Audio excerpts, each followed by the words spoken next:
This is a disclaimer, an invitation to listen beyond the words. Dear listeners, as you step into this tale, remember, words, like stars, shine in their own way. A name may sound different, a rhythm may shift, but these are not flaws, only the breath of a story made alive. Embrace the creases in the map, the quirks in the voice, the imperfect magic of storytelling. Listen with an open heart, and the journey will remain unchanged. Subscribe for future content updates and new stories. James Potter and the Curse of the Gatekeeper by G. Norman Lippert. Prologue. Rain fell in great sheets, hitting the pavement hard enough to send up a blattering, dirty mist. A small man stood on the corner, under the only working street lamp, and studied the street. Abandoned apartment buildings lined one side, dark and hulking, like dead dinosaurs. The other side was dominated by an equally dismal factory behind a chain-link fence. Warning signs on the fence squeaked and rattled in the wind. One car was parked along the street, looking as if it had been there long enough to become part of the local ecosystem. The small man shuffled his feet, his bald head glistening with rain. He glanced back, toward the busier streets from which he'd just come, and then made a harumphing noise. He pulled his fist out of his overcoat pocket and held it up to the light. When he opened his hand, there was a small, sodden bit of parchment inside it. He read the words on the parchment for the 10th time. Blue-inked letters spelled the street name and nothing else. The man shook his head, annoyed. He was about to close the bit of parchment into his fist again when the words bled away in the dripping rain. The little man blinked at the space where they had been. Slowly, new words appeared on the paper, as if inked by an invisible hand. An address. The little man frowned at the parchment, and then shoved it back into his pocket. Glancing aside, he located a number over the door of the nearest abandoned apartment. He sighed and walked out of the yellow glow of the streetlight, splashing heedlessly in the flooded gutter. As most people who knew how to look would know, the little man wasn't a man at all. He was a goblin. His name was Forge, and he hated venturing into the human world. Not that anyone had ever noticed his unusual size or strange features. He wore boots with 4-inch heels and a vice-meneptio charm that caused people to see him as a kindly old man with a severe stoop. He simply didn't like humans. They were dirty, inefficient, and rowdy. Forge liked his world to be like his workshop. Neat, organized, and constantly swept of any useless bits. It wasn't so much that Forge wished humans didn't exist. He was simply glad that they had their own special world to live in, and that he rarely had to go there, rather like a zoo. He'd almost decided not to come out tonight. Something hadn't felt right about this appointment. Considering Forge's unique skills, it was not unusual that he didn't know the name of a client, but he was accustomed to a certain amount of decorum, not just a note and a number. Forge knew what the number meant, however. It was the pay being offered for his services, and it was quite a surprising number indeed. Surprising enough to get Forge out of his workshop, chasing down the mysterious address in this decrepit stretch of human wasteland even in spite of his trepidation. After all, Forge was a goblin. He stopped walking and stared up at the number of the apartment next to him. He glanced across the street, furrowing his brow. The factory fence had ended half a block earlier. In its place was an empty lot, choked with weeds, blowing trash and broken bottles. An abandoned lorry leaned drunkenly in the corner, settling into the mud and tall grass. A wooden sign in the center of the lot had half fallen over. Future home of Chimera Condominiums and Recreational Complex. It read in faded letters. Forge took his fist out of his pocket again and opened it. The address was gone from the parchment. 2 new words spelled themselves out. Turn around. Forge dropped his fist to his side. He stared at the vacant lot, chewing his lips. Was he being warned to go back? Part of him hoped so, but he doubted it. Slowly, he turned around on the spot so that he stood in the center of the deserted street, looking up at the dark bulk of the apartment building. A broken window stared down at him like the eye of a skull. The wind gusted, lifting the curtains of the broken window, making them flutter. Forge sighed and looked down at the parchment again. Walk backwards. Well, Forge muttered to himself. In for a canute, in for a galleon. He began to walk backwards, lifting his boots carefully to avoid tripping over the curb or the piles of rotting trash. He stepped carefully onto the footpath and continued, feeling for the muddy weed bed of the vacant lot. The footpath seemed wider than he'd expected. Each step backwards found solid, smooth stone. Forge glanced down. There were worn, carefully laid flagstones beneath his boots instead of the rough cement slabs of the footpath. He looked up again and drew in a whistling breath. Two monstrous shapes leered down at him. They were gargoyles, each perched atop a stone pillar. Rain splattered and ran down their horrible faces. Between the pillars was a tall wrought iron gate. As Forge watched, it swung shut with a rattling, resounding crash, closing him inside. He turned on the spot, his heart pounding, and saw that the wrought iron formed a fence all around the lot.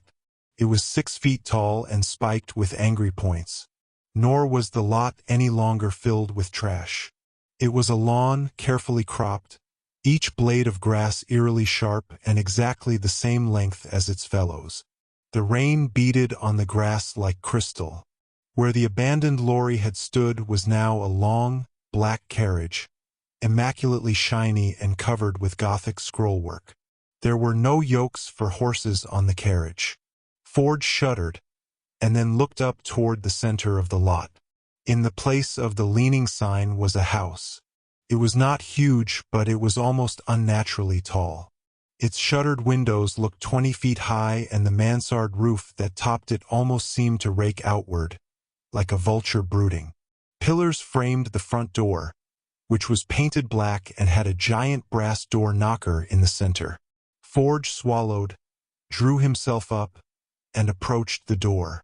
As he climbed the steps, Forge wasn't surprised to see that the brass door knocker had been crafted to resemble a coiled snake with glittering emerald eyes.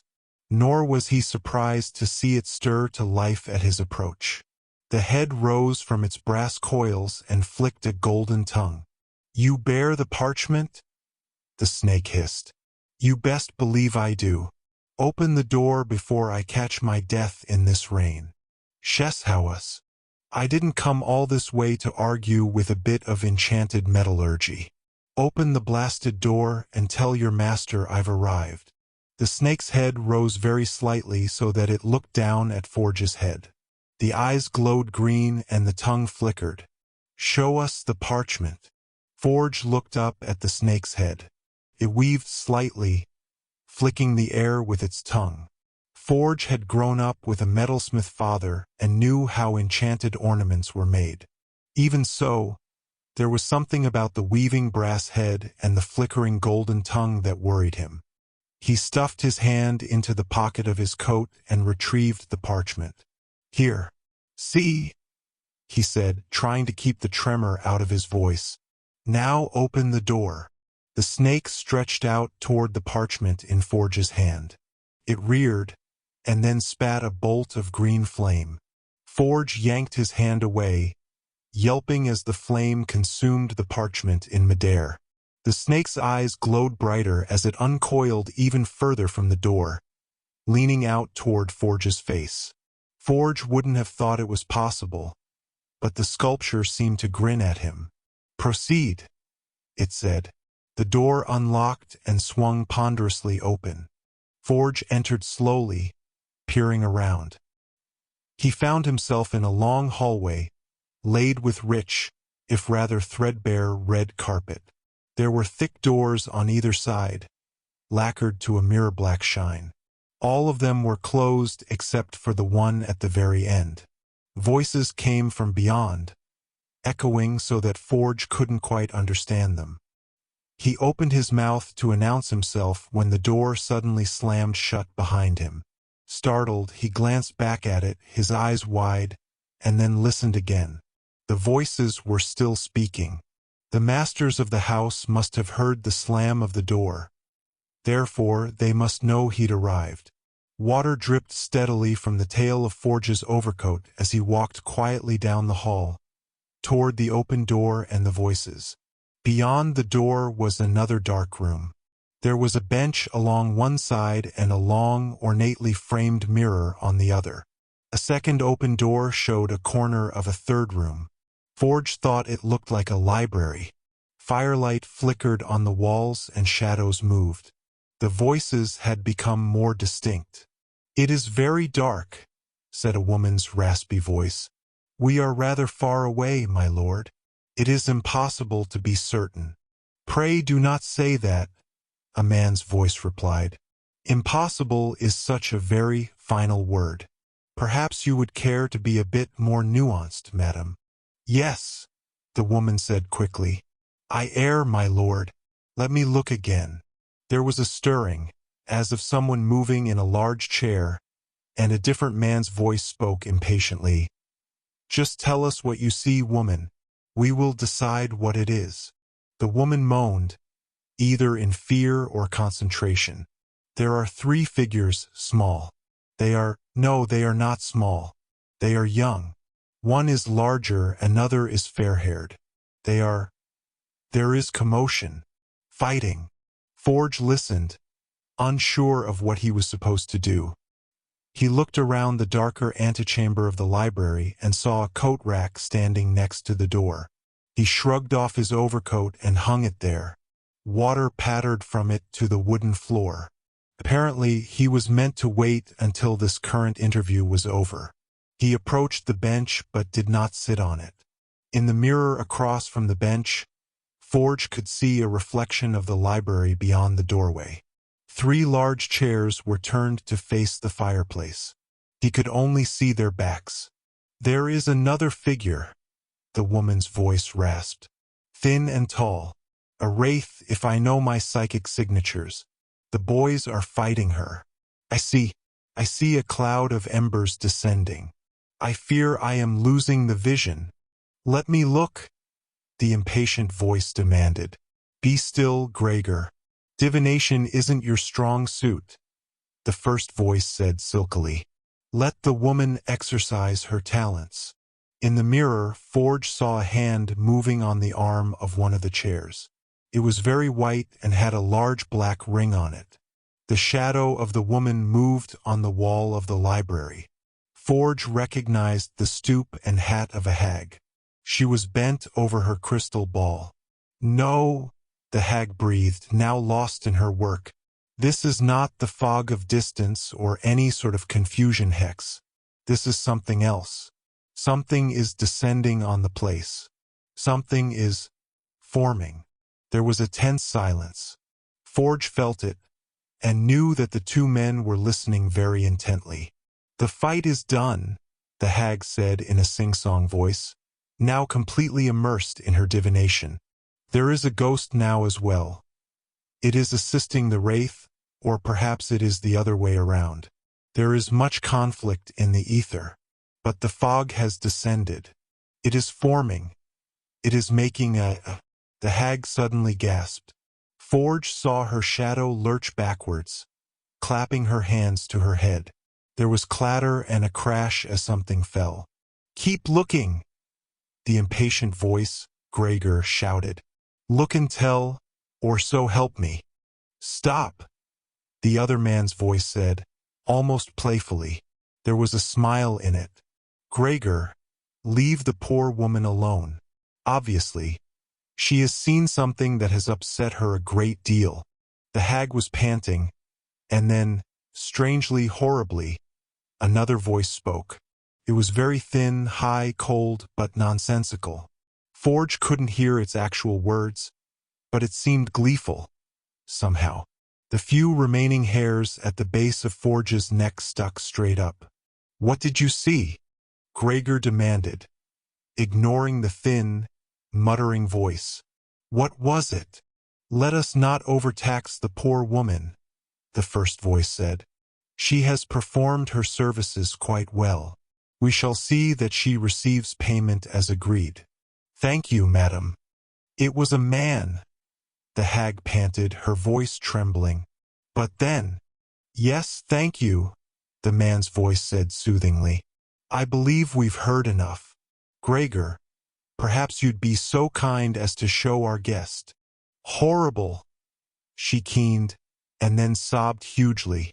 Forge watched the hag's shadow dip, and then another shape, a fat man, jumped up, supporting her. "Yes," the first voice said, dismissing her. "He was horrible, this man. Thank you." "No!" the hag shouted. Forge saw her shadow lunge, pulling away from the shadow of Gregor. "Not the man. He was awful enough." But then, there was a pause as the hag seemed to crumple again. The white hand on the arm of the chair rose slightly. The black ring twinkled in the firelight. And then, the hag shuddered. Something else. Something came through. It was— She didn't seem able to continue. The white hand on the arm of the chair remained still, poised in a gesture that looked almost like a benediction. Firelight flickered and snapped. The horrible, otherworldly voice buzzed and gibbered quietly to itself. "Smoke," the hag finally said. Her voice had gone high, nearly falsetto. She sounded like a child. "Black fire, ashen, and eyes, and nothing. Living nothing." There was a pause, and then the white hand closed into a loose fist. "Well," the first man's voice said casually, "that changes things a bit.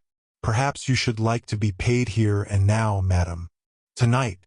Lemuel, please escort our guest someplace else, won't you? You'll find a proper place to pay her, I'm certain." Shadows moved. A heretofore unseen figure arose and led the hag away from the firelight. Forge felt a sudden panic that they would come through the antechamber and find him, and then he remembered he was supposed to be here. They were expecting him. He wondered fleetingly if it was too late to sneak back out. Price or no price, this was looking to be a very bad group with which to get involved. To Forge's relief, Lemuel led the hag out through another door at the back of the library. Lemuel moved like a trained servant, though rather older than Forge had expected. The hag lolled as she walked, her eyes gray and blank. Neither of them paid Forge any mind. "Then it is done," Gregor said as the rear door of the library closed. "Mayor Linus is returned. Your plan is complete." "The plan is far from complete, but yes, up to this point, everything has proceeded as expected. The Delacroix woman will be disposed of. The Potter boy will be mortified to know that he was the tool to bring about our ends. And Mayor Linus Ambrosius is loosed upon the world yet again. But, Gregor, you should be careful in calling this my plan. You know whose design this is. I'll not take credit for the work of the Dark Lord." Gregor ignored the rebuke. "How can we be certain that Merlin will be one of us? We cannot. Merlin's loyalties never belong to anyone but himself. This is why the Dark Lord was never interested in such an alliance while he was living. Merlin himself was never the prize, as you know." Forge heard Gregor shift again in his seat. "Not everyone believes these tales," he said quietly. "Only fools doubt the existence of the other worlds. Even the Muggles believe in heaven and hell. All that concerns us is that the Dark Lord believed in them. If he had not fallen, we would never have resorted to it. But even he saw the value of a failsafe." "Yes," Gregor replied. "The failsafe. The bloodline."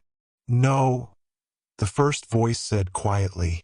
"The bloodline is not yet perfect. It knows not who it is. Its power is undiscovered, divided, and dim. The bloodline has not yet been sharpened by the gauntlet of death, as was the Dark Lord, its creator. It must be refined. And this is the work of the Otherworlder? Among other things. Gregor sighed theatrically. Even so, the faithful are scattered. Many are in Azkaban. More are dead. The dog, Fletcher, is in the custody of the Ministry. The Langlock jinx silences him, and his identity is still undiscovered. But if your conspiracy crumbles, connections will be made. Potter will recognize him from his days with the Order. They will find a way to communicate with him. Saccharina and Recreant will be incriminated first, but you will be next. After all, you were there with them in the Cave of the Throne. You yourself performed the curse upon them. Fletcher will betray you. Fletcher has nothing that the Ministry can use against us. The silky voice soothed. Like all weak governments, they are far too enamored with their ideals of justice to be effective against a truly wily enemy. Potter will watch us when and where he can, but that is all. Let him. He believes the battle is over. He saw the Dark Lord cut down at his own thieving hand. And shall I shock you, my friend? Perhaps that was for the best. After all, the seed must die for the flower to blossom. Perhaps it was best that our Lord was cut down by the coward, Harry Potter. He and his allies have been lured these many years into a false sense of security. They believe that we, like them, are cowards, that we will not rise up again with vengeance in our hearts, stronger than ever. And let us not forget the legend, Gregor. We may indeed be the tools in the hand of our greatest forefather. It may well be our mission to close the circle of ancient revenge, a circle that was begun over 1,000 years ago. My friend, I dare to suggest that the plan that was put into motion by the death of the Dark Lord may be even greater than his original intention. Given what we have discovered, I am certain that he would agree with me. Gregor's shadow leaned forward. Are you certain, my friend? Call it an educated guess. After all, I was among his closest and most loyal servants. You know as well as I the difficulties we face. For now, there was a clink as Gregor reached for a wine glass. Perhaps we shouldn't say any more in front of our guest. Ah, yes, the silky voice replied. How insufferably rude of me to speak as if he were not here. Mr. Forge, do join us. Won't you? Forge jumped. He'd become so transfixed by the conversation that he'd forgotten that they were waiting for him. He peeked around the door into the library. Firelight flashed along the edges of the leather chairs. Yes, thank you, Mr. Forge, the silky voice said airily. The white hand beckoned. As it did, 2 of the 3 chairs began to turn. They revolved silently, as if on bearings, and Forge saw that they floated very slightly off the floor. Tell me, my goblin friend, have you ever heard of the Transitus Nihilo? No, sir, Forge said instantly, relieved that his voice didn't betray his nervousness. I'm just a simple trade goblin. I don't know about any of these things. In fact, I'd be willing to wager that I'll forget every word you've said by the time I'm 50 steps from this house. The chairs stopped turning and Forge saw the men sitting there. The one on the left had long white blonde hair framing a handsome, rather aged face. He was smiling disarmingly, as if inviting Forge to share a joke. The one on the right, Gregor, was fatter and red-cheeked, with the expression of long indulgence that belied a life of pure-blood leisure. Fear not, my friend, the pale man said. We crave your services rather more than your blood. Allow me to enlighten you. The Transitus Nihilo is the crossing place. It is the void between our world and the next. Tell me, you believe in the next world, don't you? I'll believe in whatever you ask me to believe if it gets me back out your door in less than 2 pieces, my lord. The man laughed. That's what I love about goblins, Gregor. They are as candid as the day is long. He turned back to Forge. I'll give you something else you might choose to believe in, my new friend. Our ancient forefathers believed that there was more to our world than that which we see and feel with our senses. They believed in the existence of unseen entities, beings greater than us, more powerful, immortal, and inhuman. They exist not only in the beyond, but in the nothingness in between. They had words for them. I won't bother you with the names, for there were hundreds of them. But there was one being in particular that drew the interest of ambitious men. It is sometimes called the Gatekeeper, or the being of smoke and ash. It does not break into our world, for it knows us not. It is made of the void, it is our exact opposite. Therefore, it neither suspects our existence, nor the existence of anything else. It is bound by its own perfect ignorance of us. And this, you think, is a good thing, yes, Mr. Forge? The goblin stood stiffly, staring into the man's bright eyes. He nodded. Yes, of course you do, because a creature of such unadulterated inhumanity, such thoughtless power, if it were descended upon us, would be nothing less than the destroyer, wouldn't it? Thus, it is a good thing that it is out there, and we are down here. Little children go to sleep each night understanding the truth of this. There are bad things lurking in the world, yes, but not the worst of things. It knows us not. And yet, the man looked away for a moment, his eyes narrowed. What if something made it aware of us? After all, we move in and out of the crossing place all the time, do we not? When we die, yes, we pass through. But when we perform certain kinds of magic, when we disapparate, do we not also dip fleetingly into the void? Fortunately, the Gatekeeper lives outside of time, so it does not notice our tiny, time-bound existences. But what if one of us bent the rules just a bit? What if one of us, a particularly powerful one, stepped out of time and into the void? What if one of us stayed there long enough for the Gatekeeper to take notice? The goblin hadn't been paying much attention, being rather preoccupied with doing whatever he needed to do to get out of the house alive. But suddenly he remembered the words of the hag. Black fire, ash eyes, and nothing, living nothing. What have you done? Forge asked quietly. Me? The pale man replied, raising his eyebrows. Not a thing. I'm just passing the time. Gregor here tends to believe in fantastic stories like this. It amuses him. Gregor grunted and rolled his eyes.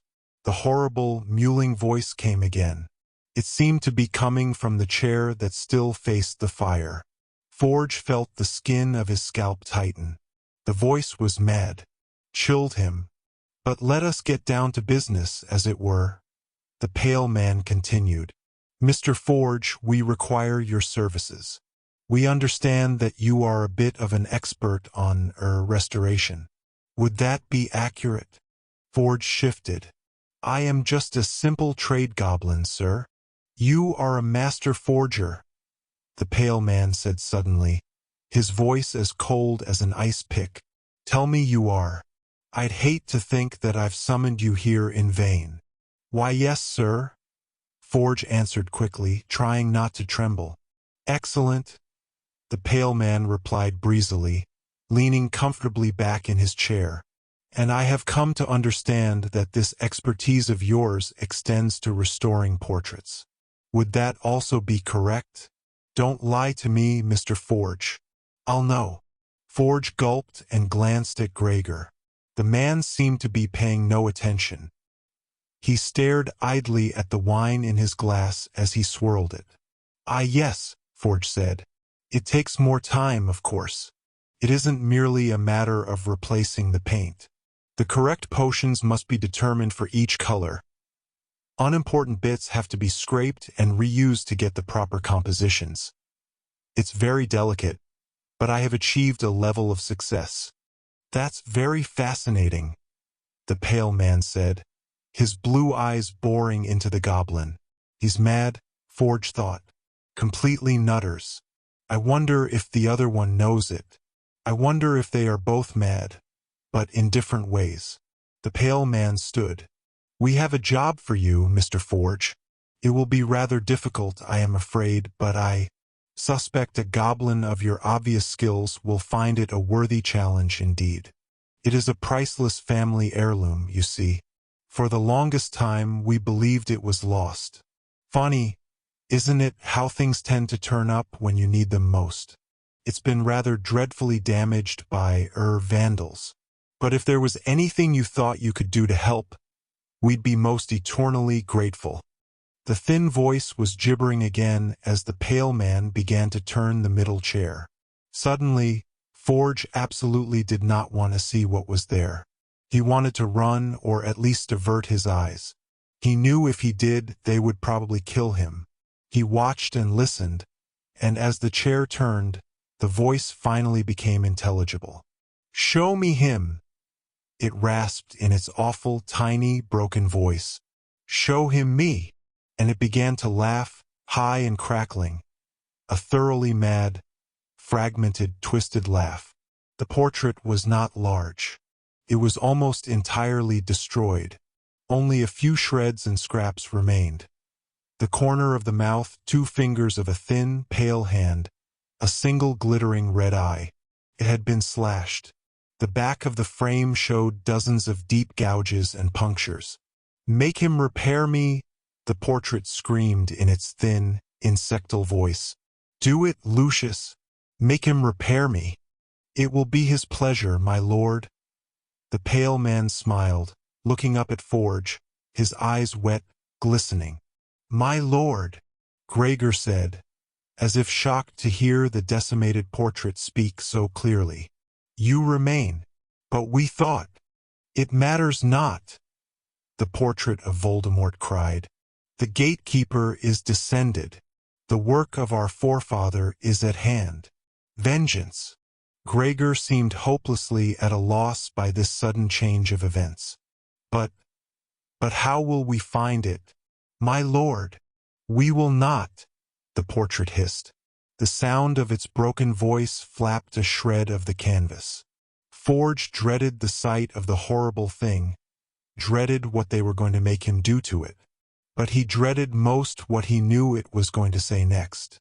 The painting sighed deeply and said on the exhale, "It will find us." Chapter 1. Endings and Beginnings. "Come on, James," Albus cried, hopping impatiently. "Let me give it a try. Nobody will tell." "You know I can't, you screw-it," James replied calmly, swinging a leg over his thunderstreak. "You're underage. You'll just have to learn in school like everybody else does." He kicked off, leaning forward so that the broom rocketed out over the garden. "You just want me to look as much a fool as you did on a broom your first year," Albus called, running after his brother. "It won't work. I'm gonna be brilliant.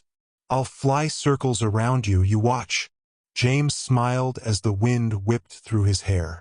He pulled up and banked, circling back toward Albus. Albus stopped, frowning, and ducked as James flew past, tousling his younger brother's hair. James hugged his broom and climbed into a streaking corkscrew, pulling up into the blue dome of the sky. Below, the burrow spun lazily, casting its shadow out over the garden and the nearby fields. James drew a deep breath of the rushing air, and then dipped his broom, pulling it to a sudden, practiced stop. He knew he shouldn't show off in front of his brother, but he was quite proud of his increasing skills. His dad had been working with him over the summer, and James had become cautiously confident that he'd make the house team this year after all. "About time, Potter," Ted called, swinging in next to James on his old but well-maintained Nimbus 2000. 3-on-3 is hard enough, even with experienced players. You'll need to play beater and seeker. Just keep an eye on Angelina. She'll let you think she's delicate as a flower until she drafts you into a tree. George is playing beater and keeper as well, so he'll be plenty busy, but his long-range bludger will still find you if you don't watch it. But the one you've really got to keep an eye on is Something red and green roared between Ted and James, forcing them into opposite tumbles. James gripped his broom and swung it around, craning to look. His mum spun to a stop and drifted gently over him, grinning, her cheeks flushed and her hair pulled back in a neat ponytail. She was wearing her holy head harpy's tunic. "What do you think, James? Still fits." James heard the sound of an appreciative whistle behind him. He looked and saw his dad smiling at Ginny, pulling his broom into position 30 feet away. "Dad! Mom!" James reproached, stifling a grin. "Quit it. You're both an embarrassment." Ginny blew a stray hair out of her face. "You just watch your back out there, love. I may be your mum, but that doesn't mean I won't broadside you to get to the snitch." She grinned at him, and then spun on her broom and zoomed to the opposite side of the pitch. "She's not serious," James said, turning to Ted. "You better hope not," Ted answered, watching Ginny fly off. "I've played against her before, and I tend to think your only hope is that she won't bludger her own son in the back of the head." "You're a great help," James said. But Ted had already dropped back into formation. "Knock James off his broom, Mum," Albus yelled from below. James glanced down and saw him standing at the edge of the orchard. Nearby, Lily, Rose, and Hugo sat on a huge tartan blanket, grinning and squinting up into the sunlight. Charlie's twins, Harold and Jules, were perched in a gnarled old oak tree by the barn. Rose nudged Lily with her elbow. "Go for it, Aunt Ginny. Knock him flying. You can always have another kid. One with better manners and less stinky feet." "I heard that," James called down. "I should hope so," Rose said primly, putting her fists on her hips and smiling coquettishly. Lily giggled. "Enough, Rose," Aunt Hermione admonished from a deck chair at the edge of the garden. "I'd play on your team, Harry, if I could," Ron yelled from the chair next to her. "But 3-on-3's the tradition. Maybe somebody will get hurt enough not to play, and I'll be able to sub in." Hermione grimaced and scowled at him. "What? A guy can hope, can't he?" Ron protested. He looked back up at Harry. "Looks like we'll have to host an all-out tournament by next year." Harry nodded. "None of us were kidding when we said we wanted to have enough kids to make a Quidditch team, were we?" he called back. Charlie stood in the center of the garden below the players. He had one foot on the family's bedraggled old Quidditch trunk. He held a quaffle, yellow with age and grass-stained, in his right hand. "The annual Weasley family Quidditch match is now underway," he boomed, grinning. "I want to see a mean match. I want to see plenty of blagging, loads of bumping, and a good bit of blatching. Any player not bloody by the end of the match will be deemed unfit to remain a Weasley and will have to defect to the Potters." "Understood. Throw the quaffle or get on a broom, Freckles," Harry yelled, resulting in a round of laughter and catcalls. Charlie grinned crookedly. "Ball up," he shouted, lobbing the quaffle and releasing his foot from the Quidditch trunk. The lid exploded open and the balls soared into the air. James gulped, gripped his broom, and lunged into the fray. Technically, it wasn't James' first Quidditch match. He'd played several matches over the summer with whoever happened to be around.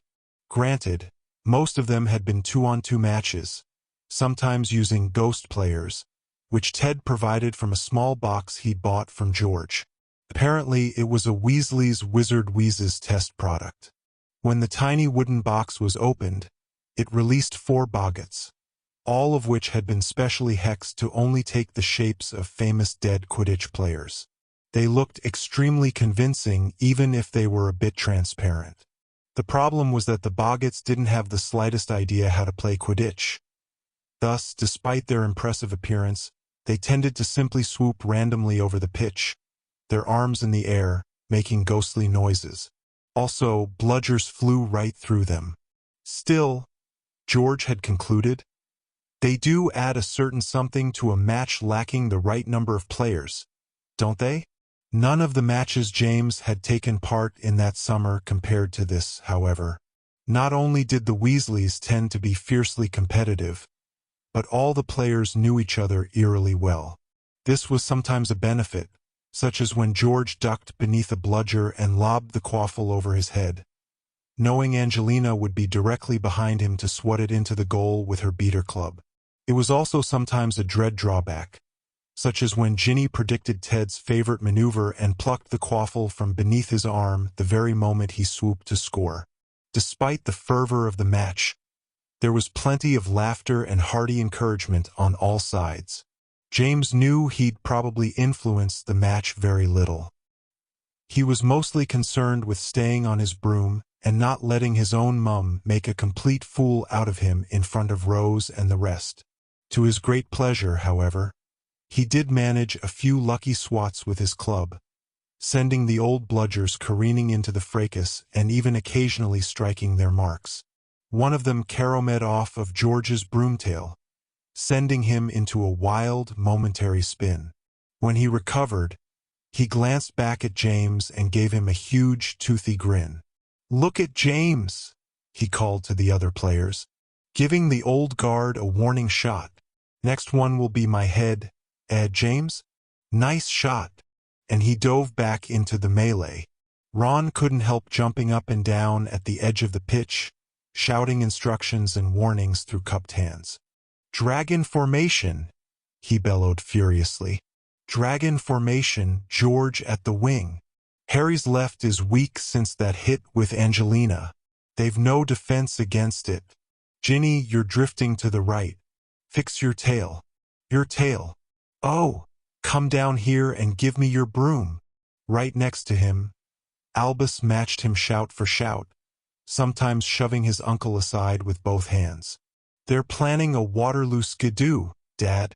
Stack up and plow the center. Ted. Mum stopped to fix her broomtail. She's exposed. Forget she's a girl and bludger her back to the Stone Age."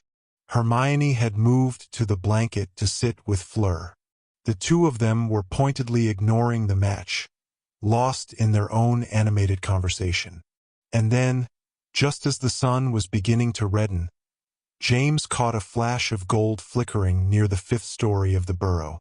He glanced around, opening his mouth to alert the seeker, and then remembered he was playing seeker. His heart trip-hammered and he lunged forward, touching his chin to his broom handle. He shot forward, banking around Angelina and a wildly spinning bludger.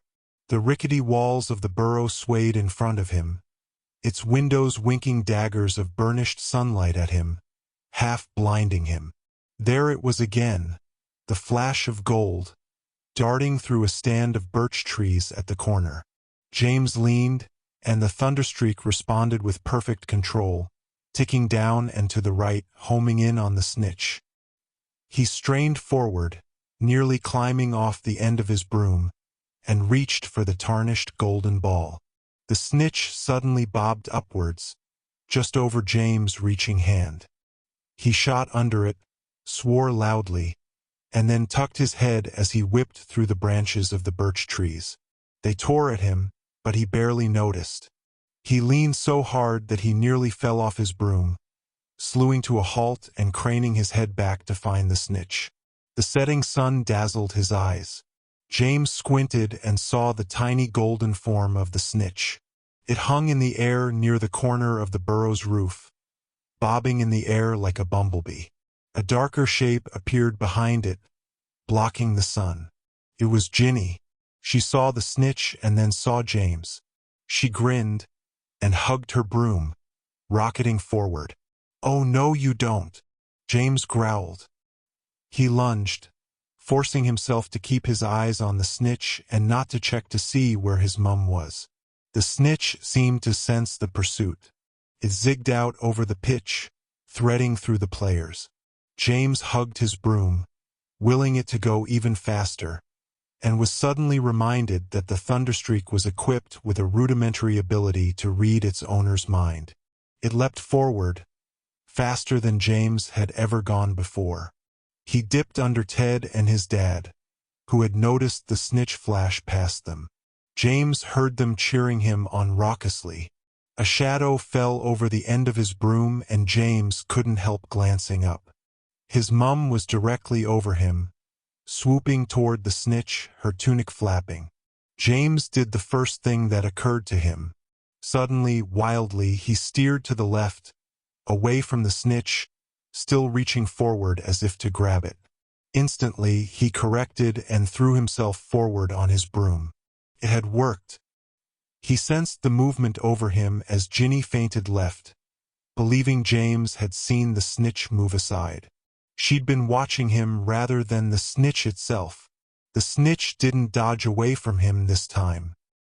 He strained forward, brushed it with his fingers as it flew, and then clamped his hand on it. The wings buzzed against his palm for a moment before going still. The game was over. James turned on his broom exultantly, holding the snitch over his head.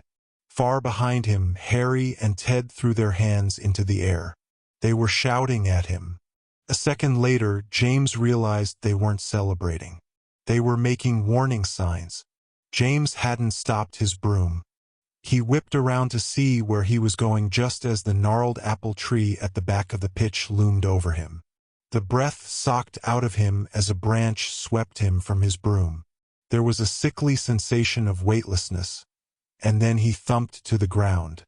"Ooh," he moaned. Running footsteps approached, and a moment later his mum was kneeling over him.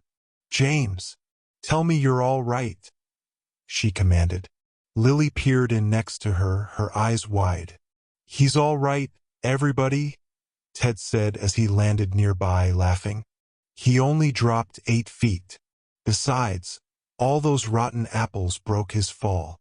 James sat up and felt the sticky mush of a dozen rotten apples plastered to his back.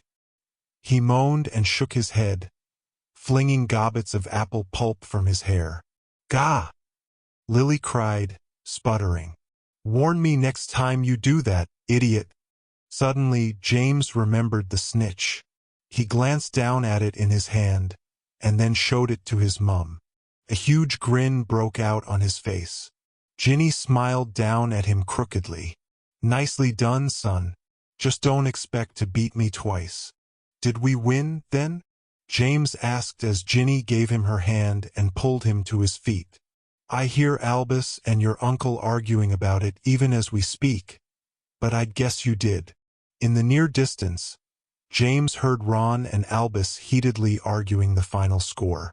"Excellent grab, James," Harry said to his son, brushing rotten apple off the back of James' shirt as they returned to the burrow. "Yeah," Ted agreed happily. "Great use of the old dodge and feint. I was sure your mum was going to beat you to the gold. But you really took the biscuit, didn't you?" "I'll say," George said sourly, turning and walking backwards so as to glare pointedly at Ginny, his broom slung over his shoulder. "In fact, if I recall correctly, I think it was a member of this very family that invented that maneuver." Ginny looked innocently at her brother. "I haven't the faintest idea what you mean, George." "No? Well, if I remember right, and I do, the Harpies announcers used to call it the Ginevra Gambit. Funny thing, you falling for a maneuver named after you, isn't it? Right suspicious, in fact." Ginny simply shrugged and smiled. George continued to walk backwards, fuming at her. Finally, Angelina tripped him. "James, why don't you go gather your brother and cousins for dinner?" Harry said, ruffling his son's hair. "Your grandfather will be home soon, and we all want to be there for the big surprise." "Now look what you did, Dad," James said, trying to mat his hair back down. "I look like an old picture of you." "That rotten apple's even better than Hermione's hair gel goo," Ted commented. "You should tell her about it. Ron says she spends more money on Muggle hair potions than she does on food." "What?" Hermione shrilled, bumping Ron with her hip. "You did not." James didn't wait for the rest. He tossed his thunderstreak to his dad and turned toward the sound of his cousins' voices. "Hey, it's almost dinner, you lot," he called as he entered the shadow of the Weasley family's small stone garage. As always, the doors were thrown wide open. The cool, familiar smell of the dirt floor and dusty shelves surrounded him. He sighed happily. "Nice grab, James." The twins, Harold and Jules, called in unison as James approached. "Thanks. Too bad you spoiled it by getting intimate with an apple tree," Rose said from where she sat, kicking her legs idly. "What a downer." "Hey," James said, ignoring Rose's remarks. "That's Merlin's car. What's it doing here?" Rose glanced down at the bonnet of the car she was sitting on. The old Anglia had been meticulously cleaned and was half repainted, but one headlight still hung askew from its socket. "This isn't Merlin's, you nitwit," Rose chided. "It's grandfather's.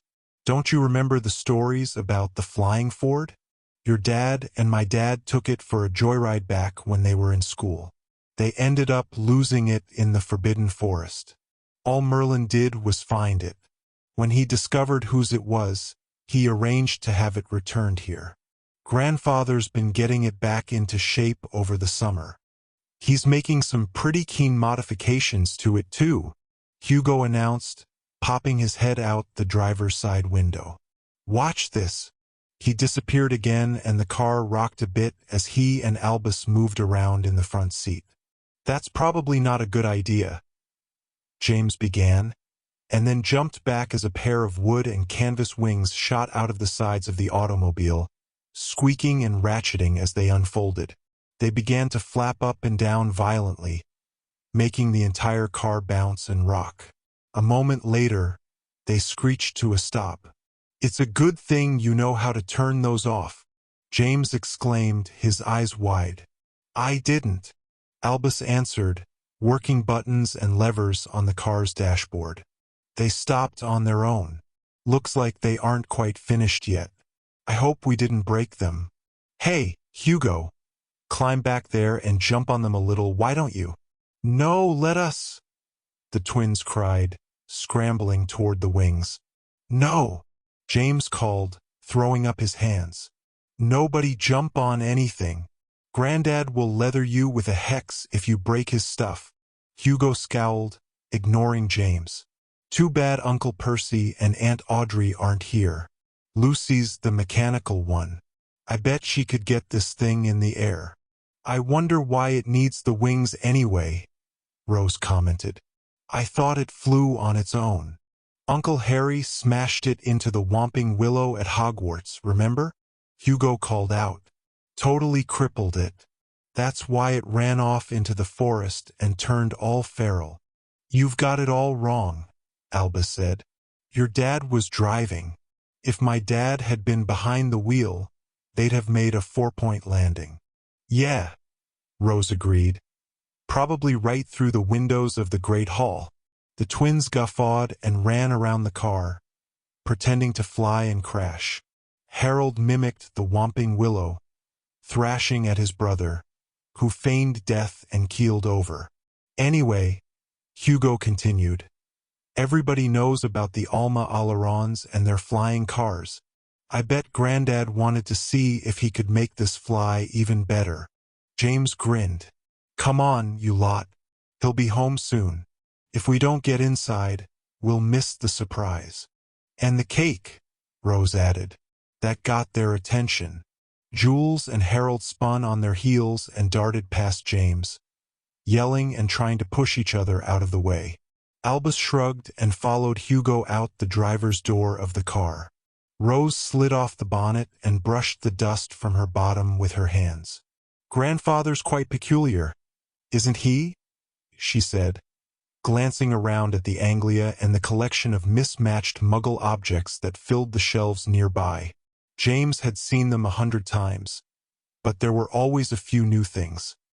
He followed Rose as she approached the collection and ran her hand lightly over some of the items, drawing lines in the dust with her fingers. Alongside the assortment of batteries and electric can openers, extension cords, and nose hair trimmers, James saw the newer additions. There was an old laptop computer, a video game controller, and a digital alarm clock in the shape of a cartoon character. "Why do you suppose he loves all this stuff so much?"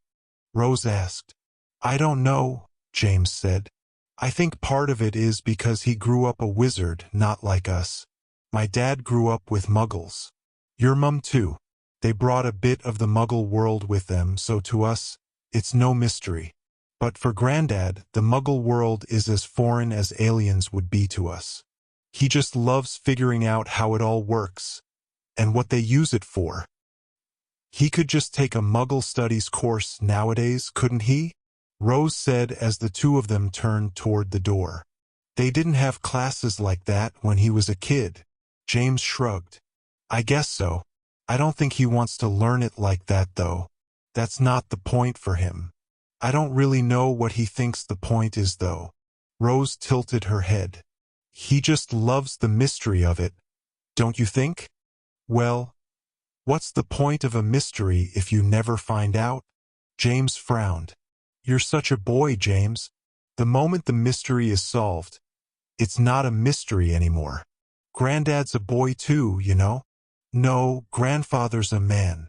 James rolled his eyes. "What's the difference, then?" Rose sniffed. "Well, a man can catch the snitch and not come out smelling like a rancid cider house." James chased her the rest of the way to the back door. Inside, Grandma Weasley was frantically arranging the final details as the family milled around, mostly trying to stay out of her way. "Hugo, Dominique, you get your fingers away from that cake this moment," she admonished as she passed by the table, her arms full of plates and cutlery. "Fleur, would you be a dear and help me with the pudding? It's Arthur's favorite and I want it right in the middle of the table." "Oh, when did this family become so large that we can't eat indoors without sitting on each other's laps?" "It's your fault entirely, Mum," George said reasonably. "You can't go having 7 kids and not expect the lot of us to see it as a dare to have more." "Don't you start," Angelina said, grimacing and throwing an arm around his neck. "You knew what you were getting into when you got engaged to me," George replied airily. "The thing I love best about you is your childbearing hips." Angelina tightened her grip around his neck, dragging him into the parlor where everyone was gathering. "How'd the match go, James?" Bill asked from his seat next to his son Louis. James shrugged and grinned. "Pretty good. Nobody got killed. I caught the snitch." Louis smiled crookedly. "Rose told us all about it already." James rolled his eyes as Bill laughed and clapped him on the shoulder. "Oh, Arthur will be here any moment," Molly fretted, wringing her hands on her apron and glancing around at her gathered family. "I just know I'm forgetting something. He's so dreadfully hard to surprise." "James, you didn't change your shirt. You're covered with rotten apple." "No, don't sit on the sofa. It's too late now to do anything about it, I suppose." "Mom," Charlie soothed, "calm down. It's a birthday party, not a military campaign." She heaved a quick sigh, letting Charlie massage her shoulders for a moment. "All I can say is it's a good thing he agreed to that consultant position at the ministry. At least it gets him away from the burrow a few times a week. Otherwise, I'd never have got him out of the place long enough to arrange such a thing. Especially since that Merlin character returned that awful car. Oh, that's what I forgot. Ronald, do you have the socket wrench set?" Ron nodded wearily. "Fresh from the Muggle hardware store.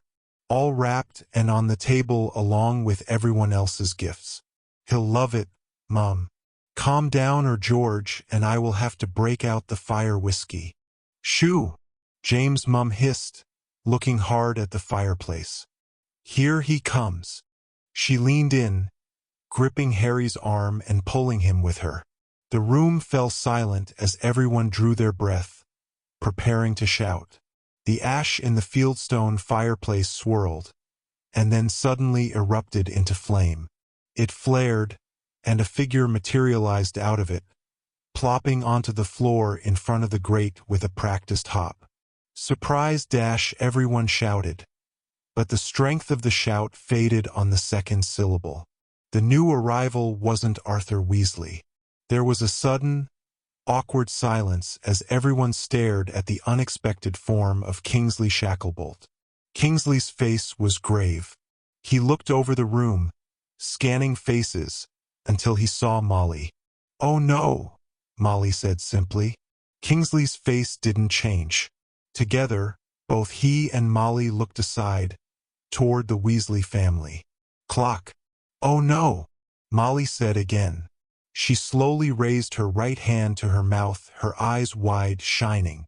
Everyone in the room looked toward the magical clock, the clock that showed every Weasley family member's whereabouts and well-being. Most of the family members' hands were pointed toward the Burrow parlor. Arthur Weasley's hand of the clock was pointed straight down, toward two small red words. "No more." Arthur Weasley was among the rarest and most honorable of men, Kingsley said in his calm, measured voice. With those whom he loved, he was faultlessly gentle, loyal, and wise. With those who deserved his ire, he was fair, unflagging, and when necessary, fierce. Few who grew up with him would ever have guessed that this soft-spoken, even comical man would someday face the greatest enemies of his time. And yet he did, firmly, and with the kind of quiet courage that comes only from loving well and being well loved. James sat in the second row between Albus and Lily. He stared furiously at Kingsley's face as he spoke, concentrating on the words, trying very hard not to look at the shiny wooden box behind the big man. The lid was open, showing a snowy white, cushioned interior. Next to James, Lily sniffed quietly and leaned against her mother's shoulder. Albus sat ramrod straight, his face blank and pale. The tiny church at Ottery St. Catchpole was packed and hot.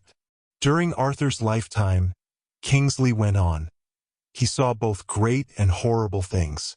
In his family, he witnessed the purest of delights, and more importantly, was the sort of man who knew how to enjoy them. He also faced the most terrible of trials and endured the greatest sacrifices. And yet his heart was pure enough to not become embittered by them. Hatred had no foothold in this man.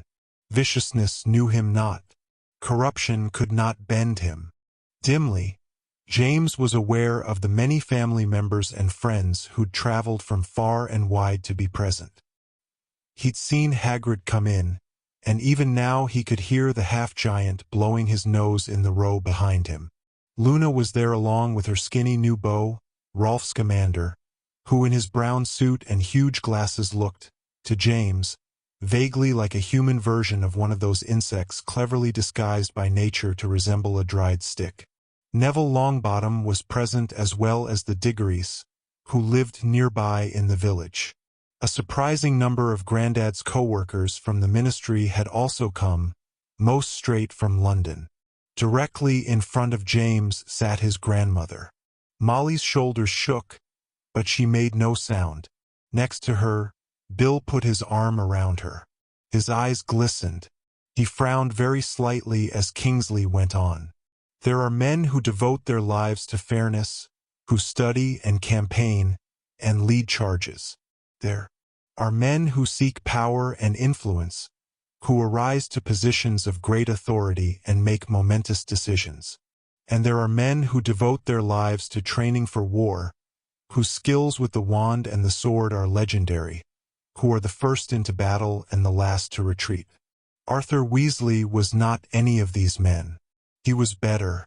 His benevolence had no root in guilt. His position was not born of pride. And his fight was not for the sake of glory. In his steadfast heart, he was effortlessly what most of us try to be by sheer willpower. He was a man without guile, a man of duty and loyalty, a man with the strength of right and love. But mostly Arthur Weasley was a father and a husband and a friend. For the first time, Kingsley lowered his eyes. He pressed his lips together and then removed his glasses. Still looking down at the small podium before him, he concluded, "Arthur Weasley was the best of his kind, and we shall miss him." In the silence that followed, James fought back his tears. It was so confusing. When he'd first understood what was happening that afternoon, as they'd all stood in the parlor looking at Granddad's hand on the Weasley clock, he'd felt strangely numb. He'd known he should have felt sorrow, or anger, or fear, but instead, he'd felt just a strange, ringing emptiness. As the family had dissolved into confused conversation, demands of explanations, expressions of grief, Harry had taken Lily, Albus, and James upstairs to the bedroom they'd so often shared. "Do you understand what this means?" he had asked them, looking each one in the eyes, his face serious and sad. Lily and Albus had nodded dumbly. James hadn't nodded. If he'd understood what had happened to Granddad, he'd have felt something, wouldn't he? Harry had gathered all three of them into an embrace, and James could feel his dad's cheek on his shoulder. It had felt hot. Now, as James watched his grandma and Uncle Bill approach the casket, he could barely grope around the edges of this sudden, monumental grief. His throat ached from holding it in. His eyes burned and he blinked yet again, forcing back the tears. He was ashamed to let it all out, and yet it felt wrong to hold it in. He was torn in the middle. Why did Granddad have to die of a stupid heart attack, of all things? Great wizards just didn't die of such things, did they? This was the man who'd faced Voldemort's snake and survived to tell of it. How could a man who'd fought the most vicious villains of all time, who'd made such terrible sacrifices, have died so stupidly in the end? The unfairness of it was like a weight of stones on James' heart. Hadn't Granddad earned a reprieve from something like this? Didn't he deserve at least a few more years to watch his grandchildren grow up? He was going to miss James' first year on the Gryffindor Quidditch team. He'd not attend George's and Angelina's wedding, nor know the names of their children. He'd never unwrap his Muggle socket wrench set, never use it to finish the homemade wings on his prize Ford Anglia. It would sit there in the garage, half-painted and with one headlight still hanging out, until it rusted and lost whatever soul Granddad had given it. Nobody else cared about it. Eventually, it would be towed away somewhere and disposed of, buried. At the end of the aisle, Harry stood up, helping Ginny to her feet. Lily and Albus stood as well, but James remained seated. He stared straight ahead, his cheeks burning. He simply couldn't do it. After a moment, Ginny led Albus and Lily up the aisle to the casket. James felt his dad sit back down next to him. Neither tried to talk to each other, but James felt a hand on his back. Comforted him a little, but just a little. A few minutes later, the room was almost entirely empty. James blinked and looked around. He'd barely noticed everyone trickling away, heading outside into the blinding summer sun. Harry still sat next to him. James glanced up at him, studying his dad's face for a moment, and then lowered his eyes. Together, they stood and walked up the aisle. James had never been to a funeral before, but he'd heard about one. Albus' namesake, Dumbledore the headmaster, had meant a terrible lot to his dad. He'd heard about how, at Dumbledore's funeral, Fawkes the Phoenix had suddenly flown overhead and the tomb had briefly, gloriously, burst into flames. As James approached his granddad's casket, he wished something like that would happen. James hadn't known Dumbledore, but how could that old man have been nobler than his granddad? Why wouldn't something glorious and beautiful like that happen for Arthur Weasley? And yet, sadly, James knew it wouldn't. He climbed the steps to the casket and looked in. He couldn't have done it if his dad hadn't been there with him, with his big hand on James' shoulder. Granddad looked the same, but different. His face was wrong, somehow. James couldn't see specifically what it was, And then he realized, Granddad was just dead. That's all. Suddenly, shockingly, a memory leapt into James' head. In it, he saw Granddad sitting on a stool out in the old family garage, holding a much younger James on his knee, showing him a toy airplane. He held it up in front of young James' wondering eyes and made it fly back and forth over the workbench, imitating jet noises. James hadn't known it at the time, but he saw it now in his memory. Granddad was making the plane fly backwards, tail first. He smiled down at the boy James, his eyes twinkling.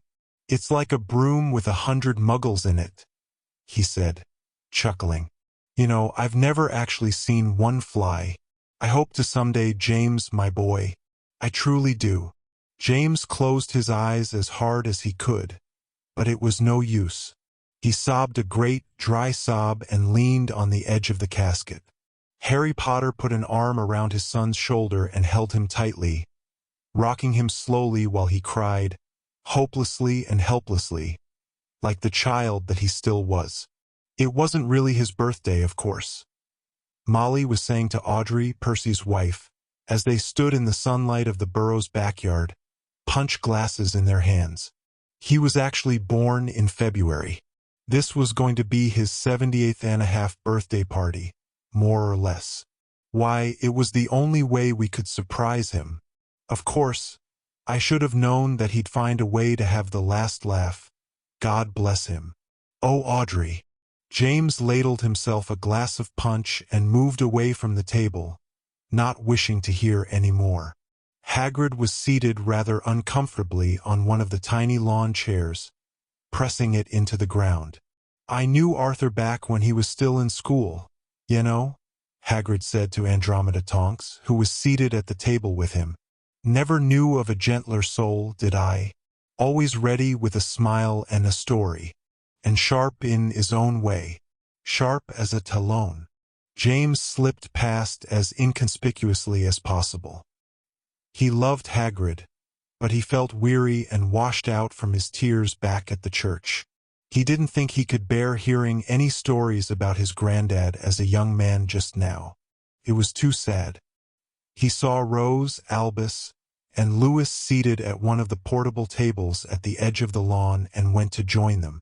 "I hear grandmother might sell the burrow," Lewis said as James pulled over a chair.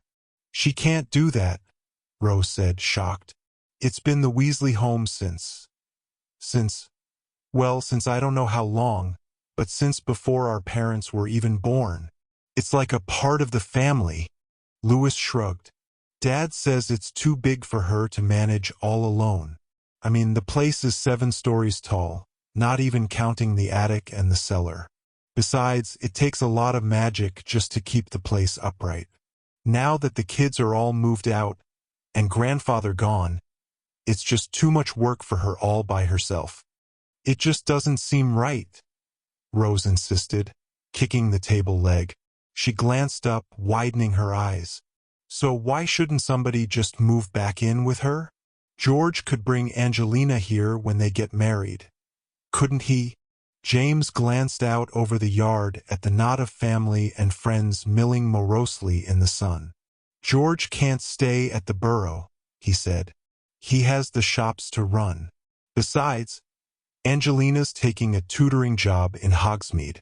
They're looking at renting a flat just down the street from the shop. I hear Ted is going to live in the upstairs part," Lewis said, brightening.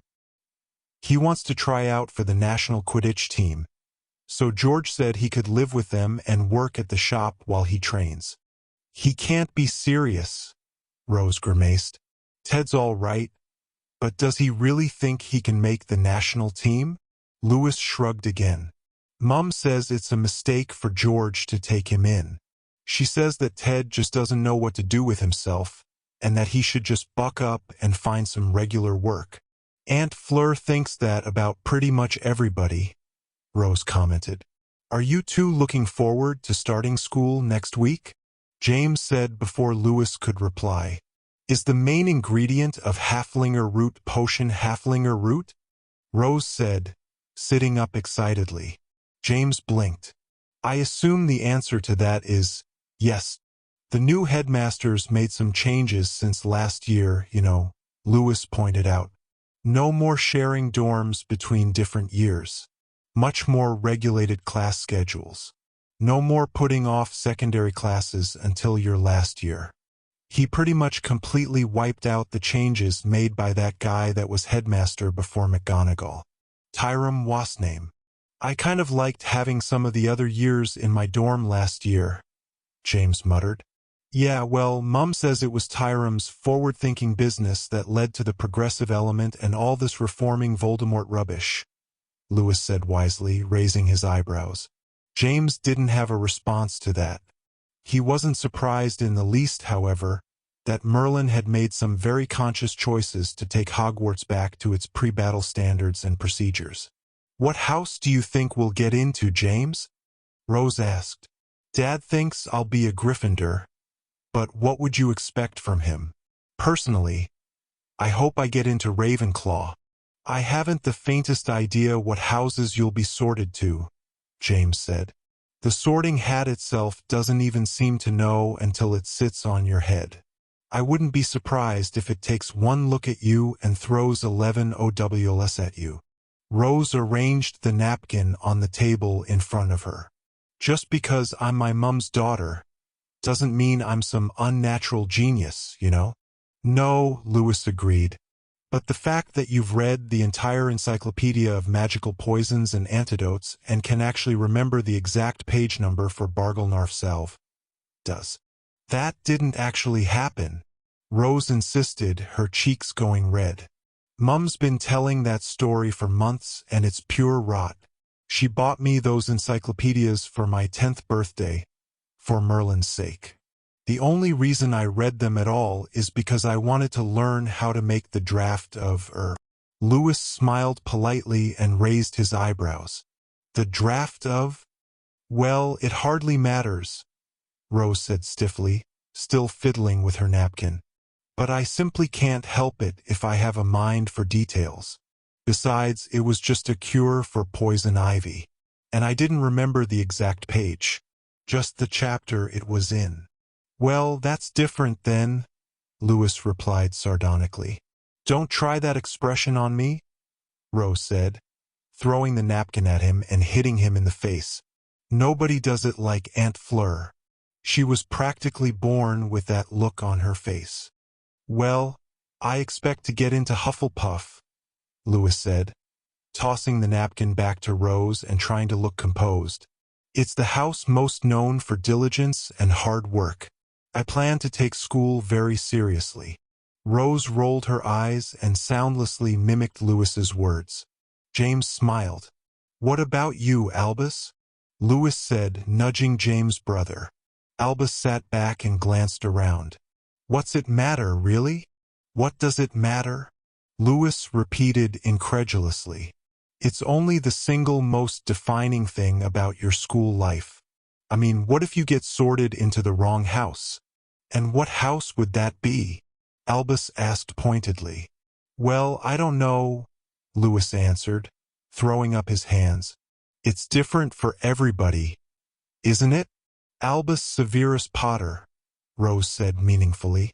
Lewis hasn't figured it out yet. So much for diligence and hard work. Lewis frowned at Rose. I figured out Albus' full name quite a few years ago, thanks. It's his initials you get, Rose said primly. A.S.P. An ASP is a kind of snake. So what's that supposed to mean, then? Albus is afraid he'll get sent to the Slytherins, James said, rolling his eyes. It's been a bit of a family joke for some time. First Potter to go to the snakes. Oh, shut up. Why don't you? Albus said dourly. What? James replied. It's possible, I almost got sent there myself. Yeah, that's what you keep saying, Albus said quietly. But then, glory be, you ended up in Gryffindor. The firstborn son of Harry Potter goes to his dear old dad's house. Who'd ve thought it? It's true, Al. But come on. Slytherin can't be all that bad anymore. James reasoned. Ralph's there and he's all right. Maybe you can join forces with him and turn the old Slytherin legends inside out. Albus scowled, leaned forward, and rested his chin on his forearm. Green really is your color, Albus, Rose said thoughtfully. Goes with your eyes and your darker hair. Yeah, Lewis chimed in. And I hear their dormitories have hot and cold running dragon's blood. Albus suddenly stood and skulked away from the table as the others watched. Rose glanced aside at Lewis, one eyebrow raised. What? He said defensively. It was the best thing I could think of. Hot and cold running. You know, they say Slytherin families hunt dragons. He rolled his eyes. Never mind. It's probably over your head. It's unwise to believe everything you hear, a voice said from directly behind them. James turned and looked up into the face of a man with pale skin and sharp features. A dark-haired woman stood next to him. The man smiled tightly. Please forgive the interruption. I was about to ask if this was the correct home, but I see the evidence right here in front of me. I cannot but assume I am speaking to Mr. James Potter, yes. James nodded, looking back and forth between the man and the dark-haired woman. They were both good-looking in a rather cold way, and both were dressed in very tasteful black. James was suddenly sure that if Zane, his American friend, were present, he'd make some comment about how brave it was for them to be out in the daylight, or how they managed to comb their hair so nicely, not being able to see themselves in mirrors. Needless to say, he was quite glad Zane wasn't present. Perhaps, the man went on, you'd be kind enough to direct me to your father, James. My name is Draco. James glanced aside and saw his mum approaching slowly. She looked at the newcomer with a mixture of disbelief and caution. Ginny, the man said. There was a long, uncomfortable pause, and then the dark-haired woman spoke. We're very sorry for your loss, Mrs. Potter. She tried to smile, but it was a rather strained attempt. Does Harry know you're? Ginny asked, still looking at the man. I think he does now, Draco said, raising his chin slightly and glancing past Ginny. Harry stepped next to his wife and looked the pale man up and down. It's good to see you, Draco. Draco nodded slowly, not quite making eye contact with Harry. Yes, it has been quite a long time. When we heard about Mr. Weasley's passing, I thought it would be appropriate for us to offer our condolences. James recognized the pale man now, even though he'd never seen him in person. He compared this grown man to the few pictures he'd seen of the young Draco Malfoy. The eyes were the same, and so was the white blonde hair combed back from the temples. There was still the trace of a sneer there too, just like in the old-school photos, but as James looked, he thought the sneer was no longer particularly mean or even conscious. Draco had simply been doing it for so long that it was now just part of the topography of his face. Harry studied Draco for a long moment and then smiled. James recognized it as his dad's polite smile. Thank you, Draco. Ginny and I appreciate it. We really do. This must be your wife. Draco put an arm around the thin woman's waist. Of course, I apologize. This is Astoria. Harry bowed and Ginny shook the woman's hand lightly. Ginny brightened and said, Would you like to come up to the house for some refreshments? Astoria half turned to Draco, raising her eyebrows. I'll have some of whatever he's having, Draco said, glancing toward James and smiling a small, crooked smile. Thank you, darling. Ginny led the way between the tables and Astoria followed, glancing back once toward Harry and Draco. So how are things at Gringotts, Draco? Harry asked, making no effort to lead the pale man into the throng gathered near the house. I understand humans are almost unheard of in the bank offices, and yet here you are, vice chairman of something or other, or so I've heard. We'd have had a good laugh back in our school days if someone had told us you'd end up a big wheel at the Wizarding Bank of England. Back in our school days, Draco said quietly, still not looking directly at Harry. We'd have had a good laugh if someone had told us we'd someday stand in the same yard without pointing wands at each other. Harry's smile faded. Yes, he admitted in a lower voice. There is that. There was a long pause. James could hear the babble of subdued voices closer to the house and the twittering of birds in the orchard. He glanced over toward Rose, who was also watching the scene with rapt interest. She raised her eyebrows and shook her head minutely. You know, Draco said in a different tone of voice, laughing a little humorlessly. To tell you the truth, there isn't a single thing about the way life looks today that I would have predicted during our last years at Hogwarts. Harry's smile had gone entirely. He stood and watched the pale man, his eyes unreadable. We are all taught things growing up, Draco went on, and rarely do we have the sheer audacity to question them. We grow to take the shape of whatever our families define for us. The weight of generations of belief presses down and makes us in their image. And most of the time that is a good thing. Draco finally looked Harry in the eye, and for the first time since his arrival, the sneer was gone from his face. Most of the time it really is a good thing, Harry. But sometimes we grow up, time passes, and long after any hope of rejecting those defining beliefs we look back. And we wonder. James looked from Draco to his dad. His dad's face was still unreadable. After a long moment, Harry glanced back toward the house and sighed. Look, Draco, whatever you have to say, whatever you think needs to happen here. Draco shook his head. Nothing needs to happen here. I didn't come here to ask your forgiveness, Harry. I just came to tell you and your family that I am sorry for your loss. Despite what you might expect, I know Arthur Weasley was a strong man. He was an honorable man. My father wouldn't tend to agree with me, but it's like I said. We get older. Some of us look back and wonder. Harry nodded slightly. Thank you, Draco. Draco took a step closer to Harry. There was one other reason I came today, though.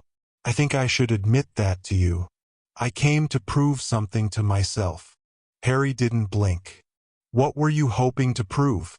Draco smiled a little, not taking his eyes from Harry's. I wanted to prove to myself that I could come and speak to you, and more importantly, that you'd hear me. Draco extended his right hand. Without looking down, Harry slowly shook it.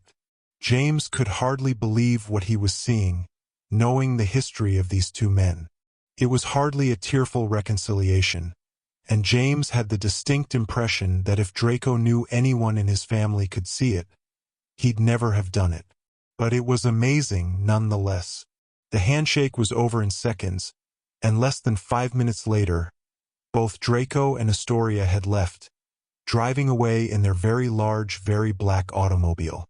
But the image of that handshake, somehow both daring and vulnerable, tenuous as a soap bubble, stuck in James' mind for a long time. Most of the immediate family stayed over that night at the Burrow, and James felt a particular sadness in knowing it might be the last time the family gathered in the old home. A palpable sense of loss and coldness filled the rooms despite the bustle of evening activity. It was almost as if everyone was mentally throwing dust covers over the furniture, taking down the pictures, and dividing up the dishes. James felt a vague, aimless anger about it. It was bad enough that Granddad had died. Now it seemed that the Burrow was dying too. Nothing felt normal or comfortable. Even the bedroom he'd shared with Albus and Lily for so many years seemed cold and empty. It had never once crossed his mind that this room might someday belong to someone else. Someone he didn't know. Worse, what if the new owners simply tore down the house and built a new one? What if they were muggles who wouldn't know how to maintain such a place? He couldn't bear the thought. Angrily, he slammed the door and began to put on his pajamas. HRMM, Lily muttered, rolling over in her bed and covering her head with a pillow. Never mind us, Albus griped from the big bed in the corner. We're just trying to sleep.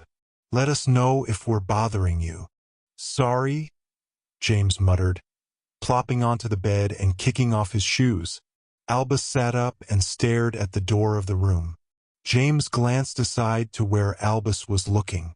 They'd seen it 1,000 times before. The inside of the door was covered with worn etchings and carved words. This room had belonged to many people throughout the years, and most of them had made some sort of mark on that door, to Grandma Weasley's constant annoyance. Still, she'd made no effort to fix the door, which wouldn't have been all that difficult for a witch. James thought he knew why. In the very center of the door, much older than the rest of the carvings, was a series of carven hash marks, the kind used to mark off days. Above the hash marks were the words, "Days to Freedom." Below the last set of hash marks, which was very large, the same hand had scrawled, "Fred and George to Hogwarts and beyond. Long live Fred and George." "You think Grandma will really sell the place?" James asked, still gazing at the carvings on the door. Albus didn't answer. After a moment, he rolled over, facing the wall and pulling most of the covers with him. James stripped off his shirt and grabbed his pajama top. He slid to the floor and padded toward the bathroom door to brush his teeth. The bathroom was shared by 3 bedrooms and the third-floor hallway. Lucy, Percy's daughter, was sitting on the edge of the ancient clawfoot tub, studiously brushing her glossy black hair. "Hi, James," she said, glancing up briefly. "Hi, Lucy. It's good to see you. I missed everybody this summer," Lucy said, drawing the brush over a lock of her hair. "Daddy says we'll be able to spend more time at home next year. I was pretty happy about that until today. I mean, by next year." James nodded. "Yeah. Did you like your first year of school?" Lucy asked, looking up. "Are you looking forward to going back?" James nodded and picked up the glass that stood on the side of the sink. It was packed with the family's toothbrushes. He grimaced and turned the glass, trying to find his own. "I can't wait to start school," Lucy said, returning to her brushing. "Daddy says I should enjoy being free while I can, but it doesn't feel free living with him and Mummy in hotel rooms for weeks at a time. Mummy says it's best for us to travel with him on all his international trips, so we can all stay together as a family. She likes all the traveling, though. She's always dragging Molly and me out to some historical thing or other, telling us to smile while she takes pictures of us in front of the statue or that rock that some famous person from some great battle stood on or something. I write lots of letters, but not that many people write back, or at least not as often as I'd like." She glanced meaningfully at James. He saw her in the mirror as he brushed his teeth. "What's wrong with Albus?" Lucy asked, standing and putting away her brush. James rinsed his toothbrush. "What do you mean?" "He was awfully quiet tonight. It's not like him." "Well, I guess everybody is a little quieter than usual," James replied. He glanced aside at Lucy and smiled crookedly. "Well, almost everybody." She bumped him playfully as she passed him. At the door, she stopped and looked over her shoulder. "We'll probably be gone when you get up in the morning," she said simply. "We have to get back to Denmark first thing, Daddy says." "Oh," James said. "Well, happy travels, Lucy. Sorry about all that. Uncle Percy's quite the man at the ministry, according to Dad. Things won't always be like this, don't you think?" Lucy smiled. "It won't much matter by next year, will it? I'll be with you, Albus, Lewis, Rose, and Hugo at Hogwarts. Won't that be fun?" James nodded. There was something rather disquieting about talking to Cousin Lucy. It wasn't that he didn't love her. In many ways, he liked her better than many of his other cousins, particularly Lewis. She was just so different. It made sense that she would be different, since she'd been adopted by Uncle Percy and Aunt Audrey back when they believed they couldn't have kids of their own. Talking to Lucy, much like talking to Luna Lovegood, was a rather literal affair. She was extremely, almost eerily, intelligent, but unlike most people, Lucy didn't much joke or tease. She always said exactly what she was thinking. "Write me a letter or two this year, won't you, James?" she said, her black eyes serious. "Tell me how school is going. Make me laugh. You're good at that." James nodded again. "Okay, Lucy. I will. I promise." Gently, Lucy closed the door to the bedroom she shared with her sister. James turned toward the door to his own bedroom when a movement caught his eye. He stopped and glanced aside, following the motion. It had been in the hall adjacent. The door was slightly open, but the hallway beyond was dark. Someone was probably waiting outside for him to finish. He pushed the door open and leaned out. "I'm done," he announced. "Bathroom's all yours." The hallway was empty. James looked in both directions. The stairs at the end of the hall were notoriously creaky. He'd surely have heard someone on them. He frowned, and was about to turn away when the movement came again. It flickered in the moonbeams cast by the landing's large window. A shadow danced for a moment and then went still. James stepped out of the bathroom, keeping his eyes on the pale window shape cast across the floor and wall. He could no longer see whatever had moved. He took a few steps toward the landing and his foot creaked on a floorboard. At the sound, a shadow leapt in the moon glow.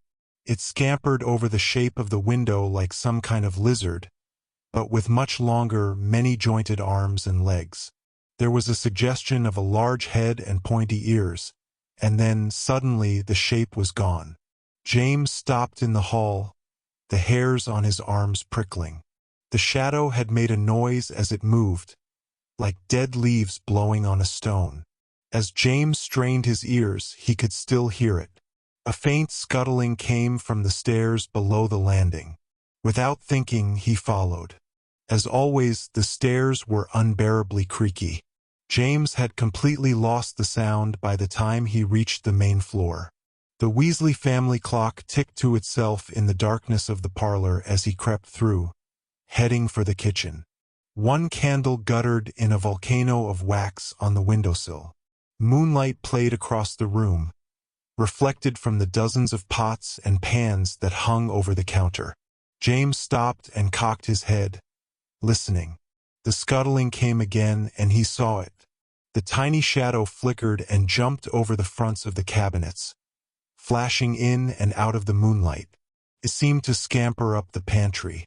James glanced around quickly, trying to locate the figure that was casting the shadow, but he couldn't find it. The shadow stopped in a corner of the ceiling and seemed to look down at James for a moment. The tiny shape looked a little bit like a house elf except for the proportions and the unusual number of joints in the arms and legs. Then it leapt again out of the shadow. James lunged in the creature's direction, sensing the thing was heading for the back door. To his surprise, the back door was wide open. James jumped out into the cooling night air. He looked around wildly, straining his ears for the tiny, scuttling sound. There was no sign of the tiny shape. "Good evening, James," a voice from behind him said, and he nearly barked in surprise. He spun around and saw his dad seated on the woodpile, a small glass in his hand. Harry laughed. "Sorry, son. I didn't mean to startle you. What are you so wound up about?" James looked around again, his brow furrowed. I thought I saw something." Harry glanced around as well. "Well, there's a lot of somethings to be seen in this house, you know. There's the ghoul in the attic and the garden gnomes. They usually stay out of the house, but there are always a few brave ones that'll sneak in at night and nick a turnip or two. They think harvesting the vegetables is stealing from them, so they get a little mercenary about it sometimes." James padded over to the woodpile and climbed up next to his dad. "What are you drinking?" he asked, peering at his father's glass. Harry laughed again, quietly. "It's more a question of what I'm not drinking. This fire whiskey. Never got much of a taste for the stuff, but tradition's tradition." "What's the tradition?" Harry sighed. "It's just a way to remember. A sip to commemorate your grandfather and all he meant to us. I did this with grandfather and George on the night we buried your Uncle Fred. James was silent for a while. He looked out over the yard and the dark orchard. Just below the crest of the hill, the peak of the garage could be seen in the moonlight. Crickets chirred their constant summer song. "I'm glad to have you out here with me, James," Harry said. James glanced up at him. "Why didn't you come and get me then?" Harry's shoulders lifted once. "I didn't know I wanted you here until you appeared." James leaned back against the smooth stone of the house's foundation. It was pleasantly cool after the warmth of the day. The sky was unusually clear. The misty band of the Milky Way stretched like an arm across the sky, reaching down toward the glow of the village beyond the orchard. "Your granddad was like a father to me, you know," Harry said. "I was just sitting here thinking about that. I used to call him that all the time, of course, but I never really thought about it. I never realized how true it was. I guess I didn't need to, until now." James looked up at the moon. "Well, it would make sense. I mean, your own dad died when you were just a baby. You never even knew him." Harry nodded. "And my Uncle Vernon, well, I wish I could say he did his best to be a father to me, but you've heard enough about how things were with them to know that's not true. Honestly, I never even knew what I was missing.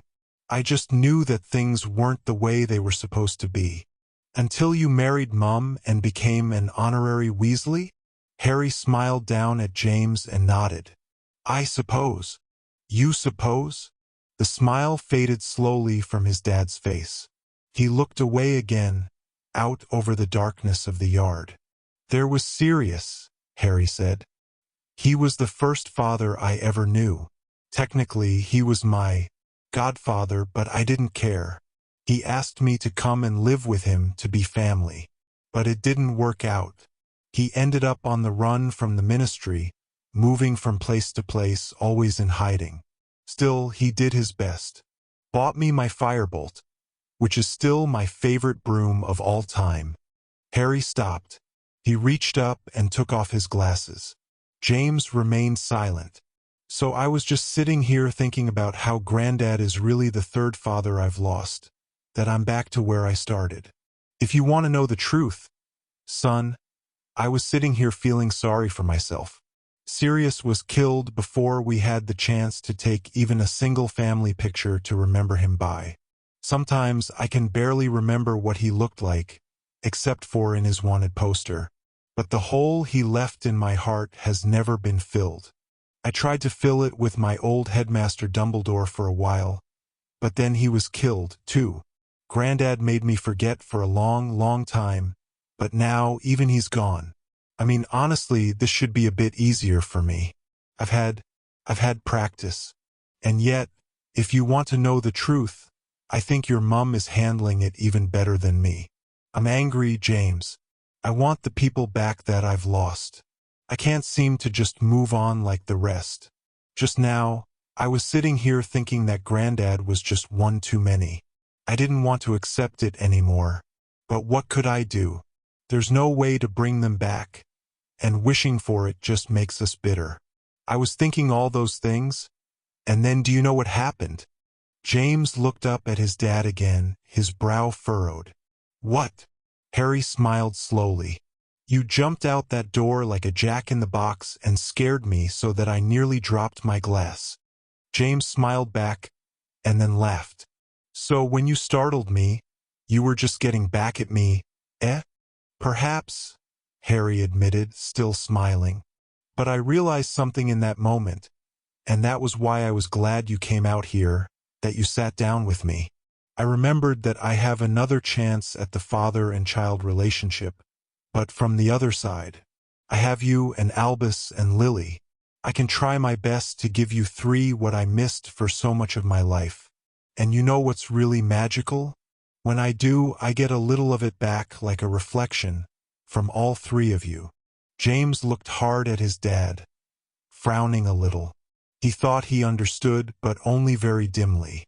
Finally, he looked down at the glass in his dad's hand. So, are you going to drink that? Harry lowered his eyes to the glass of fire whiskey, and then raised it. You know, son, he said, examining the moon through the amber liquid, I think it's time to start some new traditions. Don't you think? He held the glass a little higher, at arm's length. This is for you, Arthur, he said firmly. For the father you were to all of us, not the least of which to me. And for you, Dumbledore, for doing your formidable best right to the end. And for my real dad, James I, who I never knew but have always loved. James stared at the glass in his dad's hand as Harry paused. Finally, in a softer voice, he finished. And for you, Sirius Black, wherever you are, I miss you. I miss you all. Almost casually, Harry flung the fire whiskey from the glass. It made an arc in the moonlight, sparkling and spreading, and vanished into the dimness of the yard. Harry drew a deep breath and sighed, shuddering a little as he let it out. He leaned back and put his arm around his son. They sat that way for some time, watching the moon and listening to the crickets in the orchard. Eventually, James drifted to sleep. His dad carried him to bed. Chapter 2. The Borley. You'll be fine, James, Ginny said as she backed the car carefully into a slot next to the footpath. It doesn't hurt, you know. Your dad's been wearing them since he was 6. You're lucky you went this long without needing them. James fumed in the front seat. Behind him, Lily whined for the 10th time. I want to wear glasses too. Ginny blew the hair out of her face and jammed the shifter into park. Lily, if you're fortunate, you'll never have to wear anything other than sunglasses. But those you can wear all you want. Love. I don't want to wear sunglasses, Lily pouted. I want real glasses like James. Why does he get real glasses? My eyes aren't that bad, James insisted, not moving to get out of the car. I can read my school books just fine. I don't see why. They aren't that bad yet, Ginny said firmly. These are corrective lenses. Hopefully, they'll keep your eyesight from getting any worse. Why are you being so difficult about this? James scowled. I just don't want to wear them. I'll look like a sodding idiot. Don't say that word, Ginny said automatically. Besides, they don't make your father look like an idiot. Now come on. Lily, you stay here with Creature and have a little snack. Okay? I'll be able to see you from the window and I'll be back out in just a minute. You'll keep an eye out, won't you, Creature? In the back seat, Creature squirmed in his bright blue child seat. It'd be an easier task if Creature wasn't imprisoned in this muggle torture device, mistress. But as you wish. We've been through this, Creature. Regardless of what muggles think they see when they look at you, children are required to ride in a safety seat. It's bad enough that you insist on wearing nothing but a tea towel. People aren't accustomed to seeing a 5-year-old in a nappy. It's the best disguise poor Creature can manage, mistress, he croaked morosely. Creature has never been accustomed to the society of muggles, but Creature does his best with what small magic he has at his disposal. Ginny rolled her eyes as she climbed out of the car. Just tap the horn if you need anything, all right? Your small magic can manage that, I'm fairly certain. Ginny led James toward the office. Why do we have to go to a muggle eye doctor anyway? James complained quietly. Aren't there magical eye doctors with, like, invisible glasses? Or spells that magically fix your eyes? Ginny smiled. Not everything has a magical solution, James. A muggle eye doctor is as good as a magical one, and this one's more convenient than Diagon Alley. You've already been here for your exam. I don't see what you're so afraid of. I'm not afraid, James said disgustedly as they entered the lobby of the office. He looked around at the tiny waiting area. It was exactly the same as the last time he'd been there, right down to the number of fish in the grimy aquarium and the magazines on the end table. James Potter, Ginny told the fat woman behind the glass partition. "We have a 2 o'clock appointment with Dr. Prendergast." James plopped into the same chair he'd sat in the last time he'd been there. He kicked his heel on the thin carpet, grumbling to himself. A few minutes later, Dr. Prendergast emerged, smiling, skinny, and red-cheeked. He tucked his own glasses into a pocket of his white coat. "Do come back, James," he said jovially. "Your mother can come too if she likes." Ginny glanced at James. "Do you want me to? I can go get Lily and bring her back with us." He sighed and stood up. "No. Go ahead and check on her. Creature's probably trying to feed her caviar for a snack again." Ginny grinned at Dr. Prendergast and then threw a quick warning look at James. "The glasses are already paid for, James. Just come out to the car once you're done with the doctor. All right? Is Creature some sort of family pet?" Dr. Prendergast asked James as he led him into the examination room. "He's my half-brother," James replied. "He lives in the basement. We feed him a bucket of fish heads twice a week." Dr. Prendergast blinked at James, his smile growing somewhat brittle. "That's very amusing, James. What an interesting imagination." James sat on the edge of the examination chair as the doctor put on his own glasses and rummaged in a cabinet. He produced a box and opened it on the table. "Here we are," he said happily, extracting a pair of black eyeglasses. To James, they looked 3 times wider than his head. He slumped. "Let me just help you get them on and we'll test the prescription. Won't take a minute." He held them out to James and then slipped them onto his head. James closed his eyes as the glasses settled onto his ears. When he opened them again, the world looked very slightly smaller and warped a bit around the edges. He glanced around, trying to get used to the feeling. "There," the doctor said brightly. "And how does that feel?"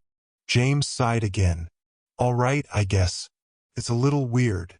That's perfectly natural. You'll get used to them in no time at all."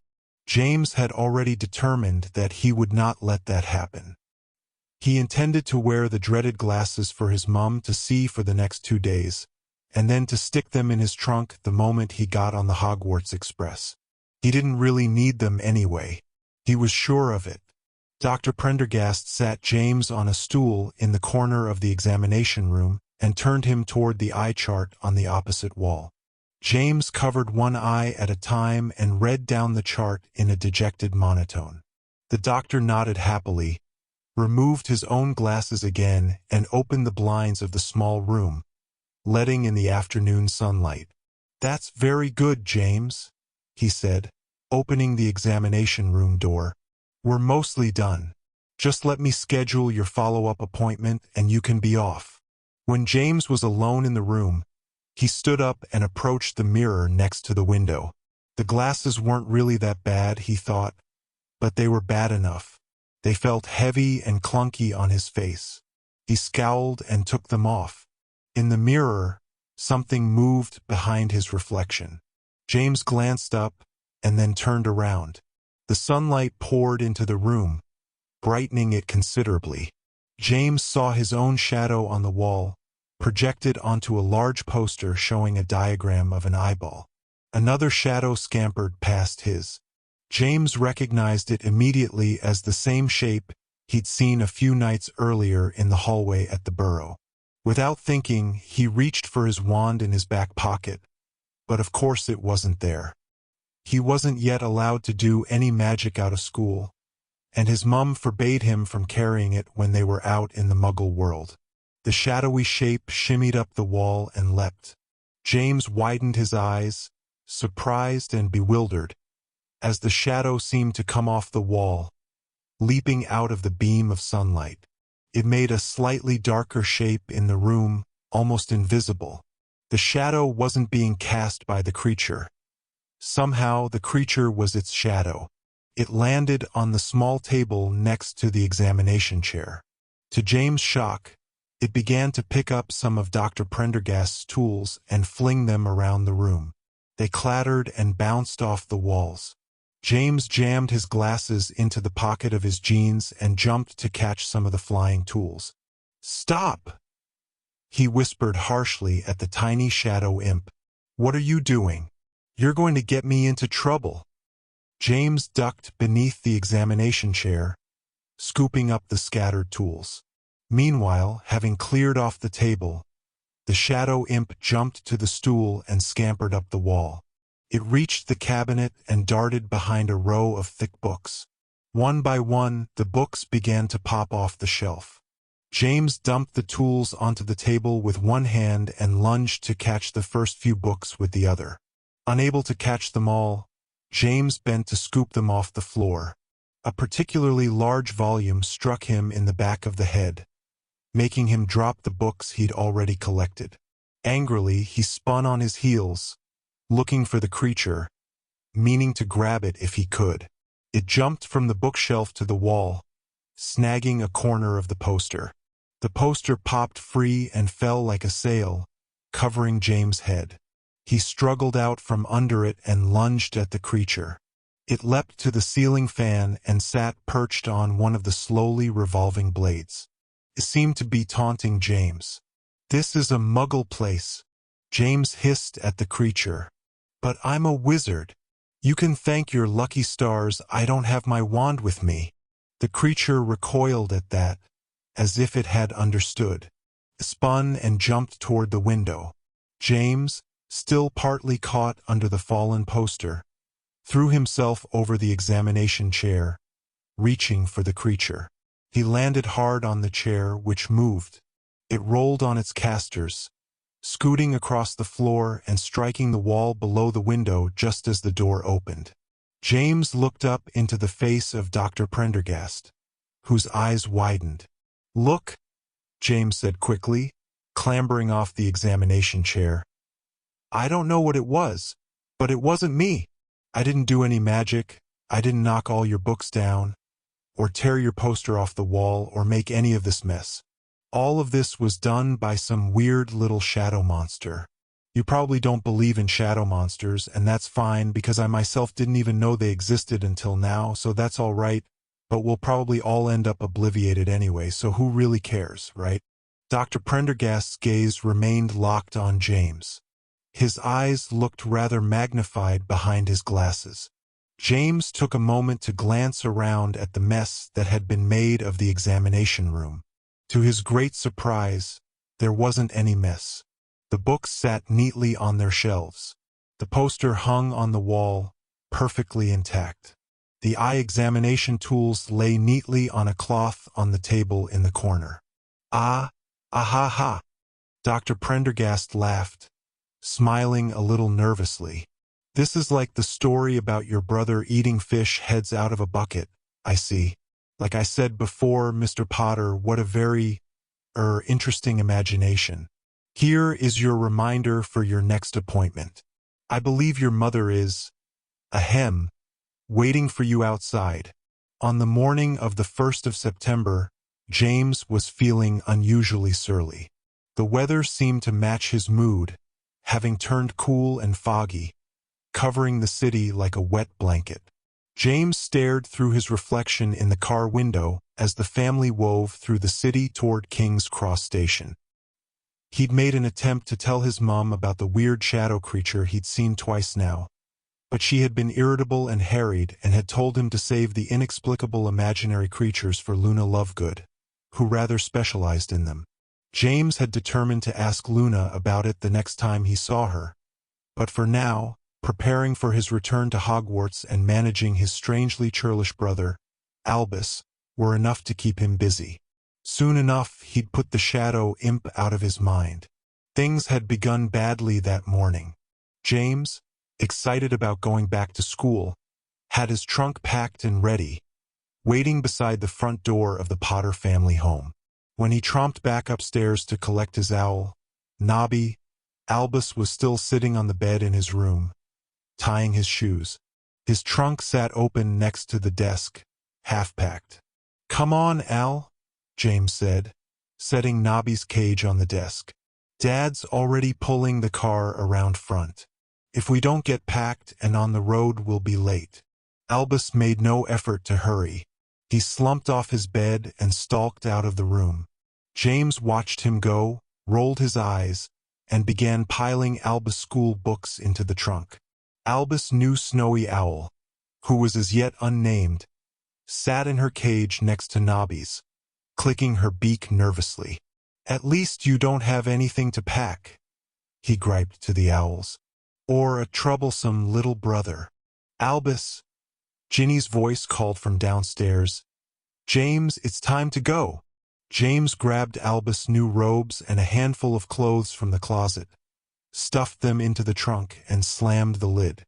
If Albus got to Hogwarts without a clean pair of underpants, it was his own fault. James grabbed the handle and lugged the trunk toward the door, meeting Albus as he came back. "Is that my trunk?" Albus demanded. James pulled the trunk past him into the hallway. "Just get the owls, will you? We're going to be late." "I wasn't done packing." "Well, I guess you're done now, aren't you?" James said, feeling suddenly angry. "Dad and Mum are waiting." "What? Did you decide you don't want to go to school after all?" Without answering, Albus collected the owls' cages rather noisily and followed James down to the car. As the family arrived at King's Cross Station, James tried to lighten the mood. "Just think, Al, by tonight, you'll be all settled in, sitting in front of the giant snake's head fireplace and drinking a flagon of butterbeer with your new snaky mates." Albus scowled and opened the car door, stepping out into the fog of the parking structure. James followed.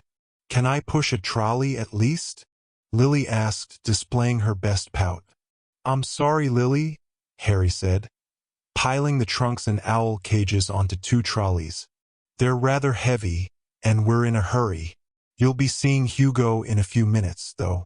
If all goes well, Aunt Hermione and Uncle Ron will be joining us for lunch as soon as the train leaves. Won't that be nice?" "I don't want lunch," Lily said petulantly. The family entered the large doors of the station and threaded through the commuters, attracting some curious stares as the owls hooted and fluttered their wings. Lily followed her parents, whining idly about her desire to go to Hogwarts with her brothers this year instead of 2 years from now. "I've been in the Slytherin common room," James said to Albus as they approached the platform. "Ralph showed me. Zane's even been in the girls' sleeping quarters. It's kind of like a 5-star hotel in Middle Ages Transylvania, if you know what I mean. You'll love it." Albus turned to look at James. I won't be in Slytherin." "Give it a rest, James," Ginny admonished. "I only said he might be," James said defensively, grinning at Albus. "There's nothing wrong with that. He might be in Slyth." He saw his mum's warning expression and fell silent. Feeling a little peeved, he took the trolley from her, glanced over his shoulder at Albus, and then pushed forward, running toward the partition. Just as it had last year, the partition seemed to dissolve. He flashed through it and pulled the trolley to a stop on platform 9 3/4. It was as crowded as it had been the last time he'd been there, although the mingled fog and steam made it hard to see everyone. Out of the dense mist, James could hear the chug and hiss of the Hogwarts Express, and for the first time all morning, he felt a bit better. Without waiting for the rest of the family, he pushed his trolley through the crowd toward the sound of the train. "James!" a voice called out. James glanced around and saw his cousin Lucy standing next to Uncle Percy, who was apparently lost in animated conversation with a man in a pinstriped cloak. Percy's wife, Audrey, stood nearby, holding Lucy's sister's hand and looking over a schedule of departures. "Hi, Lucy," James said, pushing the trolley over to her. "I didn't expect to see you here. What's going on?" "We're on our way back already," she shrugged. "Daddy got a call. There was some sort of magical disturbance in Wandsworth and the ministry needs him back. At least we get to go home for a while." "Where's Albus?" James gestured back the way he'd come. Albus is still in a snit. He's been grumpy ever since the burrow. Lucy nodded understandingly but said nothing. Well, I better get my trunk on board, James said. We're already late. See you, Lucy. Bye, James, Lucy replied, then added, keep an eye on Albus, all right?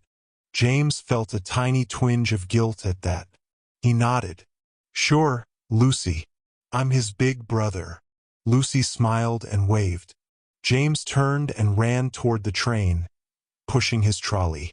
As he met the porter, he saw Teddy Lupin moving through the fog with Victoire at his side, lost in hushed conversation. Satisfied that his things would be loaded safely onto the train, James trotted to catch up to them. Hey, Ted, Victoire, he called. They stopped near the station, but Victoire continued talking, her head close to Ted's. It's time, she said, her face serious. I do not wish to spend the year away at school with this secret between us. It isn't between us, Vic, Ted said reasonably. You know your parents aren't ready to know about us. Your mom already thinks I'm a bum waiting to happen. Give me some time to arrange things in Hogsmeade. Once I've proven I'm serious. To whom do you need to prove yourself? Victoire asked, stepping back and placing her fists on her hips. My parents or yourself? Ted rolled his eyes. He glanced at James. This is what it's like dating a girl whose family I've known all my life, he said. They know me too well for my charms to work on them. Your charms work just fine, Victoire sniffed. In fact, if it wasn't for your charms, you wouldn't even have this problem. Sorry to interrupt, James said, raising his hands, palms out. I just wanted to say hello. I'll just fade away into the mist again. Wait a minute, Ted said, his face growing thoughtful. I've got an idea. Suddenly, he grabbed Victoire and hugged her to him. She resisted for a moment, but then he kissed her, and she relaxed. Slowly, she dropped the handbag she was carrying and wrapped her arms around Ted's neck. James took a step backwards and looked around nervously. Like I said. He began but stopped as Ted held up a finger, still kissing Victoire. Finally, he broke away and looked aside at James, smiling crookedly.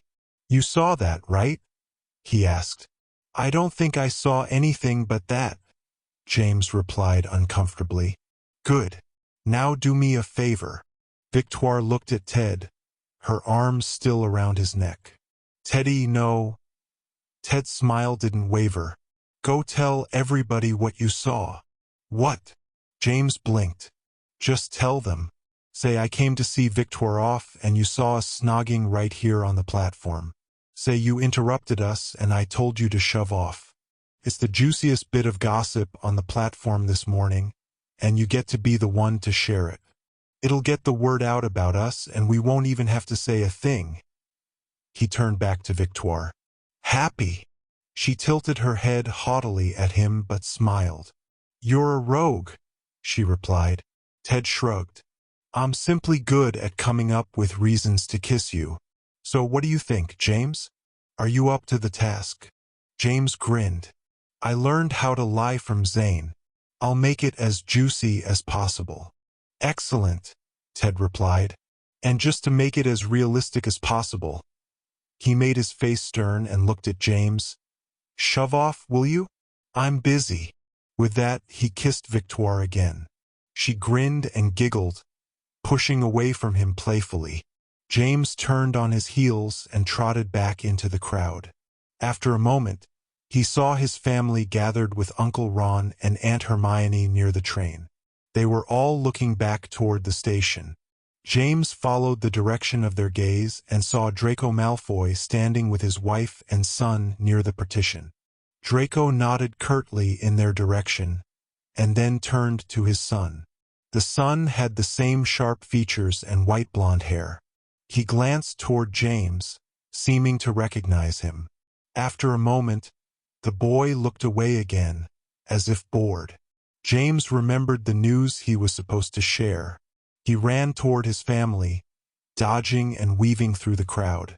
As he approached, he heard Uncle Ron say to Rose in a pointed voice, "Don't get too friendly with him though, Rosie. Grandad Weasley would never forgive you if you married a pureblood."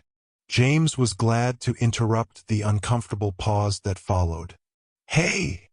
he yelled as he approached. Rose saw him first and smiled. The rest of the family turned curiously. "Teddy's back there. Just seen him.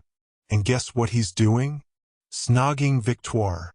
The adults looked down at James rather blankly. James raised his eyebrows, exasperated at their lack of response. "Our Teddy, Teddy Lupin, snogging our Victoire, our cousin. And I asked him what he was doing." "You interrupted them?" Ginny said incredulously. "You are so like Ron." James plowed on, committed to telling it like Ted asked. "And he said he'd come to see her off. And then he told me to go away. He's snogging her." Lily spoke up. "Oh, it would be lovely if they got married." James rolled his eyes, ignoring the rest of the conversation. Well, at least he'd succeeded in getting the word out.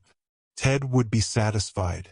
After a moment, James heard his dad saying, "Why don't we just invite him to come live with us and have done with it?"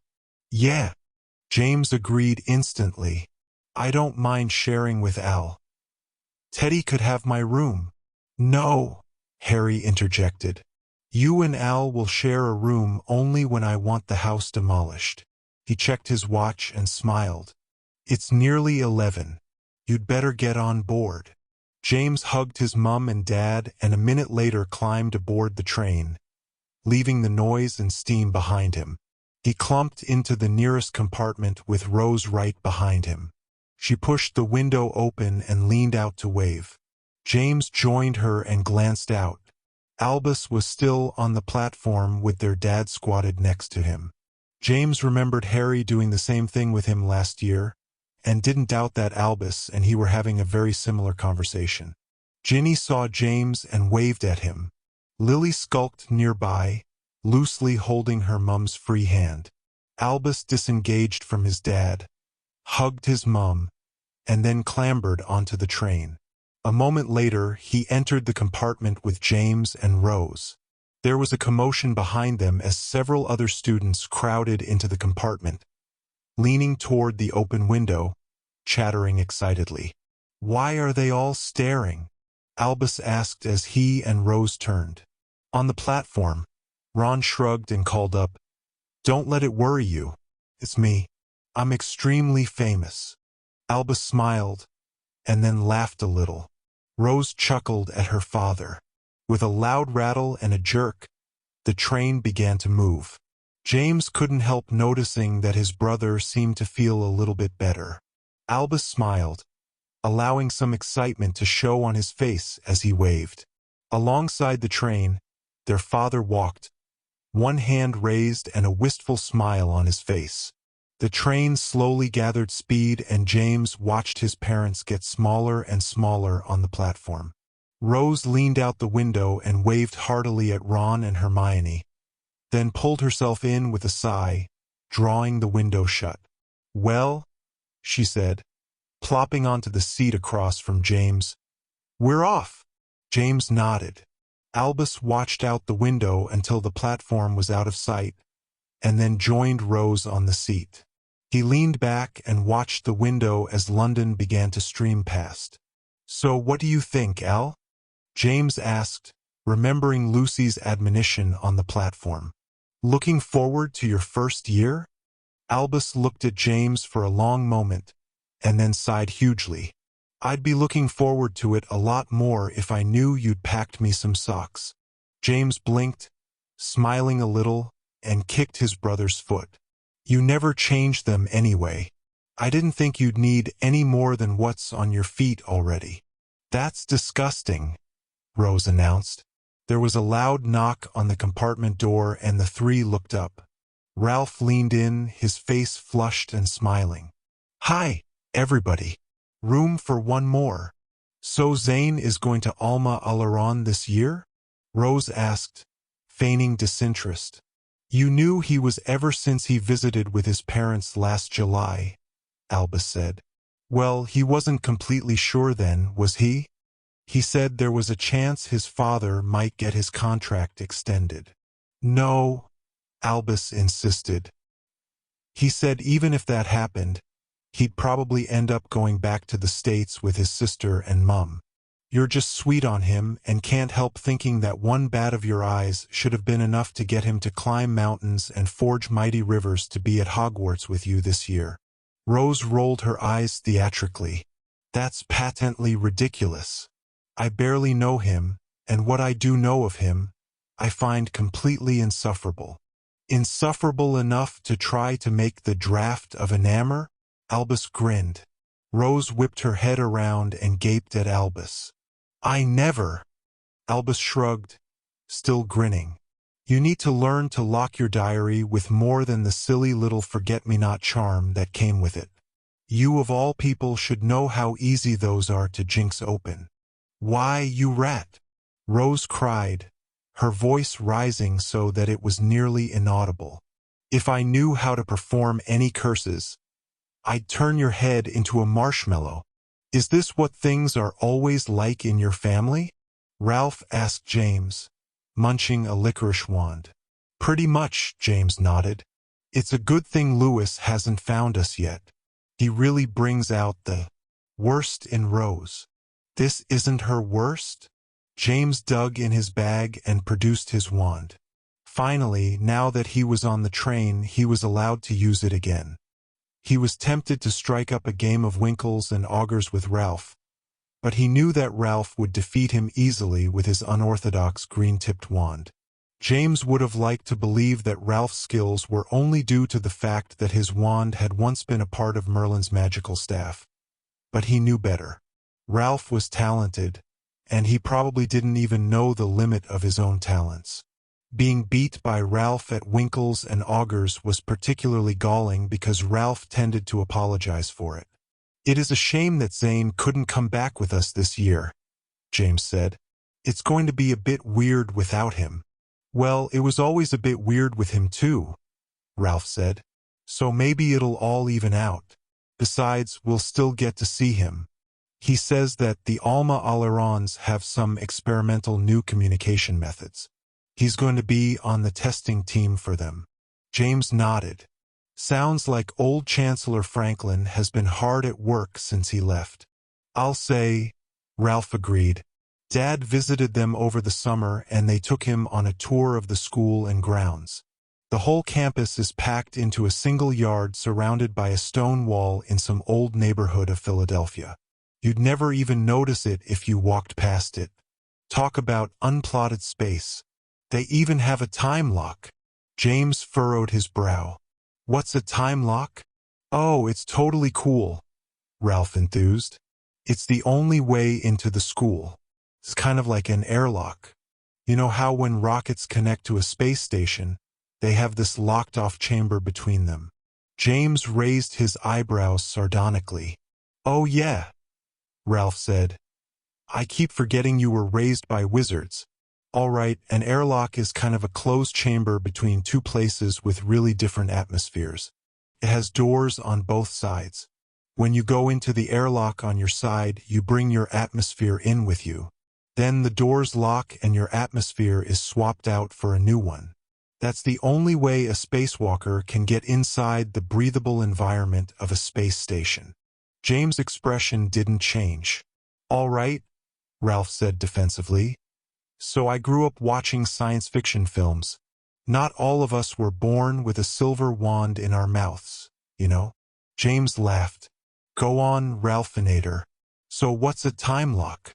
Well, that's just it. It's an airlock for time.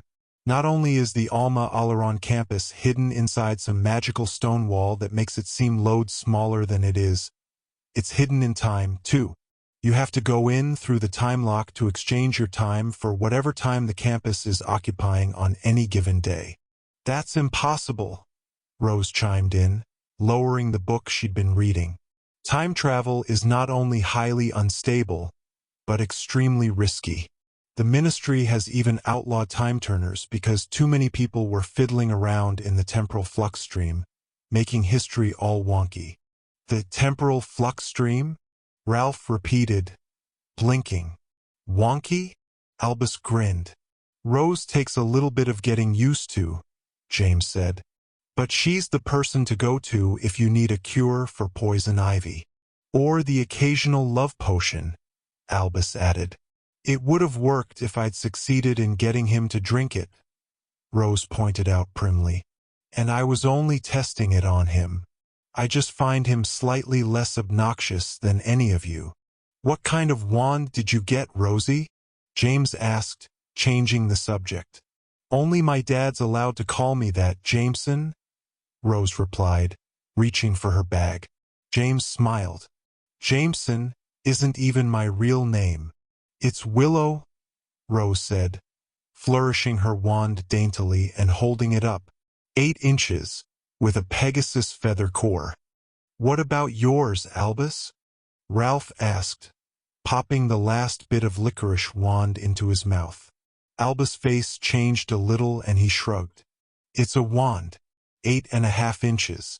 It's made out of you. Ralph nodded. So what's the core made of? Albus glanced aside, out the window, his face darkening. What's your wand core made of, Ralph? He asked pointedly. Ralph blinked. He reached into his bag and produced his wand. James looked at it, remembering it well. It was at least a foot long, and thick as a broomstick. The end was whittled to a dull point and painted lime green. It looked as silly as always, and yet James knew, perhaps more than anyone, what that wand was capable of in Ralph's hand. It had saved James' life at least once. Well, Ralph admitted, I used to think it had a Yeti whisker core. A Yeti whisker? Albus said, leaning forward and grinning. We've been through this, Rose sighed. Nobody knows what's inside Ralph's wand except maybe Merlin, and I'm sure not going to ask him. He creeps me out. James looked at Rose. He does? Why? Rose gave James an expression of exasperated disdain. He's only the most famously self-serving wizard in the history of the magical world, you know. Yeah, I suppose, but he's not evil. Hasn't it occurred to you that a wizard as powerful as Merlin could be all the scarier because he's not evil but just selfish? James frowned incredulously. Where in the world did you get that? Your own parents were part of the committee that succeeded in getting him appointed headmaster. Rose put her wand back into her bag and shoved it under her seat. Let's just say even his strongest supporters think there's a lot we don't know about him. Like what? James demanded. Like things we don't know, Rose repeated pedantically. That's pretty much the point. We don't know them. James scoffed and turned away, fingering his wand. The sky outside the train window was still gray as slate, promising rain. Fields marched past monotonously. James decided to go see if he could find any of his other friends. He stood and shoved the door open. Hey, Ralph said, not looking up from the tabloid he'd flipped open. If you see the cart lady, send her back down this way, would you? I'm starved. James nodded and stepped out. He was about to close the door again when Albus squeezed through, joining James in the corridor. Why didn't you tell Ralph what your wand core was? James asked as they walked. What business is it of his? Albus replied, as if daring James to respond. James shrugged. After a moment, Albus sighed. Look, it's bad enough everyone makes those jokes about my name. SP, a kind of snake. Haha. If word gets out that my wand core is a dragon heartstring. I think it's kind of cool, James said. Nobody messes with a dragon. Except for Uncle Charlie and Harold and Jules, Albus said, allowing a small grin. Yeah, but they're totally dotty. They're almost as bad as Hagrid when it comes to dragons. James stopped in the corridor and looked at Albus. It really isn't a big deal, you know. I tease you about it, but really, It's only because when I was being sorted, I actually considered. Something flickered past them in the corridor. James saw it and whipped around, gasping. What? Albus asked, glancing around. James shook his head, still studying the shadows of the corridor. I don't know. Something. I think I've seen it before, but I don't know what it is yet. I see your first year of school has you just brimming with knowledge, Albus said. James held up his hand toward Albus, silencing him.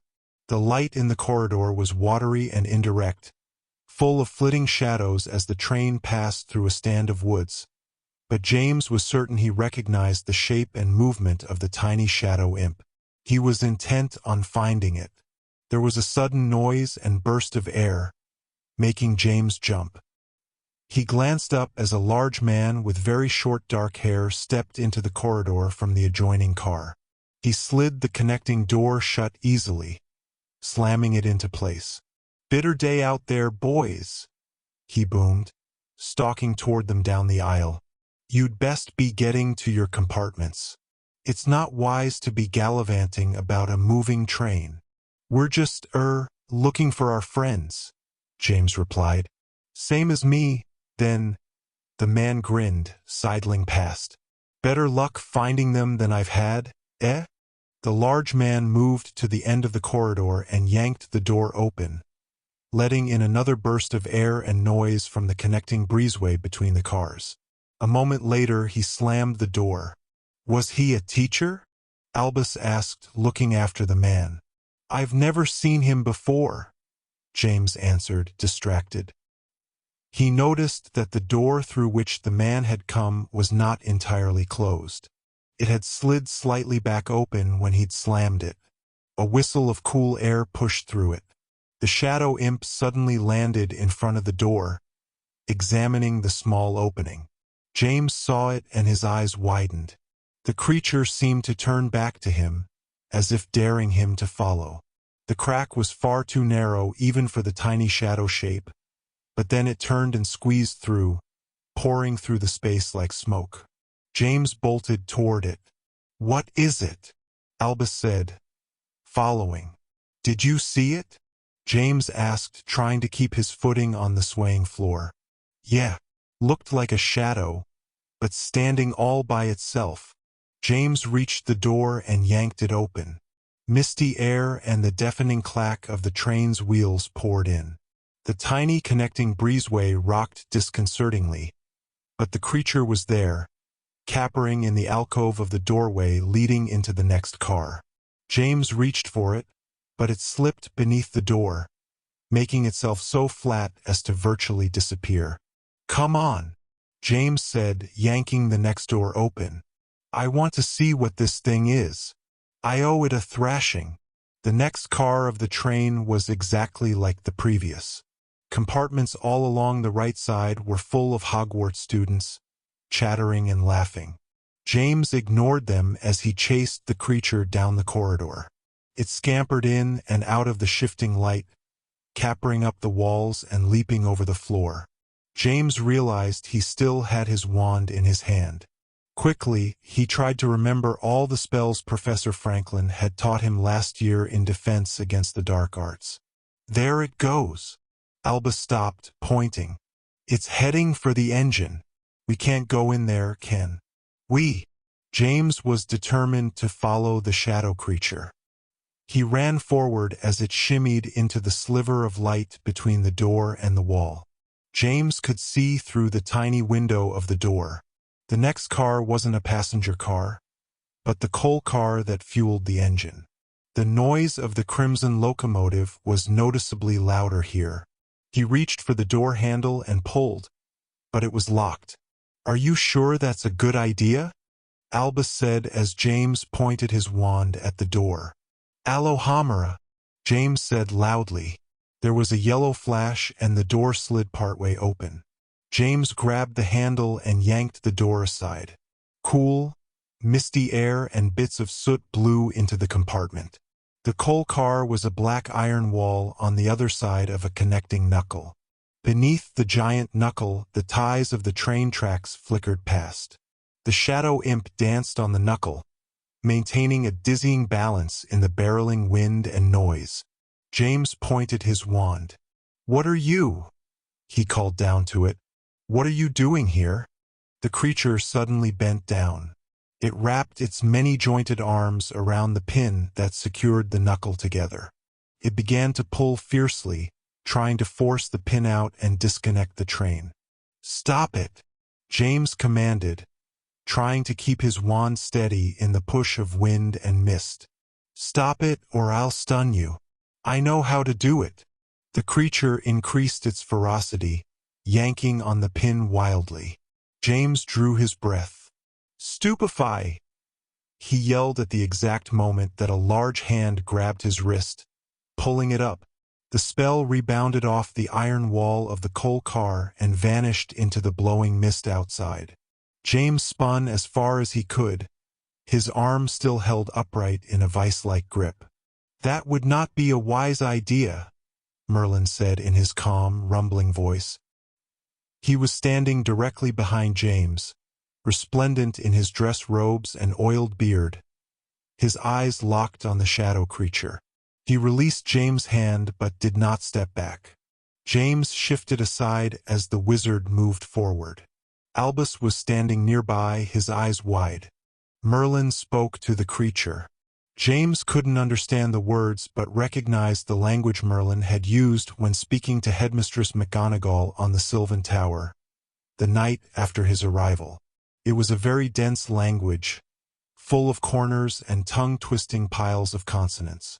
The imp stopped pulling the pin of the knuckle and slowly stood up, as if transfixed. It stepped into the compartment, almost between Merlin's feet, and stopped, swaying slightly as the train rocked. Merlin slid the door shut, closing off the wind and the clack of the wheels. He stepped back, still keeping his eyes on the shadowy shape. "Mr. Potter," he said calmly, "would you be so kind as to stand guard for a moment? I need to retrieve something from my compartment. I'm afraid I was rather unprepared when I saw you running past in pursuit of the Borley." "The Borley," James said, looking down at the slowly swaying creature. Yeah, sure. What do I need to do to guard it?" "Absolutely nothing," Merlin said. "I've entranced it, but the words won't last long. Just watch it in case it awakens again." "What should we do if it does?" Albus interjected, pushing between Merlin and James. Merlin looked down at him. "Tell me which way it goes," he rumbled. He turned to stalk heavily down the corridor. "Oh, and boys," he said, looking back at them over his shoulder. "Whatever you do, use no magic in the Borley's presence." A moment later, the connecting door opened and slammed as Merlin passed through. "What in the world is a Borley?" Albus asked, staring down at the entranced shadow shape. "I've no idea." "So that was Merlin, eh?" James nodded. "He's pretty hard to miss." Halfway down the corridor, a compartment door slid open. Both Potters looked up as a boy stepped out into the corridor. The boy glanced back in the direction Merlin had gone, and then turned to James and Albus. His face was cold, disinterested, and very pale. James recognized the son of Draco Malfoy. "Mischief already?" the boy commented. "And already in trouble with the new headmaster to boot." "Well, it's no business of yours either way," James said, trying to stand in front of the tiny shadow creature. "I know you," the boy said, smiling and narrowing his eyes. "The two Potters. I can't remember your first names." "What's the point, really? What do you want?" James asked, trying to put some authority into his voice. He was a second year after all. It wasn't much, but it was something. "At first, I wanted to see if you were as thick as I'd heard. The story among the Slytherins is that the older of you has delusions of being a great hero, just like your father supposedly was. But now that I see that you're both only a pair of frightened kids, I just want to see what you have cornered there," the boy said, gesturing toward the floor at James' feet. Albus stepped forward. Like he said, "It's none of your business. Why don't you shove off?" "Scorpius." "As a matter of fact, I don't plan to," the pale boy said, still smiling indulgently. "I'm the curious type, I am. Let's have a look. Why don't we?" "I saw your dad last week," James said. He realized he still had his wand in his hand. "Yes," Scorpius said, rolling his eyes. "At the old man's funeral. He thought it was the noble thing to do, I suppose. Mother didn't agree, but she goes along with father's ideas like a good wife should. Personally, I didn't see the point. It's hard to feel bad about one dead Weasley when there are so many more to take his place." James felt something rush past him and glanced down, certain that the shadow creature had reawakened. He was only aware of what was happening when he heard the thump that followed. Albus had rushed Scorpius, throwing him against the wall of the compartment hard enough to make the boy stagger. They collapsed to the floor in an untidy jumble. "How dare you? Get your hands off me!" Scorpius cried, struggling as Albus wrestled to keep him down. "Take that back!" Albus yelled furiously. "Take it back right now!" More doors opened along the corridor. Curious students gathered, some grinning and pointing. "James," Sabrina Hildegard, a fellow Gryffindor, said as she stepped into the corridor. "What's going on?" First, the connecting door is left open, and then there was a sudden crack and a flash of red. Scorpius clambered to his feet, his face livid. He pointed his wand wildly, but Albus lunged at him. "No!" James shouted. "Albus, stop!" There was a furor of voices and clamoring figures as Scorpius stumbled backwards, trying to evade Albus' reaching arms. Another spell ricocheted off the ceiling of the compartment. Suddenly, James remembered the Borley. He spun around, looking for it, but the creature was gone. Desperately, he scanned the corridor. "No spells!" he shouted, holding up his hands, but no one noticed him. James was jostled as more students pressed into the narrow space, crowding to see the fight. He spun around, looking for the creature, and suddenly saw it. The Borley leapt within the shadows of the milling students. It was much larger than it had been at first, and seemed rather more solid. It jumped to the floor and James heard a thump as it landed. Unthinkingly, he pointed his wand at it. The Borley saw him and lunged as if to attack. James pulled his wand up and ducked. The creature went over his head and disappeared into the throng that filled the corridor. "Be still!" a very large voice boomed, and James didn't have to guess who it belonged to. He grimaced and slumped against the wall. The crowd of onlookers silenced immediately. A moment later, the corridor had emptied again as the milling students slipped sheepishly back into their compartments, leaving James, Albus, and Scorpius. Albus had a handful of Scorpius robes. Scorpius still had his wand in his hand. He tried to slip it surreptitiously into his robes. Merlin rolled his eyes slowly. "So," he said in his low, rumbling voice, "can any of you tell me in which direction it went?" Chapter 3. The Sorting. "You can't take 10 points from Gryffindor before we even get to school," James insisted, trotting to keep up with Merlin's massive stride. Albus followed, glancing back angrily. "Deducting points from the offender's house is the preferred method of discipline at Hogwarts, Mr. Potter," Merlin said distractedly. "I asked you to guard the Borley, and not to allow any magic to be used in its presence. Failing that, you were to at least point me in the direction of its escape.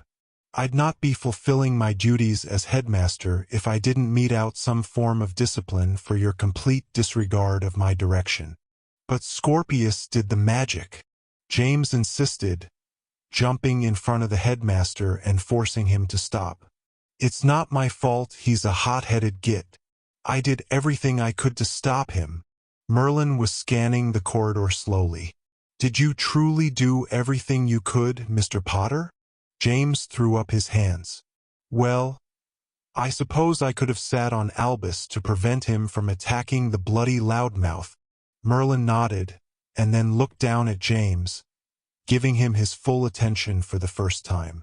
It is true what they say, Mr. Potter. I come from a much different age. When I give instruction, I do not do so lightly. It will behoove you to remember that a lack of effort in carrying out those instructions goes much poorer with me than an excess of effort. Do you understand? James worked through the sentence in his head, nodding slightly. He glanced up at the headmaster and shook his head. It means, Merlin replied slowly, that I expect you to do everything within your power to carry out my requests. If sitting on your brother might have helped, then next time I expect you to do exactly that. The Borley has escaped, and more importantly, your negligence has allowed it to gain power. It will not be as easy to transfix next time, and you should be aware that, up until a few minutes ago, it was relatively harmless. Merlin's lowered brow and glittering eyes made the point very clearly. James still felt unjustly accused, but he nodded his understanding. What is it? Albus asked. This Borley thing. Merlin turned away, half dismissing the boys. They are a form of shade, shadow creatures. They are purely magical beings, and as such they feed on magic. They'll taunt young or foolish wizards into using magic on them so that they might feed and grow. When they are tiny, they are harmless.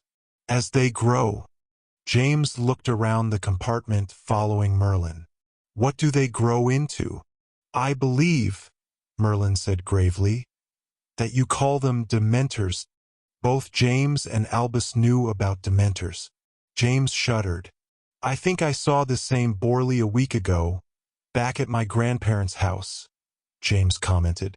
And then later at the eye doctor's. It made a horrible mess, but a few minutes later, when the doctor came into the room, the mess had vanished. Everything was back to normal. I thought I'd imagined it.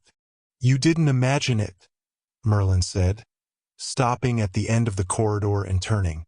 The Borleys come from a realm outside of history. They can manipulate tiny pockets of time, bunching minutes together like a wrinkle in a rug and then poking directly through them. You saw its actions, so you remembered them even after it leapt back in time and undid them.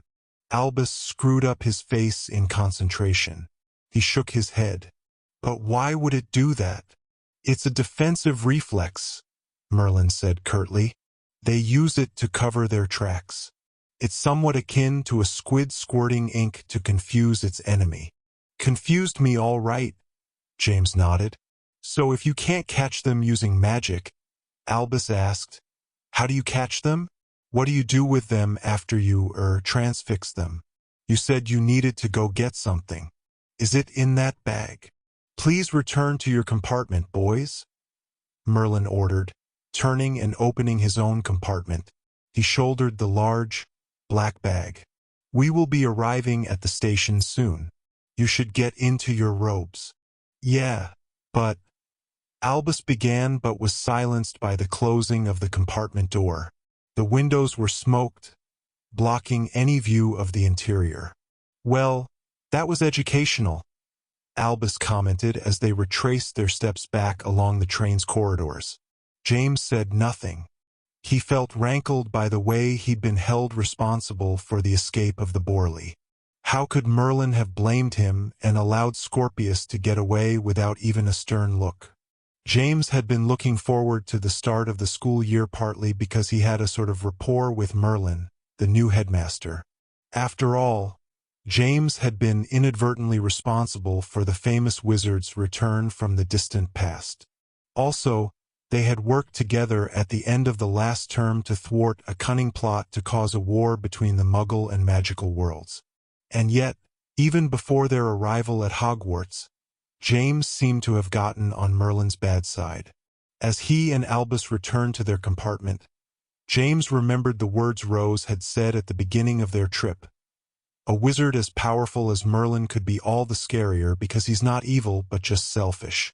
But of course that was ridiculous. Wasn't it? Merlin wasn't selfish, just different. James knew Merlin as well as anyone did. He'd even been consulted about whether or not the famous wizard would be a good headmaster. He wasn't dangerous. He was just from a much different time. Merlin had said so himself. He came from a much more serious, grave age. Not only was it important for James to remember that fact, it was important for him to help the rest of the students understand it as well. By the time Albus yanked the door to their compartment open, it had begun to rain in earnest. The windows of the train were streaked and spattered with huge drops. Ralph was asleep on his seat with his tabloid open on his chest. Rose was buried in her book, barely noticing the brothers' return. And James was becoming rather certain that this year might not be quite as fun as he'd first thought. As the light began to fade from the day and the rain finally abated, James, Albus, and Ralph dug their robes out of their satchels. Both James and Albus' robes were rather sadly wrinkled. Rose looked up from her book and clucked her tongue at them. "Haven't you two ever learned how to fold your clothes? Boys don't learn things like that," Albus said, trying to smooth out the front of his robe with his hands. "We learn cool things. Secret boy things that I'm not even allowed to tell you about. Girls get stuck learning how to pack clothes so their husbands look good when they go out to their jobs." "I'm not even going to respond to that," Rose said, shaking her head sadly. "I only hope your sister is learning her lessons better than you did. The son of a famous woman Quidditch player should know better." Ralph raised his eyebrows. "I think I know an anti-wrinkling spell. You want me to try it out?" "No thanks, Ralph," James said quickly. "No offense, but I still remember you burning a bald stripe on Victoire's head last year." "That was a disarming spell," Ralph said defensively. "My wand is a little sensitive about those. The problem isn't getting them to work, but keeping them from working too well." Rose said pointedly. "I wonder why that might be." "So you really tackled him, eh?" Ralph said to Albus, reverting to a former topic. "Knocked him clean off his feet," James said, nudging his brother. "It was pretty good even if it did get me into trouble." "You need to learn some self-control, Albus," Rose said, finally putting her book aside. "He may be hard to like, but you are at Hogwarts now. You can't go around tackling everyone who says something you don't like." "Something I don't like?" Albus said, glaring at Rose. "Did you miss the part where he insulted our dead granddad? There's such a thing as honor, you know. I'll do it again if he so much as looks at me sideways." "I didn't say you shouldn't retaliate, Albus," Rose said meaningfully. "I just said we're at Hogwarts now. You retaliate with magic." "Yikes," James said, laughing a little nervously. "The apple really fell far from the tree with you, Rosie." Rose looked hurt. "I may be my mum's daughter, but I'll have you remember that I'm a Weasley too." Albus grimaced. "Well, I can't do any real magic yet. Besides, it felt so good to knock him down." Rose shot James a serious look. "Then I hope you're getting your bum in gear. Looks like you'll be spending a lot of the year sitting on your little brother." "He's his own problem from now on," James said. "Besides, Scorpius deserved it. That stupid twit was trying to stun Albus. His parents have been teaching him curses already. It's a good thing Albus has a good reach. Well, all I can say is I'm going to be doing some research on this Borley creature," Rose said as the train slowed, entering Hogsmeade Station. Albus raised his eyebrows in mock surprise. "You mean there's a magical creature you haven't learned about already?" "Sounds like trouble to me," Ralph admitted. "If Merlin said the thing had turned dangerous, I guess it's definitely something to look out for." James zipped his satchel and slipped it over his shoulders. "I just want to know why it's been following me around. Why'd it pick me? Obviously, It thought it could trick you into using magic on it, Rose reasoned. It almost worked too.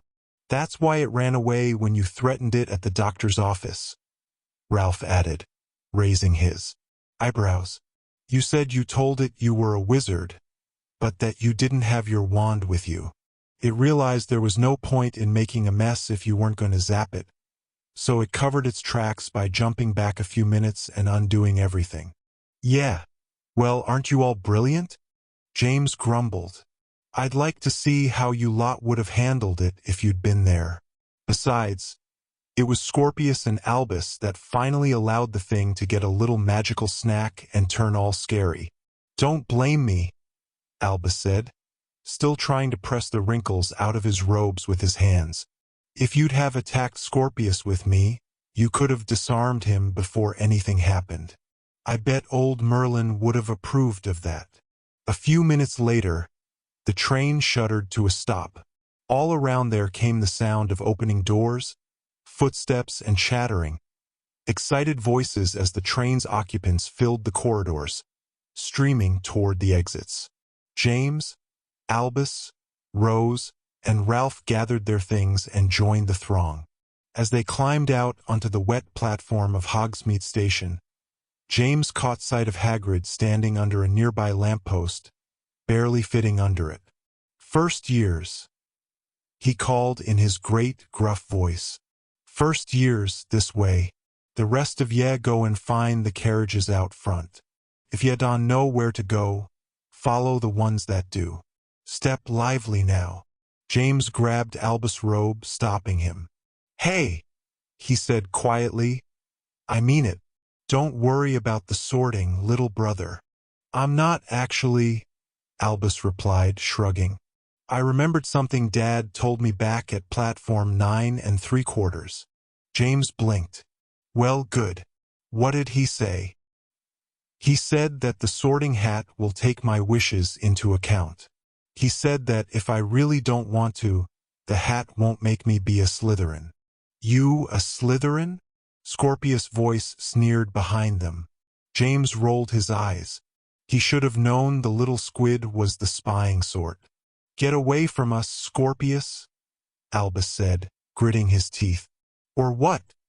The boy grinned. Are you going to risk getting your brother into trouble again by rushing me? That only works once, Potter. Albus nodded. I'll do that and more if you don't watch yourself. That's why you'd never make it into Slytherin, Scorpius said airily, turning to walk away. As you saw on the train, Slytherins fight with their brains and a wand. Your sort has to rely on brute force. But what do you expect from a son of Harry Potter? Albus tensed to lunge at Scorpius again, but James grabbed his shoulder. Don't you dare go after him again, you dolt. That's just what he wants you to do. He's ragging on Dad, Albus hissed. He's trying to provoke you. Save it for later. You've got the whole school year to hate him. That's right, Potter, Scorpius said as he turned back, still grinning. Listen to your brother. He knows what happens when you go up against a Slytherin. Did he tell you what happened when he tried to steal the Slytherin captain's Quidditch broom last year? Nasty business, that. I hear you ended up face down in the mud. James let go of Albus' shoulder, his face flushing with anger. You just want to watch it, Malfoy. We're not afraid of the Slytherins. Then you really are as foolish as you look, Scorpius said, his grin vanishing. A Malfoy is back in the House of Slytherin again. We don't play politics. You best watch yourselves. He glared at the two brothers, then turned, his cloak flapping, and disappeared into the throng. Arrogant little nutter, isn't he? Albus said. James glanced at him and grinned. See you in the Great Hall, Al. Yeah, Albus replied, nodding toward the carriages. Have fun with the Thestrals. Don't let them frighten you too much. You're the one who has nightmares about them, not me, James said, rolling his eyes. Like I told you, they're invisible. Albus simply looked at James, a curious expression on his face. What? James asked. Nothing, Albus said quickly. I was just thinking of something else Dad said on the platform, right before I got on the train. James stopped and furrowed his brow. What did he say? Albus shrugged. He said James might have a little surprise with the Thestrals. With that, Albus turned, shouldered his pack, and walked toward Hagrid at the far end of the platform. They weren't invisible, at least not completely. James hung back, sincerely apprehensive to get too close to the horrible-looking, semi-transparent creatures hitched to the carriages. The nearest one beat its great leathery wings slowly. It turned to look at him, its blank white eyes bulging grotesquely. You can see them, eh? A voice asked. James glanced up, startled, and saw the stout face and red cheeks of his friend Damien Damascus. Damien was also looking at the Thestrals, his brow slightly furrowed. I started seeing them at the beginning of my 4th year. Shocked me good, I'll tell you. I thought the carriages were just magical, that they pulled themselves up to the castle. Noah took me aside and told me all about the Thestrals. He'd been seeing them since his 2nd year. Come on, they're harmless. They're actually kind of cool when you get used to them. James threw his bag into the carriage and climbed into the rear seat. Hi, James, Sabrina said as she heaved herself into the front seat. She still wore a quill in her wavy red hair. It bounced jauntily as she turned to look over her shoulder. So what was the drama in the train? Merlin looked like he was going to shoot death bolts from his eyes. James ran his hand through his hair wearily. Don't remind me. I already got 10 points taken from Gryffindor. Not the best way to start the year off, Petra Morgenstern said, joining Sabrina on the front seat. That kind of thing can get your fellow Gryffindors a bit peeved. Fortunately, we 7th years are above being petty about such things. Sabrina and I are 6th years, Damien pointed out, and I don't know about her, but I'm still as petty as they come.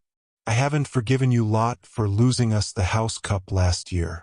To Hufflepuff, of all things. You'll forgive us for trying to save the world, Petra said lightly, arranging her robes on the seat. Besides, I recall you were involved in that escapade as well. That may be, but unlike the rest of you, my involvement was never proved. That's why our dear departed Ted saw fit to make me the official gremlin scapegoat. Allegations just roll right off me. Sabrina nodded seriously. I'm glad you found a good use for that oily hide of yours. There was a sudden jerk and the carriage rolled forward. James looked and saw the ghostly Thestral trotting ahead, pulling the carriage. He squinted at it, trying to see it more clearly. Damien leaned toward him and asked in a quiet voice, So who died? What? James blurted, turning to look at the bigger boy. He lowered his own voice and asked, How'd you know? My aunt died when I was in my 3rd year, Damien replied. It was silly, really. Broom accident on her way back from visiting my grandparents. Mum warned her not to fly with a storm coming on, but Aunt Aggie always thought she was indestructible. She stayed alive in St. Mungo's long enough for us all to get there and see her. She died while I was there in the room. When I came back the next year, I saw the Thestrals for the first time. I thought I was going daft until Noah pulled me aside and told me about them. He said that they become visible to anyone who has witnessed and accepted a death. So who died? James sat back in his seat and took a deep breath. My granddad Weasley, he said in a soft voice. He had a heart attack. Damien raised his eyebrows. Old Arthur Weasley? You knew him? Well, not in person, he replied. But he was the father-in-law of your dad, and let's face it, your dad's a celebrity. Besides, Arthur Weasley faced Voldy Snake. Didn't he? Not bad for a ministry pusher. Lots of people know about that. They say that it proves courage is more important than magic when it comes to the sticking point. James looked at Damien, surprised. Do they really? Sure they do, Damien said.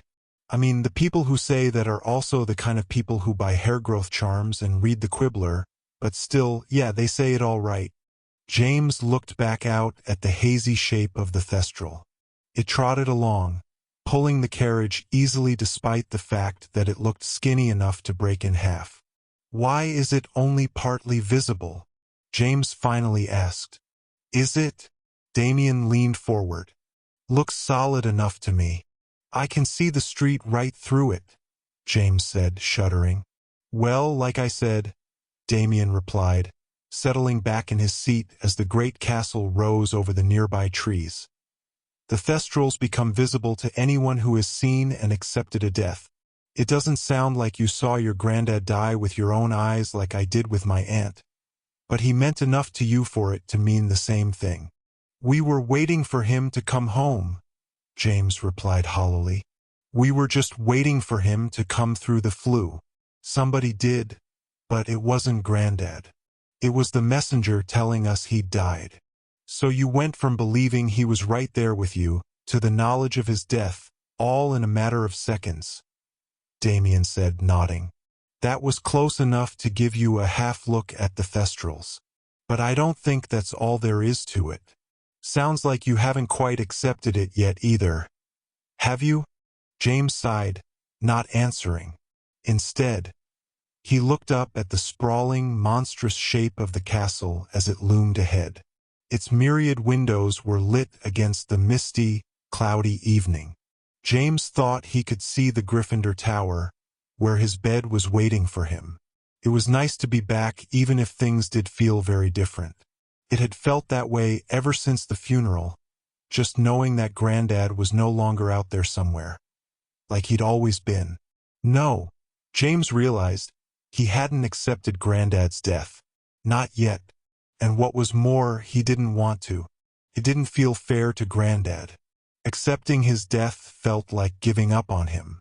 For a moment, James wondered if Albus felt the same way, and then he remembered how Albus had attacked Scorpius in the corridor of the train, tackling him and yelling, "Take it back! Take it back right now!" Albus hadn't accepted Granddad's death either. It just looked different in him. Mainly because Albus had now found someone at whom to point his anger and grief. Probably wasn't the healthiest way to manage things, but James couldn't think of anything better. To be sure, Scorpius made it rather easy for Albus to hate him. James had grown up with Albus, and he knew just how passionate the boy could be. Thinking that, James didn't know whether to despise Scorpius or pity him. James marveled at time's ability to alter one's perception. Merely 1 year earlier, he had entered the great hall for the first time, filled with apprehension and worry. Now he threw himself happily into the noise of the gathered students, greeting friends he hadn't seen all summer and being welcomed into the hearty fracas of the Gryffindor table. The floating candles filled the hall with warmth and light, forming an exciting contrast against the sullen gray clouds represented on the room's ceiling. Peeves swooped randomly throughout the candles, blowing raspberries on the tiny flames in an effort to put them out, but they simply relit themselves with small pops as he passed. James sat down at the Gryffindor table and grabbed a handful of Bertie Bott's every flavor beans from a nearby bowl. Bravely, he popped one into his mouth without checking the color. A moment later, he screwed up his face, not quite daring to spit the candy out. "You'll want to be especially careful with those, James," a fellow second-year Graham Wharton called. "Those were provided free of charge by your pals at Weasley's. They partnered with Bertie Bott's for a whole new line of novelty flavors, and we get to be the test market." "What is it?" James managed to say, swallowing the horrid bean and grabbing a pitcher of pumpkin juice. "Judging by the color of your tongue, I'd say that one was lemon lima bean," Graham said, squinting studiously. "There's also mint chocolate chipmunk and peanut pickle brittle. Damien just ate one of the steak and kidney stone beans," Noah Metzger called from the end of the table, pointing. "Everybody, duck. I think he's going to blow." James couldn't help laughing as Damien struggled to swallow the bean. Petra pounded him gravely on the back until Damien shoved her away, lunging for his goblet. A hush rippled over the rowdy students, and James looked up to see Merlin approach the huge podium on the hall's dais. He had donned a blazing red robe with a high golden collar, and James recognized it as Merlin's rather ancient version of a dress robe. The sleeves and collar of the robe were encrusted with braided scrollwork that glittered with actual gold and jewels. The giant man's beard glistened with oil, and he carried his staff with him, knocking it pointedly on the floor as he approached. He was so tall that he made the podium appear small. He leaned over it slightly, his eyes unreadable as they roamed over the silenced assembly. "Greetings, students and faculty of Hogwarts School of Witchcraft and Wizardry," he said slowly, his deep voice echoing all round. "My name is Marilinus Ambrosius, and if you have somehow managed not to learn of it on the Wizarding Wireless or in the newspapers, I am the new headmaster of this institution. As such, I will expect to hear no more of the rather distressing verbal tendency of this age to use my name as an oath or an expression of amazement. You should know that neither I nor my underpants find it the least bit amusing." James knew that the comment would have been funny if Merlin hadn't said it with such pointed gravity. He glared out at the assembly of students, daring anyone to so much as chuckle. Apparently satisfied, he straightened and smiled disarmingly. "Very well, then. As headmaster, I succeed Madame Minerva McGonagall, who, as you can see, has deigned to remain at the school to serve as my advisor and to continue in her duties as Professor of Transfiguration." There was a burst of applause, which seemed to take Merlin off guard. He blinked out over the crowd, and then smiled slightly. The applause grew to a sustained ovation, and Merlin stepped back from the podium, acknowledging the former headmistress. On the floor before the podium, the first years were lining up behind Professor Longbottom. James saw Albus and Rose, both of whom were looking around the room in awe.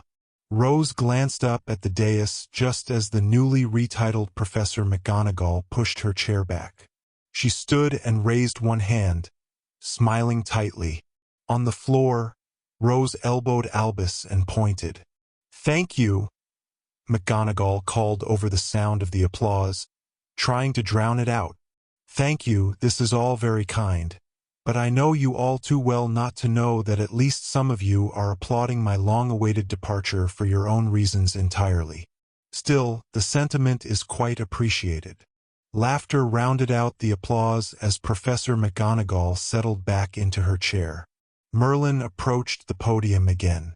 "Besides finding yourselves with a new headmaster, those of you who are returning this year will find several more changes. Not the least of these is the installation of our new wizard literature professor, Juliet Knowles Rivalvier, who is herself an accomplished writer, as many of you may know. Additionally, allow me to introduce to you your new defense against the dark arts teacher, Professor Kendrick de Bellows."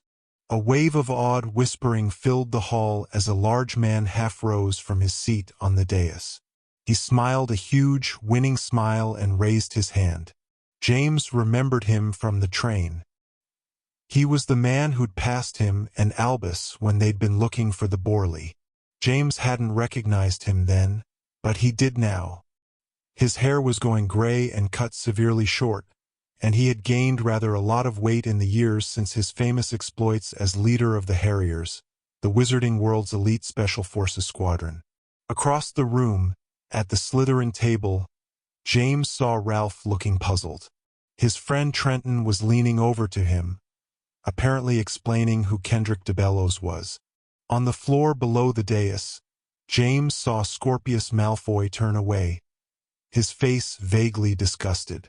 "I've got a whole collection of de Bellows action figures at home," James heard Noah whisper meaningfully. "I collected them when I was little. I used to sick them on Stephen's cat until one of them nearly tied its tail in a knot." "I see many of you are familiar with Professor de Bellows," Merlin commented from the podium. I trust you will therefore find his classes interesting as well as challenging. And now I believe we will witness one of the school's longest and most important traditions, the sorting of our newest students into their houses. Professor McGonagall, if you would do us the honors. Exactly as last year, a wooden stool had been placed on the dais. Atop it, the worn and ancient sorting hat sat, looking like nothing more than a dusty cast-off from a forgotten wardrobe. James knew that in his parents' day, and for centuries before, the hat had sung a song prior to each year's sorting. Last year, however, the hat had not produced a song. James hadn't thought about it much. He'd merely assumed that after all those centuries the hat deserved the occasional break. Now the ancient hat stirred on its stool, apparently preparing to sing. The fold that formed the mouth seemed to open, to take a deep breath, and then the hat's high, lilting voice filled the waiting silence. 1,000 years and more have I resided at my post, and watched the tide of years forever ebb upon my host. Fair Hogwarts alters not despite the weight of ages raging. For Hogwarts knows that time revolves, while she is only aging. The rise of villains coincides, to keep the balance rightly. With dawning heroes in whose eyes good justice blazes brightly in recent past, dread Voldemort rose up with might so scary, that fate did send a hero boy, the orphan Potter, Harry, and thus unveiled the drama of time's everlasting scheme. The players change, the venues shift, but constant is the theme. The root of evil always finds a new and fertile garden. But valor's heart is ever strong to bring us fate's good pardon, and this, you see, brings us to me, the hat that does the sorting. For 'tis my task to keep the balance right, for evil thwarting, for witnessed I the dawn of that long battle that endures, and long as that old struggle lasts, my duty hope ensures I see the seed that guarantees the roll of every student, and place them best into the house that grows that seed most prudent in Hufflepuff, the seed of loyalty and diligence. For Ravenclaw, the vine of knowledge grows with common sense. Brave Gryffindor breeds valor and courageousness of heart. And Slytherin gives those who love ambition their good start. They go there hence into their house as sign of their vocation. But many sense it gives a hint of deeper motivation. Make no mistake, judge not the one upon their house of sorting, but always look instead to gauge the way of their comporting. For good can come of any house, regardless of its banner, and evil, too, can spread its leaves within the finest manner. Beneath my brim now come and sit to hear my declaration. But be assured, you bring along your heart's own inclination. It matters not what happens while you sit upon this chair. The true judge of your character is what's beneath your hair. As the sorting hat finished its song, the hall erupted into applause. James grinned, craning to look across the room toward Ralph, who smiled back a little sheepishly. If anyone needed to hear the hat's most recent song, it was Ralph, whose assignment to Slytherin had been a source of rather constant consternation during the previous year. As the applause died away, Professor McGonagall approached the hat, producing a long parchment from her robes. She unrolled it and studied it through her tiny spectacles. She nodded to herself, lowered the parchment, and picked up the sorting hat by its tip. "Cameron Creevey," she announced loudly, "please join me on the dais." A very small, very nervous-looking boy climbed the steps and clambered onto the stool. "There's no way I looked that young and scared when I sat on that stool," James thought to himself, smiling. He remembered it very well. The voice of the magical hat in his head considering him, debating which house would best suit him. It had been a close call. Moments before he'd climbed the dais, as then Headmistress McGonagall had called his name, the Slytherin table had broken out in applause.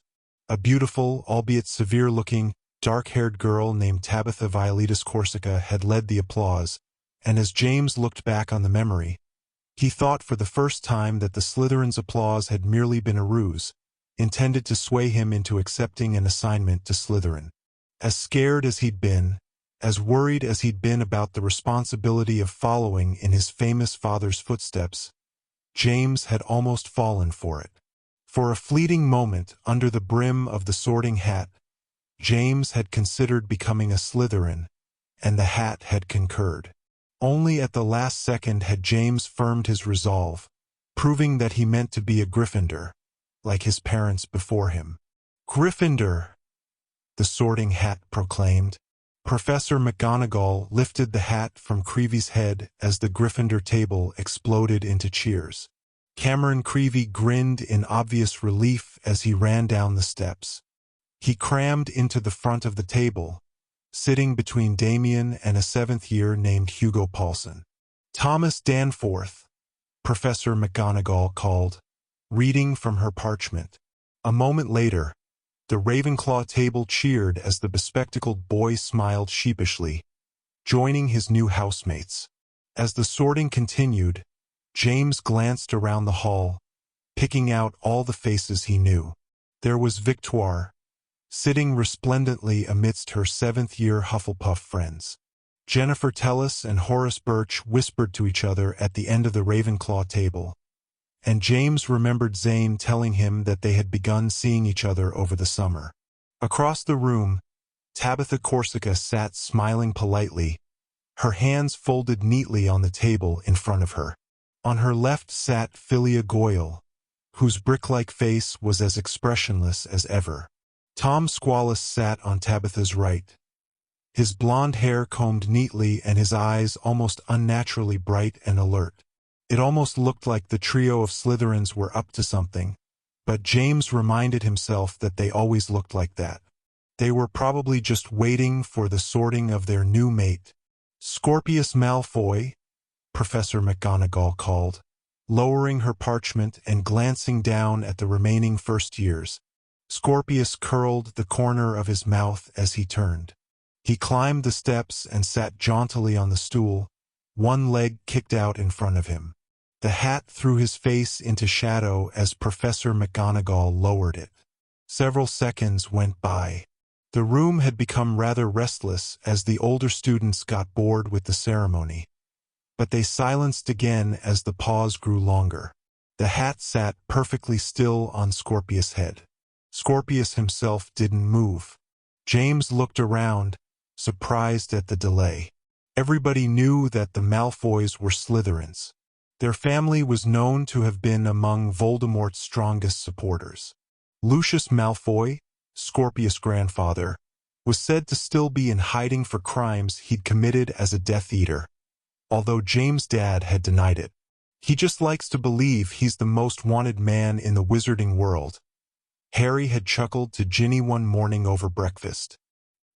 "His worst punishment is living in a world where his idol is dead."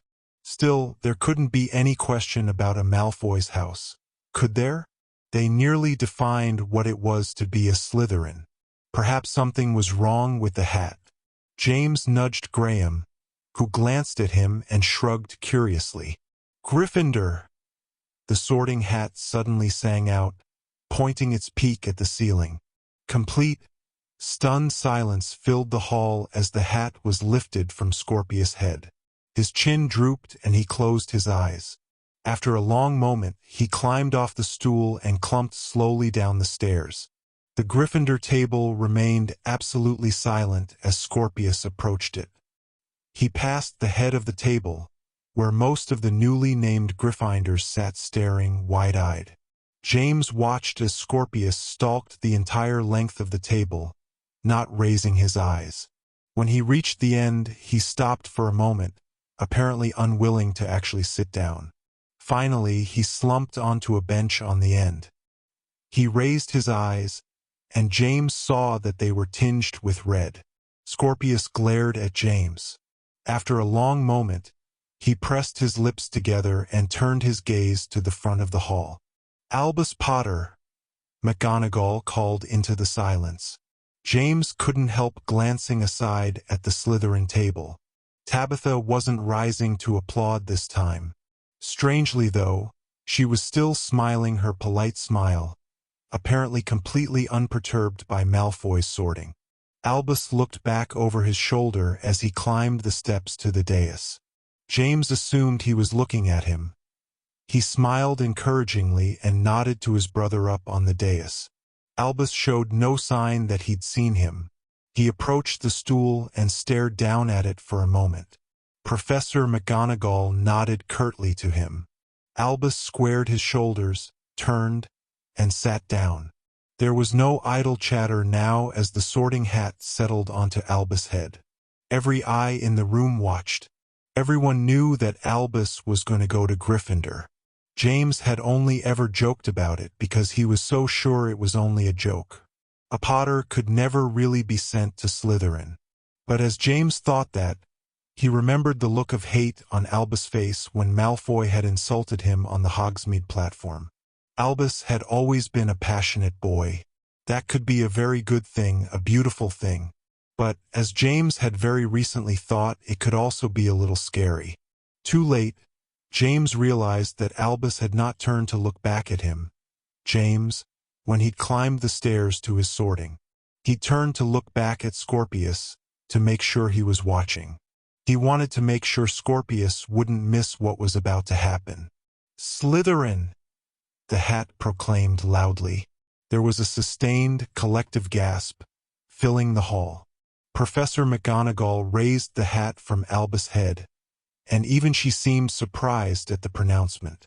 Albus was grinning happily, but he wasn't looking at the table belonging to his new house, which had erupted into wild applause. Albus was looking down the length of the Gryffindor table. James didn't need to follow his brother's gaze to know who he was looking at, but he did anyway. Scorpius Malfoy stared back at Albus, his eyes baleful, his mouth a grim, white line of pure hatred. Chapter 4. Trial of the Golden Cord. As dinner appeared on the tables and the assembly began to eat, James couldn't help craning to see what was happening at the Slytherin table.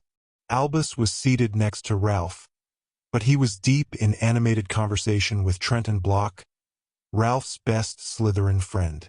As James watched, the two boys erupted into raucous laughter. Even Ralph was smiling and nodding as he gnawed a chicken leg. "Something wrong with your neck, James?" Graham asked around a mouthful of stew. "I'm just trying to see what's going on," James said. "It just isn't right. Albus can't be a Slytherin." Rose, beaming about her own sorting into Gryffindor house, leaned toward James. "You keep on saying that, but as I recall, you were the one winding him up all summer about becoming exactly that." "Well, yeah, but I was never serious." Graham followed James' gaze, peering across the hall to the table under the green banner. "Looks like he's having a grand time of it. Even Corsica is talking to him." "Well," James exclaimed stridently, "she would, wouldn't she? She was trying to make all nice with me last year as well, up until she called my dad a liar in front of the whole school. She's probably just as pleased as can be that they've got a Potter in Slytherin. Who knows what kind of propaganda she'll fill his head with. It'll be her crowning achievement." "Albus can take care of himself, James," Noah said dismissively. "Besides, you said yourself you were almost sent to Slytherin last year." "I should go check on him," James said, moving to stand. Damien reached over and pushed him back into his seat. "Let him be," Damien said. "He looks to be doing just fine." "But he's in Slytherin," James cried, exasperated. "He can't go to Slytherin. He's a Potter." "You want to talk about surprises," Rose said, lowering her voice.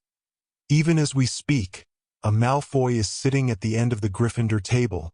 James had nearly forgotten about Scorpius. He turned, following Rose's glance. Scorpius wasn't eating. The Gryffindors nearest him were studiously ignoring him, laughing and joking loudly. Scorpius caught James looking at him. He narrowed his eyes and smiled grotesquely, making a parody of those around him. Then he rolled his eyes and turned away. "That's the one that really baffles me," Graham muttered. How's a greasy git like him end up a Gryffindor? Rose reached for another roll. You don't know what's in his heart, she said. The Sorting Hat sees who you really are, not what your family has always been. Maybe there's more to Scorpius Malfoy than meets the eye.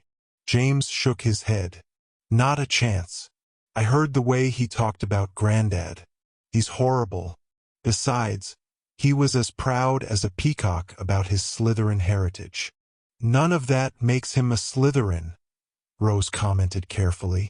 That's true, Damien concurred. Being nasty isn't necessarily a ticket into Slytherin. Like the Hat said, Slytherins are usually known for ambition. Maybe after a few decades of backing the losing horse, guys like Malfoy are finding raw ambition a little harder to come by. So that makes him Gryffindor material?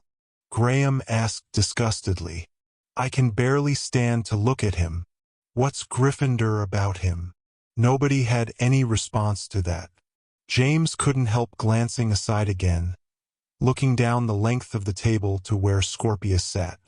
The boy looked completely disinterested and aloof, but James knew it was a facade. He'd seen the expression on Scorpius' face when he first sat down at the Gryffindor table. James remembered his own fears on the night of his sorting, worried that he'd not make it into Gryffindor, that he'd disappoint his family and fail to live up to the expectations of the son of Harry Potter. Was Scorpius dealing with the same sort of situation in reverse? James suspected he was, but his pride wouldn't let him show it. And then there was Albus, who, to James' complete amazement, had apparently allowed the Sorting Hat to send him to Slytherin just to spite Scorpius. Without planning it, James climbed off the bench. He walked to the end of the table and stopped next to Scorpius. The pale boy pretended not to notice him. Well, James began, not entirely sure what to say. Looks like we're going to be housemates. Scorpius still didn't look at James. He seemed to be gazing out over the other tables, his eyes half-lidded, as if bored. I suppose we didn't get off too well. Back on the train, James continued. He felt the eyes of the rest of the table upon him, and he hoped that this was a good idea. But since we're going to be living in the same rooms for the rest of the year, I thought maybe it'd be best just to start over. Welcome to Gryffindor, Scorpius. James stuck his hand out, the same way he'd seen Scorpius' dad do it when he'd spoken to Harry at the funeral. Scorpius was still staring idly out over the hall. Slowly, he turned his head, looking disdainfully at James' proffered hand. Well, that's very sweet, Potter, but don't go wasting your manners on me, Scorpius said, allowing a crooked grin to curl his lip. We may have to share a house, but that doesn't make us mates. You think I'm all broken-hearted at not being selected for Slytherin? Well, you're wrong. I'm perfectly happy being a Gryffindor. In fact, I consider it a golden opportunity. I intend to prove to you what it really means to be a Gryffindor. After all these years of sloppy heroics and lucky breaks, I might just show you what courage really looks like. James realized he still had his hand sticking out. Yeah, he replied, dropping his arm to his side. Well, good luck with that, then. Have it your way. He turned away, but Scorpius spoke again, stopping him. I'm not so sure about little Albus as a Slytherin, though, he said conversationally. At first, I was concerned they might just eat him alive, but now it looks like I was wrong. Little Potter boy might have a bit more Slytherin in him than I thought. SP indeed. James looked back at Scorpius, who was still grinning crookedly. I thought you didn't even know our first names. Scorpius shrugged languidly. I guess I was lying, he replied. That was back when I thought I was going to be a Slytherin. Now that I'm a member of the Scarlet and Gold, I'll make it a point to always be truthful, won't I?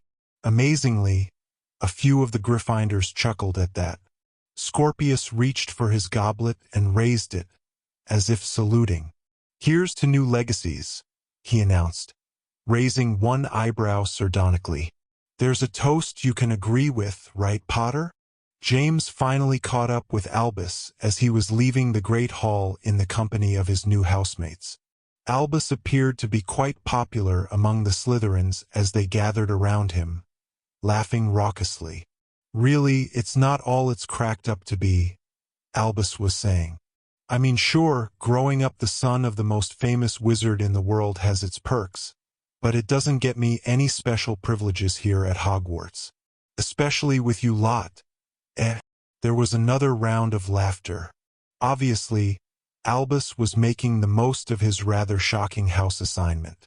James shouldered his way into the crowd and grabbed Albus' elbow. Hey, easy, big brother, Albus called as James pulled him away. This is my brother James, everybody. He gets his bossiness from Mum's side of the family. Don't start the party without me. Albus turned back to James near the base of the stairs. He pulled his elbow out of James' grip, his face turning annoyed. What's the big idea, James? I want to see my new rooms. Slytherin, James hissed, glancing back over his shoulder at the waiting gang of students. Tabitha Corsica smiled crookedly and nodded in his direction. Yeah, Slytherin, Albus shrugged. Same as you've been saying all summer. James turned back. Don't pretend I talked you into this, Al. You knew I was just ribbing you. Tell me the truth. Did you do this just to spite Scorpius? Albus rolled his eyes. Get off my back, James. How was I to know Malfoy was going to get sorted into Gryffindor? I saw the way you looked back at him when you went up to the dais. You wanted to show him up. That's a stupid reason to go to Slytherin. Come on, Al. This affects your whole school life. You're a Slytherin now. I didn't choose this, you know, Albus said, lowering his voice and looking James in the eye. The sorting hat does the sorting. That's what it's for, James. But Dad said, yeah, well, maybe things have changed. Or maybe the hat didn't think I wanted to be a Gryffindor bad enough. Either way, when I put it on, the only thing that came into my head was a vision of me in the House of the Green and Silver. And the truth is, for the first time ever, I kind of liked it. James frowned. But all summer long, you were completely dotty about it. I mean, really, Al, I wouldn't have wound you up so much about it if it hadn't gotten such a rise out of you. Albus shrugged and looked around, taking in the stairway and the entrance hall. Maybe I did it just to spite you, then. That'll teach you to rag on me about stuff. I might just go and do it after all. James grimaced, exasperated. Don't get your knickers in a twist, James, Albus said, clapping James on the shoulder. Times have changed, haven't they? The other thing Dad told me on the platform was that if I did become a Slytherin, they'd have gotten themselves a brilliant new member. You can be king of Gryffindor House, all right? I'll work my magic in Slytherin and we'll have all of Hogwarts by the tail. James shook his head but smiled a little. You are the boldest little tunk ever, Al. I almost believe you. Are you sure you know what you're doing? Not in the least, Albus nodded gravely. But it's never stopped me before. Listen, don't tell Mum and Dad about this yet. I want to tell them myself, right? James grimaced. What do you think I am? A squealer? Well, you did squeal on Ted and Victoire at the station this morning. I told you. Albus raised his hands, backing away. That's between you and your conscience, big brother. I best be getting back to my new housemates. Ralph says they have sweet broom cakes and real Turkish delight down their first night. I can't wait to have that flagon of butterbeer in front of the Snake's Head fireplace. James sighed as Albus rejoined his new housemates heading down into the cellars. As he turned to climb the staircase, he was met by Rose. Ralph says he'll keep an eye on Albus, Rose said reassuringly. Frankly, Slytherin probably is a better fit for him. He's always been a bit of a wild horse, you know? Yeah, I know, James agreed. I just didn't expect it to really happen. It feels really weird having a Potter in Slytherin. Are you jealous? What? James exclaimed, looking sideways at Rose as they reached the landing. Why in the world would I be jealous? Rose shrugged noncommittally. I hear the gremlins have a little something planned for tonight. How do you know about that already? Well, Rose replied self-deprecatingly, it was partly my idea. They liked it so much they asked me to come along. In all fairness, though, it wouldn't have been possible without you. James remembered last year's first night when the gremlins had bewitched him to look like a green alien and convinced him to clamber out of a makeshift flying saucer, much to the amazement of a local muggle farmer. They aren't still raising the Wocket, are they? No, apparently they retired the Wocket when Ted graduated.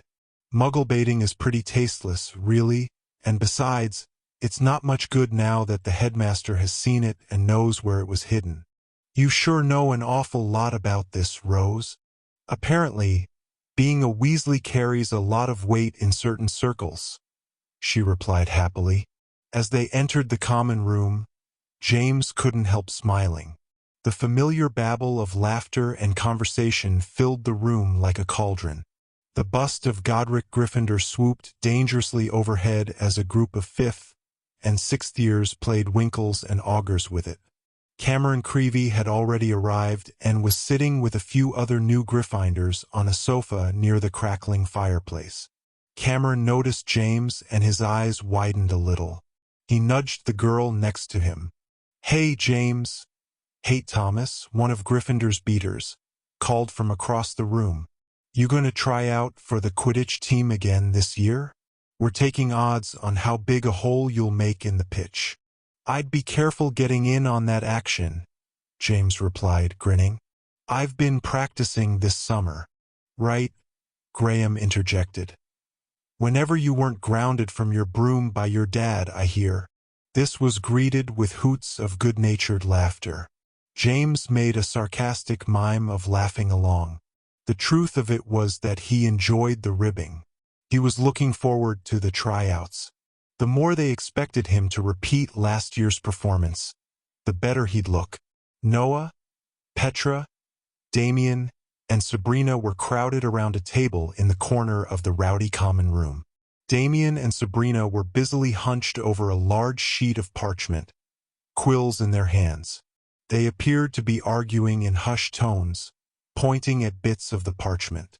Noah and Petra looked up and waved James and Rose over. We've not got much time, Noah said. But fortunately, that's Damien and Sabrina's problem. Besides, what can go wrong? We've got a Weasley back at Hogwarts again. All is well with the world. How do you spell forsooth? Sabrina asked without looking up. It won't matter, Damien said tersely. If we don't know, nobody will. What's the plan? James asked, plopping into a chair nearby. Noah looked at Rose, then back at James. We think it'd be best if you didn't know. For now. You'll thank us later, James, Rose agreed. What? James said, frowning. Why in the world shouldn't I know? Trust us, James, Petra said. It'll be much better for you if you can honestly claim ignorance. That's what Ted said last year at the debate, too, James grumbled. He opened his mouth to protest further, but a sudden change in the atmosphere distracted him. Someone else was entering the common room. James glanced around to see who it was. Scorpius Malfoy clambered awkwardly through the portrait hole, getting his robes caught on the uneven bricks. He straightened and yanked at his robes, irritated. Finally, he turned and took in the room, his pale face grim. Quaint, he drawled. How perfectly whimsical. I expect we'll be roasting marshmallows over the fireplace and singing happy sing-alongs round about midnight. Yes? Perhaps someone could point me in the direction of the dormitories. Oi, Graham answered, hooking a thumb over his shoulder. It's up those stairs, Malfoy. We'll save you a marshmallow. James watched Scorpius hoist his satchel and stalk across the floor, threading between the suddenly silent students that filled the room. Hugo Paulson, a huge 7th year, was lounging in a high-back chair with his legs sprawled in front of him, blocking Scorpius' path. Scorpius stopped, waiting for Hugo to move. Hugo pretended to notice Malfoy for the first time. He grinned and moved his legs. Scorpius rolled his eyes and continued on.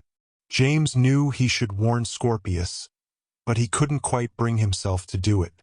The rest of the Gryffindors watched with bright, avid eyes as the pale boy scowled once back over his shoulder, and then disappeared into the dimness of the staircase. He made it to the 4th step before the alarm sounded. The stair steps flattened, transforming into a rough stone slide. Scorpius struggled for purchase on the smooth surface, but it was no use. He slid back down into the common room and crashed to the floor. There was a roar of laughter. Hugo jumped up, braying uproariously, and grabbed Scorpius' arm, hoisting him to his feet. The age-old girls' dorm swap. We should really get some signs, shouldn't we? It's all in good fun, Malfoy, Hugo announced, clapping the boy on the back. We got to initiate you somehow, don't we? Scorpius retrieved his satchel and shot a look of cold fury at Graham. Without a word, he stalked back across the room to the opposite staircase. That was mean, Rose said mildly after Scorpius had gone. He took it better than I expected. Really? Noah commented. Knowing his kind, I'd have thought he'd Avada Kedavra somebody just for spite. He's probably up there putting the Cruciatus curse on some spiders even now, Graham replied. Stop it, all of you, Petra said. You're as bad as they are. There's a very good reason that the Sorting Hat sent him here. Give him a chance to prove it. It was just a joke, Petra, Graham muttered. Hugo did worse to me at least once a week last year. Gradually, the babble of voices returned to the room. Damien and Sabrina went back to their strange, hushed work. Rose leaned over to James. Do you think Petra's right? She asked quietly. Do you think he really does belong in Gryffindor? James thought back to last year when Ralph had gotten sorted into Slytherin. James had been certain that it had been a mistake. Now, knowing more about Ralph, he saw that the Hat might have known best after all. He answered Rose. Hagrid says the Hat knows what it's doing.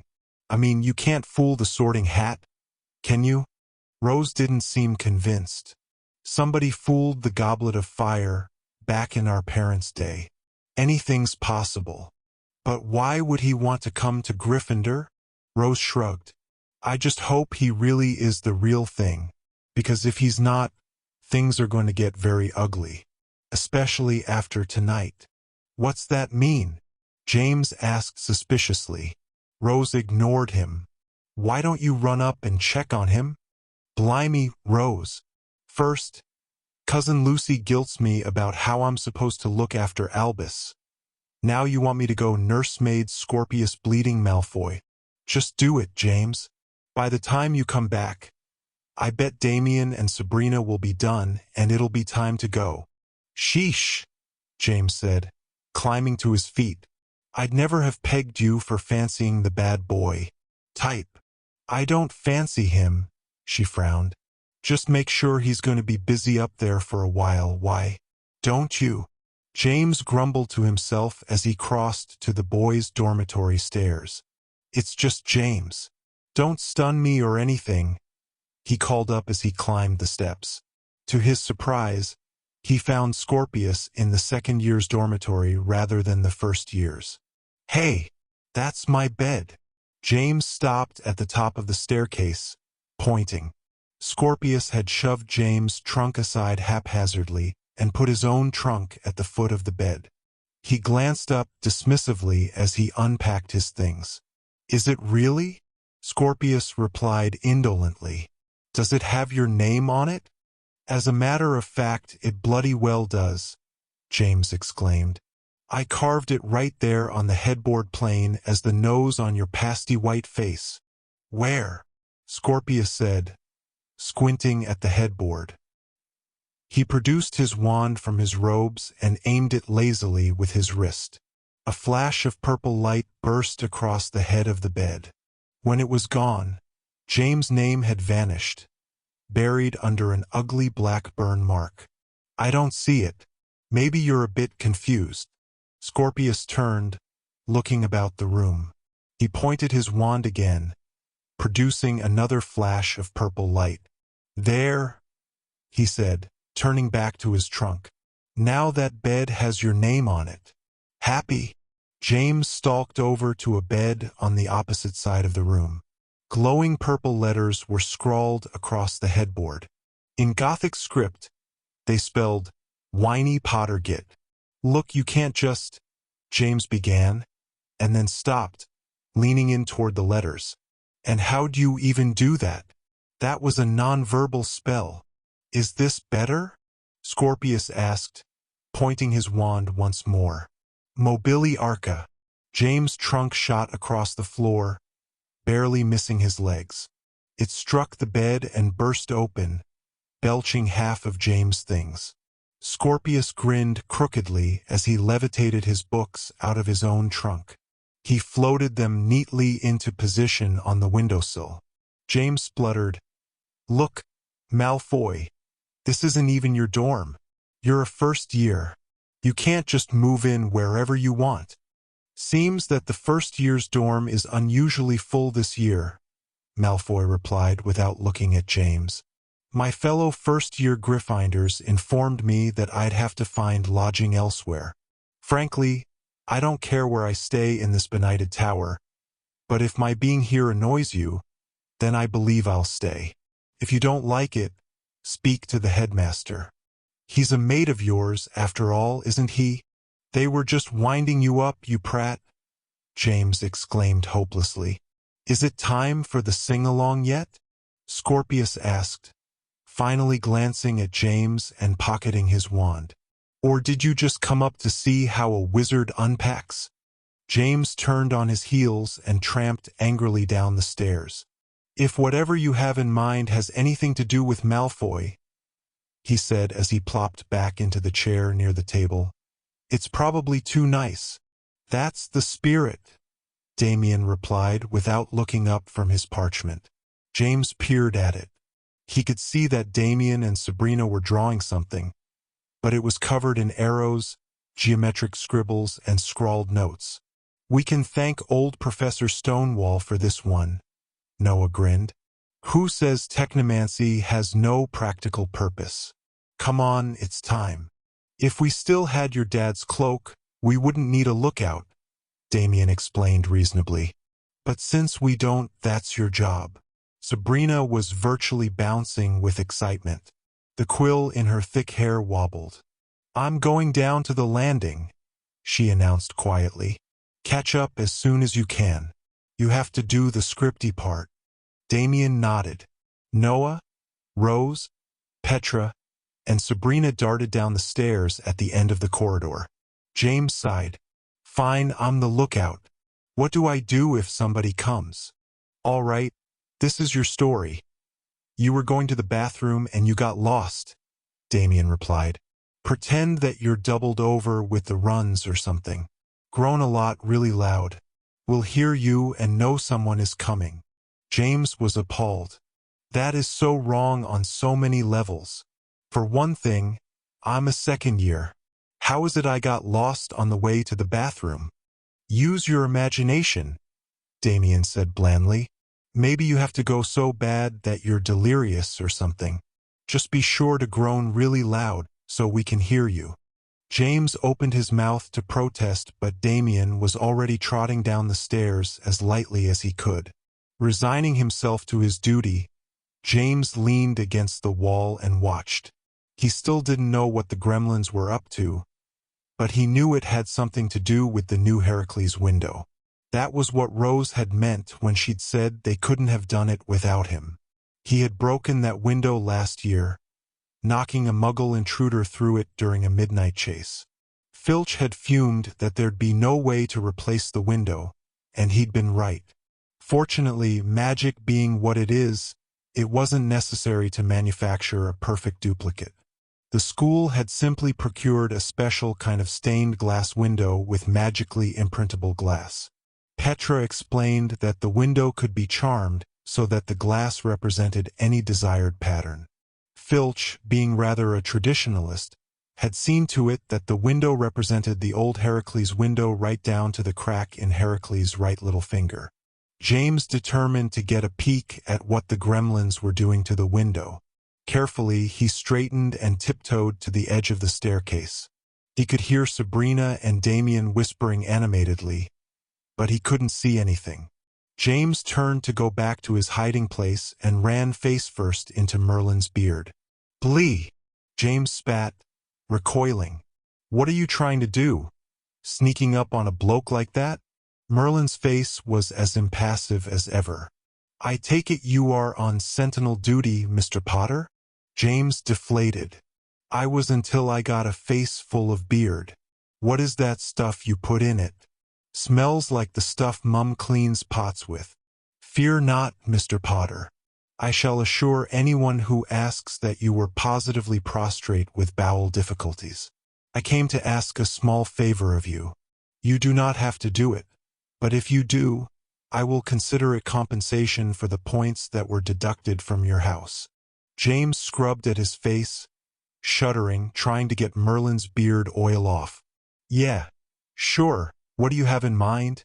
"I need you to convince Mr. Deedle and a third person of your choosing to help me retrieve some items for my office. They are essential to my work, but I require some assistance in acquiring them. You might say they have been in storage for quite some time." "Like 1,000 years or so?" James replied, feeling piqued. "I didn't know they had rental lockers for that long. How do you know your stuff's still there?" "That is my concern, Mr. Potter, not yours. May I assume your help?" "Doesn't sound like you need us," James muttered. "Why don't you get some of the other teachers to help you?" "Because I am a cautious man," Merlin answered, smiling slightly. "I'd prefer to keep my inventory somewhat private, as there are those who might question the origins of some of my tools. This is why I have specifically chosen you and Mr. Deedle. You two have already proven, perhaps to a fault, that you know how to manage secrets. So I get Gryffindor's 10 points back if we help you get your stuff? Sounds fair enough. I'm guessing that the deal only counts if we don't tell anyone, though, right?" James said, looking up at the big man. Merlin nodded. "Thus, you should choose your third helper carefully.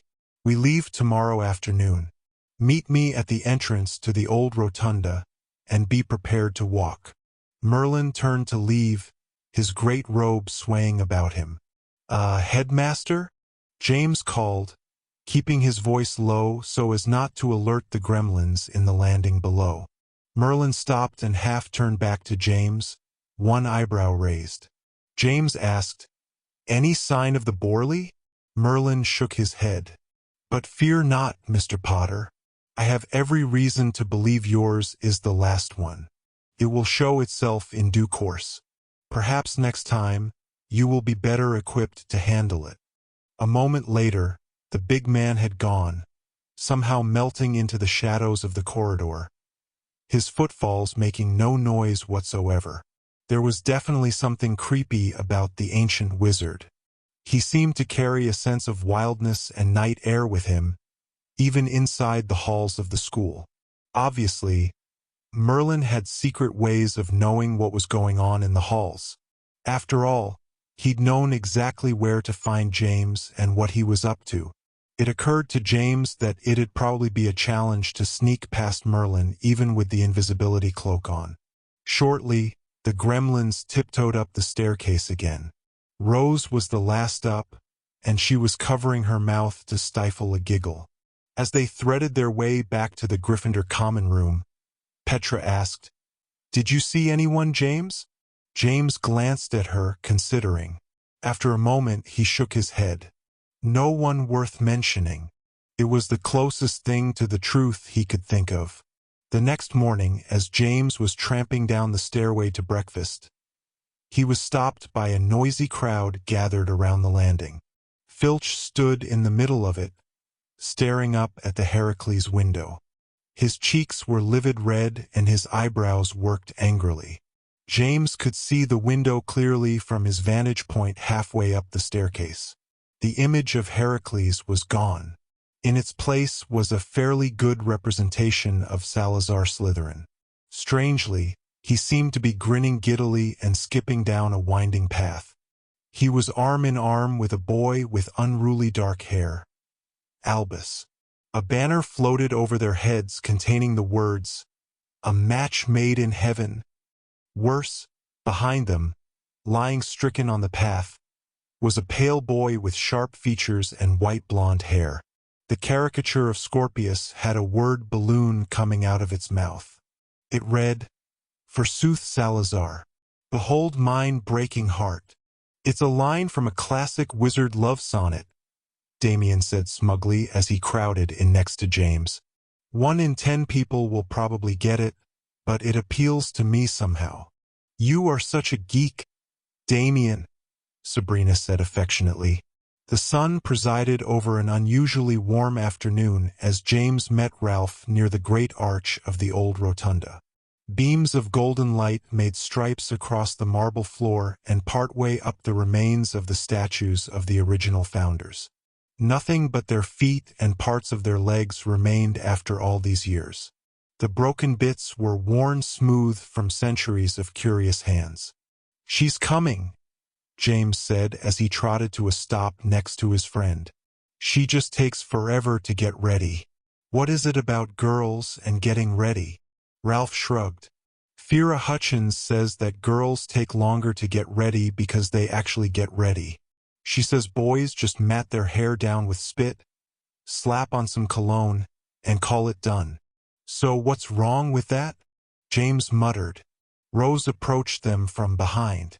She was looking cool and, James had to admit, much more prepared than he was. "I told you I was right behind you," she admonished. "What's in the basket?" Ralph asked, nodding at the small satchel slung over her shoulder. "Let's see," Rose said, cocking her hip. "My wand, some water, a few biscuits, a bug-repellent charm, a field knife, a pair of omnioculars, an extra pair of socks, and some sunglasses." She looked back and forth between Ralph and James. "What? You said we were supposed to come prepared to walk." James shook his head. "How can you be so like your mum and your dad at the same time?" "Just fortunate, I guess," Rose sniffed. "We're supposed to be prepared to walk?" Ralph asked, furrowing his brow. "Is that anything like hiking?" James set out across the rotunda floor. "Come on, Merlin said he'd meet us at the entrance, and when he gives directions, he means them." "I don't even own hiking shoes," Ralph lamented, following. The three stepped out into the warmth of the afternoon. At one time, centuries ago, the rotunda entrance had been the main entry to Hogwarts Castle. Now it was virtually unused. The portico's huge doors were almost always left open, looking out over a long field of weeds and heather, ending at the edge of the forest. "Those are creepy," Rose said, looking back into the gloom of the rotunda at the remains of the statues. "They must have been enormous before they were broken. Whatever happened to them?" "The statues of the founders?" James replied. "They were destroyed. A long time ago. In a battle or something." "You don't know, do you?" Rose challenged, raising her eyebrows. James didn't, but he wasn't about to admit it. He made a show of watching for Merlin. Ralph frowned thoughtfully. "I wonder what ever happened to the pieces. You think they're still here, stored away in a cellar or something?" "I wouldn't be surprised," Rose agreed. "There's room enough here for them to keep everything. They say the original founders themselves are buried here somewhere, although nobody knows where. All except Salazar Slytherin." Ralph blinked at her. "Why isn't he buried here?" "I thought you said you read Hogwarts," A history? Ralph turned to James. Is she always like this? If so, remind me not to ask her any more questions. He's not buried here, James answered, because he had a big row with the other founders and got kicked out of the school. Ralph grimaced. I probably don't want to know what that was about, do I? I'm sure you can guess, James replied. It's a good thing times have changed, eh? Times never change, a deep voice said. James glanced up and saw Merlin climbing the steps from the field below. But people do. Greetings, my friends. Are we ready to disembark? If that means are we ready to hike? Ralph said tentatively. I'm not sure I'm prepared to answer that. Merlin turned on the steps and began to descend again into the grassy weeds at the bottom. James looked at Rose and Ralph, then shrugged and ran down the steps to follow. So how are we getting there, headmaster? Rose called. Port key? Broom? Side-along apparition. I thought Mr. Potter had already informed you, Merlin replied without looking back. We are going to walk. The whole way, Ralph said, tripping over a patch of heather. Merlin seemed to be enjoying himself. It'll become easier as we go, Mr. Deedle. In my day, and I admit that that day was quite a long time ago indeed, people walked virtually everywhere. It is good for wizards and witches to move within nature. It reminds us of who we are. I know who I am, Ralph grumbled. I'm a bloke with cruddy shoes and a preference for food that comes in wrappers. They reached the edge of the forest and Merlin stepped into it without breaking his stride. There was no path, but Merlin seemed to know where to step. He barely made a footprint or bent a stalk of grass. James paused for a moment at the edge of the woods. Merlin wasn't slowing, and James knew that if he didn't keep up, he would quickly lose the big wizard in the density of the trees. He plunged in after him, trying as well as he could to match Merlin's giant stride. Hold up a minute, Rose called, plucking burrs from her jeans as she walked. Not all of us can commune with the oneness of nature and all that. As they progressed, however, James noticed a strange thing. In some small way, he did seem to be connecting with the woods around him. It was as if the forest blended with Merlin as he moved, opening for him and closing up again once he was past. If James, Ralph, and Rose kept close enough, they traveled in the wake of that opening. Briars bent away from them, streams sprouted smooth, dry stepping stones, and even the grass and brush laid down flat, softening the ground for their feet. No branches snagged them despite the fact that the woods were exceedingly dense. Even the reddening sunlight seemed to wend its way through the thick treetops, laying down a trail of light for them. Hey, James, Ralph said quietly. How far do you think we've gone? We've only been at it for half an hour or so, James replied, glancing up at the sun. We can't have gone much further than Hogsmeade, depending on what direction we're heading in. It's hard to tell, isn't it? Ralph nodded. Yeah, it is. I swear it feels like we've been walking only a few minutes and about a week at the same time. Your mind is playing tricks on you, Rose said. It happens on long trips. The monotony gets to you. We're probably hardly out of sight of the castle. If only the trees would thin out a bit. As Rose spoke, Merlin stepped into a blaze of orange light. James squinted as he followed, then gasped, catching himself and throwing out his hands to stop Ralph and Rose. They bumped him from behind. Hey, Rose replied, dropping her satchel. Why are we stopping? Her voice trailed away as she looked up. A blindingly beautiful sunset filled the view before them, blazing with oranges and pinks and deep lavenders. But that was only half of it. 15 feet in front of James' feet, the stony ground fell away, plunging dizzyingly to a rocky beach pounded with surf. Mist roared up on the wind, wetting their faces and beating on their eyelashes. Is that the ocean? Rose asked breathlessly. "That's impossible," a voice called indistinctly. James tore his eyes from the sight below him and saw Merlin some distance away. He was standing on a narrow path that threaded along the crags of the cliff. He waved for them to follow. After a few odd moments, they did. The roar of the ocean and the whipping wind filled their ears as they skirted the cliff, catching up with Merlin. While they were still some distance behind him, Rose slipped in next to James. Keeping her voice low, she said, "James, why did you ask me to come along on this trip?"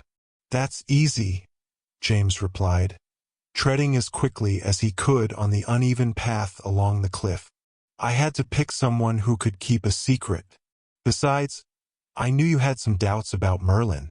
I wanted you to see him up close and personal. I have to tell you that so far I'm not feeling much better about him," Rose confided.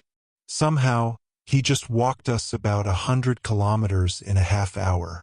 But still, I'm just wondering, James, why didn't you ask Albus to come?" James glanced over his shoulder at Rose.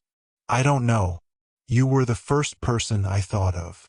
I just think it's curious, that's all." Ralph had caught up to them. "Why'd you ask me to come?" he asked, panting a little. "Merlin asked for you specifically, Ralph. He said he knew you and me were good at keeping secrets." Rose frowned. "I want to know who he's keeping secrets from." "Shoo!" James hissed as they neared Merlin. He had stopped at the crown of a steep, rocky promontory. As the three climbed to meet him, they realized they were at the point of a narrow peninsula. Only when they joined Merlin at the top did they see that the peninsula extended ahead of them, making a natural bridge out over the crashing surf far below. The peninsula was barely as wide as the path, with a sheer drop on either side. At the far end, the stony bridge connected to an enormous craggy monolith, nearly the same size and shape as a Hogwarts turret. The top seemed roughly flat and was covered with blowing grass. "We're not going out on that," Ralph stated flatly. "I mean, we're not, right? That would be totally mad." Even as he finished speaking, Merlin stepped out onto the rocky spine. "Follow closely, my friends. It is less dangerous than it looks, but it is not harmless. I will catch you if you fall, but let us work to avoid that necessity."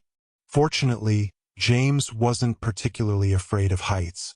Keeping his eyes on the large man striding easily along the narrow path, James stepped forward to follow. "Oh bugger," Ralph muttered from behind, his voice almost lost in the whipping, salty wind. It was actually quite exhilarating, in a giddy, terrifying sort of way. The wind shifted restlessly, tugging at James' sleeves and pant legs. He knew he shouldn't look down, and yet he couldn't help studying the path, watching for the firmest footing. Occasionally, James saw hints of stonework and large bricks embedded in the path as if it had been shored up in the distant past, perhaps repeatedly. Dry weeds grew sparsely in the rocks, hissing in the incessant, shifting wind. On either side, the surf pounded and boomed against the rocks far below. "This is insane," Ralph called in a high, wavering voice. "What do we do if we fall off the side?" "Call out, 'Oh, headmaster, I'm plummeting on the right side. A little help when you get ammo?'" James thought about how Merlin had found him in the halls the previous night, and how he'd known exactly what they were up to. "I think he has ways of knowing what's going on. Don't worry about it, Ralph." Rose, directly behind James, said, "That's fabulously reassuring." Finally, the path began to widen. The cliffs were obscured as they walked through a sort of gate made by a tumble of worn boulders and scree. James finally allowed himself to look around as he stepped into the clearing atop the monstrous monolith. It was indeed covered in long grass and brush, but it wasn't entirely flat. Instead, it was vaguely funnel-shaped, dipping to a hidden depression in the middle. Merlin was standing in a narrow path that threaded down into the center. Exhilarating, he called heartily. He looked grimly happy, his cloak whipping freely about his legs and his beard streaming in the wind. Actually, James answered, yeah, it was. Rose and Ralph caught up and gathered near the wizard. Are we there yet? Ralph asked, raking his hair out of his eyes with his fingers. Merlin turned and looked into the middle of the plateau, which dipped out of sight. We are. Watch your step from this point. It gets a bit tricky. Oh, good, Ralph muttered helplessly. Buck up, Ralph, Rose said, tying her hair back with a short length of ribbon. This is the best adventure you'll never be able to tell anyone about. I don't know why everyone seems to think I like adventures. I never even read adventure stories. Stay close, Merlin said again as he began to descend the path. As the four worked their way down the funnel-shaped plateau, the dry grass began to give way. James stopped for a moment as the true nature of the monolith became apparent. The center grew steeper and steeper, dropping deep into a natural pit 50 feet across. The path transitioned to huge stone steps, and then to a narrow stairway carved around the inside of the pit. The stairs were obviously ancient, rounded and slick with moss. The heart of the pit was filled with ocean water, roiling and heaving in and out of 100 fissures worn through the stone. The boom of the waves was nearly deafening. Finally, just above the level of the surf, the stairway met a large cave. Merlin led the three into the dimness. He stopped and tapped his staff on the rocky floor, lighting it. Purplish light filled the space, making hard shadows in every crag and crack. Nice hiding place, James said, whistling. It sure is, Rose agreed, considering it's underwater half the day. We're in the middle of low tide right now. Is that where you have your stuff hidden? Ralph asked, pointing toward a large door-shaped hole in the rear of the cave wall. There's writing over the door, but I can't read it. Rose peered at it, stepping closer. It's Welsh, isn't it? It's an old form of what you'd call Welsh, I suppose, Merlin said, approaching the door. Roughly translated, it reads, This is the cache of Mayor Linus Ambrosius. Do not enter on pain of death. Ralph squinted at the barely legible letters. So much for secret riddles and magical passwords. I do not believe in toying with the lives of treasure seekers, Merlin replied. The mention of my name was enough to repel most who came this far. Those that ventured further deserved fair warning. Isn't there some sort of key or something? Rose asked. No, Miss Weasley. The trick is not to get in. In fact, quite the reverse. Which is why you and Mr. Deedle will wait out here. Ralph brightened. That's the first good news I've heard since we started this trip. But why? Your wand is a fragment of my staff, Merlin smiled grimly. Thus, it is the only other magical instrument on the earth that can reverse the doorway. Ralph nodded, waving his hand. Good enough for me. Just tell me what to do when the time comes. Happy potholing. Rose asked, What about me? Merlin produced something from the depths of his robes and handed it to her. It was a small mirror with an ornate golden frame. Do you know how to make an oxedo beam? James saw Rose struggle not to roll her eyes. I know how to reflect the sun with a mirror, yes. Merlin nodded and looked at James. Follow me, Mr. Potter, and stay close. With that, he turned and stepped through the doorway. His staff lit the interior of the chamber with its purple glow.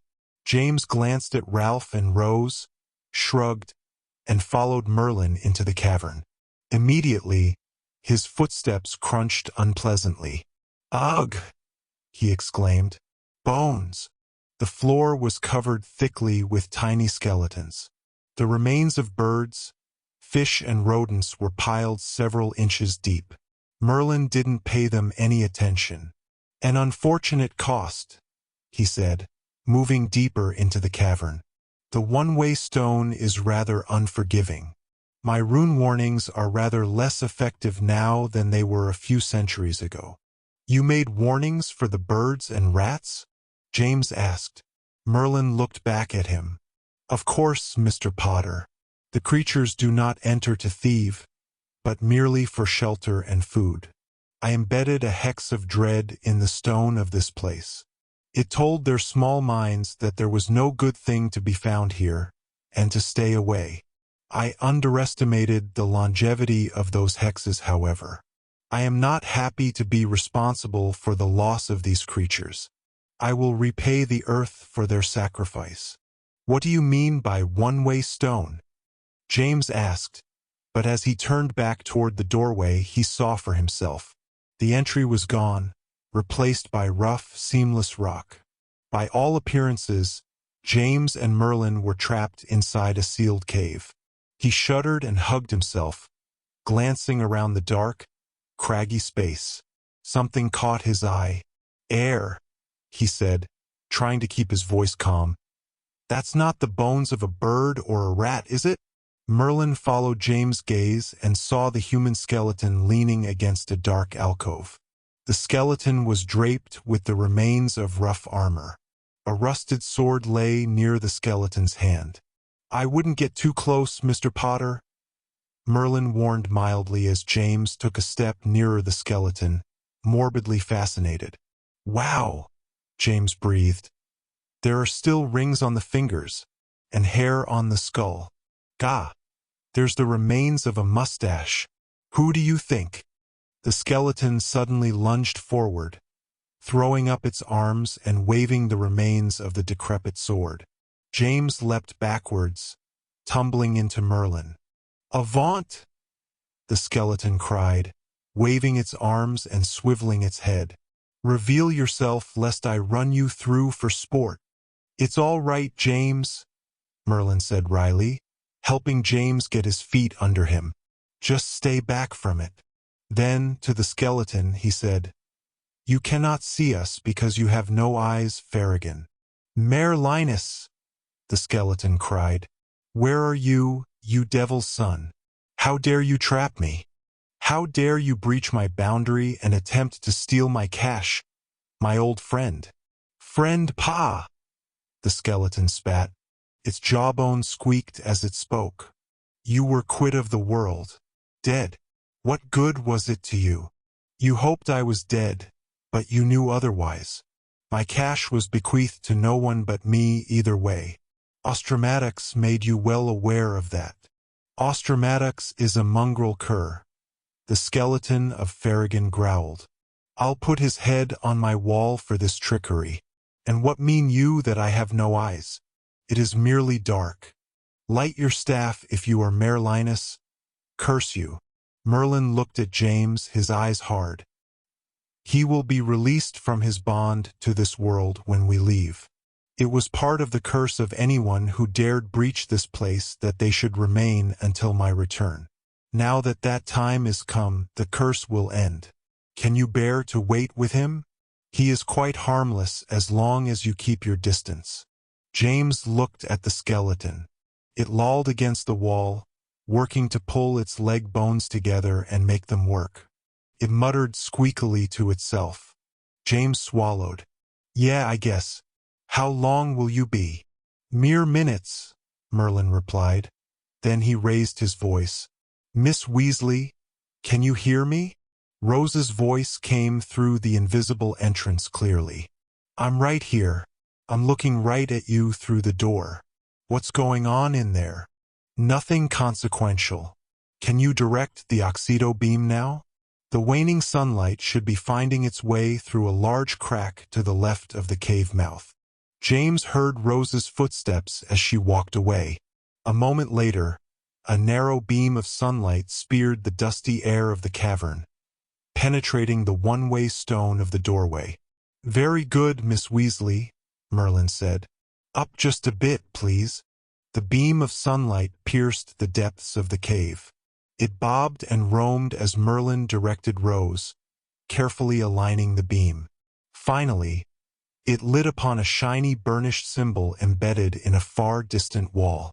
It flared brightly and suddenly, amazingly, a long golden cord dropped out of the beam of sunlight. "Thank you, Miss Weasley," Merlin called, reaching to collect the end of the cord. "You have done exceptionally well. Whatever you or Mr. Deedle do from this point on, under no circumstances should you enter the cavern, regardless of what you hear." James felt a chill as Merlin turned to him. "Your duty is very simple, Mr. Potter, but absolutely essential. You must hold the end of this cord." James took the cord in his hands as Merlin handed it to him. It was thin, finely woven from bright golden threads. "All I have to do is hold it?" Merlin nodded, maintaining eye contact with James. "But be sure, James Potter, as long as you hold this cord, you hold my life in your hands. You cannot let go for any reason until I return. Do you understand?" James frowned, puzzled. He nodded. Without another word, Merlin turned and walked into the dimmer recesses of the cave, holding his staff ahead of him. The cave was apparently rather deeper than James had initially believed. As the wizard strode slowly away, his staff illuminated a much larger cavern connected to the one James stood in. The floor was very dark, nearly black. Strangely, Merlin was walking on the golden cord, placing each foot carefully on its length. The cord stretched into the depths of the cavern, disappearing into darkness. With a start, James saw that the floor of the larger cavern was not simply dark, as he had initially thought. It wasn't there at all. Merlin was walking on the cord alone, suspended over an apparently bottomless abyss. There was a dry chuffing sound, and James glanced over at the skeleton. It appeared to be laughing. "Off to get his treasures, is he?" it said. "Left you in the lurch, methinks. Favor me with your name, O demon." "I'm not a demon," James said. "My name is James." "Ah, a great name that is. Tell me, Master James, if you are not a servant demon, why do you hold the son of the devil's cord?" James shook his head. He knew he shouldn't talk to the pathetic Farragon. It chuffed laughter again, wearily, and dropped its sword. The rusted blade broke off the hilt, and the skeleton drew a great sigh, crackling its ribs. "I have divined my state now," Farragon said. "Ostromatics was right about the trap. I have been here an age, have not I? I am long dead, bound to this earth only by the curse of that abomination. And for what? I came not to thieve, but to destroy. Can you understand that, O James, who holds the cord of the very man? I came to end it once and for all. But I have failed, and now it is begun. It is a good thing I am dead after all, and shall not see of it, yes." The skeleton chuckled. James' curiosity got the better of him. "What is it? What is begun? Say not that you be such a fool as to be blind to Merlinus' skullduggery," the skeleton replied, turning its head toward the sound of James' voice. "You who even now assist him in his aims. Tell me not that you have not heard of the curse, my young friend." "I don't know what you're talking about," James answered. "Merlin's not who you think he is. I don't know what he was like in your time, but he's different now. He's good." The skeleton threw itself forward, cackling and beating its bony thighs with its hands. Finger joints broke away and pattered amongst the animal bones. "If you believe that, then perhaps your world deserves what is to be dealt it." "What is it?" James asked, feeling simultaneously fearful and annoyed. The skeleton of Farragon stopped cackling. It twisted its head toward James again, its blank eyes penetrating. "How can you not know that the gate is rent open? Merlinus has torn the curtain. His return to the world of men is a rift connecting the realms. Things have come through, and are even now loose among men." "The Borleys," James said to himself, considering. The skeleton nodded. But that is not all. It is coming. The Gatekeeper, the Sentinel of Worlds. Merlinus is its ambassador. Fool! Even now you hold the cord in your hands. Release it. Perhaps the gate may still be shut. Release the cord and rid the world of the curse, for it is nearly complete. Believe not the lies. Release it and send him to his deserved doom. No, James said, gripping the cord tightly, as if his fingers might betray him. He looked out along the length of the cord, but he could no longer see Merlinus. He could feel no weight on the cord. He knew he shouldn't pay any attention to the deranged skeleton. Obviously, Farragon was an ancient enemy of Merlinus. Probably, he had broken into the cavern to steal the cache, as Merlin alleged, and become trapped by the one-way stone. The skeleton was lying. There was no curse. And yet, what if the skeleton was telling the truth?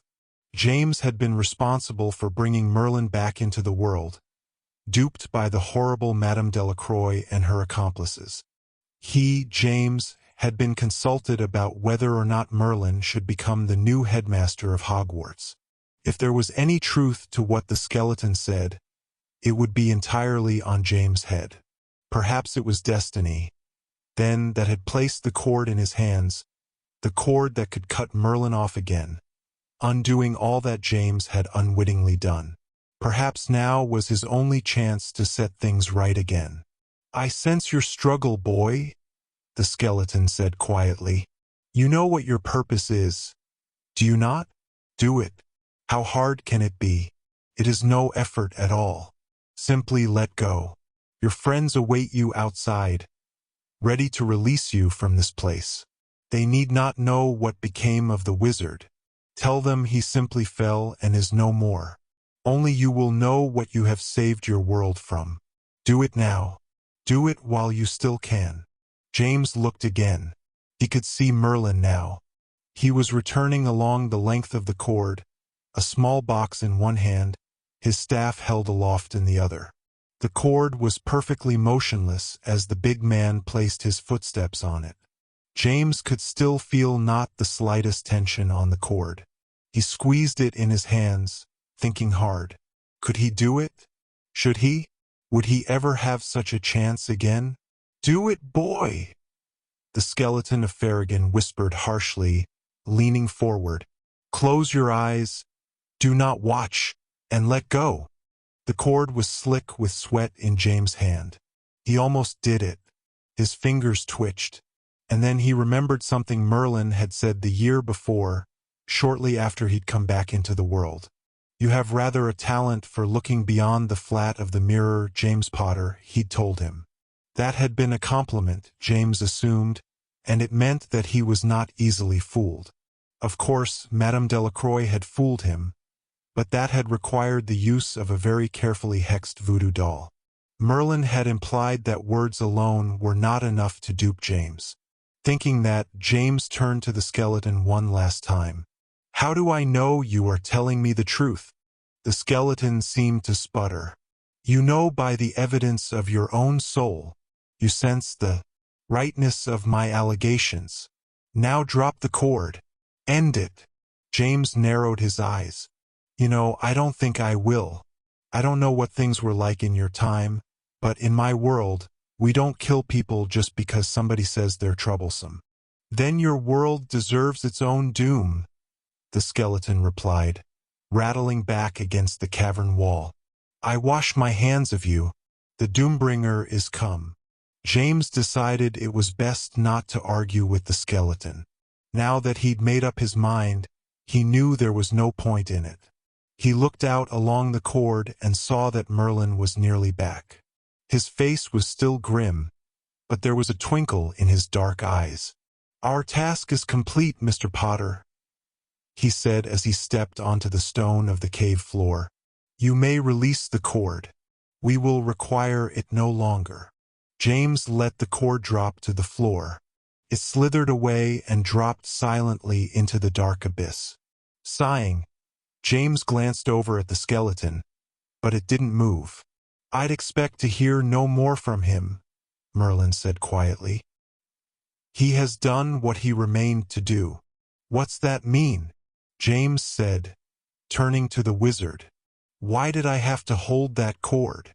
Trust, Mr. Potter, Merlin replied, smiling a little sorrowfully. It is a scarce commodity among those whose hearts are bent on evil. This is why trust was the final test before my cash. You knew he would be here? James nodded toward the skeleton. Him or someone like him. His duty was to challenge your trust. After all, it isn't really trust at all if there isn't a struggle. James looked up at Merlin's face. I almost let go, he said quietly. All I had to do was hold the cord, and I almost didn't do it. Merlin nodded gravely. Doing what is right is nearly always simple, Mr. Potter. But it is never easy. There didn't seem to be anything more to say. James and Merlin walked back to the rough stone wall that bore the hidden door. Mr. Deedle, Merlin called. By your leave we shall come out now. James heard Ralph's voice clearly through the apparently impenetrable stone, as if he was only a few feet away. All right then. What do I do? Point your wand at the doorway and say, Brought Tyr. There was a pause. James heard Ralph whisper, What's that? I missed the accent. Just do it, Ralph, Rose rasped impatiently. They're standing right there. What's the worst that can happen? Ralph said the incantation. There was a slight pop and the doorway appeared. The light of the sunset flooded the cave. James squinted out at Ralph and rose as Merlin extinguished his staff. What did I do? Ralph exclaimed, stumbling backwards a step. I sealed them in. The entrance disappeared. Even Rose's eyes had widened in fear. What's wrong with you two? James asked, stepping through the doorway with Merlin right behind him. Ralph's eyes widened even further. Whoa, he said, awed. You just walked right through a stone wall. You're not, dead, are you? They're fine, you prat. Rose grinned, smacking Ralph on the shoulder. One-way stone, James shrugged, glancing back at the now solid wall of the cave. The door was completely invisible. Is it closed forever? Merlin nodded. I require it no more. Let us return. The daylight will be gone soon, and the tide rises even as we speak.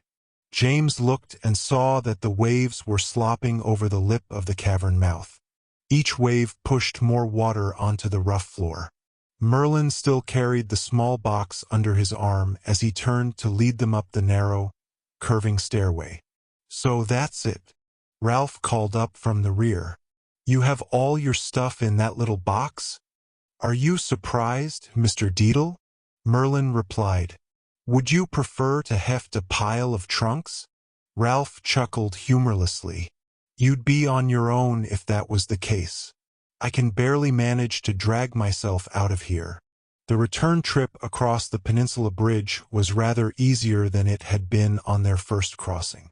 The cliffs of the shoreline were a welcome sight, and the wind was less than it had been an hour ago. Merlin was the last to cross. When he joined James, Rose, and Ralph on the crown of the promontory overlooking the peninsula, he turned to look back. Almost casually, he thrust his staff out over the bridge. Discordium, he said quietly. There was no flash of light or obvious magical blast of power, and yet the middle of the bridge shuddered visibly.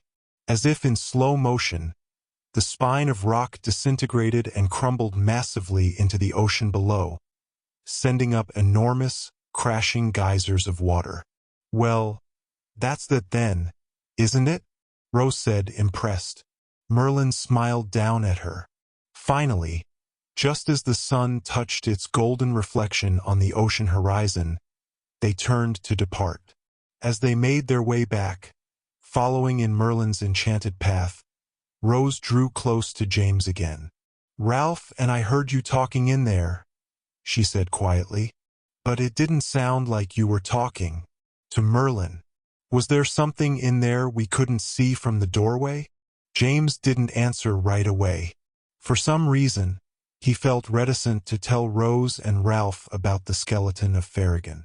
He glanced at Rose. "That was me," he said, shrugging. "I was just talking to myself. It was creepy in there while Merlin went for the box." Rose tightened her lips and looked closely at James as she walked. He knew she knew he was lying. He looked away and trotted closer to Merlin. "Headmaster," he said after a while, "what are the Borleys?" Merlin was walking directly in front of James, his long stride cruising straight through the forest like a knife.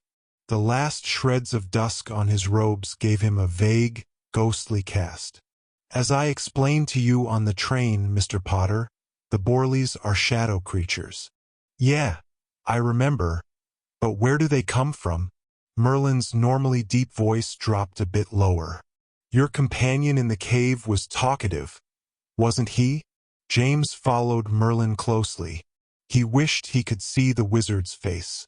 They moved through the darkening woods swiftly, making very little noise. The wind shifted capriciously in the trees, rustling them, almost as if to cover Merlin's voice. James went on. "He said that the Borleys came with you from between the worlds when you returned." Merlin's voice was still low and rumbling.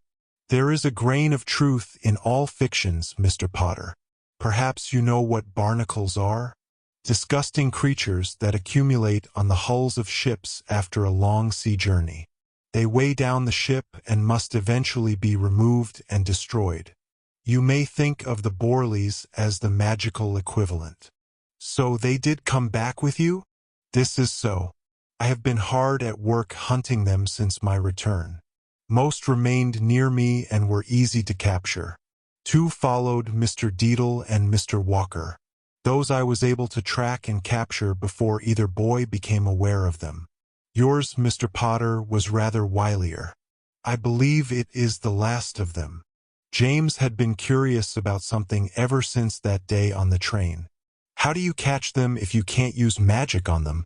"Old elements, James Potter," Merlin replied, and his voice had that strange, hypnotic quality that James had last heard when the wizard was talking a confession out of Deniston Dolohov, Ralph's father, last spring. The forest was becoming quite dark, and James wished again that he could see Merlin's face. He had the creepy sensation that Merlin was talking to him without using an audible voice. Merlin went on, "Old elements that few in this age even know of, much less understand. I have a very curious bag, a dark bag which has nothing in it. When I say that it contains nothing, Mr. Potter, I do not mean that it is merely empty. The bag is full, packed even, with the last remaining relic of pure darkness, left over from the dawn of time. It is into this bag that the Borleys go, for there is only one thing that a creature of shadow needs to exist in, and that is light." "Does it kill them?" James asked quietly. "Nothing can kill a shade, Mr. Potter. They can only be contained. They remain locked in the dark bag, starved for magic, desperate for escape, but utterly diminished with no light to define them. The Ministry of Magic has utilized a similar, albeit crude, method for containing Dementors ever since they were deemed untrustworthy as guards of Azkaban. They are sealed in the cellars of their old ward, Azkaban itself, captive in chambers rendered magically lightless. There, their powers are greatly diminished, though not decimated. They howl, Mr. Potter. I am told it is a dreadful sound, and I believe it." James shivered. After a minute, he asked, "So what happens if the dark bag gets torn open?" For the first time, Merlin turned. James saw one eye of the wizard looking back at him over his shoulder. Still, he didn't break his stride. "The Borleys would escape as a swarm, of course, Mr. Potter. Starved for magic, they would attack the first source of magic they found and devour it." "Devour it?" James said. "But you said they were harmless, like barnacles." I said that one Borley in its entry state was mostly harmless. Many Borleys, some in advanced states and all desperate from their imprisonment, would be anything but harmless. In the event of the Darkbag's destruction, the barnacles would become piranhas. But this is impossible, Mr. Potter. I am the keeper of the Darkbag, and that means it is utterly safe. James sighed. Is that the famous Merlin bluster you told me about last year? Merlin finally stopped. He turned and squatted, his eyes level with James. He smiled and his eyes twinkled in the rising moonlight. No, Mr. Potter, he said in his normal voice. That is the famous Merlin oath you have not yet learned of. You may count on it. Finally, Ralph said as he and Rose caught up to them. A break. Rose, you still have those biscuits? How about a sherry? When they finally reached the castle, Merlin led them straight through the halls and up the spiral staircase to his office. Apart from the enormous desk and the dozens of portraits that lined the walls of the headmaster's office, the room was unnaturally empty. James glanced around and saw the portraits of Severus Snape and Albus Dumbledore, his brother's two namesakes. Both portrait frames were, for the moment, unoccupied. I wanted to thank you three for your assistance this afternoon, Merlin said, and he sounded almost hearty now that they had returned. Thus, I thought you might like to see my cache opened. Rose widened her eyes with interest. You're going to show us what's in it? Not precisely, Miss Weasley, although you will certainly see its contents in time. No, I mean that perhaps you might like to see it opened. It is, if I do say so myself, rather a good bit. James smiled quizzically. Well, sure. If you say so, let's have a look. Merlin seemed pleased. He carefully bent and set the small wooden box on the floor. There was a clasp on the front, holding the lid shut. Merlin lifted the latch and stood back. Slowly, the lid began to rise. It seemed to lift like a drawer out of the box, sliding upwards much further than the depth of the box should have allowed. There was another drawer embedded in the front of the first drawer. James moved around the box and saw that there were, in fact, drawers on all four sides of the main drawer. The vertical drawer reached man's height and stopped with a shudder. With a soft click, the drawers on all four sides began to roll out.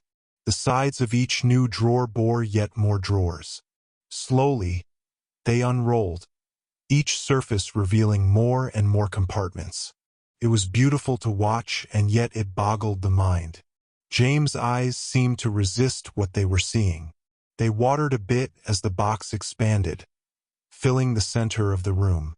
Finally, after about a minute, the drawers stopped. James, Rose, and Ralph walked around the massive drawers, doors, and complicated locks and hinges. That was definitely a good bit, James said, awed. Much better than a pile of trunks, Rose agreed. Wonderful, Ralph sighed. Mysteries and enigmas galore. He looked pleadingly at James. Can we go eat now? James grinned. The three students headed toward the door leading out of the headmaster's office. James was the last to go through, but just as he was leaving, Merlin called his name. James stopped and turned as Ralph and Rose started down the spiral staircase. I have returned your subtracted 10 points, Mr. Potter, and added 10 as well, Merlin said. You did very well in the cavern. You will remember, of course, that secrecy is essential. Sure, James replied. Not a word to anyone. Merlin nodded, meeting James at the door. Of course, he said, lowering his voice. I do not know precisely what Lord Farragon said to you while I retrieved the box, but I expect his words would also not bear repeating to anyone within these halls. That includes Mr. Deedle and Miss Weasley. As you know, the dead can be very persuasive. I'd hate to see any conspiracies take root. James looked up at the headmaster. The big man was like a giant next to him. James nodded slowly. Merlin seemed satisfied. Thank you, Mr. Potter, he said. Do enjoy your dinner. You've earned it. A moment later, James found himself standing next to the closed door of the headmaster's office. He looked at it thoughtfully, his brow slightly furrowed. "Come on, James," Rose called up.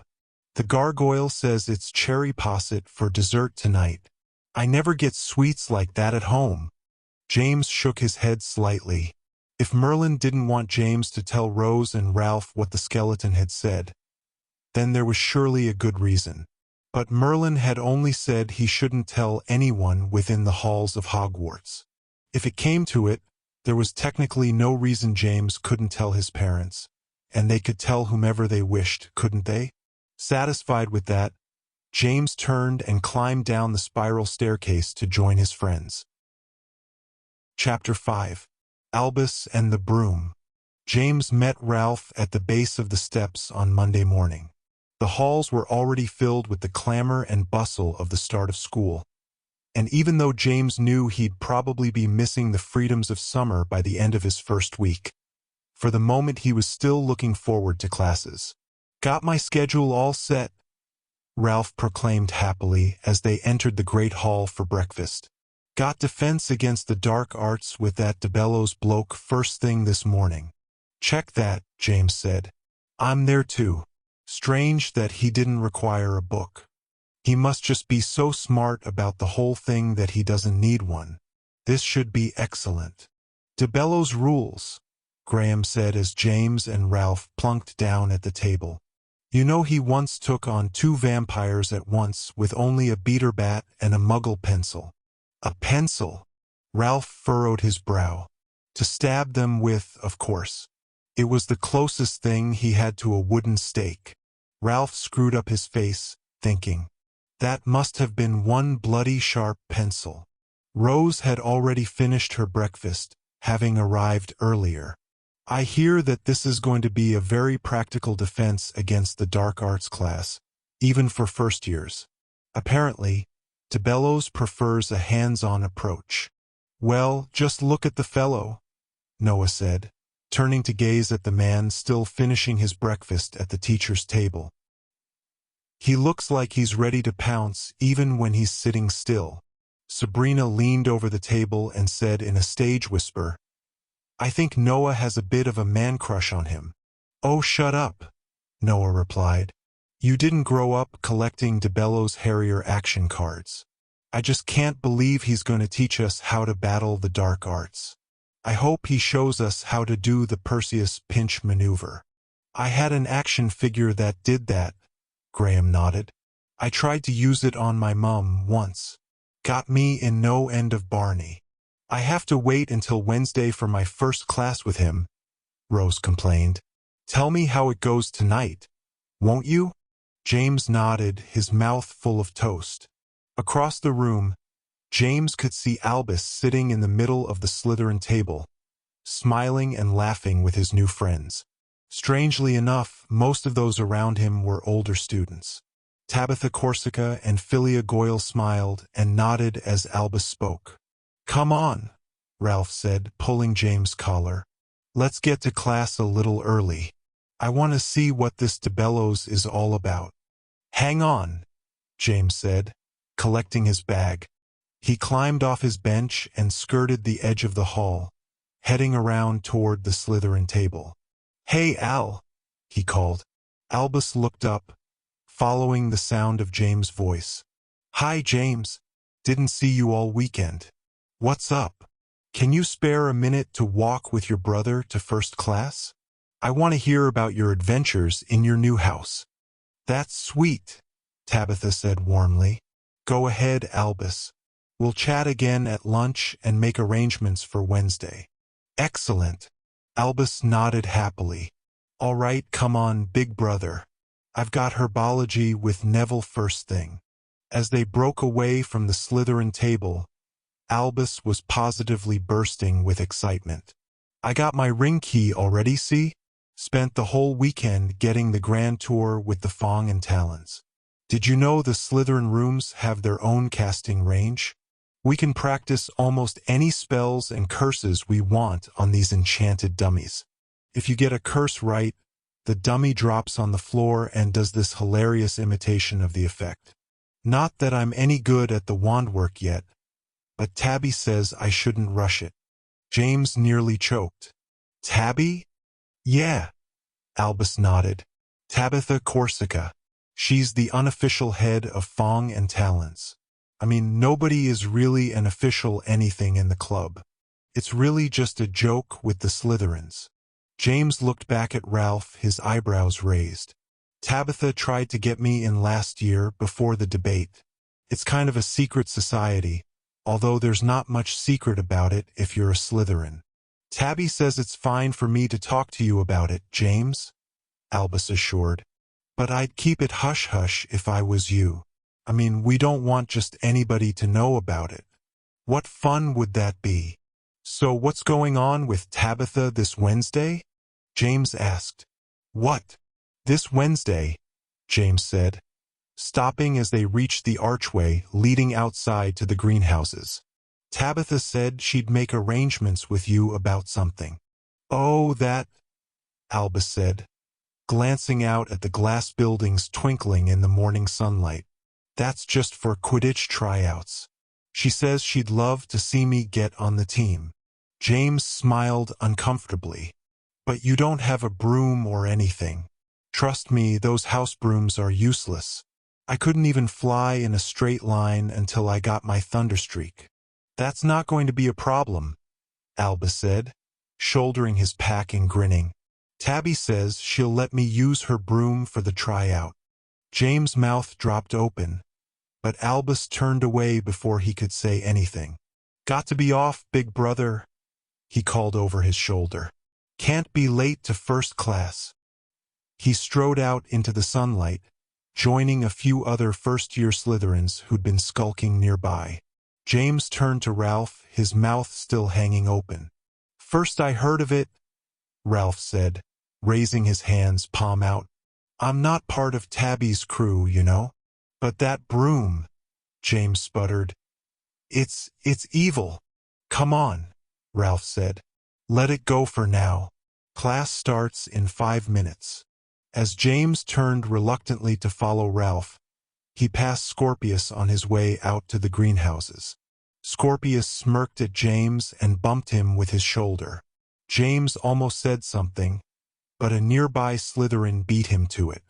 Forsooth, mind-breaking heart Malfoy, the boy called, clutching his chest. There was a chorus of laughter. Scorpius ignored them. Why isn't DeBellows having class in the defense against the dark arts classroom? Ralph asked, studying his schedule as they threaded through the crowded corridors. This is taking us all the way to the other side of the castle. James shrugged, distracted. Couldn't guess. They reached the designated room and filed in with the rest of the second years. The classroom was huge, with a very high ceiling and high windows along one wall. There were no chairs or desks. Instead, there were padded mats on the floors, old-fashioned dumbbells arranged in a long rack, and an assortment of clockwork dummies and complicated apparatuses covered with pads and pommels. Morgan Petunia, the Hufflepuff, walked in and stopped, looking around the space. Humph. Welcome to the Hogwarts gymnasium, she said in a bewildered voice. I didn't even know we had one of these. The class shuffled nervously around the space, not quite sure what to do with themselves. Kevin Murdoch, the Slytherin with whom James had had technomancy the previous year, grabbed a couple of the dumbbells and hefted them, showing off for a pair of Ravenclaw girls who rolled their eyes. Greetings, class, a voice boomed heartily. James turned to see Professor DeBellows striding into the room from a rear door. He was dressed in a short tunic and sandals and had a towel slung around his neck. As you know, I am your new teacher for defense against the dark arts, Kendrick DeBellows. I hate being called Professor anything, so feel free to call me by my first name. Will not stand on protocol in this class. I want you all to think of me as your friend and partner. Do have a seat, all of you. James saw Ralph glance around, as if he expected a row of chairs to have suddenly appeared. The rest of the class was doing the same thing, their faces vaguely confused. On the mats, DeBellows laughed. My word, this is going to be a learning experience for all of us, I dare say. On the mats, students. Anywhere you like. That's the spirit. James hunkered down with his back against one of the clockwork dummies. As he leaned against it, it emitted a soft click and a whirring sound. The arm of the dummy popped upwards and the hand balled into a huge, padded fist. James boggled up at it, then at Ralph. Ralph looked characteristically worried as he settled uncomfortably on the mat. I don't know what kind of classes you were used to in the past, students, DeBellows said, clasping his hands behind his back and rocking on his heels. In fact, I have specifically asked not to be told of the methods of your previous defense teachers. I have my way of doing things, a way that proved very successful during my years as the leader of the Harriers, and I intend to implement the same methods here. Many of you will be familiar with my exploits, but let me assure you, this is not a lecture class. We will not be discussing my adventures at great length, although they may from time to time prove instructive and illustrative. No, this is going to be a class where we do things. To learn is to perform, and perform you shall. You will most likely end up sore and exhausted. You may return from our classes bruised, sweaty, and bedraggled, but you will become strong. I will do my best to teach you everything I have gleaned from my years of confronting the dark arts. Now, I will require a volunteer. DeBellows' gimlet eyes roamed eagerly over the crowd of second years. A Ravenclaw named Joseph Torrance raised his hand tentatively. Excellent, that's it, don't be shy, DeBellows called heartily. Come on up here, young man. I don't know your name, but I'll call you Ignatius. My name's Joseph, the boy said, joining DeBellows at the front of the room. Joe, then. Fine, fine. What I want you to do, Joe, is pretend to be a werewolf. I want you to attack me. Attack you, sir? Joseph said a bit uncertainly. Yes, yes, as a werewolf. Just lunge at me, go for the throat. Don't be afraid to hurt me. Joseph swallowed, glancing out at the room, then back at DeBellows. Gamely, he crouched, raised his hands with his fingers hooked, and charged, making a fair attempt at a ravenous howl. Just as he jumped, DeBellows spun. In a blur of motion, he hooked one leg over the boy, spun him upwards into the air, produced his wand, and shouted an unintelligible command. Joseph froze in midair a moment before he'd have crashed to the mat. His face was still contorted in a comedic growl. The class had barely had time to gasp before it was over. There was a moment of awed silence, and then a burst of applause. Graham nudged Morgan, nodding excitedly and pointing. He's perfectly all right, DeBellows called, shaking back the sleeves of his tunic. He's not even paralyzed, just suspended. Isn't that right, Ignatius? He patted the boy on his upraised foot. It's Joseph, sir, the boy replied, shaking himself and glaring nervously down at the floor. Joe, yes, certainly. The point, of course, is not to harm the poor creature, but simply to get its feet off the ground. If it cannot touch the ground, it cannot charge. If it cannot charge, well, the rest is elementary, as you can see. Brace yourself, Joe. Joseph barely had time to thrust his hands out in front of him before DeBellows tapped him with his wand. The boy toppled to the mat.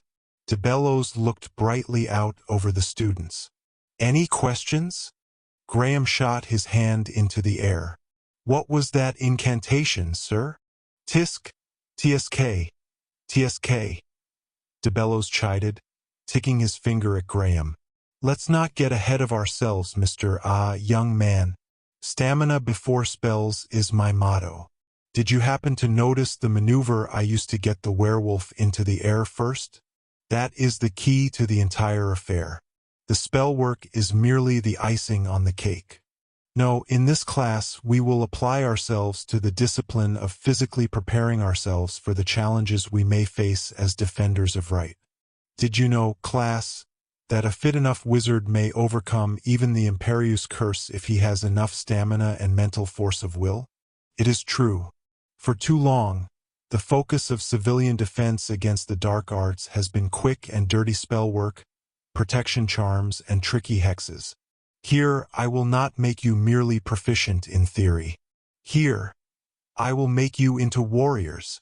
He beamed out at the room, his dark crew cut bristling.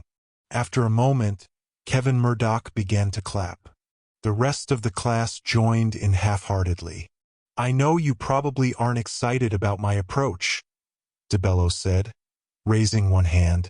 There are those who do not utilize the same methods as I do, those who do not respect the importance of physical prowess, who believe that Expelliarmus spells and patron uses are more than enough to battle the most evil of foes. In the Harriers, we call those people Ors. He grinned, and there was a smattering of laughter. Kevin Murdoch smirked back at James, nudging a fellow Slytherin. DeBellows went on, but I think you'll find my approach quite effective in the long run. And I promise you, I will not ask any of you to do anything that I am not willing to do right alongside you. And now, he clapped his hands together eagerly. Let us see where we stand. How many of you have ever heard of the gauntlet? James glanced around the room. No one raised their hand this time. DeBellows seemed undeterred. The gauntlet is an ancient tool used by those training for battle. It is a sort of clockwork obstacle course. Granted, being wizards, we have outfitted ours with certain, specialized capabilities. There is no point to the gauntlet other than to surpass it. Surely, you have all heard the phrase, run the gauntlet? I am about to illustrate what that phrase actually means. DeBellows paced briskly across the room and stopped at the end of the line of clockwork apparatuses. He clasped his hands to his elbows and twisted back and forth at the waist, jumped from foot to foot half a dozen times, and then finally dropped to a crouch. He extended one arm, pointing his wand at the line of devices. Defendium, he barked. Immediately, the apparatuses ratcheted, whirred, and clanked to life. DeBellows launched forward, tucking and rolling beneath the first device as it swung a padded club across his path. With a grunt, the man leapt into the remaining clockwork. He moved in a sort of muscular ballet, lunging, crouching, and leaping through the mechanical melee. He dodged spinning wheels of padded fists, ducked under stunning spells fired from a bank of pop-up wands, leapt over kicking pommels and snapping padded jaws, and finally flipped and landed neatly on his feet at the end of the gauntlet. There was no applause this time. James stared, horrified, at the wildly thrashing clockwork monstrosity. So, DeBellows called over the noise of the gauntlet, jamming his fists onto his hips. Who'll be first up, then? He's completely daft, Graham exclaimed as he limped his way to History of Magic. He must have taken one too many stupefies to the brain when he was a harrier or something. No spells until year 4, Ralph said, shaking his head. And what was that stuff at the end? Who's artist deserto? It's not a who, it's a what, Rose said, falling in next to Ralph. It's a sort of magical version of karate. James nursed his elbow where it had been pummeled in the gauntlet. Where are you going, Rose? History of Magic, she replied primly. Ralph glanced at her. Our history of magic? I don't know what you mean by that, Rose said, pulling herself to her full height, which was approximately to Ralph's Adam's apple. My schedule has me in History of Magic, 2nd period, Professor Binns. I can't help it if my advisor suggested I skip to some higher-level classes. So things didn't go so well with Professor DeBellows. We aren't supposed to call him Professor, Graham said sourly. He wants to be our mate, don't you know? The kind of mate that makes you do 50 push-ups if you can't manage to avoid getting plastered by a giant. Padded fist, Ralph said mournfully. I hate to say it, but it will probably do some of you some good, Rose said, eyeing the boys appraisingly. Just wait until you have your first class with him, James growled. See how perky you are afterwards. As they filed into the history of magic classroom, the ghostly Professor Binns seemed to be in mid-lecture. His back was turned as he wrote on the chalkboard with a piece of phantom chalk.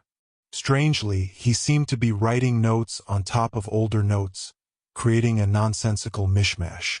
There was the distinct impression that the chalkboard contained years of the professor's ghostly writings, layer upon layer fading into dimness. As James knew, Binns had only the slightest grip on temporal reality. Last year, Ted had told James that the school had tried to move the history of magic classroom to another wing so as to make space for the visiting Alma Alarons. Unfortunately, Professor Binns continued to promptly appear in the old room every day to perform his lectures despite the fact that the classroom had been temporarily converted to an Alma Alaron girls' dormitory. No amount of persuasion could convince the ghost to relocate his classes, and the room was shortly converted back to a classroom. Awkwardly, the students found their seats and began to produce parchments and quills. After a minute, Rose cleared her throat rather loudly and called the professor's name. Binns stopped writing on the chalkboard and turned, peering mistily back at Rose through his spectacles. Yes, Miss Granger? There was a ripple of laughter and Rose reddened. I'm not Miss Granger, sir. I'm Rose Weasley, her daughter. I think we missed the first part of your lecture. Another generation already? Binns muttered to himself. Very well, then. The ghost reached for a phantom eraser and began to swipe it across the chalkboard, producing absolutely no effect. You'll never make sense of his notes. You just have to listen to his lecture, Graham whispered confidentially. It's a challenge, but the good news is that he's been giving the same tests for 40 years. The answers are carved right into the tops of the desks. See, James had had Professor Binns last year, but he'd not heard this particular legend. He looked down at the worn graffiti carved into the desktop. Sure enough, buried in the center, was a list of numbered terms and phrases. At the top, like a headline, was the phrase, when in doubt, just say, Goblin Rebellion. That's cheating, Rose said without much conviction. Technically. You will recall, Binns said, removing his glasses and wiping them absently on his ancient, ghostly lapel. Last year, we completed our studies with the end of the magical Dark Ages, in which men and wizards finally parted ways after centuries of unrest. The magical world allowed the Muggle kingdoms to believe that they had dispersed and eventually died out. Contrariwise, of course, the magical world developed in secret, as it has existed ever since, bypassing the typical frictions inherent in the interaction of the magical and the non-magical.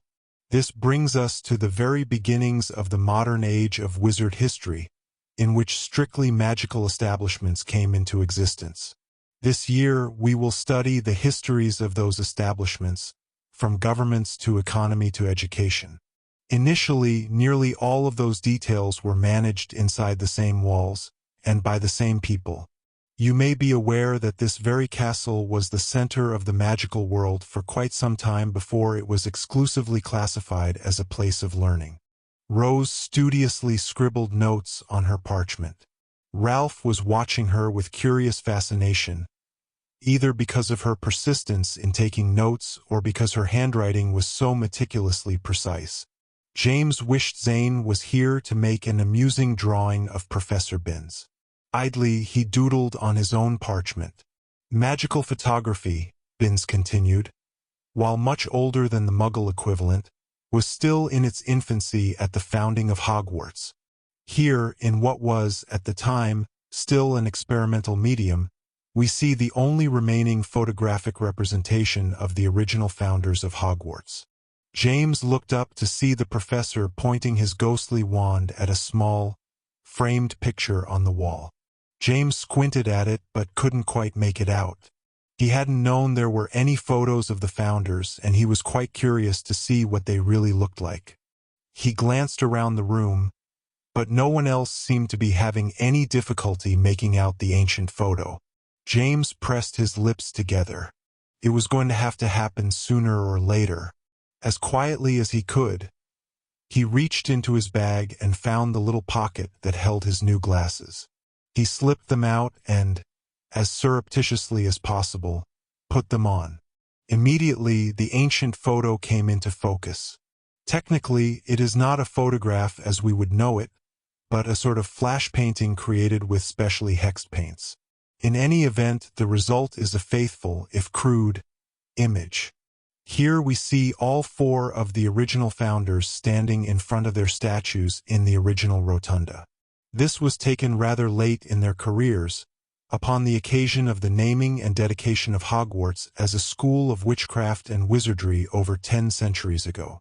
James studied the ancient image. It was indeed very grainy and only in black and white. Still, he could clearly make out the four figures, 2 witches and 2 wizards. Godric Gryffindor's long face wore his famous mustache and pointed goatee. Salazar Slytherin's features were pinched, with sharp cheeks and chin. He was perfectly bald. Helga Hufflepuff was tall and severe-looking, with long braided hair. Rowena Ravenclaw wore her graying black hair loose, framing a beautiful, smiling face with large, dark eyes. Behind them could be seen their statues, but only from the waist down. The statues had indeed been very large. "Look," Graham whispered, pointing at the photo. "There's the ghost in the plinth. You can see it off on the side, next to the statue on the far right, just like in Rita Skeeter's book." Ralph looked puzzled. "The ghost in the plinth?" Rose made a pained face. "It's just a myth, Ralph," she whispered. "It was in a book that came out a few years ago, the Founder's Codex. It says that there are secrets buried in a bunch of ancient paintings and pictures and things. Supposedly, there's a ghostly face hidden in the shadows of the statue plinth in the Founder's photo." "It's right there," Graham rasped. "Skeeter says it was hexed into the photo by Salazar Slytherin himself as a warning of his final curse. It's supposed to be the face of the heir of Slytherin. Of course, that's old news now. The Chamber of Secrets is well known. It was on the Hogwarts tour up until a few years ago when they shut it down for being unsafe." A Hufflepuff named Ashley Doone whispered from the row behind James. "I can see the ghost in the plinth, too. It looks like it's wearing glasses." "Why, James," she said conspiratorially. "I think the ghost in the plinth is you." James spun to glare back at her. She grinned and covered her mouth. When James turned back, Rose and Ralph were also looking at him. "Since when do you wear glasses?" Ralph asked in a whisper. "I don't," James rasped. "I just need them to see things. Far away. Sometimes. Hardly ever." "They're kinda cute, James," Rose smiled. "In a brainy sort of way." James yanked the glasses off and jammed them back into his bag. Rose looked back at the ancient photo as Professor Binns burbled on obliviously. "And Ashley's right," Rose whispered, smiling playfully. "The ghost in the plinth does look a little bit like you. I didn't even see it at first." "Go jump off a turret," James mumbled, returning to his doodling. That evening, after dinner, James and Rose sat amongst a pile of books and parchments at a corner table in the Gryffindor common room. "It's only our first day back," James complained. "I can't believe I'm already sick of homework." Rose dipped her quill. "If you'd stop complaining about it and just do it, it wouldn't seem like so much work." "Thanks for the pep talk," James grumbled, flipping randomly through an enormous dusty book. "So how many classes am I going to be sharing with you this year anyway? I mean, besides history of magic and transfiguration. It's a little embarrassing, you know?" I can't imagine why, Rose said without looking up from her parchment. It's no reflection on you that I got my mum's grasp of basic magical principles. You, on the other hand, got your dad's grasp of slouching off your studies until the very last minute. It's simple genetics. James sat up. You're already done with your transfiguration homework. Then, maybe you could give me a hand with mine since you're so smart. After all, we're family. You obviously have me confused with someone else, Rose said, stuffing her books into her bag and zipping it. That might have worked on my mum back in the day, but that's only because she had an overdeveloped sense of responsibility. My Weasley heritage offsets that nicely. By the way, shouldn't you be wearing your glasses to do your homework? James threw her a wilting look. I only need them to see far away. Thank you very much. I'd appreciate it if you kept the whole glasses thing to yourself. It's no big deal. Lots of people wear glasses. Lots of perfect spots. James groused dismally. Damien wears them, Rose pointed out. And Professor McGonagall. Vera Hutchins wears them and they look totally cute on her, even if she is a Slytherin. And Clarence Templeton and Scorpius. James nearly knocked his books off the table. Scorpius wears glasses? How do you know? Rose blinked at James. I saw him wearing them in herbology. He needs them to read, I would guess. Unlike you, he seemed perfectly comfortable wearing them in class. They look rather sporting, in fact. They're rimless, with tortoiseshell sides. All right, James said, waving his hand dismissively. This isn't making it any better.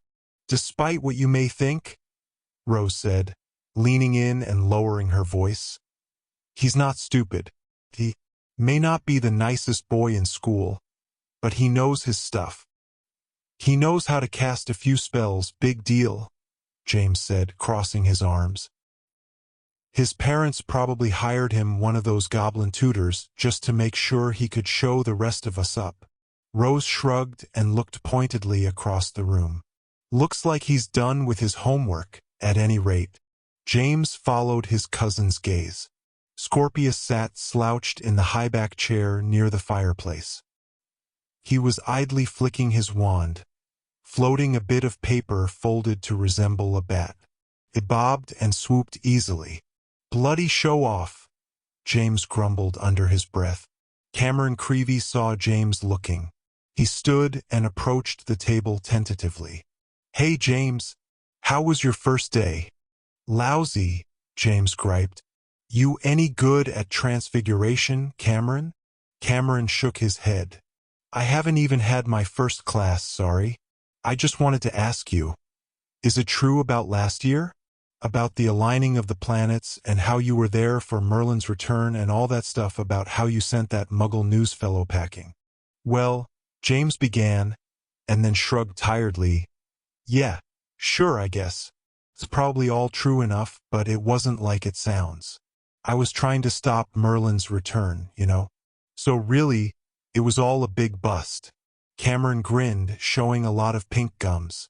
That's totally excellent, he exclaimed. My dad, he's Dennis Creevey. He went to school with your dad, Harry Potter, right? Sure, if you say so, James agreed, smiling. The boy's enthusiasm was rather contagious. But I'm not like him, Cameron, really. I'm just a kid. See? No lightning bolt scar. Besides, I had loads of help. Yeah, I heard. Cameron nodded. Ralph Deedle, whose dad's real name is Dolohov. Nobody saw that one coming, did they? Still makes sense in hindsight. At least that's what my dad says. Rose smirked and pretended to read one of James' books. James shook his head wonderingly. Where did you get all this, Cameron? Oh, all the first years have been talking about it. We can't wait to see what you get up to this year. James frowned. This year?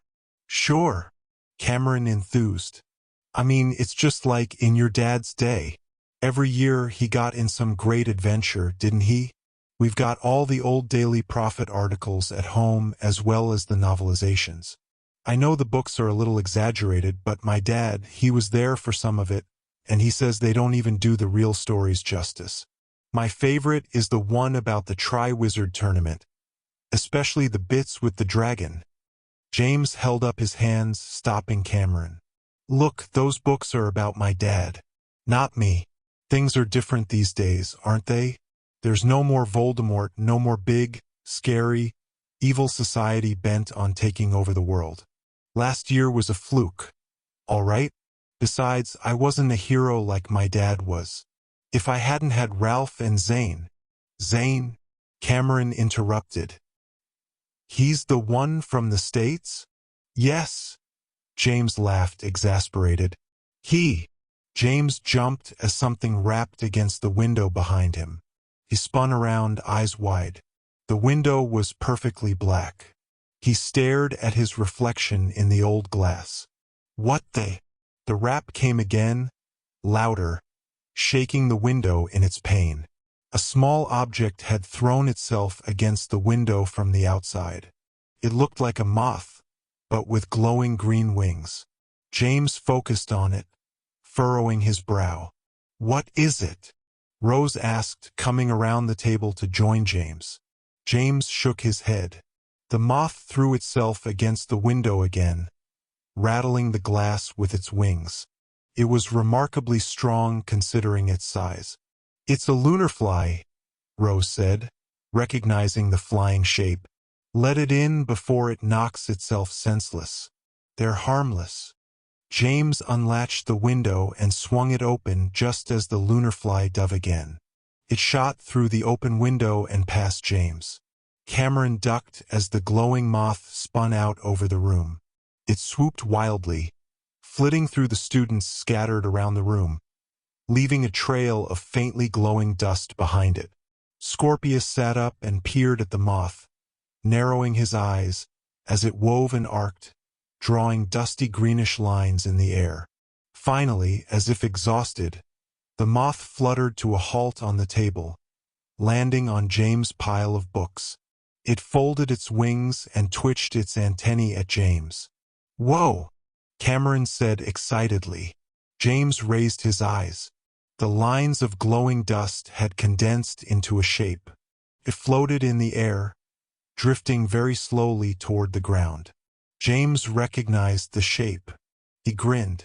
Cameron, meet Zane, James said, gesturing to the familiar face formed by the glowing dust. Zane, we were just talking about you. How'd you know? The dusty representation of Zane's face smiled. It works.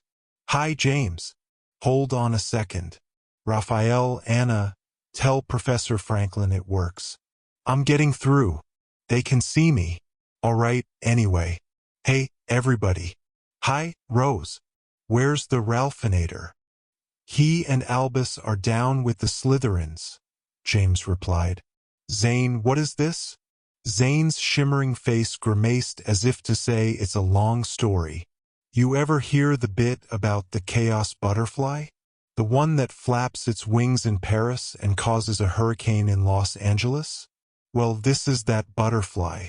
It's a moth, really, but the point is it doesn't cause the hurricanes, it just knows when they're going to happen. Franklin says it has some sort of psychic connection to the cosmos. Anyway, it can tune into stuff thousands of miles away. The trick was just to get it to tune into the right thing. At the moment, it's tuned into my face over here at Alma Alaron. So how do I look? James leaned in, studying the strange, glowing phenomenon. Like a seasick ghost. That's as good as it gets for now, Zane nodded. Still, it's a big leap for the Department of Experimental Magical Communications. Raphael says we'll probably get a grant for this. Anyway, I've only got a minute before the dust settles. How are you all doing? Fine, James replied. Tell Cameron here that there aren't going to be any more exciting adventures this year. There better not be, Zane agreed. James swore them off last year, Cam. That's the only reason I let my parents drag me back to America. Anyway, I'm fading out, I can tell. I'll be in touch, you guys. We have a few other techniques to test out. Should be fun. All right, Zane, James called as the glowing face began to disintegrate. See you later. Wait, Zane's voice cried, growing faint. Did I hear you say your brother was with the Whitich? His voice vanished as the glowing moth dust faded out of the air. On the table in front of James, the moth flexed its wings. It took off again and flitted silently through the open window. James clasped it shut. That was dead brilliant, Cameron suddenly exclaimed. James smiled, shook his head, and shooed the smaller boy away. The rest of the Gryffindors in the common room went back to their business. That's complete nonsense, Rose said, settling back into her seat. There's no such thing as the chaos butterfly. It's just a metaphor. James grinned smugly at Rose. You do fancy him. Rose scowled at him. Now why in the world would you say that? Because, James said simply. You waited until he was gone to say that. Rose blushed and looked away, fuming. See, James said, nudging her. I'm not a dolt about everything, am I?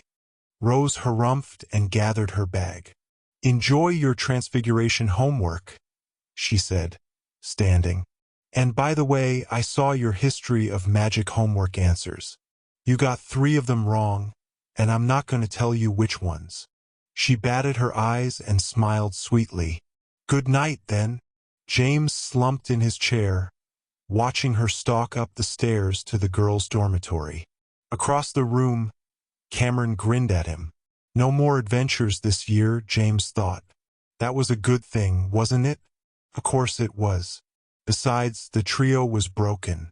Zane was gone, back across the ocean and in a completely different time zone. That had never happened to Harry Potter. It had always been Harry, Ron, and Hermione, the magic trio, inseparable even to this day. Not so for James, and that, he told himself, was just fine. Let Albus have an adventure if there was one to be had. After all, he was the one everyone said looked just like Dad when he'd been younger. James' forehead itched. Without thinking about it, he scratched it, pushing his unruly hair up. Just like he'd told Cameron, there was no lightning bolt scar there.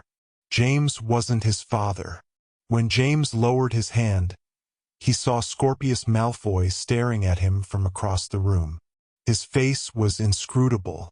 After a moment, Scorpius looked away, as if bored.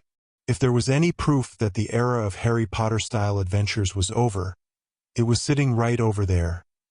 Scorpius Malfoy with a Gryffindor crest embroidered on his robes. James sighed, opened his Transfiguration textbook, and began his homework.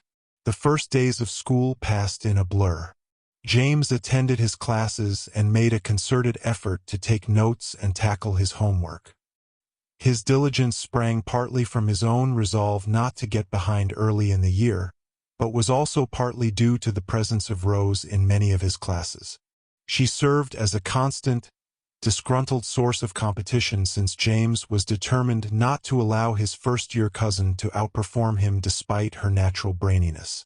One class Rose didn't share with James was care of magical creatures, which was still taught by Hagrid. Hagrid embarrassed James by greeting him with a gigantic, bone-cracking bear hug at the beginning of class. I didn't have the chance to say so at the service, James, Hagrid said in what he thought was a confidential voice. But I'm so sorry about your granddad. Arthur was a great man. He was. James nodded, a little annoyed at having been reminded of his granddad's death. It had been a few days since he'd thought about it. Hagrid invited the class to sit on the multitude of pumpkins maturing in his garden. He spent the period explaining what the class was about and describing the animals he'd introduced the students to over the course of the year. James didn't listen particularly closely, gazing instead out over the lake, his thoughts far away and melancholy. During his Wednesday free period, James sat with Ralph and Rose at a table in the library. He took the opportunity to write a short letter to his parents. When he was finished, It occurred to him to write a note to his cousin Lucy as well, as he'd promised. He dipped his quill and jotted the first things that came to his mind. Dear Lucy, hi. I hope Uncle P and Aunt A aren't dragging you all over the place too much, but if they are, I hope you are having some fun and seeing some cool stuff. The school year is starting all right. The new defense teacher is Kendrick DeBellows, the famous Harrier. Ask your dad if you don't know who he is. He's pretty hardcore and he doesn't have much good to say about Oris, so that class looks to be a bust. Al would say hi if he knew I was writing you. He ended up in SLYTH after all. I promised I would let him tell Mum and Dad. But he didn't say I couldn't tell you. Rose is sitting right here and she says hi and get a picture of anything cool you see if you are any place interesting, even if you're sick of seeing it all. Tell Mole we all said hello. Send a letter and any pics back with Nobby, all right? Sincerely, James. James let Rose sign the letter to Lucy as well. When they were done, he took the letter back and reread it. Then, thoughtfully, he added, P.S. If you get bored, you could do me a little favor. Look up anything you can find about something called the Gatekeeper or the Sentinel of Worlds. It might be a bit hard to dig up, but I know you like figuring stuff out, and it'd be a great help to me. But don't say anything to anyone else about it. I promise to keep it a secret. Thanks.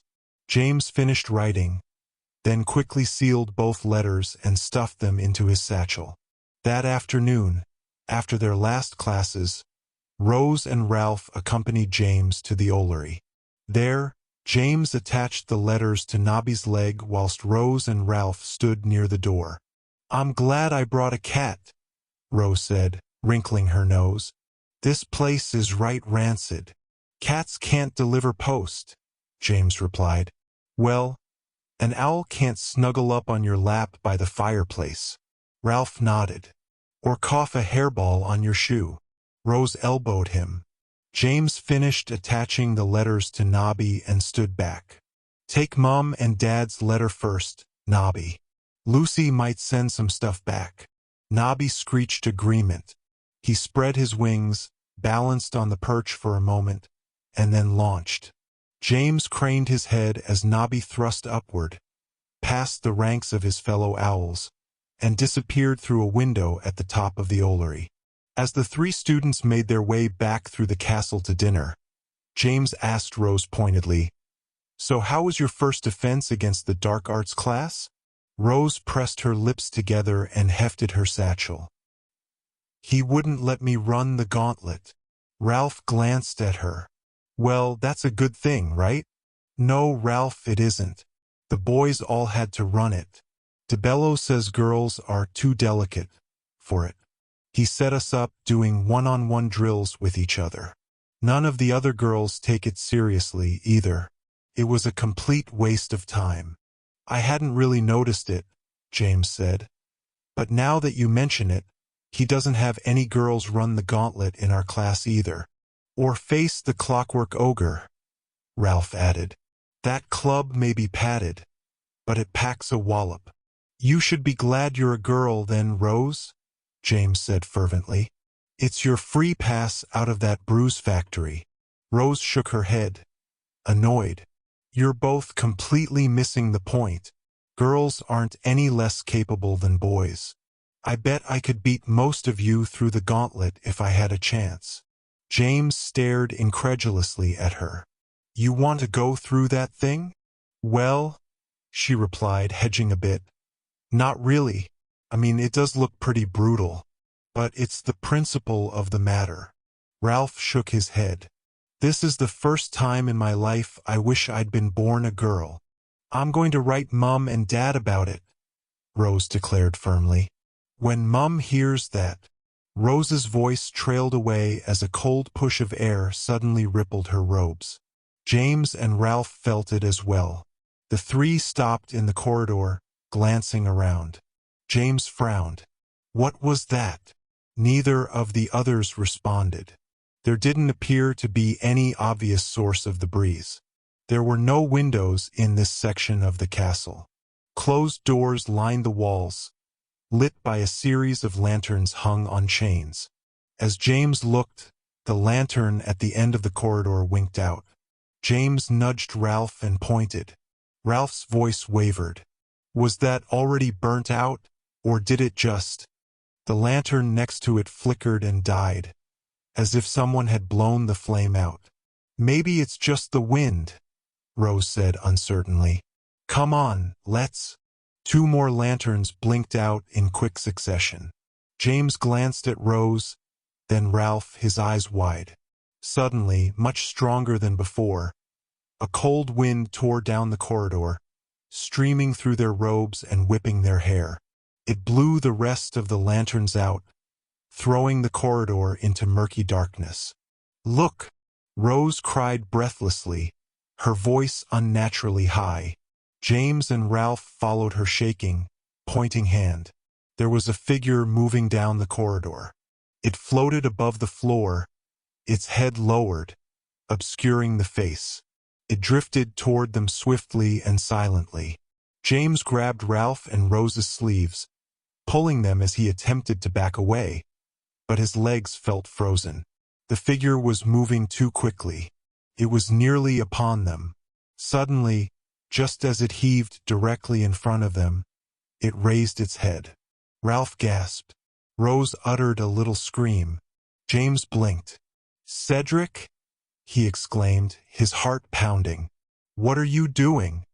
The ghost of Cedric Diggory straightened and grinned at them.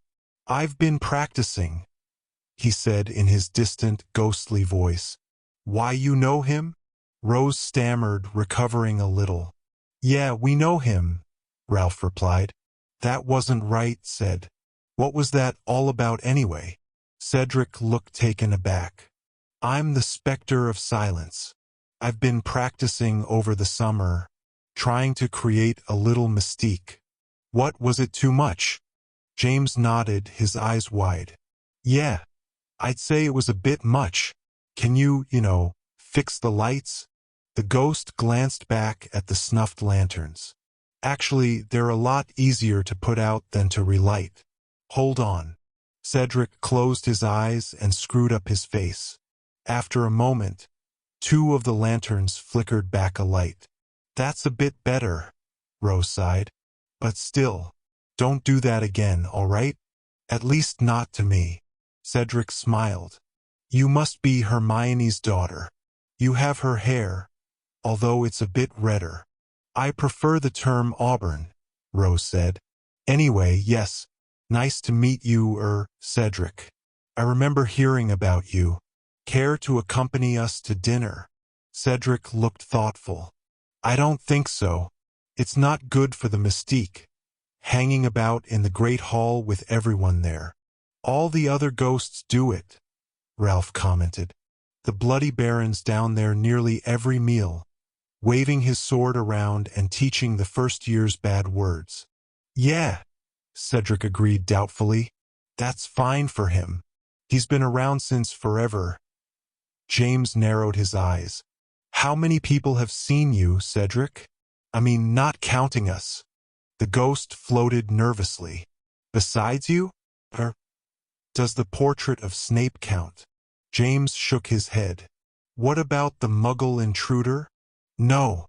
"Well," Cedric admitted, "that's pretty much it, then." "Wait a minute," Rose said, raising her hand. "You're a shy ghost?" Cedric grimaced. "Not shy. I was never shy. I've just been busy. Busy learning how to blow out lanterns and practicing being the Spectre of Silence," James clarified, tilting his head. "Look, it's just different, that's all," the ghost said. "I haven't been down to a dinner in the Great Hall since the night I died, over 20 years ago." Ralph spoke up. "So? Not much has changed, I'm guessing. From the looks of things down there, they've been running it pretty much the same since the founders themselves. Come on, it'll be fun even if you can't exactly eat the food." Cedric shook his head sadly. "I can't. Not yet." He heaved a ghostly sigh. "Last time I was there, I sat with my friends. I was on my way out to what I hoped would be a victory in the final challenge of the Triwizard Tournament. Everybody toasted me with their pumpkin juice and wished me good luck. I promised them I'd tell them all about my adventure the next day at dinner, with or without the victory cup. Cedric's ghostly eyes had gone thoughtful. Cho Chang met me by the door on the way out of the hall. She wished me luck in the maze. I wanted to kiss her, but I didn't, not right there in the entrance to the great hall with everyone looking. I promised myself I would kiss her afterwards. Actually, I think I cared even more about that than I did about winning the cup. Kissing Cho was going to be the real prize. Cedric paused, and then blinked, shaking himself. He glanced at James, Rose, and Ralph, as if remembering they were there. But that never happened, of course. Feels like it was yesterday. Feels like if I went down to dinner now, Cho would be there watching for me. There would be Stebbins and Cadwallader and Muriel, all anxious for me to regale them with the details of my trip through the maze. That's how it feels to me, but it's not true. They wouldn't be down there. Not really. They've all grown and moved on. I'm just a distant memory. Instead, my old table would be full of people I don't know. They'd not even recognize me. He shook his head again. Maybe someday I'll be able to come down. But not yet. I can't. Rose reached out to pat Cedric's arm, but her hand went right through it. I'm so sorry, Cedric, she said. You can come with us whenever you want to. Your old friends won't be there, but there might be some new friends waiting. Cedric nodded and smiled, but James didn't think the ghost believed Rose's words. Will we be seeing you around? James asked him. Sure, Cedric agreed. Maybe the whole specter of silence thing is a bit too much. Next time, I'll tone it down. The three students turned and made their way back along the corridor. As they rounded the corner, James glanced back. There was no sign of Cedric's ghost, but James had a sense that he was still there anyway. James waved goodbye, then caught up to Ralph and Rose. As they passed the great open doorway looking out over the courtyard, James stopped. In the blue evening gloom, a small group of students was gathered near the gate. James noticed they were all Slytherins, and Albus was standing in the center of them. With a start, James realized it was Wednesday night, the night Tabitha Corsica had planned to make arrangements with Albus. Hold up, James said quietly, stopping Ralph and Rose. As casually as he could, he sauntered over to the door and slipped into the shadows, watching the group of Slytherins. What's going on out there? Rose asked, joining James. James shushed her. Tabitha was talking to Albus, smiling prettily, nodding her head. Philia Goyle and Tom Squallis hovered nearby along with a few other Slytherins whom James didn't know. James couldn't hear what they were saying. As the crowd shifted, James saw that Tabitha Corsica was holding something tall and thin, wrapped in a black sleeve. That's most of the Slytherin Quidditch team, Ralph explained in a low voice. There's Beetlebrick. He's the keeper. Fira and Havelock are beaters. James narrowed his eyes. One guess what Corsica has in that black cover. The Slytherins suddenly turned and began to walk out of the courtyard. Albus was leading, laughing, and gesturing happily. James slipped through the doorway following. Where are you going? Ralph asked. What's it look like? I'm going to follow them. Corsica is planning to put Al on that flying curse of hers. Ralph grimaced. What are you planning to do? Stop them? I know you can't help me, Ralph, James said quickly, since they're your housemates and all. But I'm going to go see what they're planning, at least. It's not that, Ralph replied. I just think it's Albus' choice. I sort of think maybe you shouldn't get involved. I'll take that into consideration, James muttered darkly. He jumped out into the quickly darkening courtyard. A moment later, he heard footsteps as someone followed him. You don't have to come, Rose, James said, stopping at the courtyard gate. What kind of a thing is that to say? She whispered harshly. I was going to spy on them whether you did or not. James smiled at her. Together, they hunkered down and slunk around the edge of the gate, watching for the departing Slytherins. The gloom of the approaching night made it difficult to see. After a moment, Rose pointed. James followed her direction and saw the robed figures cresting a hill 100 yards away. They were heading for the Quidditch pitch, of course. Keeping as low as they could, Rose and James followed. As they neared the pitch, James motioned for Rose to follow him. He led her in a curving path around the side of the Gryffindor grandstand. As quietly as they could, they crept up the wooden staircase to the lowest level. There, they crouched before the guardrail and peered down into the dark pitch. The group of Slytherins stood on the center line. James could hear their voices indistinctly. Tabitha seemed to be the one speaking. There was some motion as the figures moved about, and James silently cursed himself for leaving his glasses in his bag. "What's going on?" he whispered helplessly. "I can barely see who is who." "Tabitha just took the cover off of a broom," Rose whispered back. "She seems to be explaining how it works to Albus. He looks pretty anxious to fly it. He can barely stand still. Looks like he has to go to the loo." James could see what happened next. Tabitha held the broom out to Albus. He took it in both hands and looked at it, then looked back up at her. James couldn't see his face, but he knew Albus was grinning that infectious, reckless grin of his. Finally, the other Slytherins stepped back away from him, leaving him in the center of a rough circle. Albus hefted the broom with one hand, as if testing its weight and balance on his palm. Then deftly he tossed it into the air, came down and bobbed next to him at hip height. James struggled with the urge to shout out, to warn Albus. James had ridden that broom once, and it had been a dreadful disaster. There was something extremely unusual about the magic of it. It had fought James and very nearly killed him. When Tabitha rode it during Quidditch matches, it seemed to exercise a very suspicious influence over the brooms around it, and even James suspected the snitch itself. Rose hooked her hand into James' collar and pulled him down. James hadn't realized he'd begun to stand, preparing to call a warning to his brother. He glanced at her, his eyes wide. "Don't," she mouthed, shaking her head. James looked back down at the pitch. Albus reached out and wrapped his hand around the handle of the floating broom. Quickly, as if purposely not thinking about it, he swung a leg over it, straddled it, and kicked off. The broom shot straight up, spinning slowly and carrying Albus high into the deepening night. It reached the top level of the grandstands and stopped gently. Albus was merely a black shape outlined against the dusky sky. As James watched, he crouched low over the broomstick. He shot forward, perfectly in control.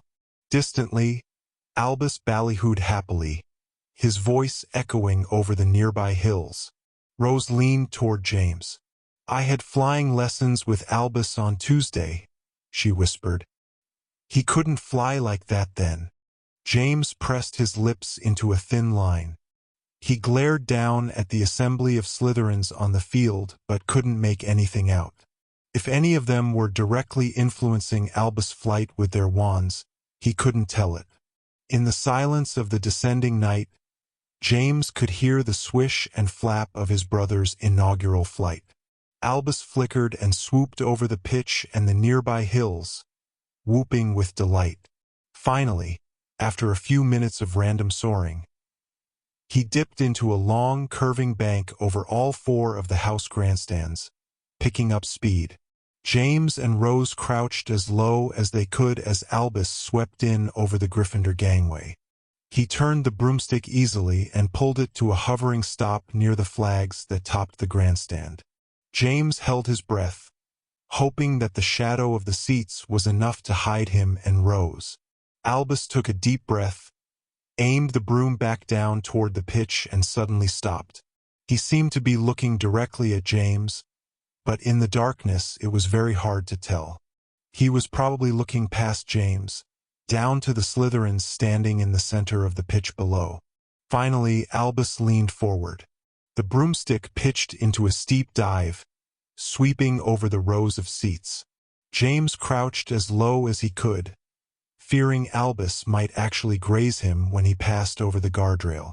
As James ducked, a hand reached down and tousled his hair, fleetingly. The wind of Albus passing subsided, and James heard his brother laughing as he swooped into the darkness of the pitch. "That little prat," James rasped. Rose shushed him. Albus descended in a tightening circle, finally bringing the broom to a landing as gentle as a dandelion seed.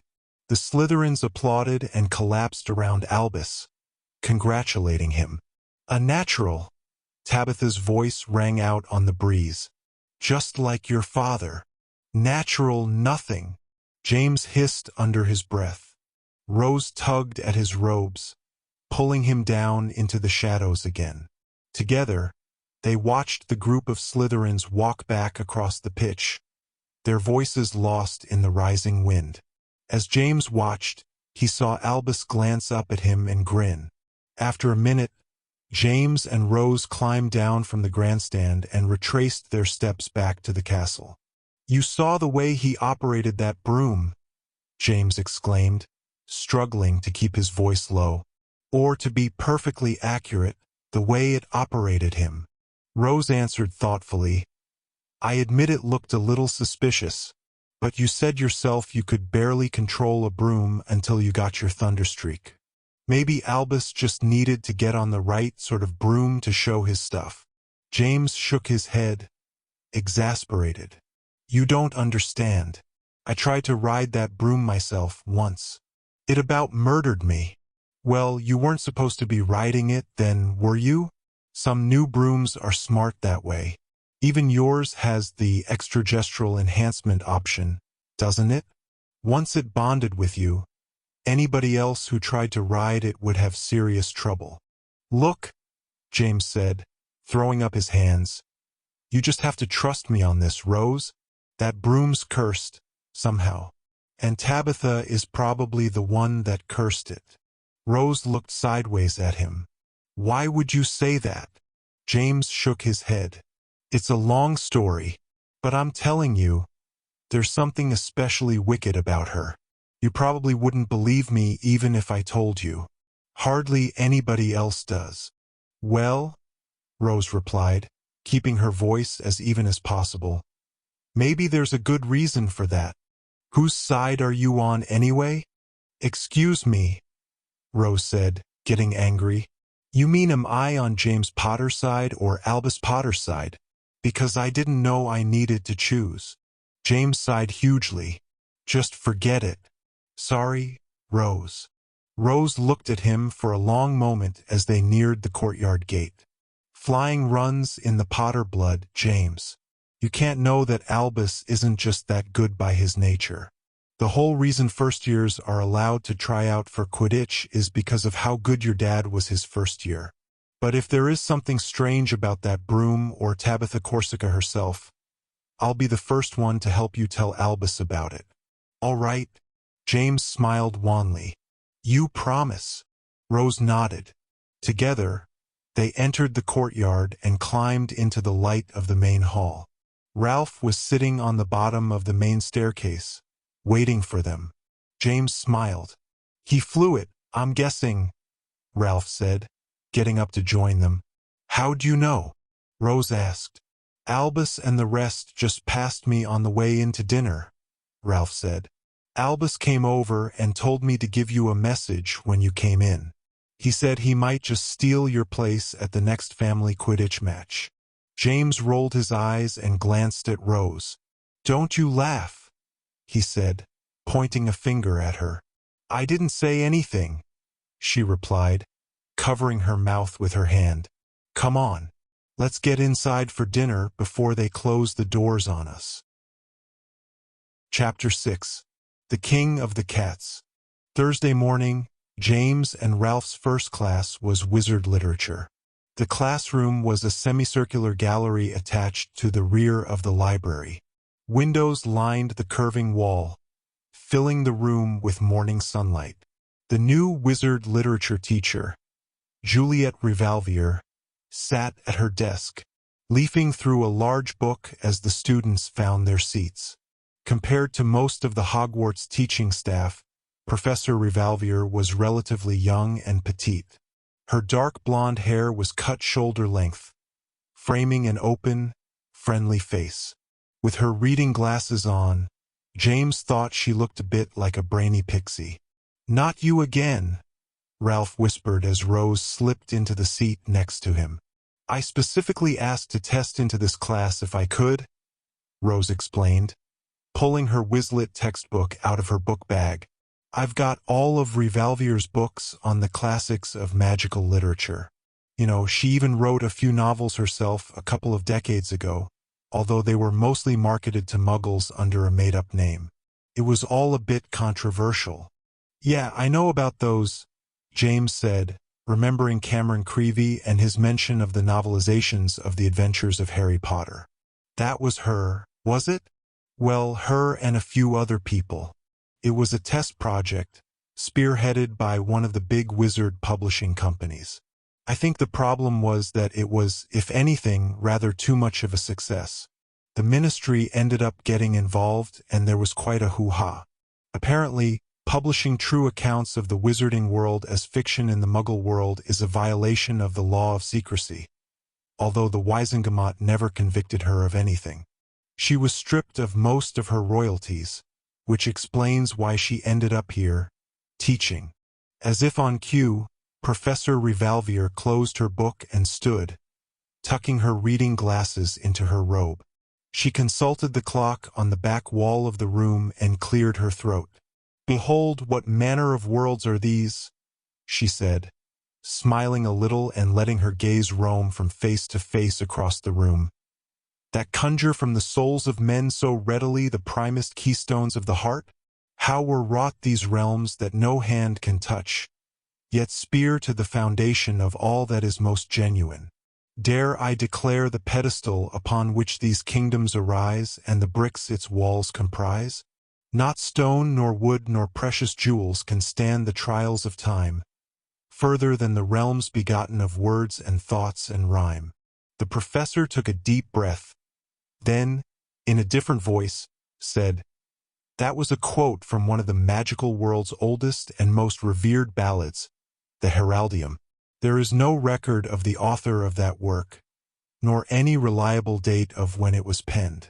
We know nothing of the time in which it was written. Not who was king, not in what city it originated, not even the language that framed it. And yet the ballad itself persists.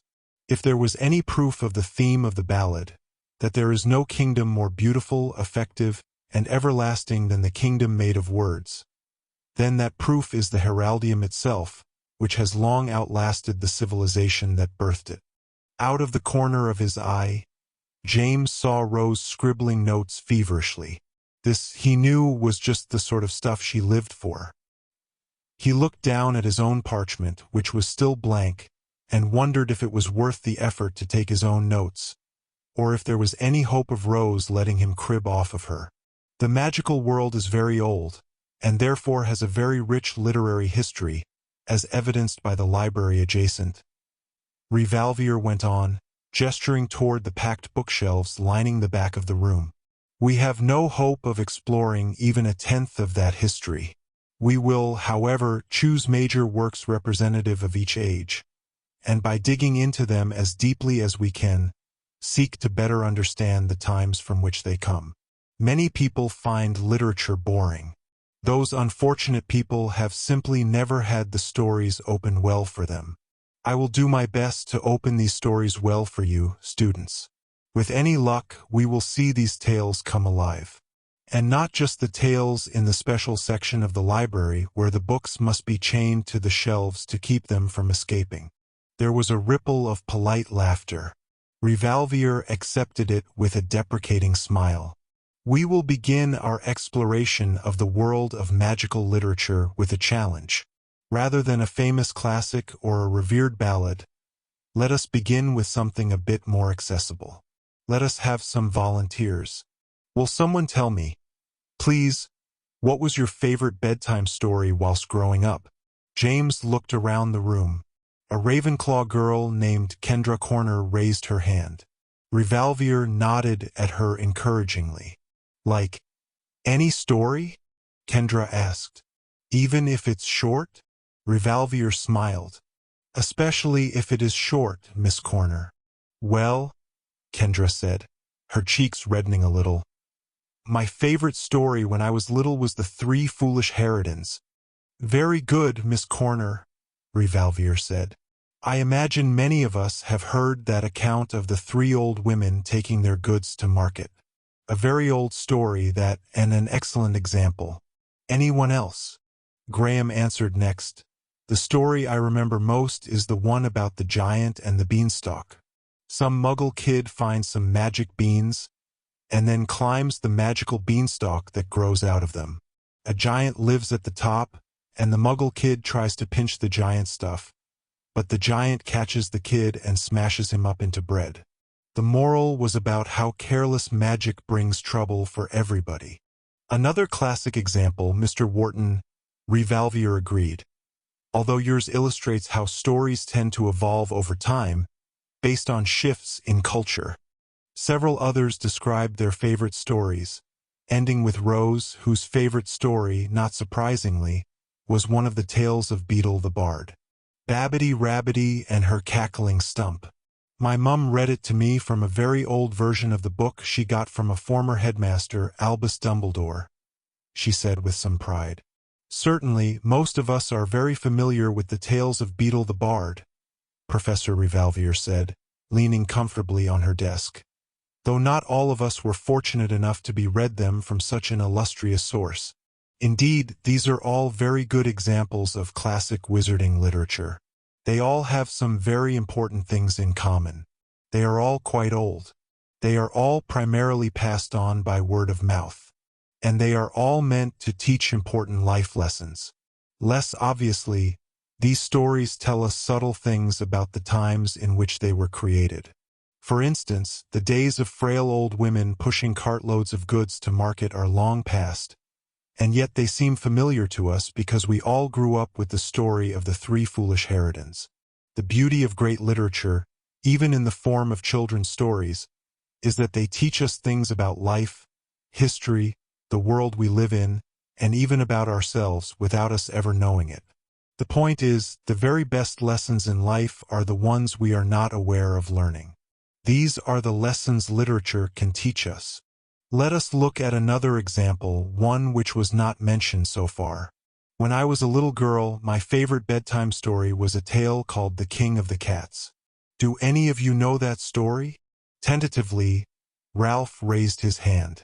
I think I know that one, but my version might be a little different. I grew up with muggles. Or so I thought. Many stories with magical origins have found their way into Muggle myth and legend, Mr. Deedle. Would you care to tell us the version you are familiar with? Ralph sucked his upper lip for a moment, thinking. Well, all right, he agreed. He took a deep breath and began.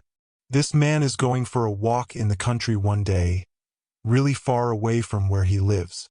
No one else is around and there aren't any houses for days in any direction. All of a sudden, he sees a whole bunch of mice. At first, he thinks that he should chase them off, but then he notices that they aren't acting like regular mice. They seem to be walking in a sort of procession, and they are carrying something. The man crouches down behind some bushes because he doesn't want to scare the mice, but he's really curious about what they are carrying. As they pass in front of him, he sees that they are carrying another mouse on a little tiny bed. The man realizes that the mouse on the bed is dead, and that this is a little mouse funeral procession. As quietly as he can, he follows the procession deep into the woods until they come to a big, wide clearing, all bright in the sun. In the center of the clearing is a tiny stone stairway leading to nothing. It just goes up and stops. There is a big cat sitting at the bottom of the stairs, blocking them. It's all striped and golden and very serious and solemn looking. The cat watches the mouse procession as it crosses the clearing, getting closer and closer. The man almost calls out to the mice because he is sure the cat will eat them, funeral or not. But then the mice finally get to the cat and stop right in front of its paws. They put the tiny bed down and back away. The big gold cat is watching the whole time with its huge green eyes. Finally, it bends down and says something to the dead mouse. The mouse jumps up, alive and dancing. It darts between the golden cat's legs and runs up the little stone staircase. The man watches, still hiding, as the mouse runs right past the end of the stone stairs, still going up. The mouse climbs further into the sky, as if on invisible stairs, until it is completely out of sight. The man can hardly believe what he is seeing. When he looks down again, the rest of the mice are all gone. Only the big golden cat remains, and it is staring right at him with its big green eyes. The man is scared of the cat, so he turns on his heels and runs as fast as he can out of the woods. He doesn't stop running until he gets back on the path, and he runs the whole path all the way back to his own land and into his own house. That night, the man sits down at dinner with his family. He tells them everything he saw that day, and the last thing he says is, "That cat was surely the king of the mice." Just then, the big old family cat, which up to that moment had been sleeping in front of the fire, jumps up on its hind feet and says, plain as day, "Then I am the king of the cats," and it leaps up the chimney and is never seen again. Ralph finished telling the story and the room fell strangely quiet. Professor Rivalvier had her eyes closed, as if soaking in the story. The bright morning sunlight made the room feel strangely sleepy. It seemed to buzz with warmth, trance-like, as if time had slowed down while Ralph spoke. "That was a wonderful telling, Mr. Deedle," Professor Rivalvier said, opening her eyes slowly. "It was indeed slightly different than the version I remember from my youth, but interestingly so. Have any of the rest of you heard that story before?" There were no hands in the room. Ralph glanced around, apparently rather surprised. "What is curious about that story?" Rivalvier asked the class. "Can anyone point out a specific difference from this tale and the others we mentioned earlier?" Murdoch raised his hand. "For one thing, it doesn't make any sense." The professor inclined her head slightly. "Is that so? Does anyone else agree with Mr. Murdoch's judgment?" There were nods throughout the room. "Not that I didn't like it," Morgan Petunia added, raising her hand. "It was nice, but it was also a little creepy." Rivalvier narrowed her eyes. "And contrary to what might be expected, the creepiness is somewhat appealing, yes?" More nods in the room, although they were accompanied by puzzled looks. "Why do you suppose your parents might not have told you this story? Apart from Mr. Deedle, of course?" There was a long pause. Finally, Rose raised her hand. "All the stories I got told when I was growing up were nice stories," she said. "They sometimes had evil witches and wizards in them, but they didn't have any dead mice or anything. And they all ended happily, or at least had a moral to them that made them seem happy even if the main characters were unlucky or did the wrong thing." Rivalvier looked thoughtful. "And this story is not happy, nor has a moral?" James knew not to respond to an obvious question like that. Obvious answers were never the right answers. Rivalvier seemed to approve of the silence.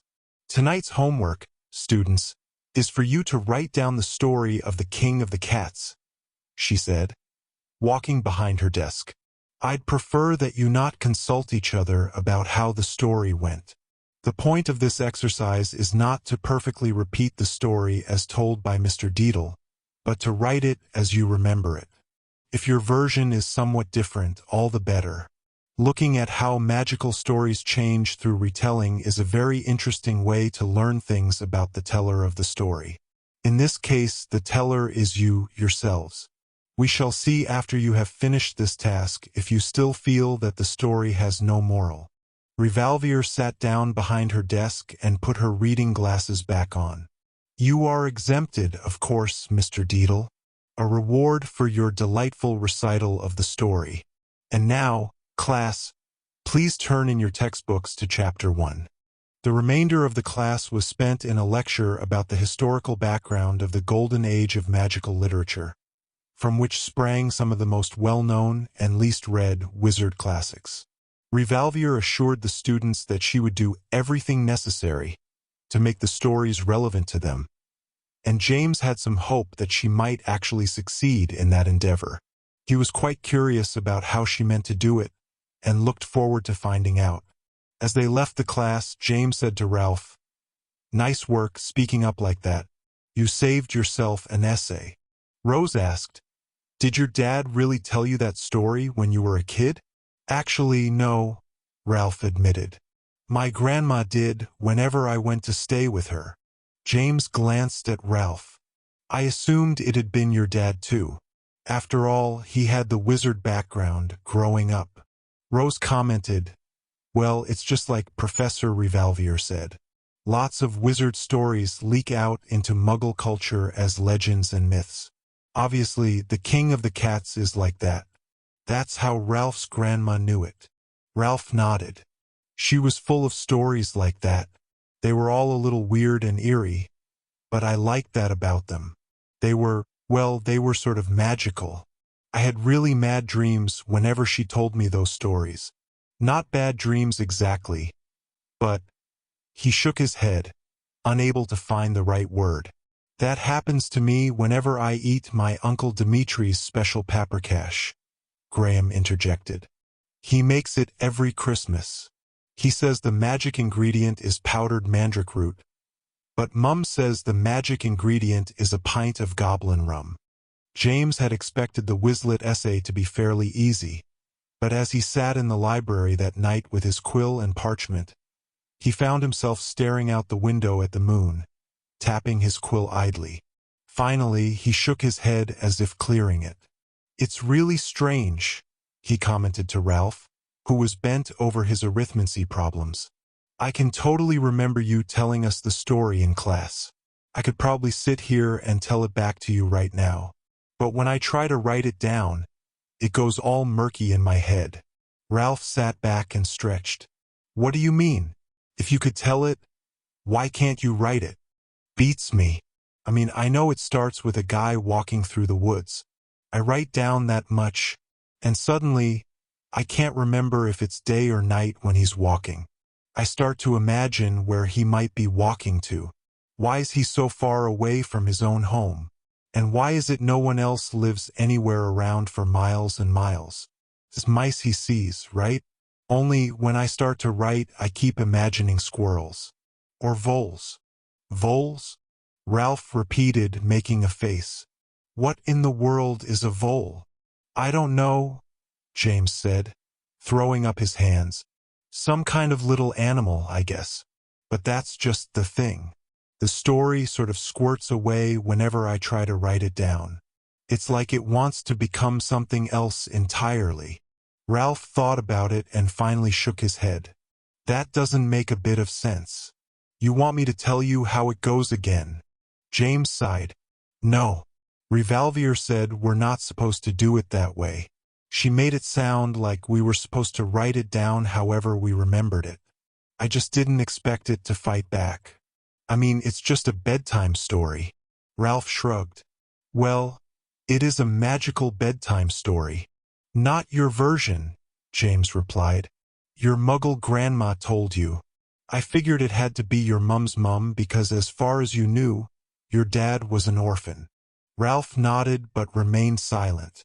James was about to make another attempt at his version of the King of the Cats when Petra Morgenstern walked slowly around the end of a nearby bookshelf. "Hi, Petra," James said, trying to keep his voice low enough not to earn a stern look from the librarian. Petra was rather listlessly scanning the bookshelf, her bag dangling from one hand. She seemed not to have heard him.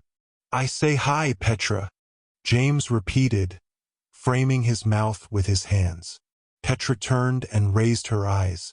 She saw James and blinked, her large blue eyes distant. "Oh," she said. "Hi, James. Sorry. I didn't see you." She turned back to the bookshelves. I'm not really sure what I'm looking for. James watched Petra as she moved down the aisle, dragging her bag. What's with her? He whispered to Ralph as she got out of earshot. Ralph shook his head. I don't know. Rose plunked a pile of books on the table and sat down. No harm getting a head start on Quizlet, she proclaimed happily. These are the 10 books the textbook says are a must-read for every thinking witch and wizard. I've read 4 of them before, but it never hurts to get a bit of a refresher. Hey, Rose, James interrupted, leaning close. What's going on with Petra? Petra, Rose repeated, distracted. Why should anything be going on with her? She just went by a minute ago looking like her owl just died. Rose thought for a moment. I couldn't guess. She seemed fine at lunch today, although she left early when she got the package. What package? Ralph asked. Oh, you two were already gone, Rose explained, pulling the top book off of her stack and opening it. A box came by Ministry Owl for her. Apparently it was from her father. She left right afterwards. I assumed she wanted to open it in private. James tilted his head. Why would a package from her father come by Ministry Owl? Rose raised her eyebrows. I assume her father works there. Loads of people send personal mail using company post. Dad does it sometimes, although Mum says he shouldn't. Things like that get her a little uptight. Maybe it was bad news from home, Ralph mused. It looked like more than just a letter, Rose replied. I assumed it was sweets from her mum or a birthday present or something. James frowned, looking in the direction Petra had wandered. If sweets from her mum make her look like that, Petra's mum must be a pretty rotten cook. Rose suddenly brightened. She leaned in and whispered, I just ran into Fiona Fourcompass over in the reference section, and she said she knows why this week's Muggle Studies classes have been postponed so far. Ralph said, I thought it was just because Professor Curry wasn't back from some sort of research trip. Fine by me, too. She can go off researching for the whole term. That's sort of true, Rose nodded. But it's what she's been researching that's key. She got back yesterday, and tomorrow afternoon there's going to be a big assembly of all the Muggle Studies classes for all years. She's going to make an announcement about this term's class, and whatever it is will affect everybody. James looked skeptical. Fiona Fourcompass told you that? How would she know? She saw Professor Curry earlier today, outside her office, Rose explained earnestly. She was unpacking from her trip and she told Fiona about the assembly. She said afternoon classes will let out early so everyone can attend. Did she mention what the big deal was? Ralph asked. Rose shook her head.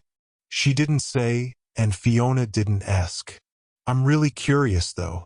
Well, James replied, she had us playing football last year, and that was actually pretty fun.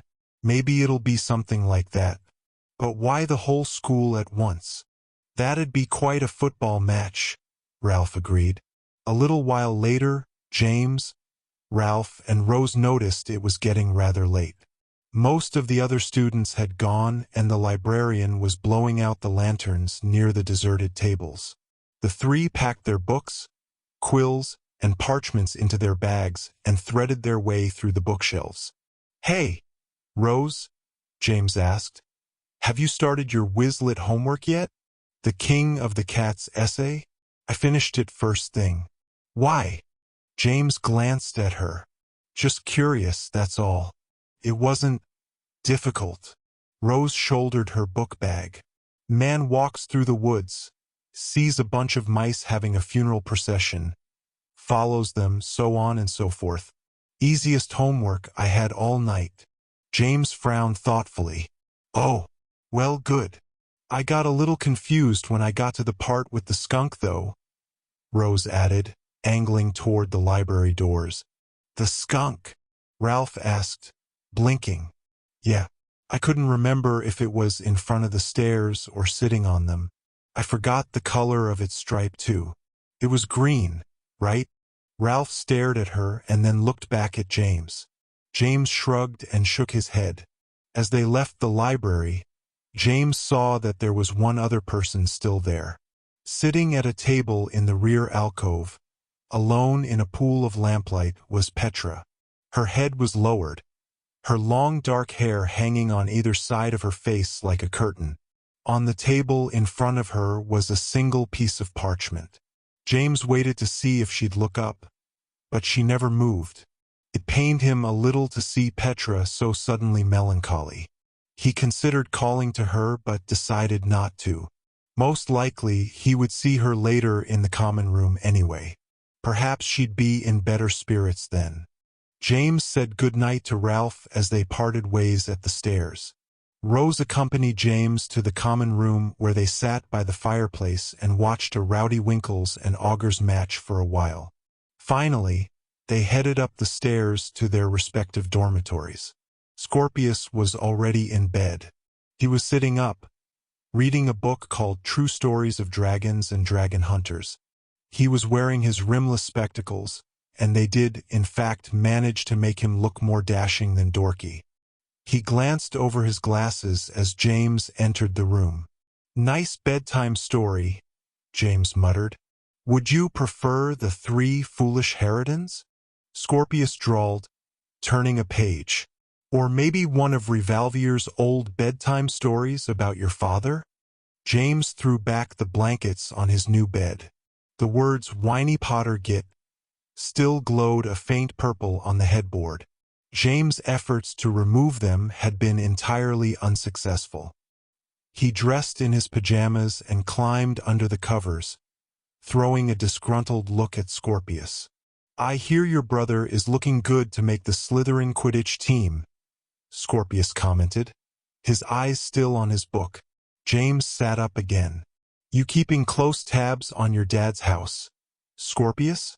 Is he planning to come for the matches? I wonder who he'll support. A bit of a stumper, that one." "I understand Albus is riding Corsica's broom," Scorpius said, finally looking James in the eye. James met Scorpius' gaze, unsure what to say. Was Scorpius teasing him? Or was this some kind of warning? "Yeah, I know," James finally admitted. "I saw him." "So what?" "I had flying with dear little Albus earlier this week, along with your cousin Rose. Improved since then, has he?" James rolled over. "What's it to you anyway?" "Nothing really," Scorpius said.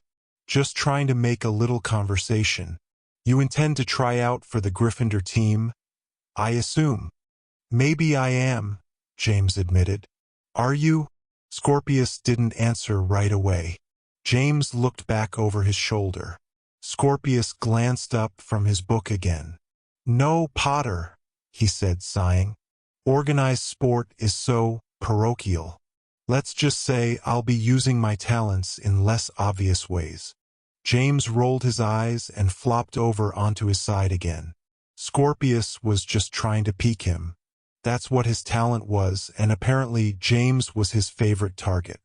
It wasn't until James was falling asleep that it occurred to him that he had not seen Petra come up to the common room after all.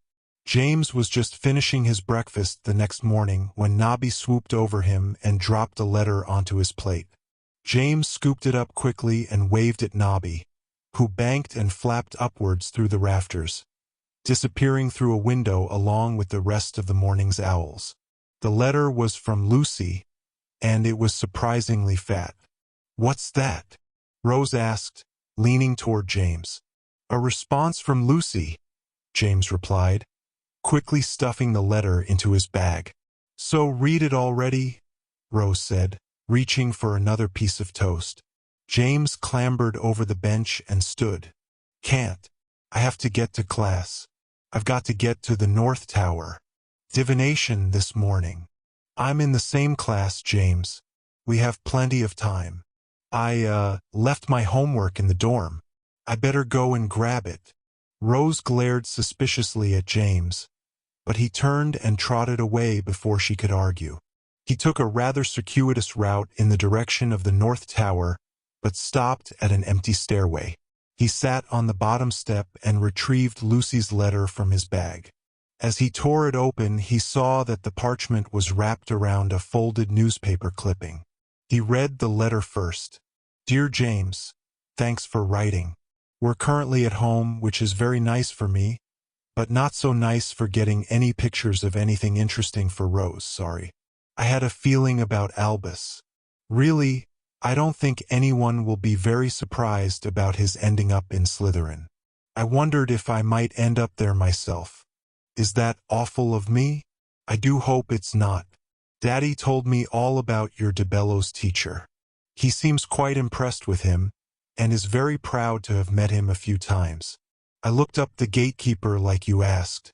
There was actually quite a lot of information about it. I just had to know where to look. Fortunately, since we're home, I have access to the wizarding library over in Notting Hill. Mum takes me there once a week, although she'd die if she knew what sections I had to go to research this.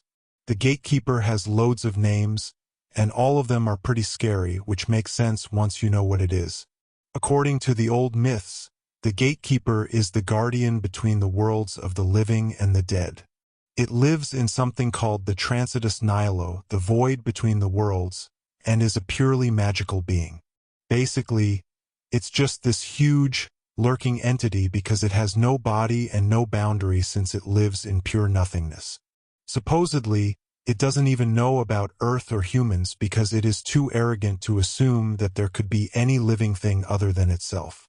But the scariest thing about it is something called the Curse of the Gatekeeper. Salazar Slytherin talked a lot about it. He said it would be his final judgment on those that betrayed him.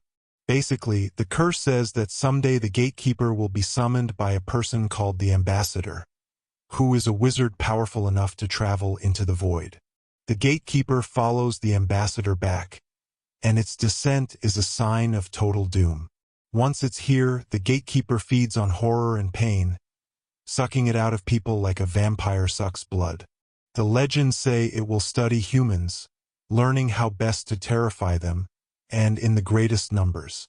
Apparently, though, it'll need to partner with a willing human host, a host that will be prepared to kill for it to prove their worth.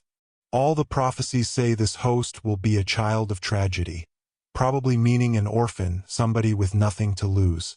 Very, very gruesome stuff. I am really curious. James, why are you asking about this? I'd be surprised if you are. Studying something like this in school.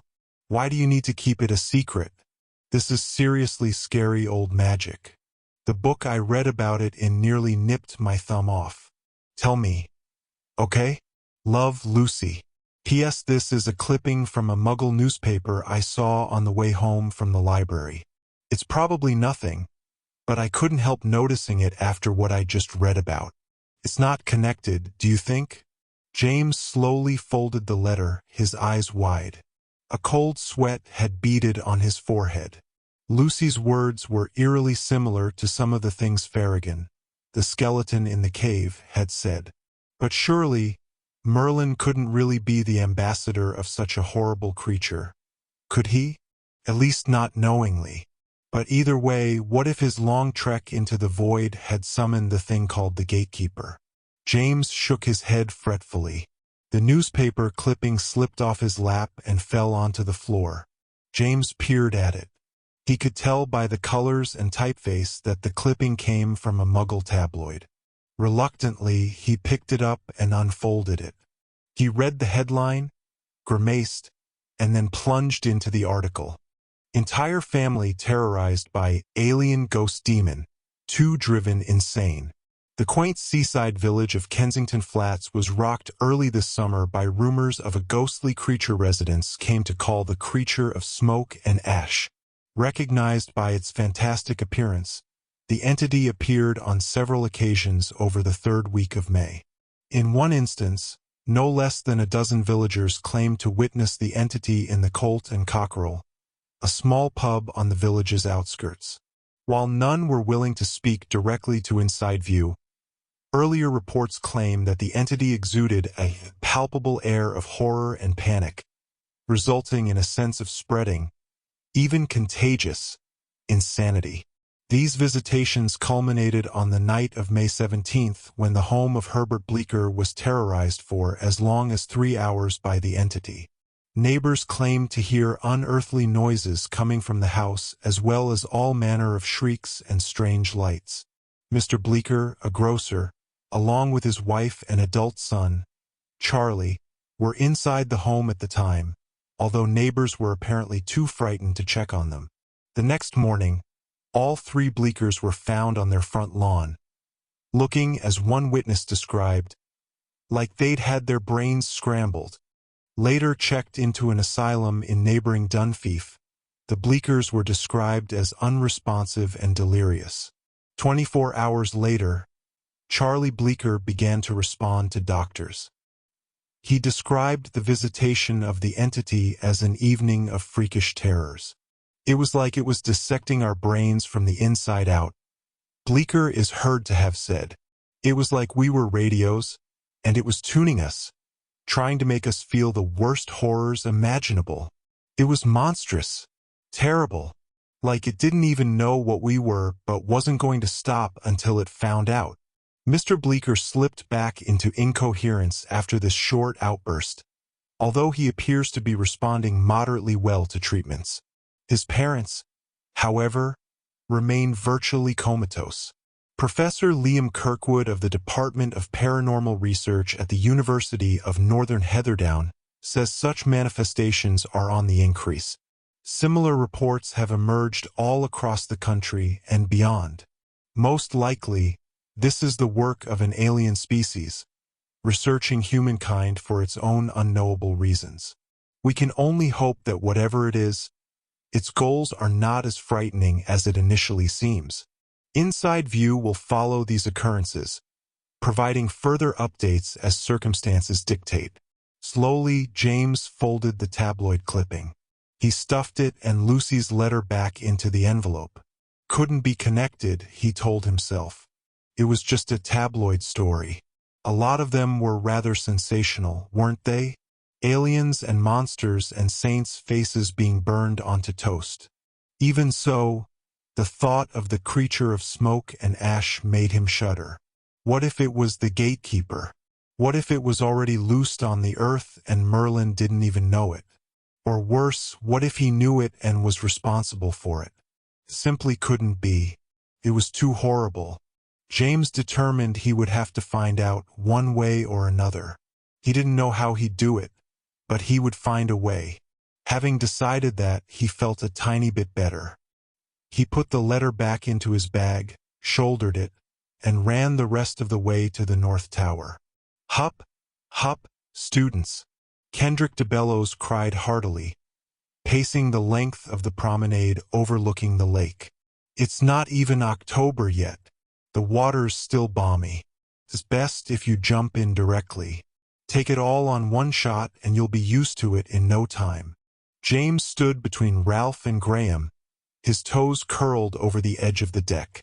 The water below looked cold and murky. His face reflected back at him, his expression tense and worried. "I don't know what's worse," Graham muttered through gritted teeth. The idea of jumping into that water, or being seen wearing this idiotic outfit. None of the students had packed swimwear, of course. DeBellows, being rather insufferably persistent in his goals, had somehow located a closet of very old bathing suits once worn by an official Hogwarts water wrestling team. The one-piece suits extended to the elbows and knees and were striped in faded burgundy and gray. A Hogwarts crest was embroidered in the center of the chest. "Who ever heard of water wrestling, anyway?" Ralph said. "Oh, it was huge for a while, back in the old days," Graham replied. "The mermen had a team.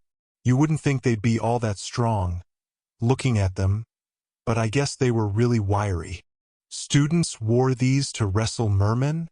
James said, glancing down at his oversized swimsuit. "Yeah, but the mermen cheated sometimes," Graham explained. The whole event was scrapped when the merman captain was found with a Grindilo hidden under his cape. He was apparently using it to batten onto his opponent and pull them down. On the grass bordering the edge of the lake, the second-year girls were supposedly running reflex drills, waving pommel-tipped sticks at each other. Most of them seemed to have abandoned the activity, choosing instead to stand in groups and watch the boys, smirking or looking bored. DeBellows ignored them. "This is very simple, students," DeBellows called.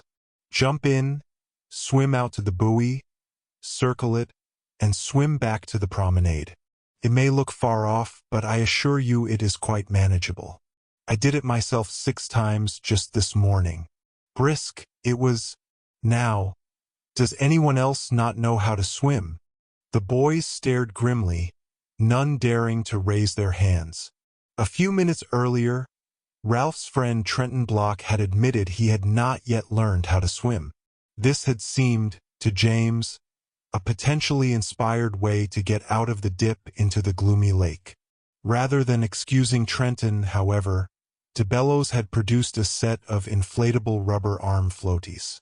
To Trenton's horror, DeBellows had blown up the floaties himself, and then rammed them up the boy's arms. Trenton stood miserably at the far end of the promenade, arms akimbo. A couple of girls on the bank snickered at him. "This is a test of will, my friends," DeBellows barked. "In the Harriers, not only did we have to learn to swim at distance, but we were trained for water combat, facing all sorts of aquatic beasts, from snaracudas to shrieking eels. You will not face any combat on this endeavor, but we may introduce a marshweed course later in the spring if Professor Longbottom is able to produce a sufficiently tame hybrid. For now, consider this a pleasure swim. And now on 1, 2. DeBellows raised his wand, pointing it skyward. He grinned happily. 3, he shouted, firing a loud crack from his wand. The boys scuffled, slithered, and variously lowered themselves into the water.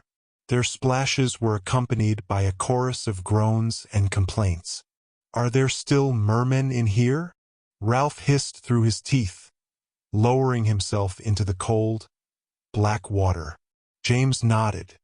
"But my dad says it's the mermaids you have to worry about." "That's wonderful," Ralph gasped, dropping up to his chin and trying not to splash. Gamely, he threw himself into a jerky breaststroke, heading for the orange buoy some 50 yards away. James followed him. Ralph was a surprisingly good swimmer. By the time James rounded the buoy, finally getting somewhat accustomed to the water, Ralph was climbing the ladder onto the promenade. DeBellows grabbed his hand and hoisted him up, nodding approvingly. James completed his lap and grabbed the slick, seaweed-covered ladder. He'd swallowed an accidental gulp of the lake water, and it rolled nauseously in his belly as he pulled himself up. He stumbled onto the deck and joined Ralph and Graham. All 3 stood shivering, streaming water from their oversized swimsuits. "Let's double-time it, Block," DeBellows boomed, cupping his hands to his mouth. "Pretend you've got a slagbelly chasing you. Could be true, in fact. I hear they've been sighted on the far side of the lake, and I understand they're attracted to splashes." "Professor DeBellows," a voice called. James turned, his teeth chattering. Professor McGonagall stood at the castle end of the promenade. She glanced quickly around but kept her face neutral. "The students are expected to be in the amphitheater in 15 minutes. You do recall that today's class is to be concluded early." "We are very nearly finished, madam," DeBellows called, clapping Ralph on the shoulder. "I dare say we will beat you to the assembly if you don't hurry." He turned, addressing the boys on the deck. "You heard the professor. Gather your shoes and form a line. I'll dry you as you pass by, then we'll have ourselves a nice trot around to the amphitheater. You can change afterwards." DeBellows produced his wand and pointed it at James, who was nearest. A blast of hot air erupted from the tip, pushing James backwards a step. A moment later, he was mostly dry. His hair stuck straight up from his head like a corona. "We have to wear these stupid swimsuits to the assembly?" James asked incredulously. "They're perfectly decent, Mr. Potter," DeBellows replied dismissively. "Even rather stylish, if you ask me. We haven't a moment to lose, students. The amphitheater can be found around the east rampart. Let's prove ourselves exemplary and precede the rest of the classes there. Shall we? Now run, my friends. And Mr. Block, will you be finishing your lap this term? Or shall I send Mr. Deedle in to retrieve you?" By the time James got to the outside amphitheater entrance, he was sweaty and out of breath. Most of the other classes were already gathering, their voices ringing in the natural acoustics of the space. James grimaced, seeing the hundreds of robed figures milling about. It was nearly impossible to remain inconspicuous in the oversized, striped swimsuits. James and Ralph huddled near the back, trying unsuccessfully to hide behind each other. Scorpius was the first to notice them. He walked past with a group of first-year Gryffindors, smirking. Cameron saw James and made to grin and wave. His grin turned slightly puzzled when he saw James' attire. "I see none of the second-year girls are wearing swimsuits," Rose commented, slipping in next to James. "Defense against the dark arts, I assume?" James nodded. "It's okay, though. DeBellows says these are actually quite stylish. Come on, let's find a seat." James' last time in the amphitheater had been the previous term, on the night of the first all-school debate. That had been a fairly unpleasant occasion, in which Tabitha Corsica had proclaimed from the stage that Harry Potter was a fraud and a liar. An all-out riot had been barely prevented by a well-timed bit of absurd fireworks, produced by Ted Lupin and the Gremlins. Now, by daylight, the amphitheater was quite cheerful. The huge stage was mostly bare. As James looked, a couple of older Ravenclaw boys climbed up from the orchestra pit. They bowed deeply on the edge of the stage, and then began to make faces and blow raspberries at the crowd. There was some scattered applause and hooting until Professor McGonagall shooed them back to their seats. As James, Ralph, and Rose sidled into a row, Noah Metzger called from nearby. "Interesting choice of uniform, you two. The stripes say Azkaban, but the cut says exercise yard." "Har har," James groused. "You'll be next, Metzger." "Actually, we already did the lake run," Noah replied seriously. "Just wait until 6th year. DeBellows shoots stinging hexes at you from the shore. It's supposed to teach you the mental discipline of overcoming pain." Damien nodded gravely. "All I had to overcome was a burning desire to clip him upside the ear." James noticed that Petra wasn't sitting with the rest of the Gremlins. She sat at the end of the aisle several rows down. She stared blankly at the stage. Finally, Professor Tina Curry climbed the steps to the stage. She wore a sporty blue cloak over her robes. Her frizzy hair had been teased into a loose bun. "Greetings, students," she called, raising her wand to her throat. Her amplified voice echoed around the amphitheater. The babble of voices subsided. "Thank you for attending this rather unusual first class," Curry continued. "Since nearly all of you are taking Muggle studies this term, following the new year-specific curriculum, I thought it'd be rather a treat for us all to begin the term's endeavor together. As most of you know, I am Tina Curry, Professor of Muggle Studies, and it is the goal of this class to teach us to understand the ways and means of the Muggle world. We do this for a variety of reasons, but primarily because, being witches and wizards, we have the benefit of knowing of the Muggle world, whereas they know nothing of us. It is, therefore, incumbent upon us to study the Muggle world, to understand it as well as possible, so that we may, whenever necessary, mingle in that world and work comfortably within it. Further, we must recall our shared humanity, valuing our differences without creating prejudices from them. Thus, as an exercise, this class encourages us to immerse ourselves in the Muggle world, utilizing some of the ingenious tools and methods that they have developed to compensate for their non-magical nature. Last term, many of you will recall that we played a Muggle sport called football, using only our feet and a simple, unenchanted ball. This term, we will attempt something on a far greater scale. This endeavor will require the cooperation of every class. Every one of us will have a specific duty, and we will accomplish those duties using no spells, potions, or charms. This term, students, we will be producing a theatrical presentation of the famous wizard play, The Triumvirate. A wave of chatter moved through the assembly. James couldn't tell if the general response was positive or negative. "What's that about?" Ralph asked.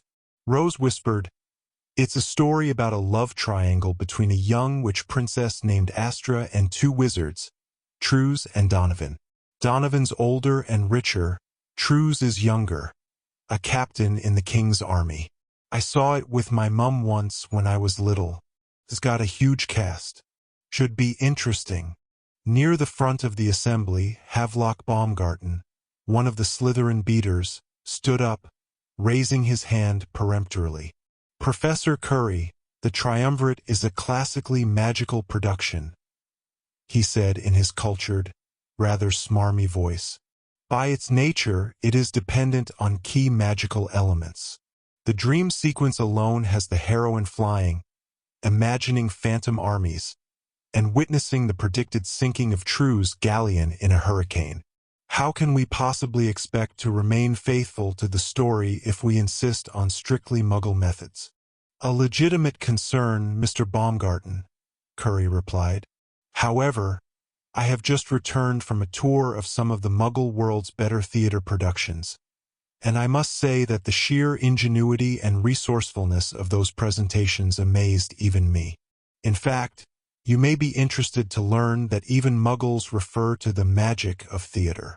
From the crowd, Victor spoke up, "But how can Astra fly without levitation? You'd be quite surprised what can be accomplished with ropes and pulleys, Miss Weasley," Curry said, smiling. "In fact, I think all of you will be quite impressed by the amount of mundane magic that can be done simply with paint, costumes, props, lights, and a seemingly endless number of stagehands. This is why I have asked the school to involve all classes in this rather extensive production. The sheer number of teams and skills required assures that every one of us will play a vital role in the production. I will serve as director, of course. The production will run one night only, in this very amphitheater, the last week of the school term. Your parents and families will all be invited to attend. It will be, I am quite sure, an evening that all of us will remember." The assembly broke apart into hushed babbling again as everyone considered this rather unusual plan. Professor Curry cleared her throat. "To this end," she said, raising her voice over the chattering crowd, "I have posted several sign-up parchments in the hall immediately adjacent to the amphitheater. Anyone who wishes may try out for a part. Additions will be scheduled in class, and parts will be awarded by the end of next week. Those who do not wish to act on stage may sign up for the orchestra, the props department, the costume shop, light crew, stage crew, and etc. I am sure everyone will find an area they will enjoy working in. And now, allow me to be the first to welcome you all to the world of the theater. The assembly will conclude now, allowing you plenty of time to consider your options and sign up for whatever you wish. Thank you, students, and good evening." As the assembly broke up and trickled toward the huge castle archway, Rose said, "You should sign up for a part, James. You're tall for your age. I bet you could play Trues." James grimaced. "No way. Why not?" Rose insisted. "Don't tell me you're afraid to get up on stage in front of everyone." "No," James said, his face reddening a bit. "It's just silly. I mean, if we were doing the last assault of Kierkegaard, I might sign up. At least in that story there's sword fights and explosions. I was thinking about signing up for the stage crew. Yeah, Ralph agreed. I'm going to sign up for that or the props department. This could be kind of fun. I saw a play in London when I was a kid. It was wicked. I always thought it'd be neat to work behind the scenes. I'm putting my name down for Donovan, Noah proclaimed. I've got that older, mysterious rogue look down already. I should be a shoo-in. It's too bad Ted's gone this year, Sabrina commented. He'd love this. I wonder how he's doing with his Quidditch training. Damien said, We'll see him Hogsmeade weekend. We have a plan to meet him at the Triple Sticks. As long as he can get off work from Weasley's, Noah interjected. I hear George has been working him like a dog. Ted's not complaining, though. He gets paid on commission, and he's pretty much a walking advertisement, isn't he? The crowd of students thronged near the archway as everyone milled around the sign-up parchments. Rose broke away, pressing toward the far end of the hallway. I'm going to sign up for Astra, she called. It's probably a long shot, but I can always fall back on Costume Shop if that doesn't work out. Ralph also shouldered his way into the throng, heading for the props department sign-up parchment. James watched his friend go, and then scanned the nearby parchments. The crowd was finally thinning a bit as most of the students happily found their way to an early dinner. James glanced around, still hanging back. Satisfied that no one was watching, he slipped quickly over to the actors' sign-up parchments. He glanced over them, finding the parchment he was looking for. Grabbing the quill dangling from a bit of string, he signed his name to the parchment titled Tarius. It was completely silly, he assured himself. He'd never get the part. It was just a lark, a personal dare. Still, there was something exciting and giddy about the idea of playing the dashing male lead. He couldn't bring himself to admit it to Rose or Ralph. If by some remarkable fluke he were to get the role, he'd probably acknowledge that he'd secretly wanted to play it. Otherwise, no one would ever know, and that was just fine. Before stepping away, James peered quickly at the other names on the parchment. He'd been half certain that Scorpius' name would be on the list. It wasn't, and he felt a bit silly for looking. James sauntered as casually as possible over to the group still gathered around the stage crew sign-up parchment. Ralph was just finishing signing his name. I'm on stage crew and props department, Ralph said. I hope I can be on both. What did you sign up for, James? James finished signing his name on the stage crew parchment. He turned, keeping his face blank, and gestured with the quill before letting it drop back on its string. Ralph nodded and smiled. We'll work together, maybe. Trenton signed up for stage crew too, and so is Beetlebrick. He's not so bad if you can stay off the topic of Quidditch. Did you see what Albus signed up for? James shook his head. In fact, he hadn't seen his brother the entire assembly. We can ask him at dinner, James replied. Come on. It wasn't the first time James had sat at the Slytherin table. The previous year, he had frequently joined Ralph and Zane for meals under the green and silver banner. Only now, however, did James realize how comforting it had been to have his mischievous American friend, who'd been a Ravenclaw, alongside him in those instances. There were no seats near Albus, who persisted in being rather a popular character in his new house. James reluctantly sat with Ralph and Trenton Block near the end of the table. James was distracted throughout the meal. He was annoyed at having to go to such lengths to attract the attention of his younger brother. It was supposed to be the other way around, wasn't it? Albus was simply being gullible. He believed that the Slytherins were drawn to him for his wit and personality, but James knew that they were just using him. Having a Potter amongst the Slytherins was a sort of moral victory for Tabitha Corsica and her stupid Fong and Talons Club. James wanted to warn Albus that the Slytherin's friendship wasn't sincere, but he was also a little angry with him for being so easily taken in. Albus finally stood up from the table along with the group of older Slytherins that always seemed to accompany him. James shoved his plate away and stood as well, meaning to head Albus off near the door. He wanted to warn him about Tabitha's broom, but that wasn't all he meant to say. Albus was accepting this whole Slytherin assignment too easily, and James couldn't help feeling it was a betrayal of his family. He firmed his jaw as he turned to catch up to the departing Slytherins near the door. "James!" A voice rang out. James glanced back and stopped.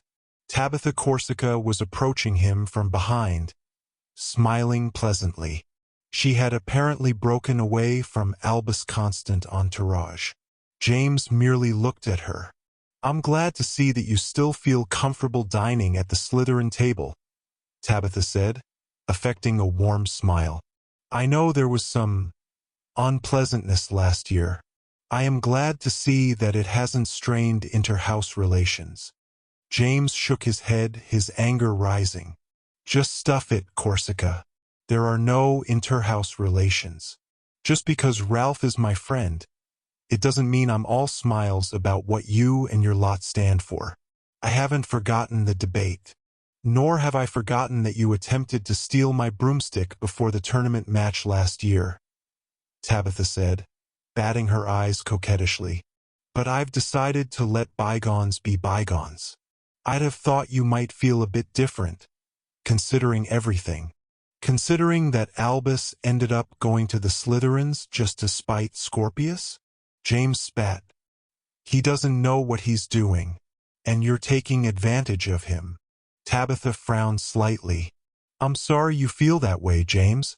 We happen to think that Albus fits in with us very nicely. He tells me that you witnessed his remarkable practice flight the other night, and I want you to know that I am quite glad you did. There was no trickery there. Albus is very talented. He will make a valuable addition to the Slytherin Quidditch team. And since you mentioned Scorpius Malfoy, I would think that the fact of his sorting would prove to you precisely what I've been saying all along." James glanced toward the door. Albus was leaving without so much as a look back. "What's Scorpius have to do with anything?" he asked. "Well," Tabitha replied, arching her eyebrows, "Scorpius has either broken from the tradition of his father, choosing courage and valor over ambition, thus proving his worth as a Gryffindor, or the Slytherins have changed, no longer to be the house of greed and corruption, as was the case in the day of Scorpius' father. Either way," she smiled, waiting for James to give her his full attention, "it is proof that the Sorting Hat knows its business. Your brother is in Slytherin because that, James, is where he belongs. I truly hope you will not feel the continued need to interfere with that." "He's my brother," James replied. "I'll interfere wherever I see fit." "I'm not threatening you, James," Tabitha said, the smile going out of her voice. "I'm doing you the favor of warning you. Your brother is special. It may well be that we Slytherins are the only house that could recognize that. Albus has a destiny. I tell you this as a friend. If anyone attempts to stand in the way of that destiny, even you, they do so at their own risk." James studied Tabitha's face. She seemed remarkably sincere, and yet it was so hard to trust anything she said. "What do you think you know about AL's destiny?" Tabitha smiled a little again. "That's for him to tell if he chooses. But I expect he hardly realizes it himself yet. My advice, James, watch and wait, and enjoy your brother's success. It's what he would do for you." With that, Tabitha turned, her robes sweeping delicately, and left the great hall. Chapter 7. Amsurasurth. After dinner, James was accompanied by Ralph and Rose to the Gryffindor common room. On the way, he told them about his conversation with Tabitha and her unsettling proclamation of Albus' potential, but neither of them seemed particularly impressed. "That's the way she always talks," Ralph said dismissively. "Even some of the Slytherins tend to view her as a bit of a drama queen." You mean anyone other than you and Trenton? James asked, arching an eyebrow. They do seem to sincerely like Albus, Rose commented, stepping through the portrait hole. Maybe it's all true. Maybe Albus is the boy of destiny. Apparently, that kind of thing runs in the family, just like dark hair and Quidditch skills. It's not funny, James said, but he couldn't help smiling a little. You should just come with me down to the Slytherin common room one of these nights, Ralph suggested. See for yourself how Albus gets along with everybody. Honestly, he does seem to fit in pretty well. It'll put your mind at ease. The three made their way across the crowded common room, joining Noah, Damien, and Sabrina on a pair of couches in a dark corner. We were just talking about you, James, Noah proclaimed, patting the couch cushion next to him. James flung himself onto the couch, happy to be among his friends. We've got an idea, Sabrina said wisely, tapping the side of her nose. Does it have anything to do with the Heracles window again? Ralph asked, grinning. That was a big hit even with the Slytherins. Filch still hasn't gotten it entirely back to rights. Heracles' face keeps reverting to Malfoy's overnight. It's all in the wrist, Damien said proudly, flexing his hand. No, this is even better, Noah replied, leaning forward on the couch and lowering his voice. It's this DeBellows disaster that's got everybody in a lather. Seems that people don't so much mind a little physical training. I mean, the guy does have a point that battling the dark arts does sometimes require a little actual fighting. But this whole no spells thing for the younger years is just over the top. And so it got us thinking. This has happened before, Sabrina said, smacking James on the shoulder. James glanced around at the gremlins. I'm missing something, he admitted. Back in your dad's day, Damien replied, rolling his eyes. The reign of Umbridge the Terrible. Don't tell me we know more about your dad's school exploits than you do. It wouldn't surprise me, James said, smiling crookedly. It seems I haven't read any of the right books. Rose made an annoyed noise. Umbridge was the DADA teacher, she explained. She refused to teach them any usable defensive techniques because she was a ministry tool. Back when the ministry was trying to squash any and all rumors about the return of he who must not be named. She pronounced the euphemism with obvious sarcasm. I remember, James finally said, nodding.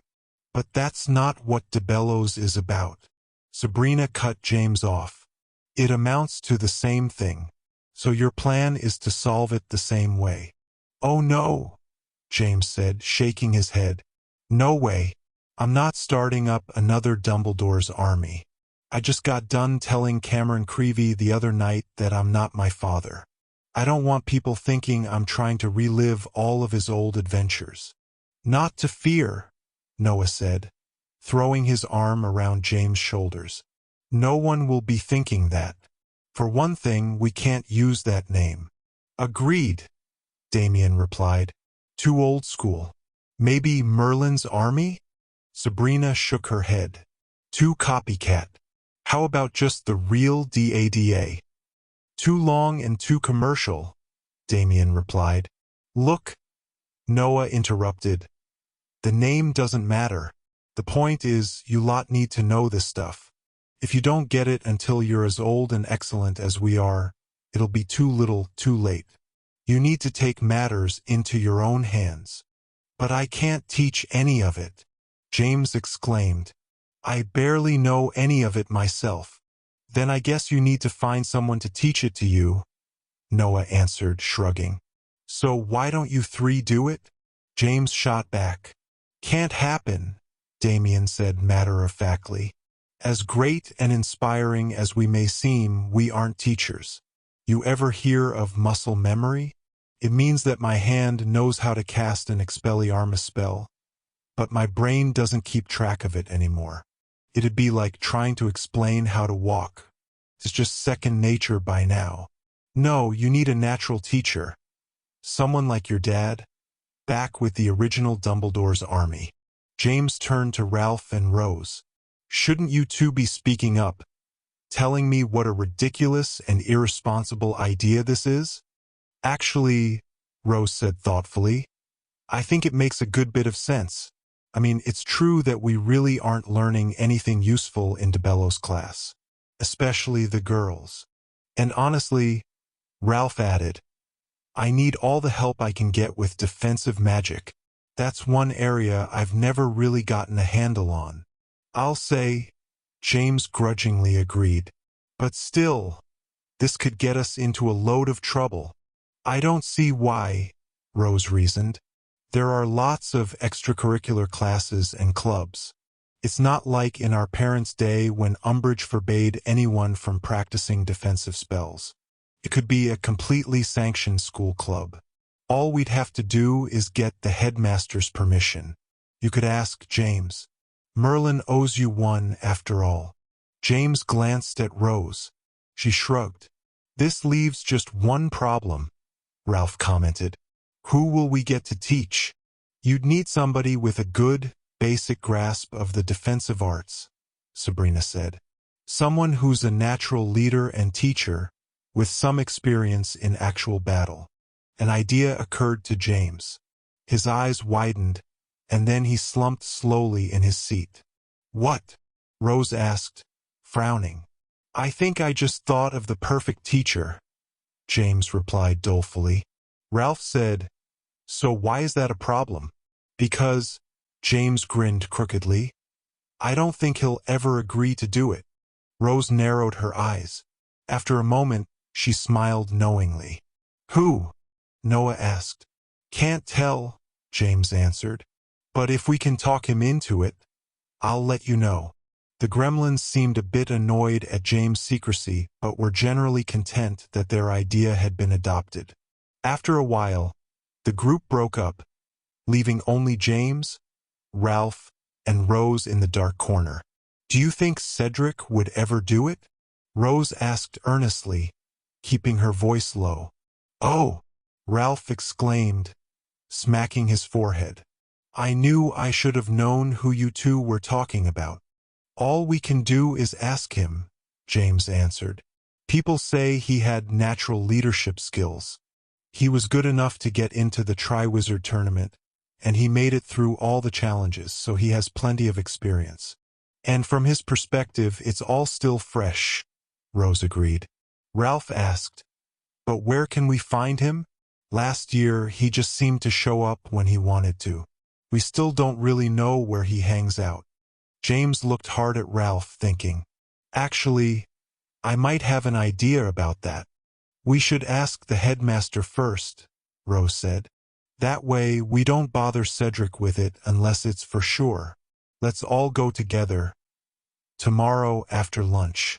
That'll give us a chance to figure out the best way to present the idea. James nodded. Sounds all right, I suppose. You don't think it's a good idea? Rose asked, putting her head on one side. No, I guess it's a good idea, James admitted. I just hate the idea of looking like I'm trying too hard. You know, doing everything like my dad did. Like I told Cameron. I'm not the one with the lightning bolt scar on my forehead. Rose studied James. Then why do you keep rubbing it? James dropped his hand, suddenly realizing that he was indeed touching his forehead. What do you mean? You've been rubbing at your forehead for the last few days, Rose replied. You look like an advertisement for haberdasher's anti-headache headwear. It's true, Ralph added, nodding. Maybe you should wear your glasses more if not wearing them is making your head hurt. James was somewhat annoyed. It's not my bloody glasses. I don't know what it is. I've just got an itch, that's all. You've got a constant itch on your forehead? Ralph blinked. It's not constant, James said. He glanced at Ralph and Rose. Is it? Rose looked a bit concerned. Maybe you should go see Madame Curio down in the hospital wing, James. That's the last thing I need, James said, chuckling. It's nothing, really. I'd barely even noticed it. It does seem a little weird, though. You've just been thinking about it all too much, Rose said reasonably. No one is expecting you to be your father. Don't obsess over it. James agreed, and he hoped Rose was right. As he said good night and climbed the stairs, he wondered about the phantom itch on his forehead. He really hadn't given it any thought until now. But it was just a little bit strange, wasn't it, having a persistent itch in the place of his father's famous scar? No way would he be asking Madame Curio about it. It was bad enough, what with Cameron Creevey expecting him to shoot fireworks out of his bum on one hand, and Scorpius Malfoy accusing him of delusions of grandeur on the other. The last thing he needed was for a rumor to get started that James Potter was scratching at a phantom lightning bolt scar. Especially on top of the fact that he very well might be starting a club reminiscent of his dad's Dumbledore's army. As James was getting ready for bed, it occurred to him that, had he not had the conversation with Tabitha Corsica and gone away feeling worried and peeved, he might not have agreed so easily to the creation of the new D&D club after all. Her words had left him feeling small and ridiculous, but the idea of starting a new defense club gave him a feeling of importance again. Was that reason enough to go through with it? He hoped it was a good idea, but really he wasn't overly concerned about it. There were still 2 hurdles that needed to be overcome for the club to happen. The first was to get Merlin's approval, the second was to find Cedric and ask him to teach it. If either refused, then the club would never be. That seemed like good enough odds to James. Thinking that, he closed his eyes and drifted to sleep. A gray, humid afternoon greeted James, Rose, and Ralph as they finished their Saturday lunch and headed out to wander the school grounds. It was one of those strange days at the beginning of autumn when it is too muggy to wear a jacket but too wet and breezy to go without. Rose huddled in a heavy jumper as James and Ralph threw rocks into the lake, admiring the splashes. "I think we should just ask him straight up," Ralph said, heaving a stone sidearm. "Like you said last night, Rose, there's no reason for him to say no." "That's what I thought then," Rose replied. "But that was last night." James glanced back at her. "A lot's changed since then, has it?" "I stayed up late last night reading," Rose said. "I wanted to get a head start on some of the books our Quizlet textbook suggested, like I told you in the library." "You sure don't waste time," Ralph commented. "I happen to like reading. Besides, not surprisingly, our headmaster shows up occasionally in some of those books, and I thought it'd be worth checking into his history a bit more before we talk to him." Ralph lowered his throwing arm and looked up at the sky, squinting. "It's so weird. I was there when it happened, but I keep forgetting our headmaster is the famous Merlin from all the old legends and myths. It's a little hard to wrap your mind around, isn't it? I told you a lot of people find it a bit unsettling that Merlinus Ambrosius is headmaster of Hogwarts," Rose said meaningfully. "And I found out why a little bit. There's loads of stories about him in the old books of the kings. It's almost impossible to figure out what's made up and what might be real, but even if only a tiny bit of it is true, it's pretty worrying." "Like what?" James asked, prying a large rock out of the bank of the lake. "Like kings used to hire him to curse armies. Not bad armies necessarily. Just any army that any king with enough treasure happened to dislike. More than once, when Merlin got to the army he was paid to curse, they would send out people to pay him more to go back and curse the king that had originally hired him. And he did. Sounds pretty practical if you ask me," Ralph said, heaving a stone with both hands. It splashed nearby, wetting both James and Ralph's shoes. "This isn't funny, Ralph," Rose admonished. "He was a magical mercenary. A man like that wouldn't have any loyalty at all. Some of those armies he cursed, they got completely slaughtered, sometimes even before they got to the battle. There'd be floods, cyclones, even earthquakes where the ground would open up right beneath the army camp, swallowing them all whole." "That can't be true," James commented. "I mean, Merlin's powerful, but nobody can do that." "You're forgetting where Merlin gets his magic from," Rose replied as if she'd been prepared for such an argument. According to the legends, Merlin can tap into the power of nature. We saw him doing that the night he took us to get his stuff. Nature is huge, and it was even huger back then with less civilization. Who knows what a wizard like that would be able to do? Ralph brushed his hands off on his jeans. I don't think huger is a word. Don't you start correcting me? Rose said, looking back and forth between James and Ralph. Why are neither of you taking this seriously? Because like I said, we were there, Rose, Ralph replied.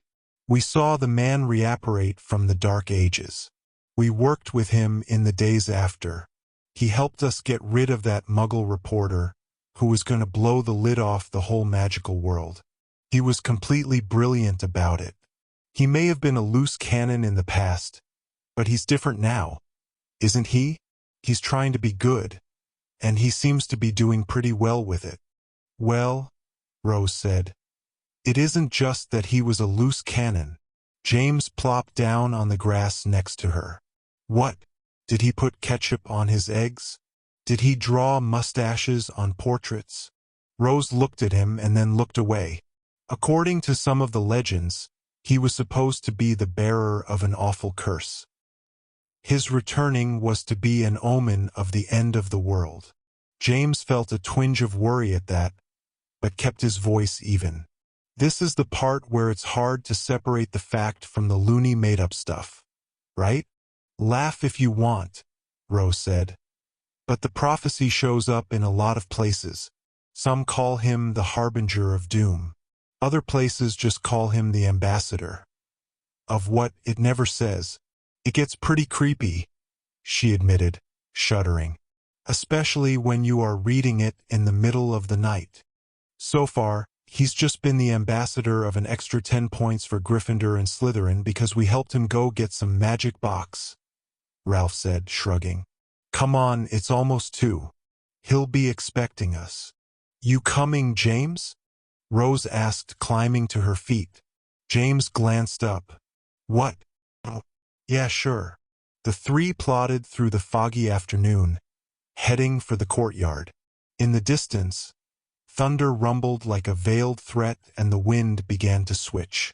James was thinking rather nervously of the skeleton in the cave, Farragon, the long-lost associate of Merlin, and of Cousin Lucy's letter about the Gatekeeper. In the light of those things, Rose's tale of the legendary curse of Merlin sounded uncomfortably familiar. James couldn't remember it exactly, but the skeleton had said something about a gate, and about things coming through, all because of Merlin's return. The Borleys had come through at the very least. Merlin acknowledged that, but he claimed to have captured all of them except for the last one, the one that had followed James from that night at the Grotto Keep.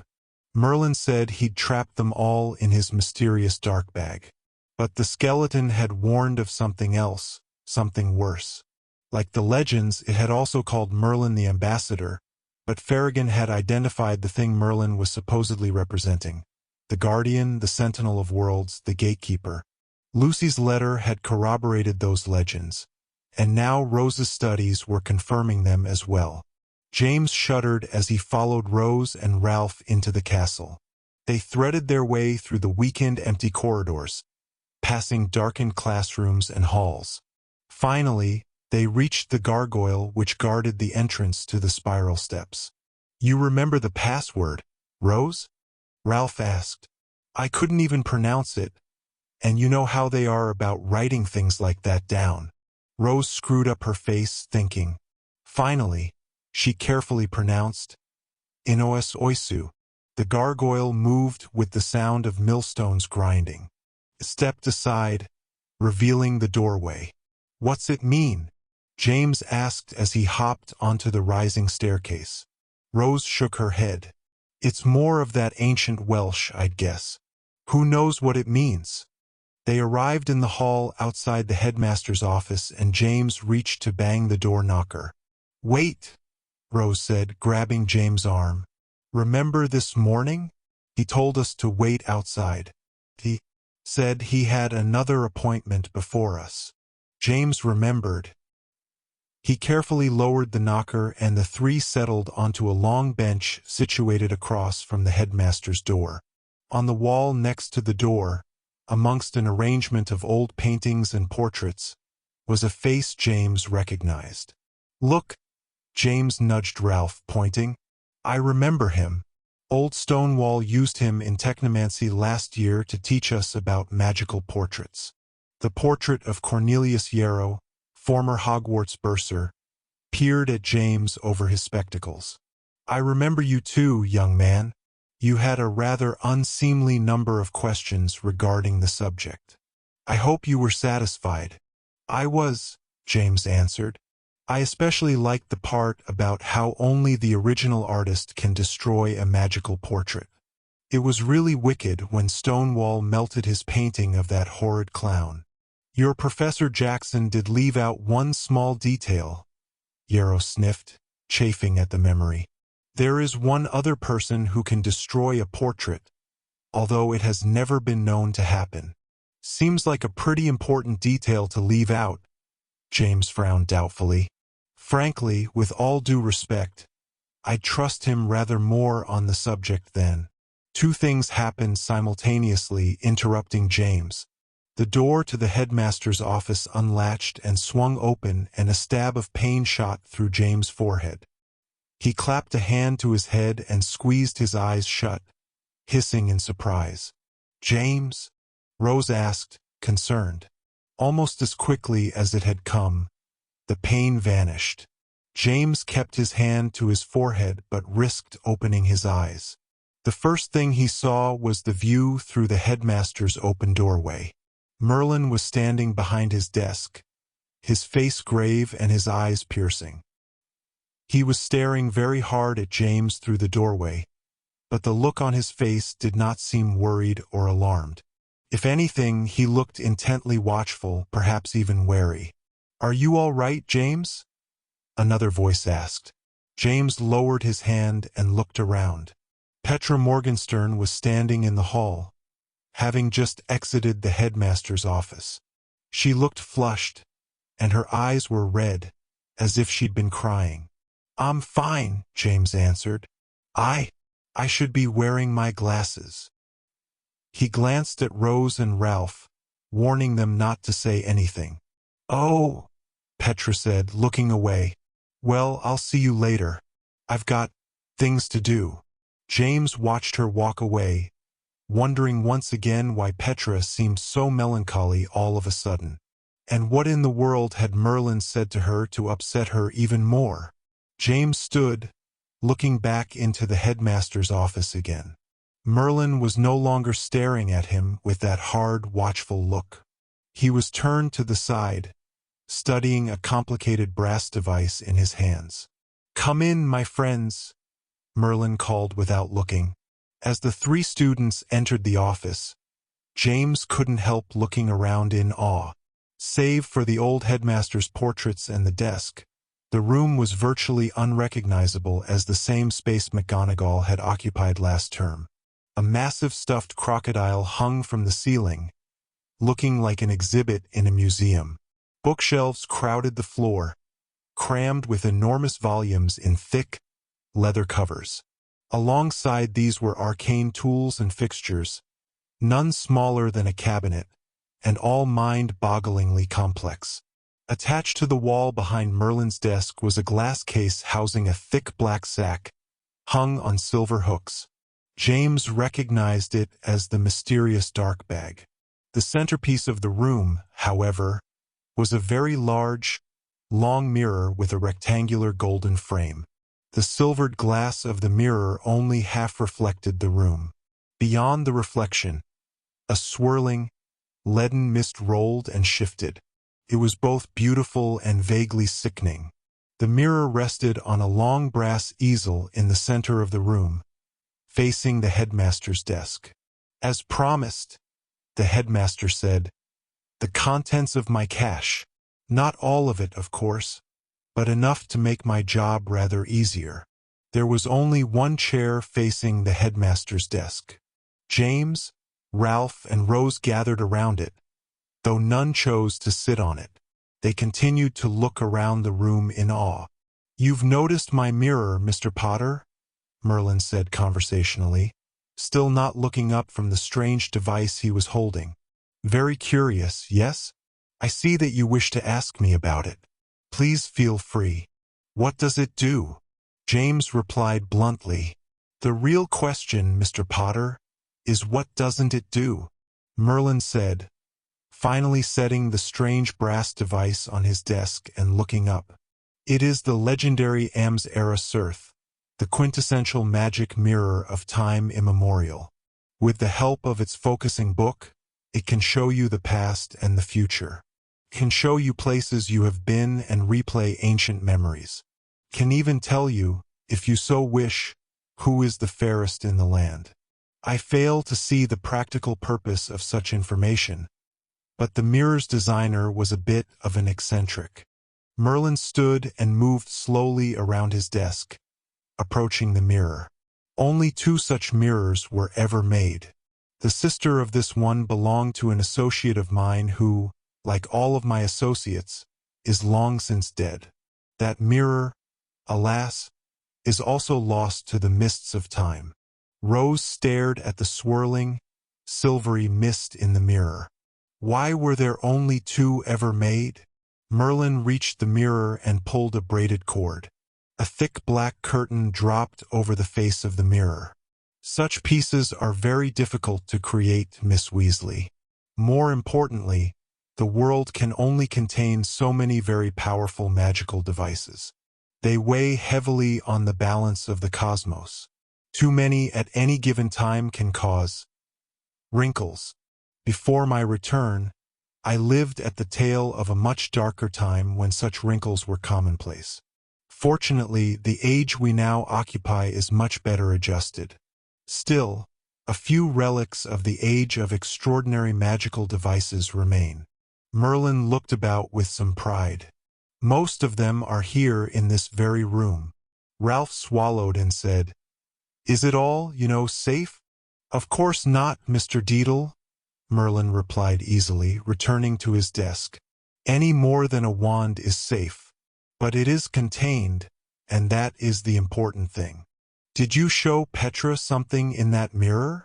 James asked suddenly, looking at the headmaster's face. Merlin didn't flinch. "I would say that is none of your concern, Mr. Potter, but I have lived in this age long enough to know that that would only heighten your curiosity." "Yes, I did." "Is that why she was so upset when she left?" "What did you show her?" "I showed her what she came asking to see," Merlin replied evenly, seating himself. "Nothing more and nothing less. If you wish to know further, you may consult Miss Morgenstern directly, although she might find such an interrogation less than welcome. Now, what can I do for the 3 of you?" As he spoke, he reached across his desk and carefully closed a large book near the edge. "The mirror's focusing book," James assumed. Rose maneuvered herself slightly in front of James. "We, just came to ask about starting a club, Headmaster." "What manner of club?" Merlin asked briskly. "Well, practice club," Rose stammered. "I mean a club for practicing spells, defensive techniques and things like that." Ralph interrupted. "It's not that we don't like Professor DeBellows or anything either. He's really great. We just want to practice." "I understand that the good professor doesn't prefer to be called a professor," Merlin said, allowing a tiny smile. That's true," Ralph agreed, his face reddening. "Kendrick, then, what sort of spells do you intend to practice? And who do you expect to be involved?" "Anyone who wants to be involved," James answered. "And we'll just be practicing basic defensive techniques. Stuff we learned in our classes last year. We'll only be practicing on dummies and targets, never each other. Any teachers who want to supervise can come, of course. Although I expect that it'd be a little, boring." James stopped, feeling that last bit might have been too much. He was counting on the fact that no teacher would wish to volunteer for any extra time in class just to watch a bunch of students fling Expelliarmus spells at wooden dummies. But Merlin was quick enough to see through such a ruse. Knowing him, he might just assign a rotation of teacher chaperones, and DeBellows would probably be first on the list. Merlin opened his mouth to respond when, suddenly, the brass device on his desk shifted. Everyone in the room looked down at it. It was something like a hollow globe made of interconnected brass hoops, marking the globe's latitudes and longitudes. Inside, a complicated network of gears and ratchets operated a silver pointer. The pointer had begun to spin, making the globe roll slightly on the desk. After a moment, the pointer ceased spinning, ratcheted upwards a few notches, and went silent. Merlin stared at it. "What is?" Ralph began, but Merlin interrupted him. "You may proceed with your club, my young friends. Please send me a notification of when and where you plan to meet, as well as a list of students who choose to be involved. After all, what kind of headmaster would I be if I didn't keep abreast of such things?" Merlin had produced an official parchment with the Hogwarts crest emblazoned on the top. He scribbled a few notes on it and signed his name at the bottom with a flourish. "This should suffice in terms of official sanction. I wish you the best of success." Ralph glanced at James, wide-eyed and smiling in relief. "But headmaster," Rose began. "If you will excuse me," Merlin said, rising. "It happens that I have some unexpected business to attend to. I'd hate to detain you, as I expect that you have preparations to make. Please do see yourselves to the staircase, and close the door on your way out. Thank you." "Thank you, sir," Ralph said, herding James and Rose toward the door. "You won't regret it." "Ralph," Rose hissed. The three nearly stumbled over each other as they crowded through the doorway. "You won't regret it?" Rose whispered at Ralph, rounding on him in the hallway. "What kind of thing is that to say? You want him to be suspicious?" Ralph grimaced. "I was nervous. So sue me. Come on. Let's just get out of here before he changes his mind." James was just pulling the door shut when he stopped suddenly, his eyes going wide. "The permission parchment," he exclaimed, looking from Ralph to Rose. "Did either of you pick it up?" "I didn't get it," Ralph said. "I thought Rose got it. She was closest. You shoved us out of there before I could get to it, you giant prat." "I'll get it," James said, turning back. The door hadn't yet latched shut. He pushed it slightly open, peering in. "Headmaster," he called. "We forgot the parchment you signed for us. Can I just—" James frowned and pushed the door further open. The headmaster's desk was vacant. The room appeared to be completely empty and was almost unnaturally still. Perhaps Merlin had gone somewhere by Flu Network. The brass device on his desk must have been an alarm or a reminder, telling him of a meeting he had to rush off to.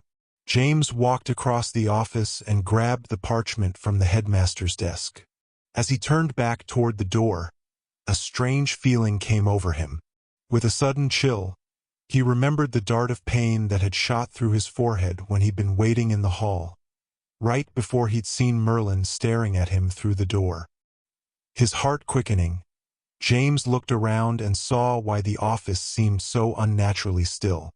Across the rear wall of the office, from floor to ceiling, were the dozens of portraits of the former headmasters.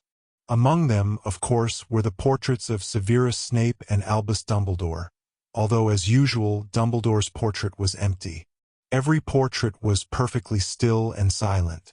Ralph and Rose had edged into the room, following James. Rose was staring at the portraits, her eyes wide and nervous. "Now that's just eerie," she said in a low voice. "This is the only place on Earth where a wall full of unmoving paintings is a bad omen," Ralph said. "But I am in total agreement with you, Rose. What's going on here? Where's Merlin?" James crossed the room and stood in front of the portrait of Severus Snape.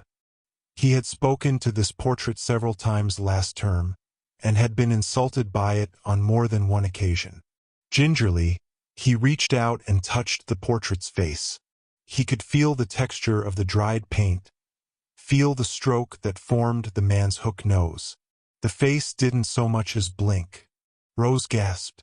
"Look," she said, her voice barely above a whisper. James turned. The black curtain had once again been lifted from the Ames-era Cirth, but the surface of the magic mirror no longer showed merely swirling, leaden smoke. It showed a scene. The view was hazy and murky, as if seen through a very dirty, very imperfect window. James and Ralph joined Rose by the mirror and peered past their reflections, trying to make sense of the cloudy scene. The view looked through a stand of gnarled trees into a thick forest. It was very foggy, and the trees were dense enough to block most of the stormy daylight. There was a small clearing beyond the nearer trees, and in the center of the clearing was a sort of monument, caked with moss and vines. It was tall, thin, and leaning. As the scene moved in and out of murkiness, James could see that the monument was a statue of a man. The stone figure was rather handsome, dressed in a very old-fashioned suit. On the base of the statue were lines of engraving, but James couldn't make them out. Rose suddenly covered her mouth, stifling a gasp. "I know what that place is," she whispered. "But why would the mirror be showing this?" James had a terrible feeling he also knew the place. He'd heard about it but never seen it. Very few people ever had. On the base of the statue, just below the unreadable words, 3 large letters were engraved. T.M.R. T.M.R. Ralph said wonderingly, then gasped. "Tom Marvolo Riddle. Is it really Voldemort's grave? Who'd bury a monster like him?" "Nobody knows," Rose said quickly, still studying the ghostly scene. There was an anonymous donation for the burial costs and the monument, specifying that he was to be buried as Tom Riddle and not Voldemort. No wizarding cemeteries would accept the remains, though. They finally buried him in a secret location in an unplottable forest. Hardly anyone even knows where it is. In the mirror, a figure moved. The 3 students gasped in unison. The figure hadn't walked into the scene, nor had it appeared. It was as if it had been there all along, but no one had noticed it. Only when it moved slightly was its presence made known. It wore a long, black, hooded robe which obscured its face, but there was something very unsettling about the fabric of the robe. It looked more like a robe-shaped hole in space, filled with swirling, churning dark smoke. The ragged bottom of the robe did not quite reach ground, and yet no feet came out of it.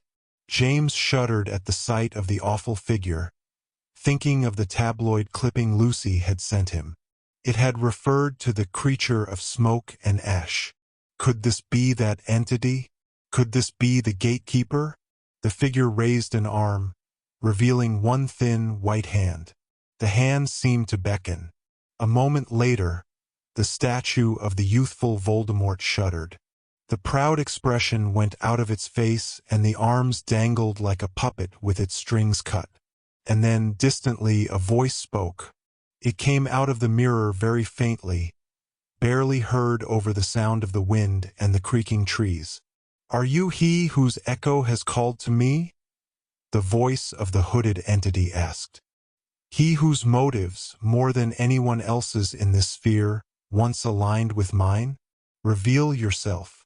The statue spoke, and its voice was very high and misty, nearly lost. "I am Tom Marvolo Riddle, also known as Lord Voldemort, dead of this world these many years, reclaimed to dust, passed on to the realm of torment. And yet," the robed entity said, "your imprint is strong enough to draw me. Your mortal remains are of no use to me. Therefore, it must be your intention to tell me who bested you, that I may seek him for my purposes. He who bested me is no friend to you, the statue stated blandly, its voice nearly lost in the rising wind of that far-off place. He was a boy then, but even then, he was stronger than could be deceived by your kind. He shall not assist you, but there are others. The vision in the glass was growing fainter. James reached out to touch the mirror, to lean on it, but Rose stopped him. Even now, they await you, the dead voice of Tom Riddle said. It is as you say. I am merely an echo, a memory, a fading ripple of a life gone. But they can bring you to another, one in whose heart beats my own essence. They are prepared for you. They await you here, this very night. At that, another figure pushed through the branches, moving out of the shadows of the trees. James couldn't make out the figure's face, but he could tell it was a man. Like the first figure, he was dressed in a hooded robe, but because of the man's position, James could see his face. He was pale and wary, but his eyes were resolute. The trees had begun to pitch and groan as the wind increased. The sounds of the place began to drown out the distant voices. James could barely make out the words of the pale man. "We are prepared for you, O Master of the Void," he said, holding out his hand. "We have been awaiting you, as has been the whole world. Your time is near." Suddenly, a third figure moved out of the woods, opposite the pale man. This figure was also dressed in black but was taller than the pale man. He didn't clamber out of the woods, as had the pale man, but moved with a sort of malevolent grace, stepping out into the clearing to face the shrouded form of the gatekeeper. James was dismayed. Something about the proud, effortless gait of the taller figure made him think of Merlin. The pale man did not seem surprised to see the third figure, although his wariness increased. He smiled thinly. The tall man and the gatekeeper exchanged words, but a crack of thunder drowned them out. The wind grew to a steady howl, bearing the promise of a storm. Fat drops of rain began to fall, and the image started to blur. Suddenly, the pale man glanced around and then pointed, up and out, and James gasped. He'd pointed directly at James, as if seeing him through the mirror glass. The man's pale face stared right into his eyes. The taller man turned as well, but if it was Merlin, James couldn't tell because of the shadow of his hood. Worst of all, the face of the statue had also turned. The stone representation of Tom Marvolo Riddle looked out of the mirror at James, grinning an empty, carved grin showing all its teeth. James stumbled backwards, away from the mirror, and bumped into the desk. He barely heard Ralph and Rose calling him, grabbing him, trying to pull him toward the door. "Come on," Rose called frantically. "We have to get out of here. They saw us, and it looks like they're coming. They're coming." James' eyes widened. Suddenly he turned, looking down at the desk behind him. The focusing book was open. There was only one notation on the page, written in Merlin's own hand, "Grave of the sought host." Without thinking, James used both hands to slam the book shut. Instantly, thunder boomed right outside the office window. Lightning flickered and a gust of cold wind roared into the room, lifting the curtains. "Potter!" A voice rang out stridently. James spun on his heels. The portraits were all alive again. Most of them were looking around and blinking. Parchment swirled into the air as wind shifted wildly through the room, whickering through the curtains. The portrait of Snape glared at James, its eyes wide and very black. "What do you think you're doing? This is old magic. Magic like you have never imagined. You must leave this place. Now, quickly." Ralph grabbed James and pulled, dragging him toward the door, which swung wide open of its own accord. "Come on," Rose called, running through the doorway and looking back. The door began to close again, cutting her off. James lunged, following Ralph. Snape's face was tense, dreadful, as James ran past, slipping through the doorway a moment before the heavy door slammed shut with a reverberating crash. James and Ralph barreled into Rose, and all three collapsed onto the bench in the hall, hearts pounding and breathless. As one, they scrambled back up and ran toward the spiral staircase, clambered down to the corridor below. They kept running until they reached a wide balcony where they finally pounded to a clumsy halt, breathing hard and staring wild-eyed at each other. "I hope," Ralph wheezed, bending over with his hands on his knees, "that one of us at least remembered the parchment this time." After a night of squalls and thunderstorms, Sunday morning dawned like a blooming flower, kindling rose-colored sparkles in the drenched grass and trees. After breakfast, James, Ralph, and Rose picked their way across the wet lawns to Hagrid's hut, where they banged on the door. When the half-giant didn't answer, the three students followed the stone path around to the back. There they found Hagrid and his bullmastiff, Trife, moving about in the curling vines and broad leaves of the pumpkin patch. Hagrid was humming cheerfully, wet up to his knees as he rolled and weeded his pumpkins. "Good mornin', ya lot. Fancy seein' the three of ye out and about this early on a weekend." "Good morning, Hagrid," Rose said, sweeping beads of water off the top of one of the huge pumpkins. Satisfied it was mostly dry, she sat on it. "We came out to talk to you about something." "Blimey," Hagrid replied. "With ye here, young Rose, it really is just like old times. Come now, let's go on inside. I was just tellin' Trife here that we ought to brew a mornin' tea. We can talk all we want by the stove." They made their way inside, and Hagrid hung an enormous copper teapot on a hook over the fire. James, Rose, and Ralph clambered onto the oversized chairs around the table. "Hagrid," Ralph began, glancing at Rose, "we saw something when we were up in the headmaster's office yesterday. Rose thinks maybe we should tell someone about it because it could mean trouble." James kicked the table leg idly and glared out the window. "Not everybody agrees with Rose, mind you. How can you say what we saw wasn't cause for alarm, James?" Rose demanded. "Even Ralph agrees that." "I'm not saying that it isn't cause for alarm," James interrupted, glaring back at Rose. "I just don't think it means the headmaster is in on it like you keep wanting to believe." "I don't want to believe it, but there's such a thing as evidence. They're seeing a man in the mirror who looks and moves suspiciously like the headmaster. You said so yourself. And he was consorting with known enemies and outright scary people. And at least one of them I don't think was even human. Not to mention the statue of you-know-who." "Whoa, now wait just a minute, ye three," Hagrid said, scowling and settling himself into his old easy chair. "I don't know what ye saw, but let's not be dragging that old beastie out in the open. Yeah, just tell me what happened. Why don't ye?" Rose began to explain what had happened the day before, beginning with their interview with the headmaster. As the story progressed, James and Ralph joined in, adding their own insights and corrections, so that by the time they were explaining how the portraits came back to life and the painting of Snape warned them to flee, all three of them were talking at once. Finally, they finished the account and fell silent, turning to view Hagrid's response. The half-giant sat in his huge old chair by the fire, a distant, tense look on his face. He was looking in the direction of the three students but not directly at any of them.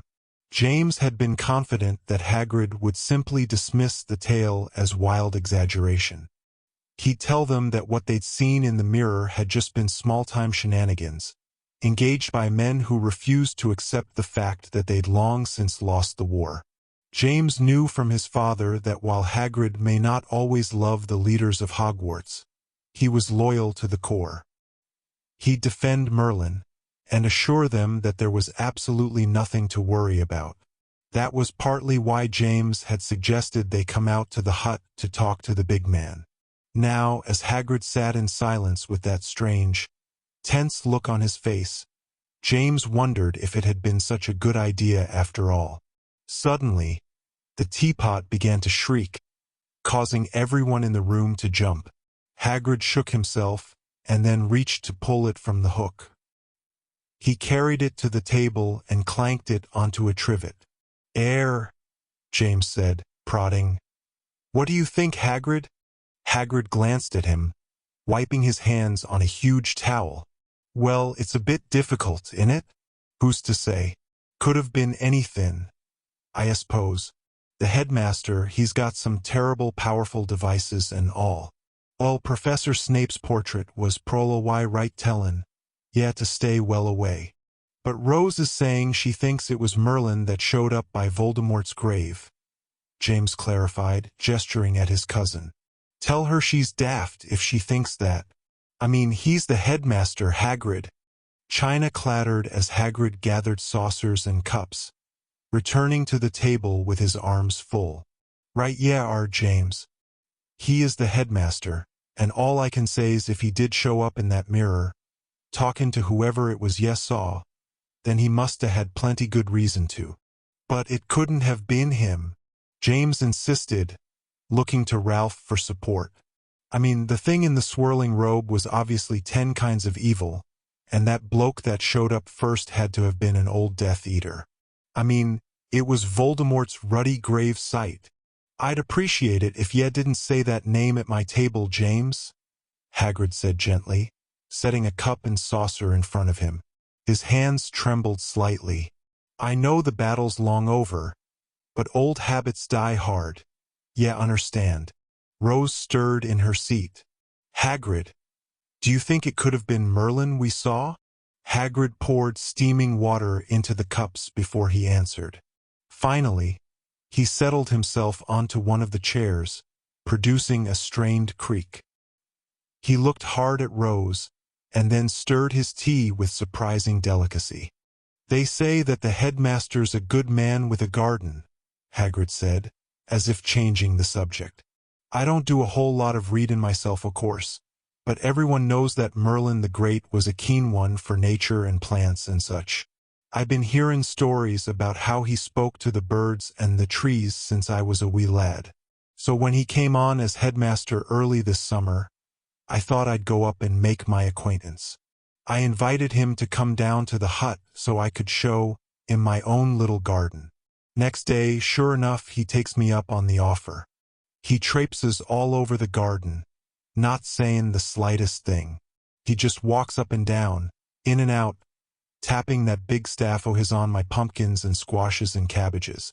Finally, he looks up, out toward the forest. I looks too, 'cause there's something rising up out of the trees." Hagrid still had the teaspoon in his huge hand. Gently, he set it next to his saucer.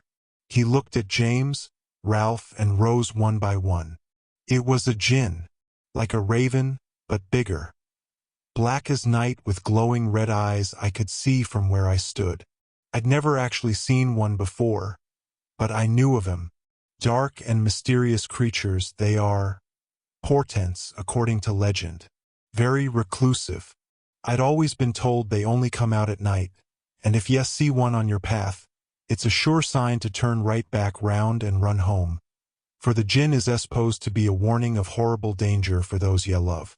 Well, when I saw that black creature rise up out of the trees, I was about to call out to the headmaster. But I knew he'd already seen it, and he didn't seem any too worried about it. So I just watched. That black bird flew right over, wheeling once above the garden and coming to land right on top of one of my pumpkins, right there next to the headmaster. And Merlin, he just watches it the whole time. The strangest thing was the way the two of them looked at each other. They didn't make any sounds, but it seemed to me plain as day that they was talking to each other somehow. After about a minute, that djinn looks over at me in that funny way that birds do, with their heads turned aside so one eye is pointing right at ya. That bright red eye stared me right down, and it was all I could do not to heave a rock at it like I was a scared kid. Hagrid looked imploringly at the 3 students at his table. "I loves magical creatures," he declared. "Dragons to scroots. Ye lot know that as well as anyone. I teach care of magical creatures, fair goodness sakes. But that's the way that horrible bird made me feel. That glowing red I just looked at me, and all I wanted was to put it out. Make it so that it'd never look at anyone else ever again. Sent chills down me. Still does. Hagrid stopped and finally took a sip of his tea. He cleared his throat and went on. Finally, the thing took to flight again, flapping its great, greasy black wings. It flew back to the forest and disappeared. The headmaster watched it go, and then he walked back over to me, still tapping his staff on the ground. He gets next to me and turns back to the pumpkin patch, looking out over at the west corner. "You've been having a dead spell in that corner," he says to me. "Well, it's true and no denying. That west corner hasn't raised moran thorns and thistle for 5-6 years. So I says to him. He looks me in the eye and says, 'There's a fox who died with all her young, buried in her den under that corner of your garden, Mr. Hagrid. The dead spell arises from their bones, crying for a morning that'll never come. Dig them up, rebury them in the forest, and sprinkle the earth with sorrow-shot powder. Professor Heretofore can provide some with my compliments. That will end your trouble.'" Rose's mouth was turned down in a grimace of dismay. "Did you do it, Hagrid?" Hagrid glanced up at her, raising his eyebrows. "Well, o' course I did. Found them bones and no mistake. Did just as the headmaster said, right down to the sorrow-shot powder. And you can see plain as day that it did the trick. That corner has my biggest fiendscorn squash in it. A fine green tiger stripe variety. You've seen it, o' course. But the point is..."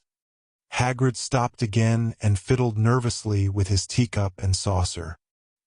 He took another quick sip, as if to silence himself. "What, Hagrid?" Ralph asked, exasperated. "What's the point?" Hagrid looked at him, as if struggling with whether to speak. Finally, he leaned slightly over the table and said in a low voice, "The point is, it seems pretty plain to me that the djinn told the headmaster about that dead fox and her young. The point is, not only are all the old stories true about Merlin the Great talking to the trees and the birds, he even talks to the mystical creature birds of the night. If that great black bird had shown its red eyes in my presence any other time, I'd have turned on my heel and run. But Merlin, he watches the thing fly over almost as if he called it, almost as if he knows it by its ruddy first name." James listened with his mouth pressed into a thin line. Finally, he straightened in his chair and said as plainly as he dared, "That doesn't mean he's evil." Hagrid blinked at him. "Well, o' course not. Who said he was evil?" James was perplexed. "But you just said..." "Now hold on, James, and the rest of ye. I want to be clear," Hagrid said seriously. "All I'm saying is that the headmaster comes from a much different time, a time that would probably scare the hair off most of us. He lived in that time and worked in it. It's what he knows. Things that we would call evil and bad in this day and age, well, let's just say things weren't so black and white in the time he comes from. That isn't to say that the headmaster himself is bad. I've got every reason to trust him, and trust him I do. He's just a wee bit, well, wild, if you take my meaning. That's all." "But Hagrid," Rose exclaimed, "in the mirror, we saw him with that awful thing in the swirling black cloak." "If that was the headmaster," Hagrid replied stubbornly, "then he had a very good reason to be there. Ye said yourself, Rose, that none of ye could hear what the man said. Maybe he was confronting them. Maybe he was... Well, I dunno, but the point is ye dunno neither." "That's what I've been saying all along," James said petulantly, glaring across the table at Rose. "Fact is," Hagrid went on, "none of ye know the slightest bit about what ye was seeing from start to end. Ye said Merlin told ye that the mirror showed the past and the future as well as far-off places. Didn't ye?" Maybe what we're seeing wasn't even from the here and now. Did ye think o' that? Actually, Ralph said thoughtfully, no, we hadn't. But the gravesite, Rose insisted. That wasn't from a long time ago. Vold, he who must not be named hasn't been dead all that long.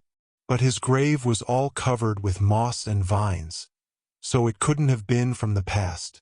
Let it go, Rose, Ralph shrugged. You might be right, but what would we do about it anyway? All we can do is hope Merlin's as good as his word. Like Hagrid says. If he is, we don't have anything to worry about. If he's not, well, what are we going to do against a bloke that can make the earth open up and swallow whole armies? Rose fumed but didn't respond. A short while later, the trio finished their teas and bid Hagrid goodbye. As they left, James peered over into the west corner of the garden. Sure enough, a very large orange and purple-striped squash rested there on its bed of leaves, still glistening with last night's rain. I don't care what anyone says, Rose said gravely as they skirted the whomping willow. I don't trust him. He's not what he says he is. As much as I don't agree with Rose, Ralph answered, this whole thing does make our new defense club seem all the more important. How so? James asked. Well, it's obvious, isn't it? If what we saw in the mirror was true and was from the present day, then it means some really bad stuff might be coming. We might actually have an enemy to fight. I, for one, want to be ready for that. Ralph, Rose said in a different voice, if I didn't find you generally thick as a brick, I'd be impressed by that. Ralph blushed a little. Thanks, I guess. As they rounded a stand of bushes on the far side of the whomping willow, they ran into Noah, Damien, and Jennifer Tellis, the Ravenclaw gremlin. The three were crouched just out of range of the branches, studying the gnarled tree trunk. The branches of the willow shifted and twitched, sensing their presence but not quite able to reach them. Hey! Ralph called as they approached the hunkered gremlins. We got permission to start the new defense club. Shoo! Noah hissed, raising a hand. Hold on a minute. James, Rose, and Ralph crept up behind the three gremlins, who were rasping at each other tensely. A little lower, Damien hissed.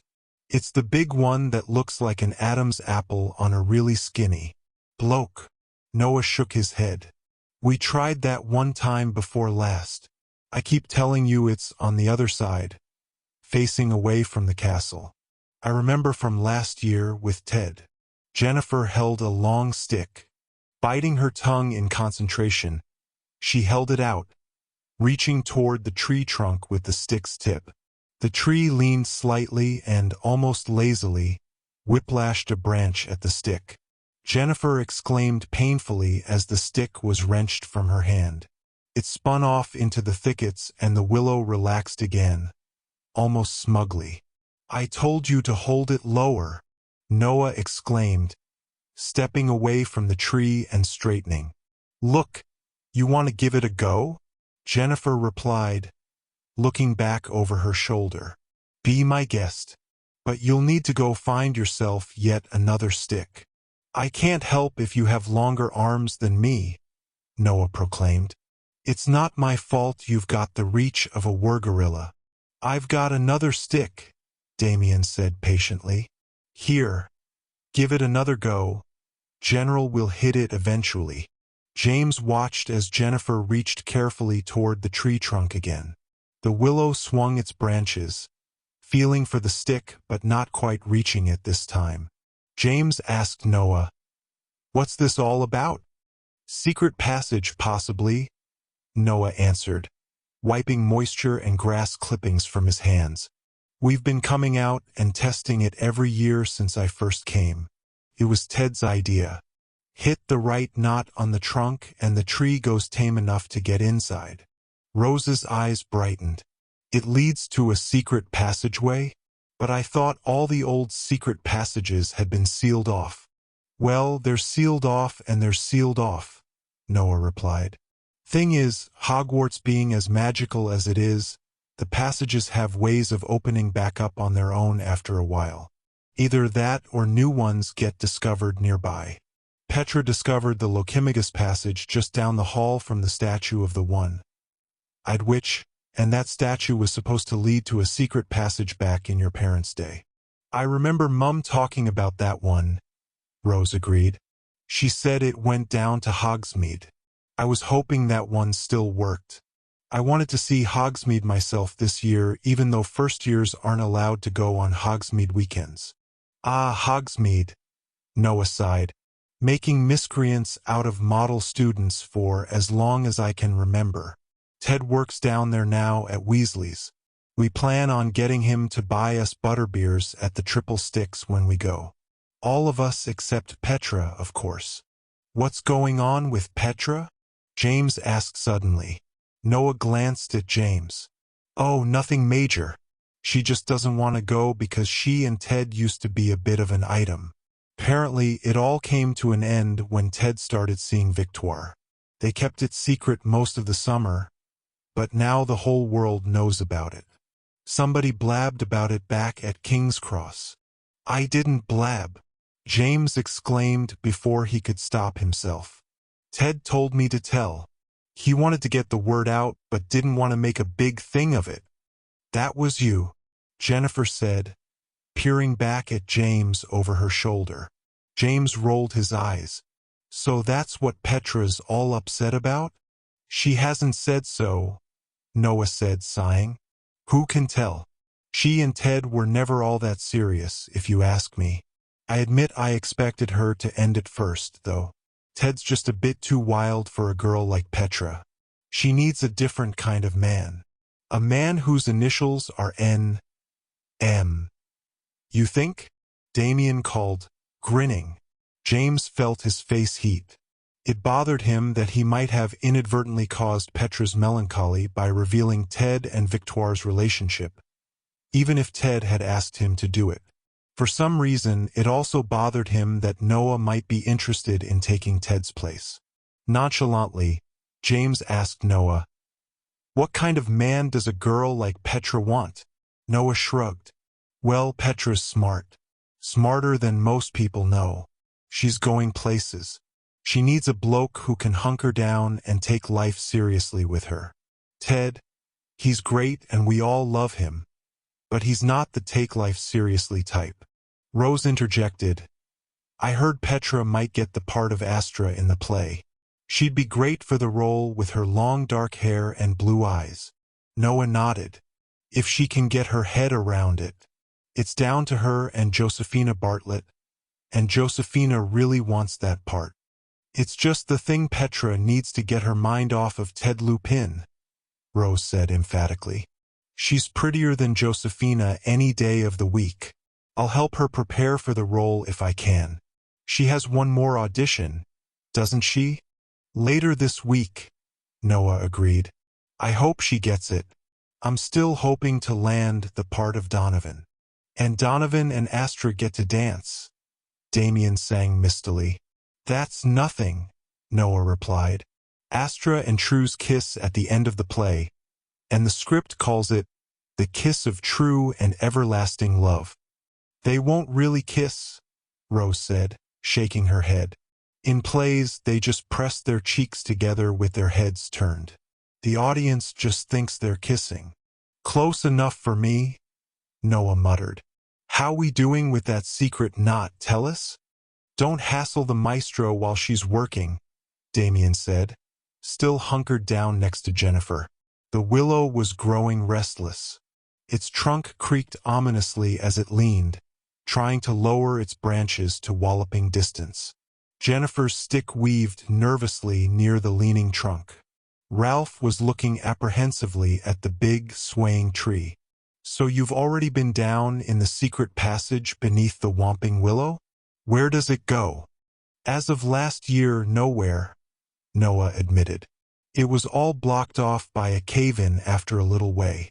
That's why it never occurred to us to mark the secret knot. Still, it always seems like it'd have been a good idea when we come back the next year. We can't mark the knot, Jennifer said through gritted teeth. Otherwise, everyone would be able to use it.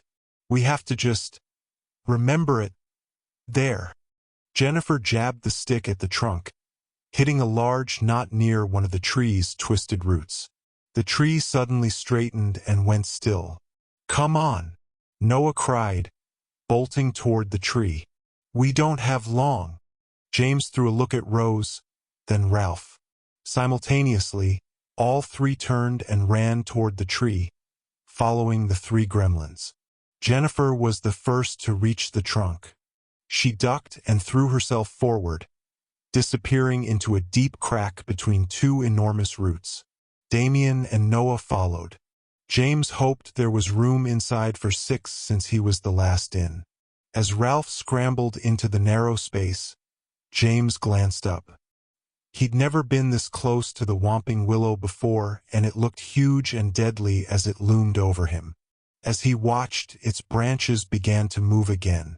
The trunk groaned ominously as it reanimated, angry and looking for something to whomp. James ducked and threw himself into the crack between the roots just as a branch swung past him, buffeting him with its passage. Wow, Jennifer said, clambering up. 6 people with 1 knot push. I'd say that's a new record. Everybody all right? I'll be fine when James gets off my back, Rose complained, grunting. Sorry, Rose. I didn't have time to look where I was landing.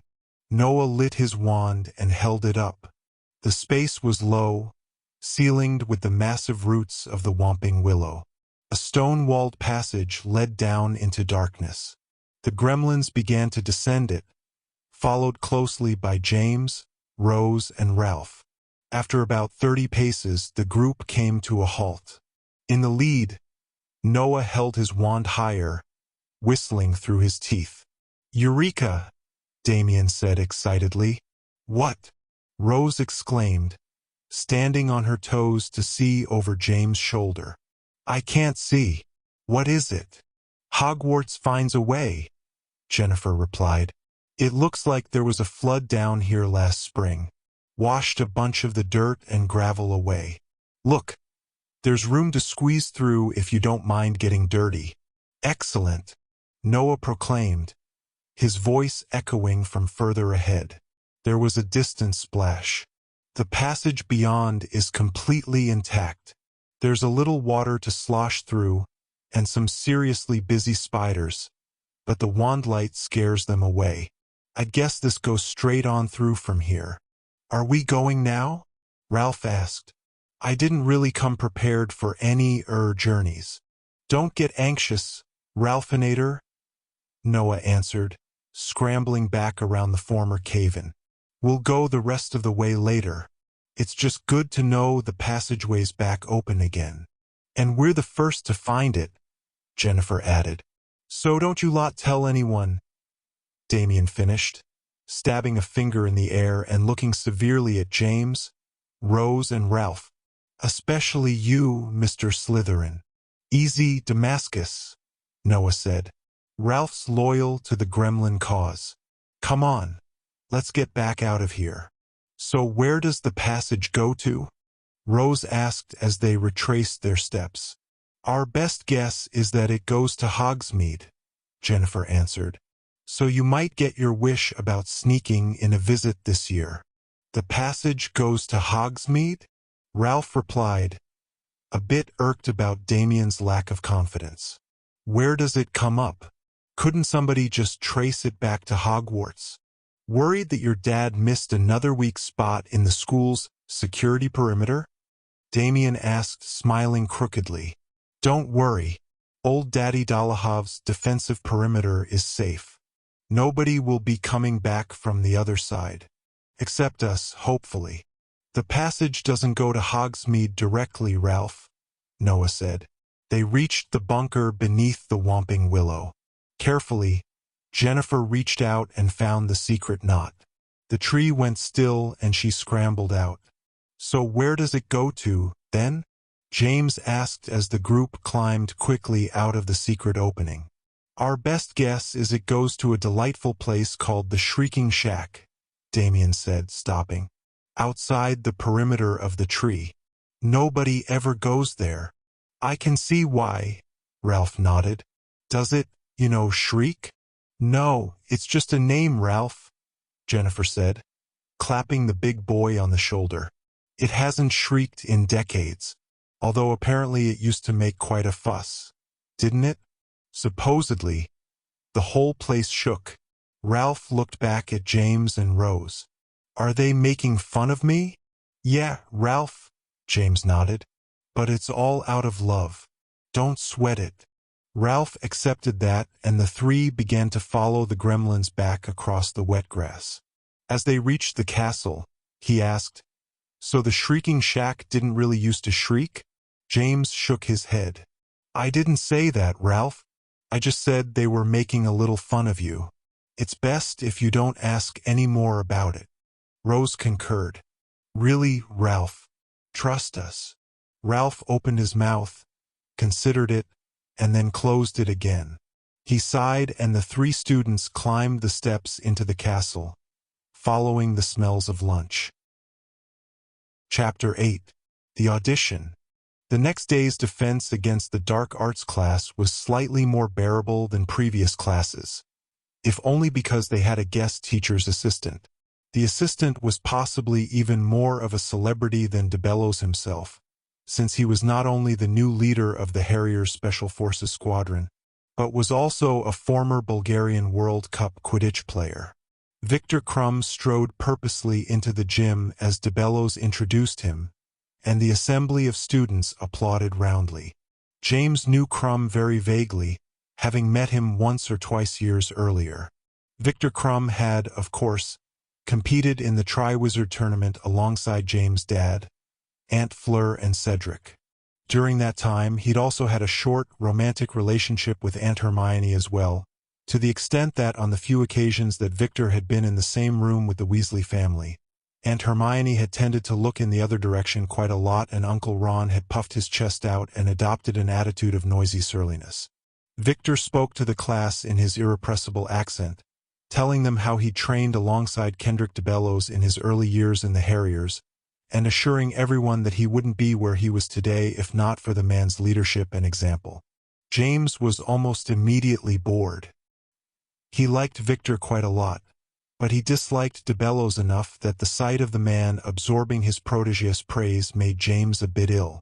The upshot was that there were no troops through the gauntlet that day, although DeBellows challenged Crumb to a manly contest to see which one of them could make it through first.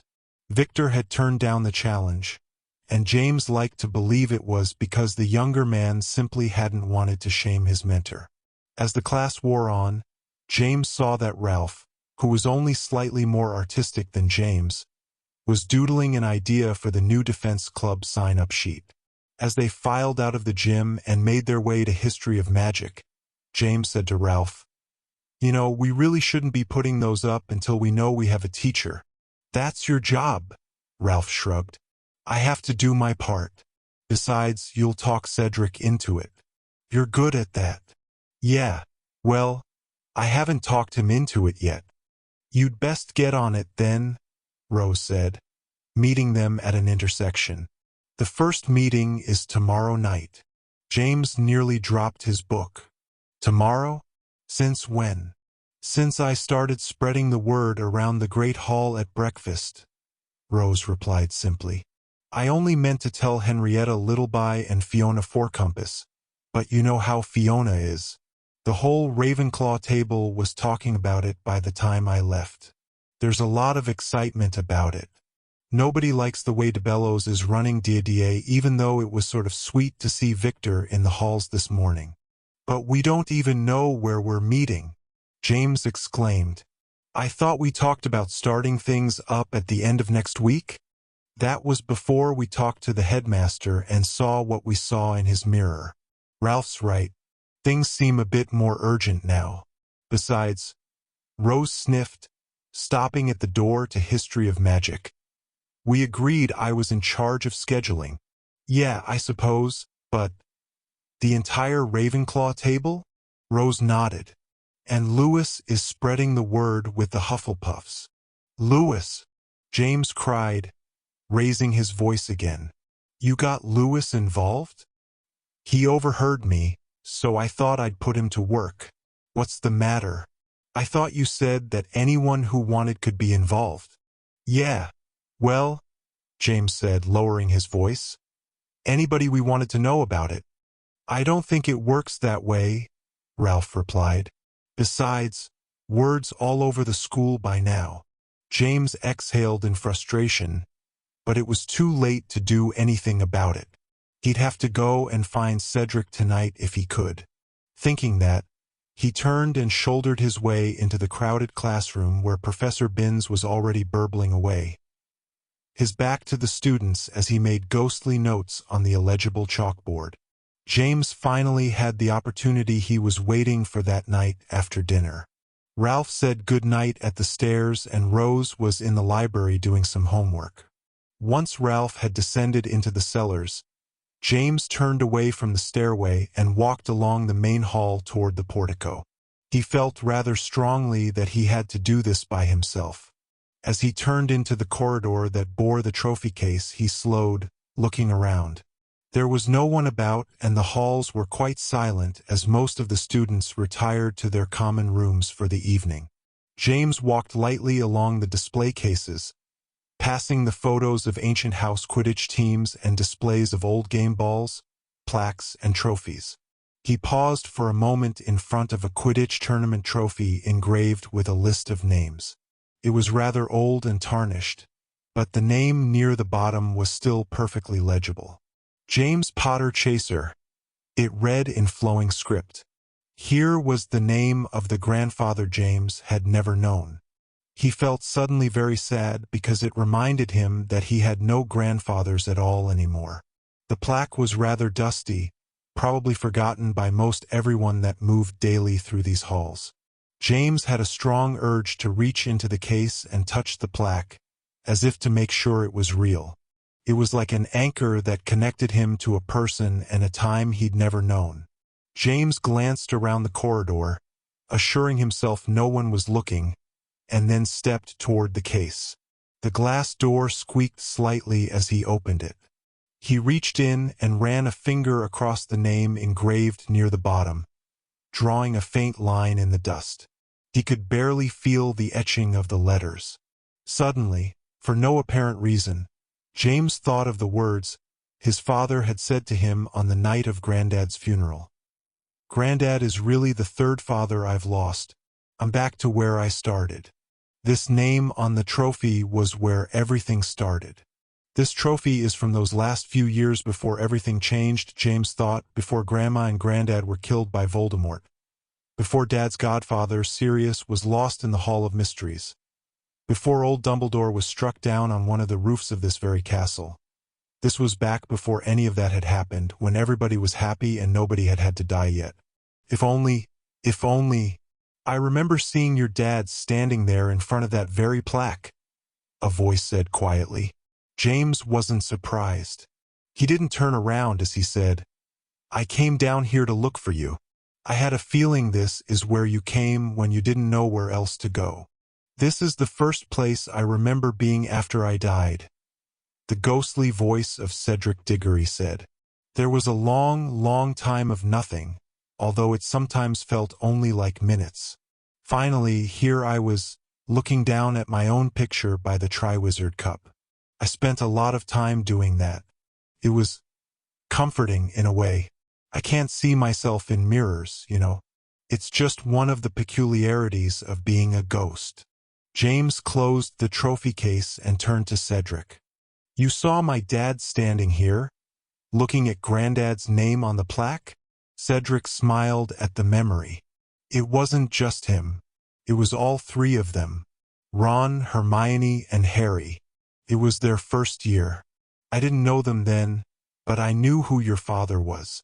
Everybody did. James looked back at the plaque again. It helped to know that his dad had also looked at that name and felt some of the same things he was feeling. He sighed. The past is a steel trap, Cedric said. Trust me on that one, James. James glanced up as if in surprise. What? Cedric said. It wasn't that profound, was it? James shook his head. No. I mean, yeah, I guess, but that's not what I was thinking. I just had the strongest, weirdest feeling that this has happened before. And all of a sudden, I thought of Ralph's story. Cedric looked puzzled. James went on, waving a hand. It's this story that we learned about in Quizlet. Professor Rivalries says that all great magical stories were meant to be told by word of mouth because written words cage them and make them tame. Magical stories are meant to stay alive. They change with each retelling because they pick up the spirit of the teller. I don't know why. I just thought of the last line from the story Ralph told us in class. It's the only line I can ever get exactly right when I try to write it down. What is it? Cedric asked. James was thoughtful. Then I am the king of the cats, he said, as if tasting the words. Cedric's ghost was silent. After a moment, he asked, So what does it mean? That's just it, James said, shaking his head. It doesn't seem to mean anything unless I'm not thinking about it. Then, all of a sudden, it'll pop into my head, just like it did now, and it'll seem really important. I just can't put my finger on it. It's like seeing something out of the corner of your eye, something that vanishes as soon as you look right at it. Well, I guess if it really is important, it'll come to you when you need it, Cedric said, shrugging. You said you came down here looking for me? Oh, James replied, shaking himself. Yeah, air. He sighed, and then looked the ghost right in his semi-transparent eye. We need your help, said. I don't know how else to put it. We're putting together this club, Ralph and Rose and me. Actually, it was Noah, Sabrina, and Damien's idea, but we're the ones that went to Merlin and got permission and everything. Honestly, we're not even the first people to do it. My dad had a club like this way back in his day, although it was after Anyway, we need to learn how to do defensive spells and techniques, and our new teacher this year refuses to teach us anything except how to pull a hamstring. We've got permission to officially start the club, and by now it seems like the whole school already knows about it. Our first meeting's tomorrow, but we don't even have a teacher. That's why I came to find you. When we first talked about it, you were the first person that Ralph, Rose, and I thought of to teach us defensive magic. You can't be serious, Cedric said, smiling a little crookedly. I'm a ghost, if you haven't noticed. Not only do I not have a working wand anymore, technically, I don't even have fingers. I couldn't stun a dust bunny. I have a hard enough time magicking the lanterns out when I do my Spectre of Silence routine. And you think I can teach defensive magical technique? Well, yeah, James said, warming to the subject. I mean, you were a great wizard, even while you were still in school. Everybody says so. Even Victor Crumb talks about how you outwitted the dragon and took on the merpeople. You were a natural. Besides, you have actual battle experience, having been all through the Triwizard Tournament. And you learned under Dumbledore, who everybody says was the golden age of Hogwarts. Come on, Cedric. It's perfect. I don't think so, James, Cedric said, his smile fading. It's great that you thought to ask me and all, but... Look, Cedric, this isn't just for us, James said, stepping a bit closer to the ghost. You said you didn't think there was a place for you here anymore. All your old friends and classmates have moved on. But there are a whole bunch of us who really do need you, here and now. My dad says you were totally excellent with your spell work and technique, and everybody knows you were a natural leader. I know you still remember it all because ghosts don't experience time the same way the living do. Come on, what do you say? Cedric's ghost was flitting backwards, his face downcast as he shook his head. I can't, James. Part of me would really like to do it, but I can't. You wouldn't understand. Look, said, just try it for a week or two. It'll be great. Everyone will love you, and I just know you'll be able to teach us loads of stuff. Besides, James faltered, not sure if he should go on. Cedric stopped and looked back at him. James took a deep breath and continued. Remember the end of last year, that night when we talked in the Gryffindor common room? You told me there was a sense of Voldemort still in the halls here, even though he was dead. Well, Rose and Ralph and me, we saw something. And I've been sensing things. Something's up, and it has something to do with the old Death Eaters and Voldemort's grave, and some really scary creature in a cloak that looks like it's made out of swirling smoke and ash. Rose even thinks that the headmaster is involved, although I don't agree. What I'm trying to say is that there could be a battle coming. DeBellows isn't teaching us anything worth using in a real magical fight. We just want to be prepared. We want to be ready. You're from the time when Voldemort was still alive. You know how best to fight these people. You're perfect, and we need you. Cedric looked at James for a long, tense moment. He seemed to be struggling with himself. Finally, he lowered his brow and looked away. You're right about one thing, James. I did have experience with battle. I was killed in my first one. I lasted a total of 10 seconds. James was flabbergasted. Said, "You can't mean that. That night in the graveyard. That wasn't a battle. I've heard Dad talk about it. He was there, remember? Pettigrew shot you with no warning. You can't seriously think." "Really, James?" Cedric said, looking up. The ghost's eyes were very grave. "Don't ask me again. I have my reasons. I can't, all right?" James met the ghost's gaze. After a moment, he sighed deeply. "All right, Cedric. Forget it. Sorry to bother you. See you around." James turned and began to plod away. He got halfway down the corridor when Cedric's voice said, "Does it hurt?"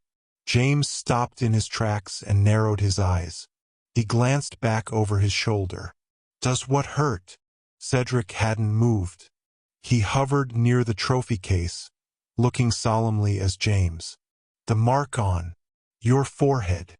James' heart skipped a beat. Without thinking, he touched the place where he'd felt the itch and the strange dart of pain outside the headmaster's office. "You can see it?" he whispered harshly. Cedric nodded slowly. "What?" James began, but his voice failed him. He cleared his throat. "What does it look like?" Cedric's expression didn't change. He knew James knew. "It looks like a lightning bolt, James. Just like your father's. Except it's green. It glows a little." James' eyes were wide and his heart pounded. The spot on his forehead felt warm. Tingled a little now that he thought about it. He looked helplessly up at Cedric again. "Don't worry," Cedric said, sensing James' question. "I don't think anyone else can see it. Apart from the other ghosts, maybe. It's only been there for a week or so. At first it was very faint, but now, that's why I asked if it hurt." James' thoughts were whirling. What could it mean? Why was it happening? "It does hurt sometimes," James admitted. "But just a little. Mostly it just itches. Except for one time right outside the headmaster's office. Merlin looked at me and it stung. But just for a second." Cedric nodded once, solemnly. "Pay attention to it, James. It must be there for a reason. But be careful. It might not be trustworthy." James nodded, barely hearing. He glanced around quickly, just to make sure no one had approached and heard the conversation. The corridor was still empty. When he looked up again, Cedric's ghost had vanished. "Cedric," James whispered. There was no response. James couldn't be sure whether the ghost had truly left or just gone invisible. "Cedric, if you're still there, and you change your mind, well, you know where to find me, right?" The corridor was utterly still and silent. James touched his forehead again, wonderingly and worryingly. Finally, he sighed, turned, and began to trudge back toward the staircases and the Gryffindor common room. As soon as James reached the common room, he told Rose about his meeting with Cedric.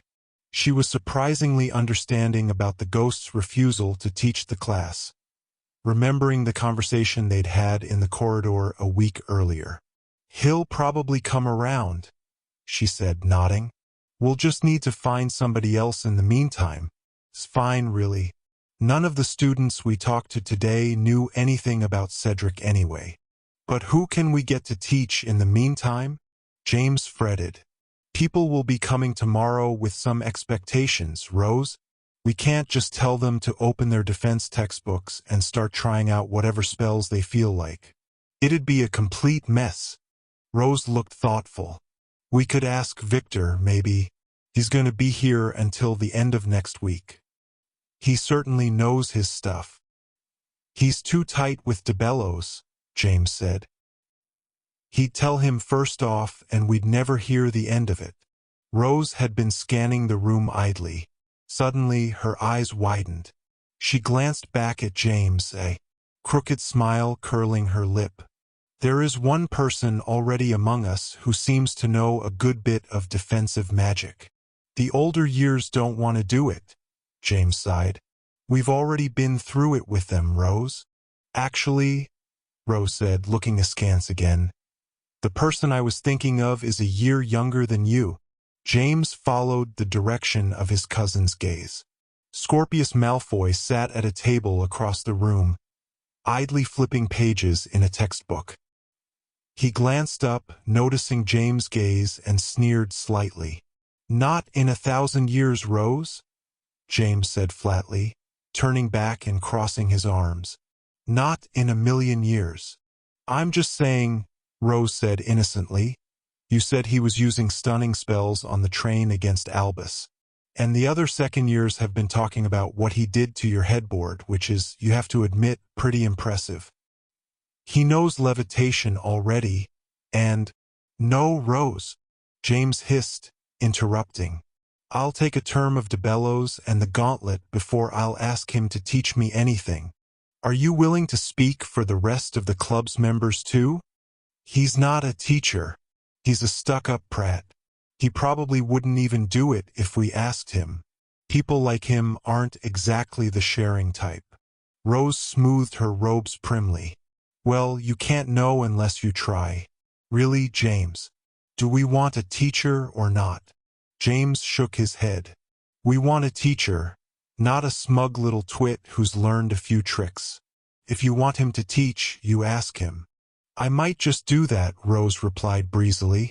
She collected her bag and walked away. James watched her, but she merely climbed the stairs to the girls' dormitories.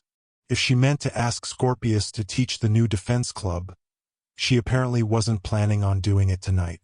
After a while, James climbed the stairs on the opposite side of the room. As he got ready for bed, he thought carefully about the conversation he'd had with Cedric's ghost. He should have known that Cedric would refuse to lead the club, and yet it really had seemed like part of Cedric wanted to do it. And what could it possibly mean that Cedric was seeing a glowing green lightning bolt scar on James' head? As James finished brushing his teeth in the tiny washroom, he leaned in, examining himself in the mirror. As far as he could see, his forehead was completely unmarked. And yet, even now, he could feel that tiny, telltale tingling. Often, James had seen people pointing at his father, recognizing him by the famous scar, and James had thought it would be cool to have such a mark. Back then, James hadn't understood the price his dad had paid for that scar. Even now, he couldn't completely understand it, but he understood it enough, especially now that he'd lost Grandfather Weasley. He knew enough not to want such a thing for himself anymore. For a while last year, James had struggled with expectations of following in the footsteps of his famous father. Now, James knew those footsteps were far too big for him. More importantly, James had his own path to travel, and it was unique to him. It wasn't just a replay of what his father had done. He'd learned that lesson, hadn't he? So why was he experiencing this phantom lightning bolt scar? What was it trying to tell him? And could he trust it? There was no point in worrying about it. And yet it was hard to let it go. Eventually, as he climbed into his bed, James distracted himself by trying to think of someone else who might possibly serve as teacher for the new defense club. He couldn't think of anyone, and he certainly wasn't going to ask Scorpius, but it did take his mind off the mysterious tingling on his forehead. Finally, eventually, James drifted to sleep. There were voices echoing indistinctly, or perhaps it was only one voice, but the echoes made it sound like more. James couldn't understand any of the actual words, but the sound of the voice was both soothing and maddening, like scratching a poison ivy rash. It was dark, but there were flashes of something, like glints of light on the edges of blades scything the air. Beneath the voice was the clank and rumble of ancient machinery and a tinkling of water, all echoing disorientingly. Footsteps rattled on stone and the voice grew closer. James could hear words, but they were disconnected and strange. Light bloomed, flickering as if through water. It was green, and there were faces in it. A man and a woman, beckoning, smiling sadly. Hopefully, James, you're dreaming. You big div, wake up. A bag of laundry whumped James' head and he jerked upright, blinking. Spout time, Graham muttered sleepily. I've been trying to get you awake for a solid minute. You always talk in your sleep. James looked blearily at Graham. How would I know? He muttered grumpily. If I do it when I'm asleep? The dream circled his head like a swarm of gnats, but he couldn't remember much of it. Dawn light seeped into the room as Graham slid out of bed. Well, we might as well get up anyway, Graham said. I can smell bacon all the way up here. Let's go get a plateful before Hugo gets down there and wolfs it all. The day brightened to a wonderfully warm autumn afternoon. The morning's classes droned by and James hardly noticed, distracted in turns by thoughts of the previous night's strange dream, fretting about who could lead that afternoon's first defense club meeting, and Cedric's worrying words about the phantom scar on his head. At some point, James connected the dream with the scar, remembering that his father's scar had once been a sort of gateway into the thoughts of Voldemort. But Voldemort was long since dead. His father's scar hadn't hurt him in 2 decades. Whatever the phantom sign on James' forehead meant, it couldn't be a link to any resurgent Dark Lord, for his dad would surely have felt it first. Unless, James thought with a start, it was connecting him to the bloodline, the secret successor of Voldemort that the tree sprite had told him about last year. James shuddered as he knelt on the grass at Hagrid's Care of Magical Creatures class. How could he possibly be connecting to the bloodline? His father, Harry Potter, was the one with the scar, not James. Why him? Your father's battle is over. The tree sprite had said, yours begins. James, Hagrid said, glancing at him over the other students. Something wrong with your eel den? James looked down at the muddy, slimy mess in front of his knees. He plunged a hand into it, feeling for the mucus eel he'd just planted. No, it's great, Hagrid. Slimy as can be. Really, it's great. This is completely repulsive, Ralph said, mucking his hand in his own excavation. It slopped and slurped disgustingly. Suddenly, he lunged and pulled, yanking the tail of his mucus eel out of the muck. Very good, Hagrid called heartily. Ralph's got is turned upright. As soon as the eel's face down in its den, it goes limp. Just rub its belly nice and slow. That'll make it hibernate. Then we can harvest the eel slime. Very useful stuff, mucus eel slime. Graham grimaced and flung ropes of slime from his fingers. So is this thing a plant or an animal, Hagrid? Well, what class are ye in, Mr. Wharton? Hagrid asked in reply. Care of Magical Creatures, Graham answered in a monotone. Then since this isn't Professor Longbottom's herbology class, Hagrid said, grinning, I suppose ye can assume the slime eel is a magical creature with some unusual planty tendencies, can't ye? Professor Hagrid, Morgan Petunia suddenly called, struggling to keep her voice even. I think I pulled my eel too hard. Everyone looked. Morgan had leapt to her feet and was holding her mucus eel at arm's length, cringing away from the flailing, meter-long creature. Fans of greenish slime flew from the eel, splattering Morgan's robes and the ground beneath it. "Don, let her go," Hagrid cried, throwing up his hands. "Lower her back to her den, but Don, let go. She'll wriggle down to the lake and we'll never see her again. And those eels are right, dear. Just lower her carefully headfirst into the den.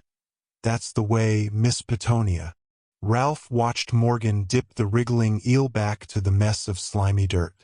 Her face was a mask of utter disgust. The eel's arrow-shaped head touched the mud, and the body lunged forward, trying to burrow into the den. "There ye go, then," Hagrid sighed, relaxing. "No harm done. A good lesson for us all, in fact. Keep the head in the den. Better safe than sorry. Miss Petunia?" Morgan smiled gamely, looking as if she was, in fact, plenty sorry. Slime glistened in ropus lashes across her robe. "Before I found out I was a wizard," Ralph said wistfully, staring at Morgan's robes, "I was planning to attend the Byron Brugman School for Boys. I bet they don't do anything with mucus eels there." "Just think what you'd be missing," Graham said, smiling ruefully. He flicked a fingerful of slime at Ralph.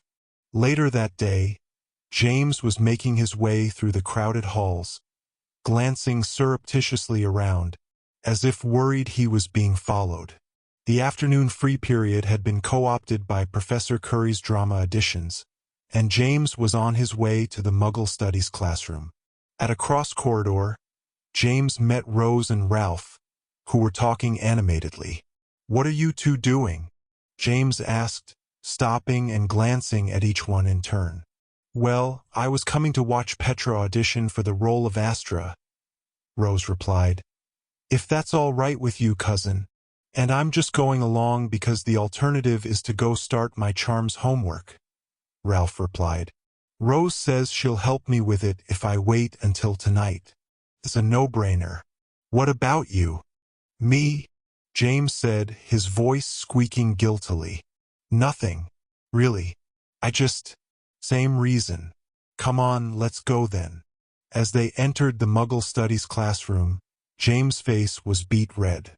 He walked quickly to the front of the classroom, hoping Ralph and Rose wouldn't follow him.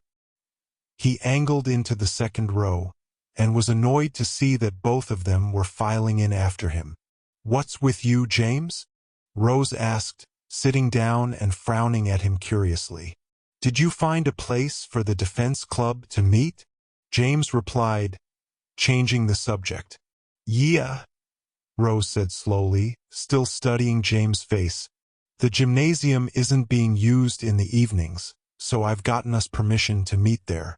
It's all taken care of." "The gym," Ralph moaned. "I hate that place. That's where DeBellows has his class." "Is that all you could find?" "It's the perfect meeting place," Rose replied stiffly. "There are no tables or chairs to get in the way, and there are already plenty of targets for spell practice. And eventually, if we begin conducting practice duels, the padded floors will be very helpful." "Are you sure duels are a good idea?" Ralph asked. "I mean, James did tell the headmaster we wouldn't be practicing on each other. Duels are essential to proper defensive technique." "Ralph," Rose said, rolling her eyes, "you can't get any good shooting spells at non-moving targets. Besides, I'd rather the headmaster not know the extent of our training. He might try to shut us down." James scowled. "Rose, that's ridiculous. Merlin would probably be happy that we're learning real magical battle techniques." "Oh? Then why'd he hire DeBellows in the first place?" Rose asked, raising her eyebrows. "Merlin's not in charge of those kind of decisions," James replied, but uncertainly.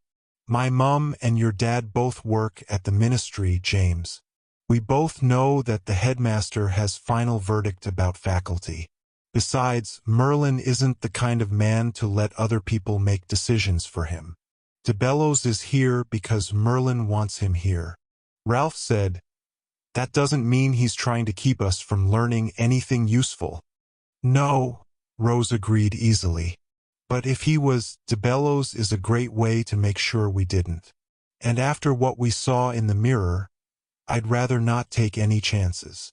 James opened his mouth to argue with Rose, but at that moment, Professor Curry stood and cleared her throat. Thank you all so much for coming, she trilled. These additions aren't mandatory class times, so I take it as a sign of healthy interest in our production that so many of you have come to observe. Of course, this is not exactly how auditions are conducted in the Muggle Theatre, but in the interests of education, we've chosen a rather more public casting format.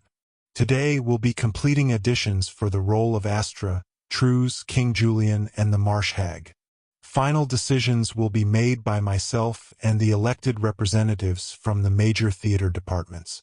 Let's show some appreciation for the head of the props department, Mr. Jason Smith, the director of the costume shop, Miss Jennifer Tellis, the head of the stage crew, Mr. Hugo Paulson, and finally, my official production assistant and associate director, Miss Tabitha Corsica.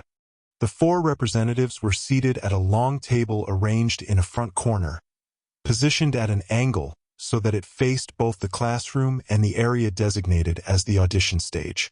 The 4 students accepted the round of half-hearted applause, nodding and smiling. Hugo stood and threw his arms wide, as if accepting an award.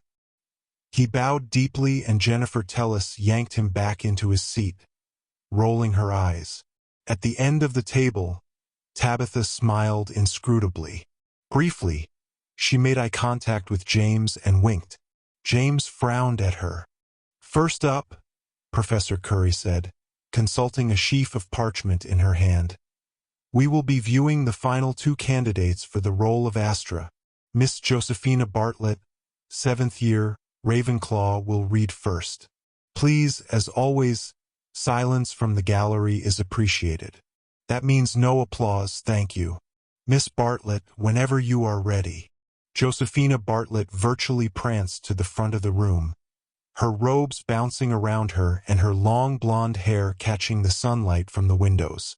Thank you, all of you, and particularly the Parts Committee, Josephina said, smiling winningly. Whomever you choose, this has been a wonderful opportunity for me and all of the other candidates. Just read, Josephina, Jennifer said, arching an eyebrow. Josephina cranked her grin a notch higher, glaring at Jennifer, then suddenly dropped her arms and head as if she'd been switched off. She took a deep breath, apparently staring at the floor between her feet. Then, slowly, she raised her head. Her eyes were glistening.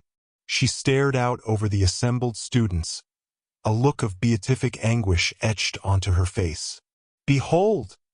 She exclaimed, raising her arm so fast that her sleeve flopped. She pointed straight ahead. Sitting at the committee table, Hugo actually looked to see what Josephina was pointing at. Jennifer nudged him in the ribs with her elbow. Josephina drew a huge, shuddering breath. Be that the waning sun to light my love's returning sail, or are my eyes deceived by heart's desire? If't be that now he lies at the ocean's deepest grave, then ne'er permit my soul to wake, nor fervid dreams to pass. 'Tis better laid in slumber's crypt than walk in living death, the world my hell without dear trues. Hark, my heart, from plight to break, it must. O trues, is thee? State thy coming now, or let me join thy bed and sleep in dreary death. But daren't restrain my soul to waiting anguish. Trues, make thy answer known, or bid my soul depart, depart, to flee to everlasting sleep, to death. Josephina fell silent, and a single tear traced a path down her cheek. Her lip quivered minutely, then, suddenly, her face cleared. She wiped the tear away with her sleeve and smiled at the gallery. There was a collective exhale. Even James had been holding his breath. Rose glanced over at him, annoyed. James shrugged and Rose rolled her eyes. Nicely done, Miss Bartlett, Curry said from her seat at the table. Perhaps a bit, melodramatic, but certainly quite evocative. Any comments from the table? Hugo's face was screwed up with concentration. What's fervid mean? Jennifer sighed, and then turned to Josephina. You've obviously practiced, Joe, and it shows. Nice preparation. Tell me, Tabitha said, lowering her eyes to the tabletop and furrowing her brow. Were you attempting to present Astra as sad and forlorn, or are we to believe that she has just experienced a complete frontal lobotomy? Josephina's smile went brittle. Take it however you want, Tabitha. I don't think anyone else shares your, professional interpretation. I'm not sure that matters exactly, Tabitha said sweetly, meeting Josephina's eyes. If you wanted the part, Josephina said, dropping her smile, then you should have auditioned for it. Otherwise, let those few who know how to act do their job. Point noted, Miss Bartlett, Curry said quickly. Please feel free to return to your seat. Now, also reading for the part of Astra, we have Petra Morgenstern, 7th year, Gryffindor. Miss Morgenstern, are you prepared for your reading? Petra rose from her seat at the back of the room. James turned to watch her approach the stage area. She had the script with her, and as she turned to face the gallery, she consulted it. Her lips moved as she read the first lines. I tried to practice with her, Rose whispered to James, but she said she wanted to do it fresh, with no rehearsing. I swear, she's hardly even read the whole script yet. Petra lowered the script again and coughed into her fist. Finally, she looked out over the crowd of students, her face almost blank but for a very slight furrowing of her brow. There was almost 10 seconds of silence, and James was worried that Petra had already forgotten her lines. Finally, almost in a whisper, Petra said the first word of the reading, Hark! The entire room seemed to lean forward as Petra recited the lines, quietly, thoughtfully, as if to herself. Her voice rose only to normal speaking volume as she reached the end. O trues, is thee? She said, and her voice was full of doubt, as if she knew Astra's hope was as frail as tissue. State thy coming now, or let me join thy bed and sleep in dreary death. She paused, and her voice dropped again, to just above a whisper. Trues, make thy answer known, or bid my soul depart, to flee to everlasting sleep, to death. Petra stopped, her face still wearing the same expression she'd begun with. She seemed to be looking through the back wall at something very far off, like a mirage. Then, without a glance at the committee table, she tucked the script under her arm and walked back down the center aisle. James watched her until she returned to her seat. Very nice, Miss Morgenstern, Professor Curry said. A bit soft for the stage, but we can work on the histrionics when the time comes. She missed the second depart, Josephina muttered from her seat. There didn't seem to be any comments from the table. Curry stood, producing her sheaf of parchments again and adjusting her spectacles. Next, we have final readings for the part of Trues. We've narrowed the candidates to some of the younger years since Trues is meant to be the younger of Astra's two suitors. James' face burned. He'd never told Ralph or Rose that he'd signed up for the part of Trues. His first reading had gone fairly well, although it had only been Professor Curry and a few first years at that initial audition. He didn't even know who else was in line for the part. He glanced over at Rose and Ralph. I need to tell you something, he whispered urgently. Shoo, Rose hissed. Only 2 candidates remain for the role of Trues, Curry was saying. One is from Slytherin and the other is from Gryffindor, but ironically, both are from the same family. First up, in order of first name since they both have the same last name, Curry smiled indulgently and took off her spectacles. First year, Slytherin, Albus Potter. Simultaneously, James, Ralph, and Rose's mouths dropped open. Rose and Ralph turned toward James, but James spun in his seat, looking for his brother. Albus jumped to his feet and jogged to the front of the room, throwing a smile and a shrug in James' direction. James couldn't believe it. Albus in a play? Of course, it wasn't any more surprising than James himself trying out for a play. But still. So this had been the meaning of Tabitha's sly wink from the committee table. She'd probably put Albus up to it, just to cause a rift between the two brothers. And Albus was letting her succeed in the attempt. James fumed angrily in his seat. "You little tunk," Rose rasped, elbowing James. "Why didn't you tell us?" "I tried," James replied, still watching his brother hop onto the stage area. 10 seconds ago. Albus had apparently memorized his reading. He cleared his throat and then glanced aside at the committee table. "Am I supposed to say anything?" he asked brightly. "This is only my second time trying out for a play. Am I supposed to thank the Academy or something first?" "That comes rather later, Mr. Potter," Curry said, smiling indulgently. "Just read the lines, please. At your leisure." Albus nodded. To James' eye, his brother didn't look the slightest bit nervous. He bobbed on the balls of his feet a little, and then flung out his hands, as if encompassing the room. "Foul Donovan!" he cried, his face darkening. "Thou trait-rouse malcontent, had been there room amongst my thoughts for more than arrow spell and vanity. I might have seen thy wicked plot afoot. My sinister and foolish pride did make me bathe thy oily tongue, and dreams of fame to take this quest of doom. And now I lie so far removed an obstacle to vile and vicious victory. O Astra, wife of mine at heart, reverse my sails and send a wind to turn us north. We still may beat that villain's storm. To arms, we'll take, O men, to bear the force of righteous truth, the spear to pierce his lying heart. But spy, his clouds hath blocked the sun, and time hath turned to foe.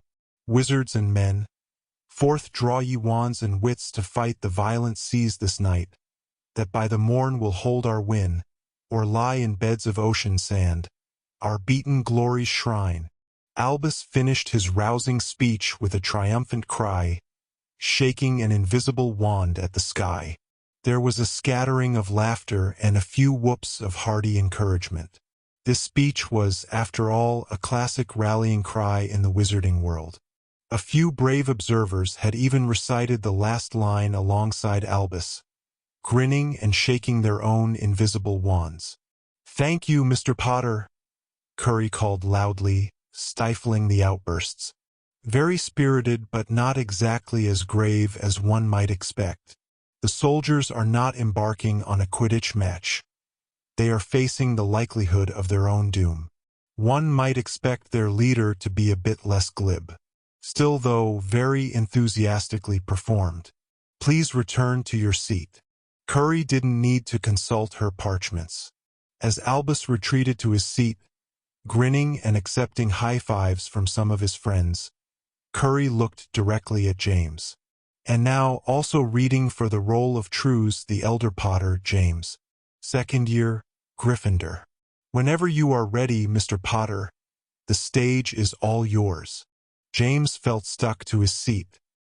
He forced himself to stand, and then sidled past Rose and Ralph.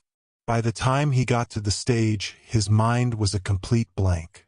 He'd memorized the audition lines, but now, distracted by Albus' surprise performance, he couldn't even think of the first word.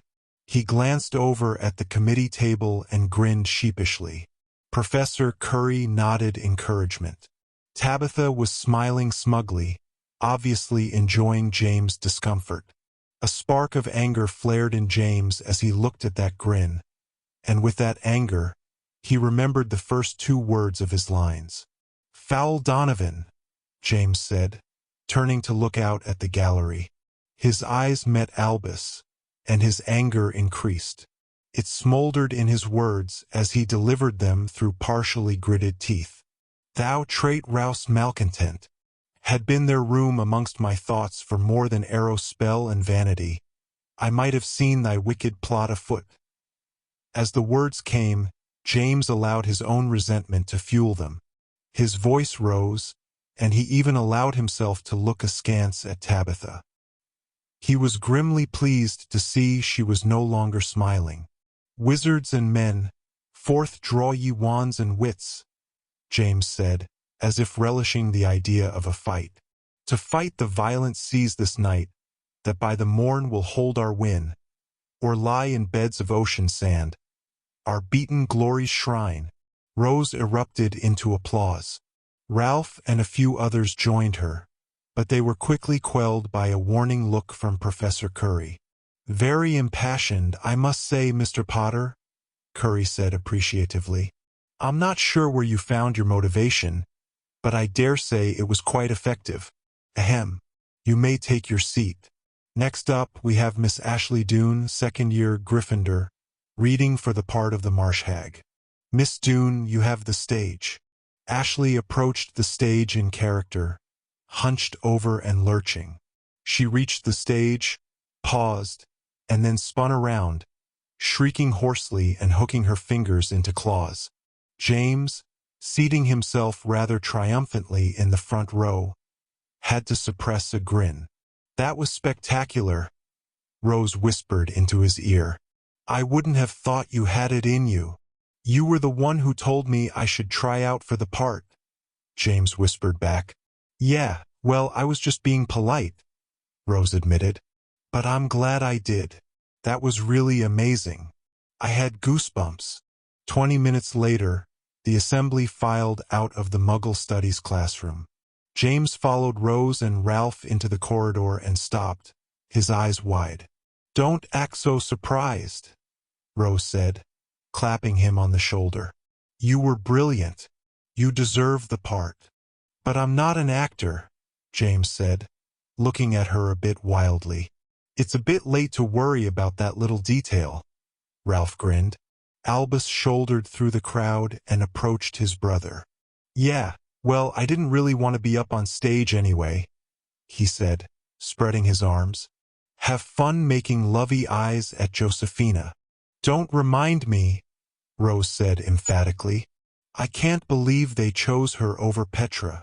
"I thought she did pretty well," Ralph commented, looking up at the ceiling. "You think she looked pretty well, that's all?" Rose replied, shaking her head. "I can see right through you, Ralph Deedle." "That's not true," Ralph said defensively. "Well, I mean, it is true, but that's not why I think she deserves the part." Tabitha stepped out of the classroom and spied Albus. She smiled and walked over toward the group. "Congratulations, James. Inspiring performance. It's good to see you and Albus aren't too competitive about such things." "Get stuffed, Corsica," James said, turning away. "Don't try to act happy that we aren't at each other's throats." Tabitha looked mournfully at James, but Albus' face darkened. "What the bloody hell is wrong with you, James? You act like Tabitha has it in for us. I'll bet you don't even know that she voted for you to get the part. And I agreed with her. So why don't you just back off a little, eh?" James wheeled on his brother, but another voice called out before he could respond. "Tabitha didn't vote for me, but I still got the part," Josephina said. She smiled at Tabitha from where she stood, surrounded by a gaggle of exulting Ravenclaw girls. Score 1 for full frontal lobotomy. Score 0 for Tabitha's professional interpretation. The girls giggled as Josephina batted her eyes, and then turned to walk away. Tabitha seemed as unruffled as always, but she'd also forgotten about James. She swept into the throng without looking back, apparently following Josephina and her entourage. Albus threw a rankled look at James and stalked away as well.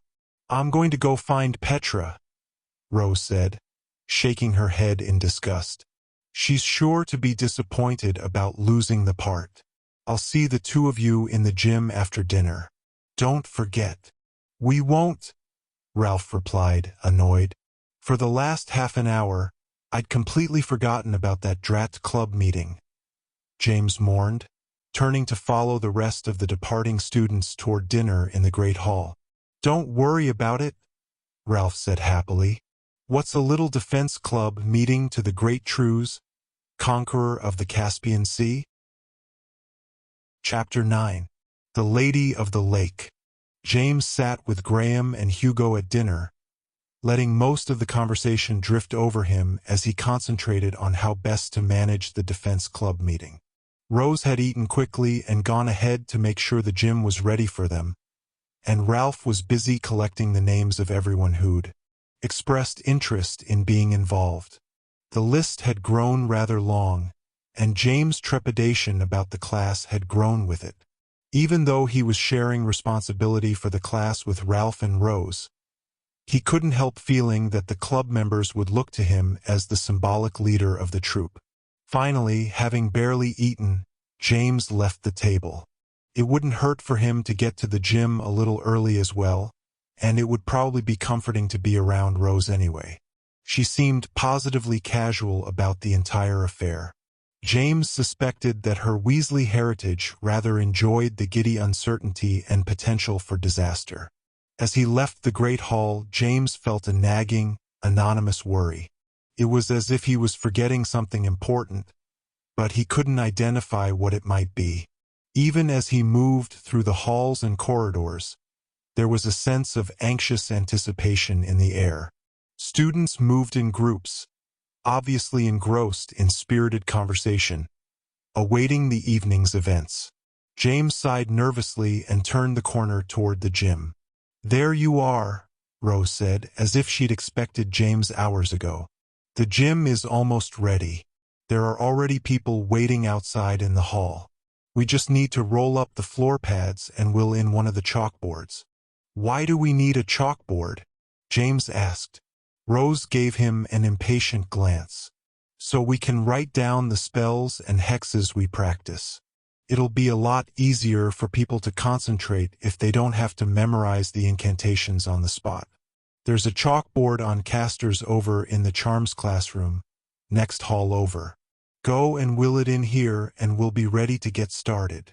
Annoyed at being ordered around but glad of the distraction, James turned around and left the gym. Sure enough, students were gathering in the hall outside. They leaned against the wall and sat on the floor in loose groups, all of them looking up as James came out. "We'll, start in just a few minutes," James said, trying to put some authority into his voice. Nearby, Cameron Creevy grinned and waved. A gaggle of first-years stood with him, their eyes wide and excited. James blinked at the gathering students. There was a good number of them, although not as many as he'd expected. He should have been relieved, but he wasn't. That nagging worry crept over him again. What was he forgetting? James worked his way around to the next corridor, which was darker and completely deserted. He got to the charms classroom and found it unlocked. The chalkboard stood on a wooden frame in the corner. Tiny metal wheels were attached to the bottom. James grabbed the end of the frame and began to pull, but the wheels were rusty. They squealed and dragged on the floor. From the doorway, a voice asked, "Do you require some assistance, Mr. Potter?" James spun as if he'd been caught doing something illegal. Merlin stood in the doorway, almost completely blocking it. His form was very shadowy in the dim room. James began, surprised that he felt so nervous. After all, they had permission to hold the club meeting, didn't they? And yet he felt a strong reluctance to tell the headmaster what he was doing. "I'm just trying to move the chalkboard. We wanted to borrow it, to make some notes." Merlin nodded inscrutably. "How are preparations for your defensive techniques club coming along, James?" James' heart quickened. Good. Fine. We've been pretty busy, but good. Would you like some assistance with that?" Merlin asked in his low, rumbling voice. "I'd be happy to help you relocate it to wherever you wish. If anyone wondered what you were up to, I could vouch for your borrowing it." "No, thanks," James said quickly, letting go of the chalkboard.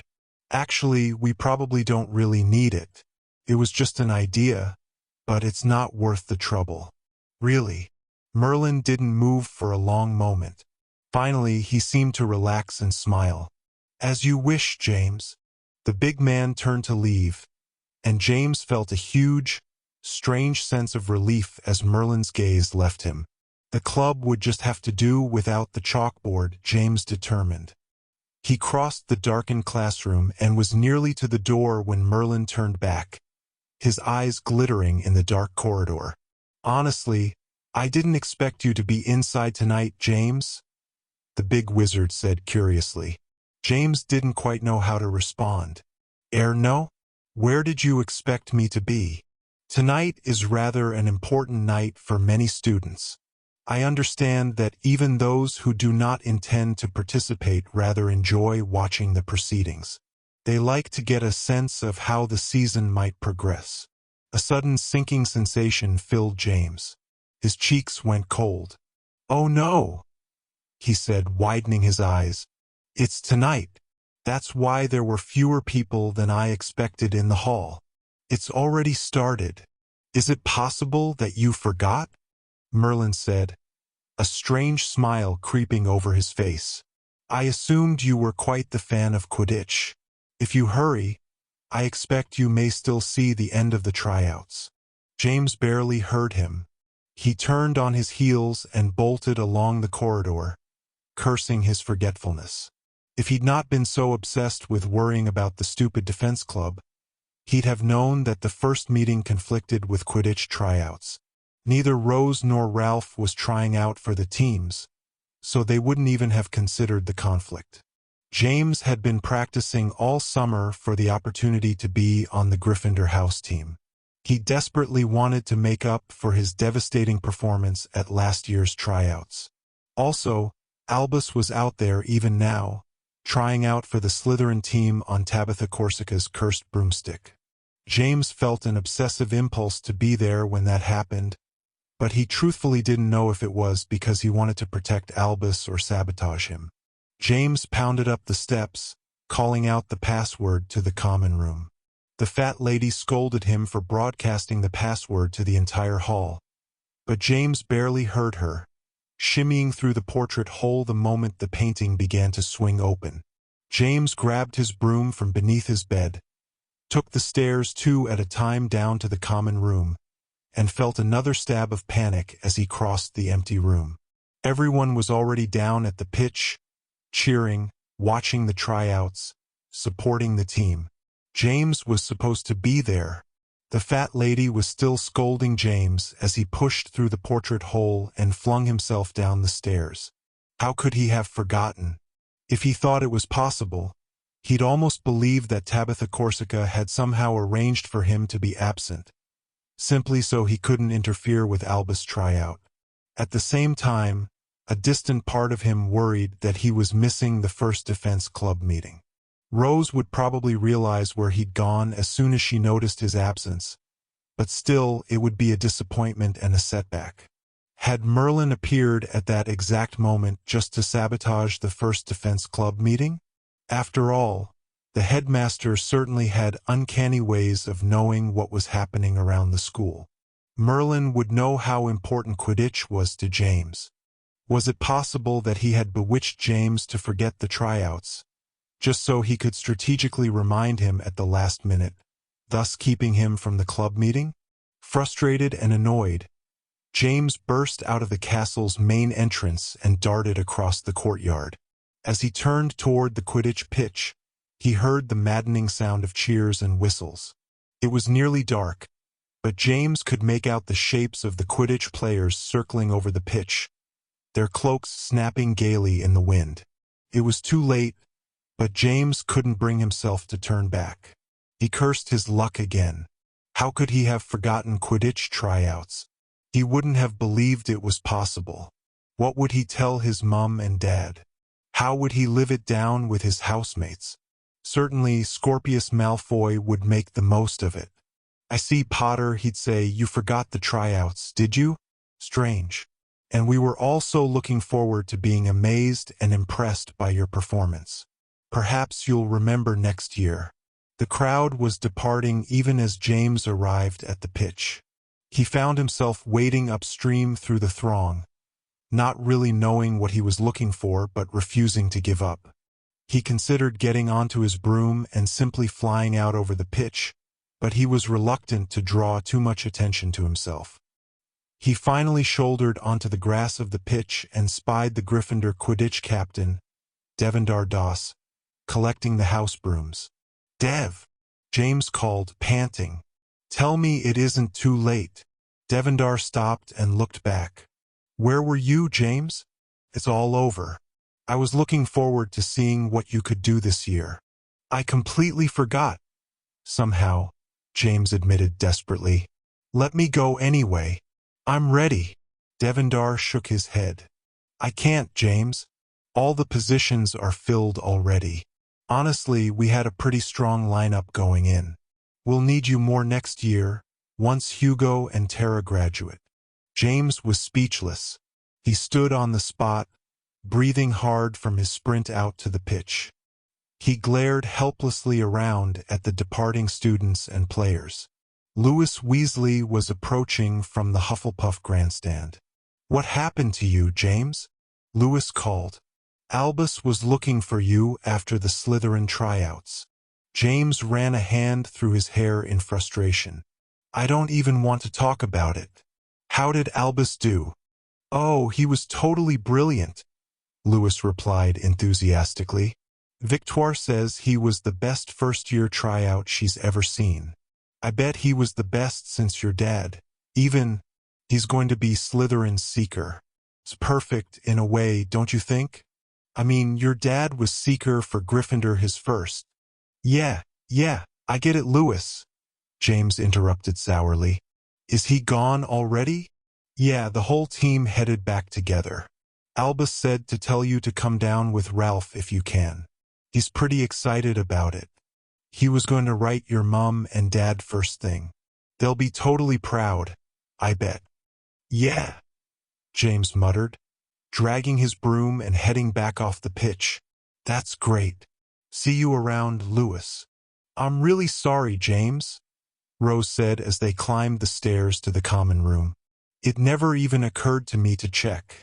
And Ralph's really not much of a Quidditch fan, so he wouldn't have even noticed. I figured it out right away and assumed you'd rushed out to the pitch. So, no luck then." "It was a complete bust," James grumbled. "I missed the whole thing. On top of it all, Slytherin's tryouts were tonight, too. And it sounds like Al flew rings around everybody. He's going to be Slytherin's Seeker." "Oh," Rose replied brightly. "Well, that's really cool, isn't it? He'll look very dashing in his green cloak and pads. I bet your mom and dad will be very pleased."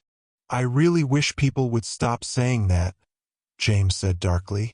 "I don't blame you for being angry that you missed the tryouts, James, but being jealous of Albus—" "I'm not jealous, Rose," James exclaimed. "The whole thing is a trick. It has to be. The Slytherins are just setting him up." "And why would they do that?" Rose asked simply. "If they were as black-hearted as you say, wouldn't they be trying to bury him rather than prop him up? They don't work that way anymore. They're all sneaky and two-faced now. Tabitha's Fong and Talon's Club is just this year's version of the progressive element. They were the ones who set up the debate where she said that my dad was a liar and a fraud. They actually believe that Voldemort was a great fellow and that people like our parents have lied about him all these years." "Nobody really believes that silliness," Rose replied. "It's just popular to rock the boat. Either way, Albus can handle himself. He's not a dummy." James glowered. "He doesn't know Tabitha like I do."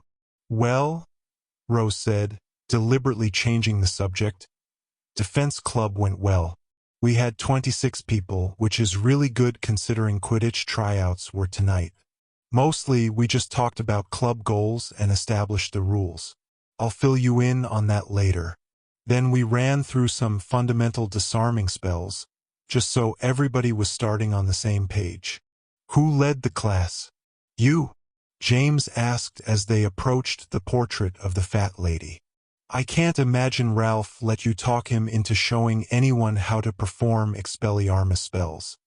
He doesn't much trust his own wand with that kind of thing, even though he's better than he used to be. No, Rose answered slowly. Ralph didn't do it, and neither did I. It went very well, though.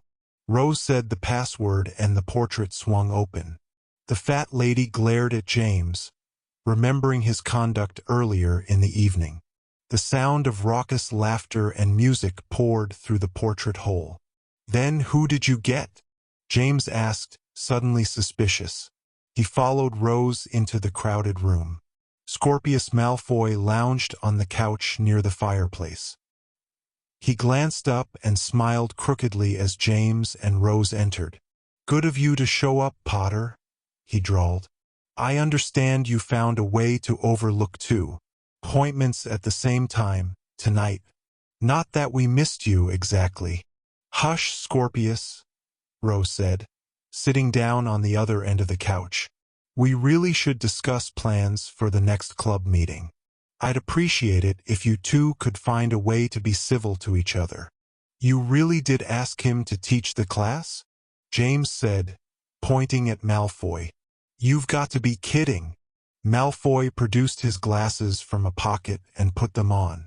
This really isn't your night, is it, Potter? Cheer up. You should consider yourself lucky that I'm not interested in being on the Quidditch team. Otherwise, I wouldn't have been available. Look, both of you, Rose interjected before James could reply. We have more important matters to discuss than how much you two annoy each other. If you haven't noticed, this defense club serves a more important purpose than just giving us something to do one night a week. How much did you tell him? James demanded. If you haven't noticed, his family is all Death Eaters. You might want to think twice about trusting him. Technically, my father was never actually inducted. I thought you knew that, Scorpius said, meeting James' eye. But if you mean did she tell me about her suspicions about the headmaster, no, she didn't. I was already well aware of them. As hard as this may be for you to believe, I'm on the same side as you, Potter. Ha! James spat. That's where you're wrong. I don't agree with either of you about Merlin. Even if there is some evil plot in the works, I'd suspect your family was involved before I'd go pointing fingers at Merlin. He saved the school last year. We've discussed all of this, James, Rose said, motioning for James to keep his voice down. Scorpius doesn't approve of some of the things his family has done in the past. That's part of the reason he's here in Gryffindor. And you know what we saw in the mirror. There's no question that we have to be careful around the headmaster. As of right now, the evidence is that he's in league with. The evidence is that you've been suspicious of him from the beginning, James exclaimed. But you're wrong. You're both wrong, and I'm going to prove it. Scorpius narrowed his eyes at James. Well, I do hope you pull that off.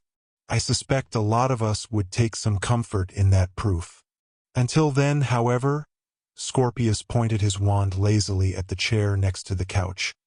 Perhaps it would be a good idea to do as Rose says. We have a defense club to prepare. And she seems very stubborn about you and Ralph Deedle being a part of it. Still, if sitting in the same room with a Malfoy is too much for you, it's fine by me if you go elsewhere. There's a bed upstairs with your name on it. James ground his teeth. Nothing had gone right this entire evening. And now he couldn't see any choice but to sit down and plan what Scorpius Malfoy was going to teach them at the next defense club meeting. It was singularly humiliating. He almost couldn't bring himself to do it. He still had his broom with him, reminding him of his second failure to make the Quidditch team. All he wanted to do was go back upstairs, stuff it back under his bed, and try to forget the whole mess. But Rose was looking at him pleadingly, obviously hoping that James would be able to overcome his innate dislike of the pale boy long enough to give the defense club a chance to work. Sighing resignedly, James propped his broom by the fireplace and threw himself onto the chair. "Fine," he said. "What do we need to do next?" Rose clapped her hands excitedly. "Thank you, James. I knew I could trust you. Scorpius really is a pretty good teacher, but it's hard for some of the Gryffindors to listen to him. There's still a lot of long-term prejudice against a Malfoy in Gryffindor, and having him teach the class just makes matters worse. Still, if you're there, it should really help give Scorpius the credibility he needs." "Hey, you guys expecting somebody?" Graham said as he entered the room. "Only, I found this bloke hanging around outside the portrait hole. He says you invited him, Rose." Ralph grinned sheepishly as Rose jumped up. "Sorry, Ralph. I hadn't gotten around to telling James about Scorpius, and then, well, anyway, we're all here, so let's get started." Scorpius looked annoyed as Ralph crammed onto the couch between him and Rose. The big boy kicked his shoes off and propped his feet on the overstuffed footstool. "Good club tonight. Scorpius here may be a skinny bloke, but he knows a few tricks. Some of you Gryffindors may have a bit of an attitude problem about him, but I need all the help I can get," Ralph said breezily. "Oh, and James." James glanced up at Ralph, arching an eyebrow. Ralph smiled sheepishly. "Alba says to tell you you'll be better as Trues than he'll be as Slytherin Seeker. He was hoping he'd see you tonight. Even Tabitha asked if you were going to come down." James didn't know what to say. After a moment, Scorpius broke the tension. "This is all very touching," he said dryly, "but I recognize Slytherin smooth talking when I hear it. I'm a bit of an expert on the subject, as James has already pointed out. Can we discuss Defense Club now?" The four of them talked for the next hour. James grew grudgingly confident that Scorpius may indeed be able to teach them some decent defensive spells.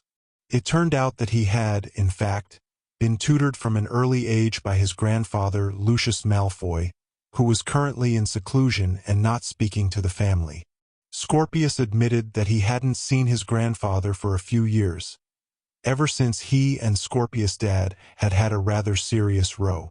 The fire had burned down to glowing coals, and the four students were beginning to pack up for the night when Deirdre Finnegan, one of Cameron Creevy's first-year friends, barreled into the common room, panting and red-faced.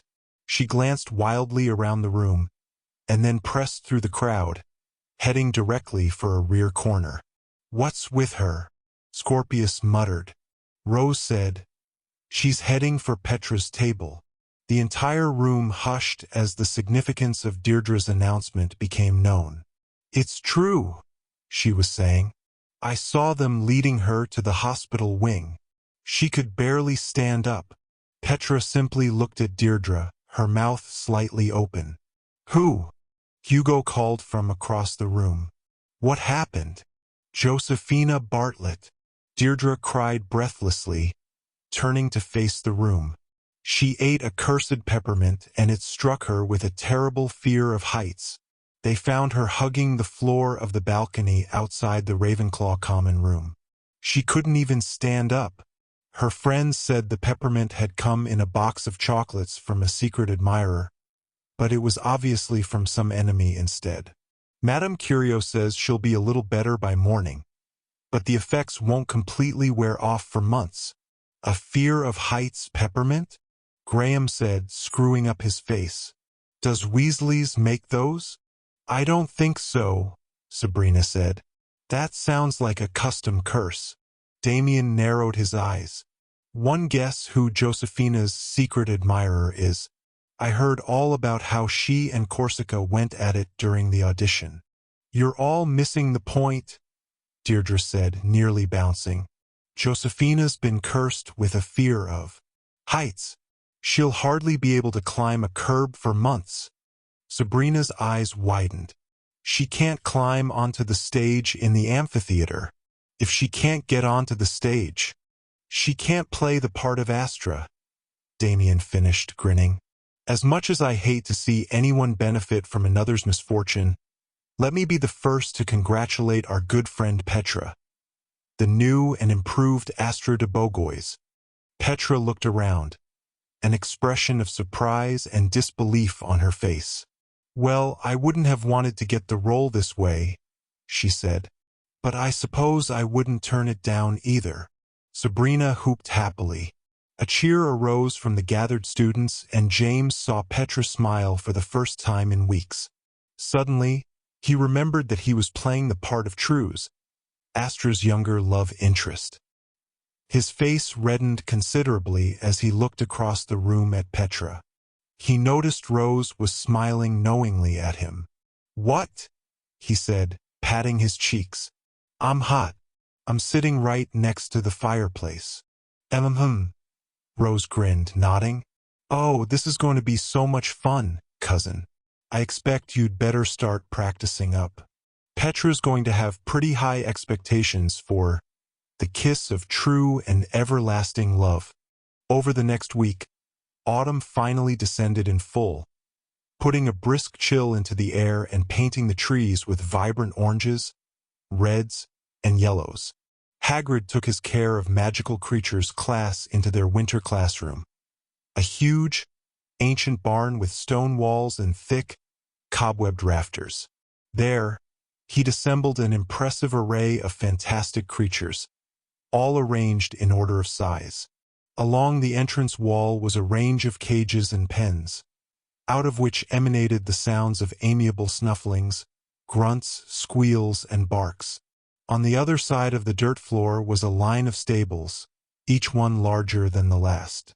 The nearest one sheltered a hippogriff whose name, according to the sign painted on the gate, was Flintflank.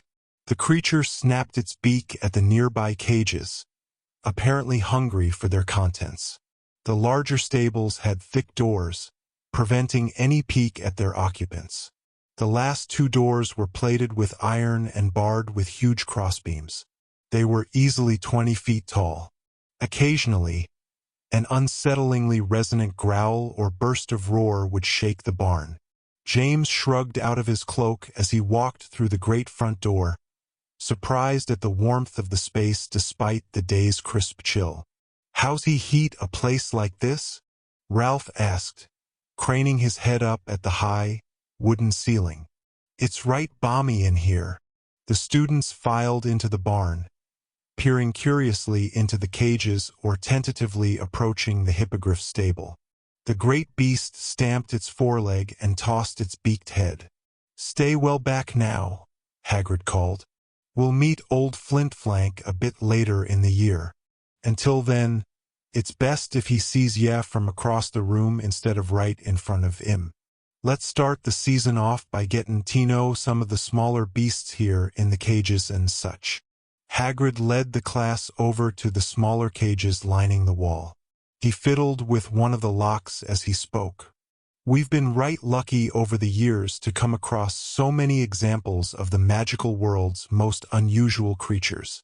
A former student of mine has become something of an expert on beast tracking, and she brings me any creatures she finds that have been injured or fallen sick.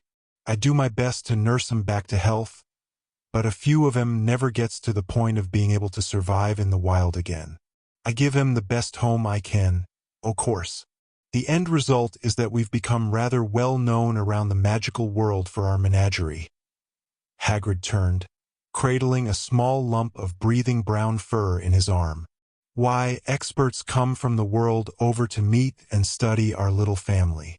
Isn't that right, Pumpkin?" Ralph leaned toward James and whispered, "I talked to Rose this morning. She thinks she's found out something important about Merlin." James whispered back, "Whatever it is, I don't want to hear it. She's always digging up new dirt from some old legend or crusty history book. We know most of that stuff's not true."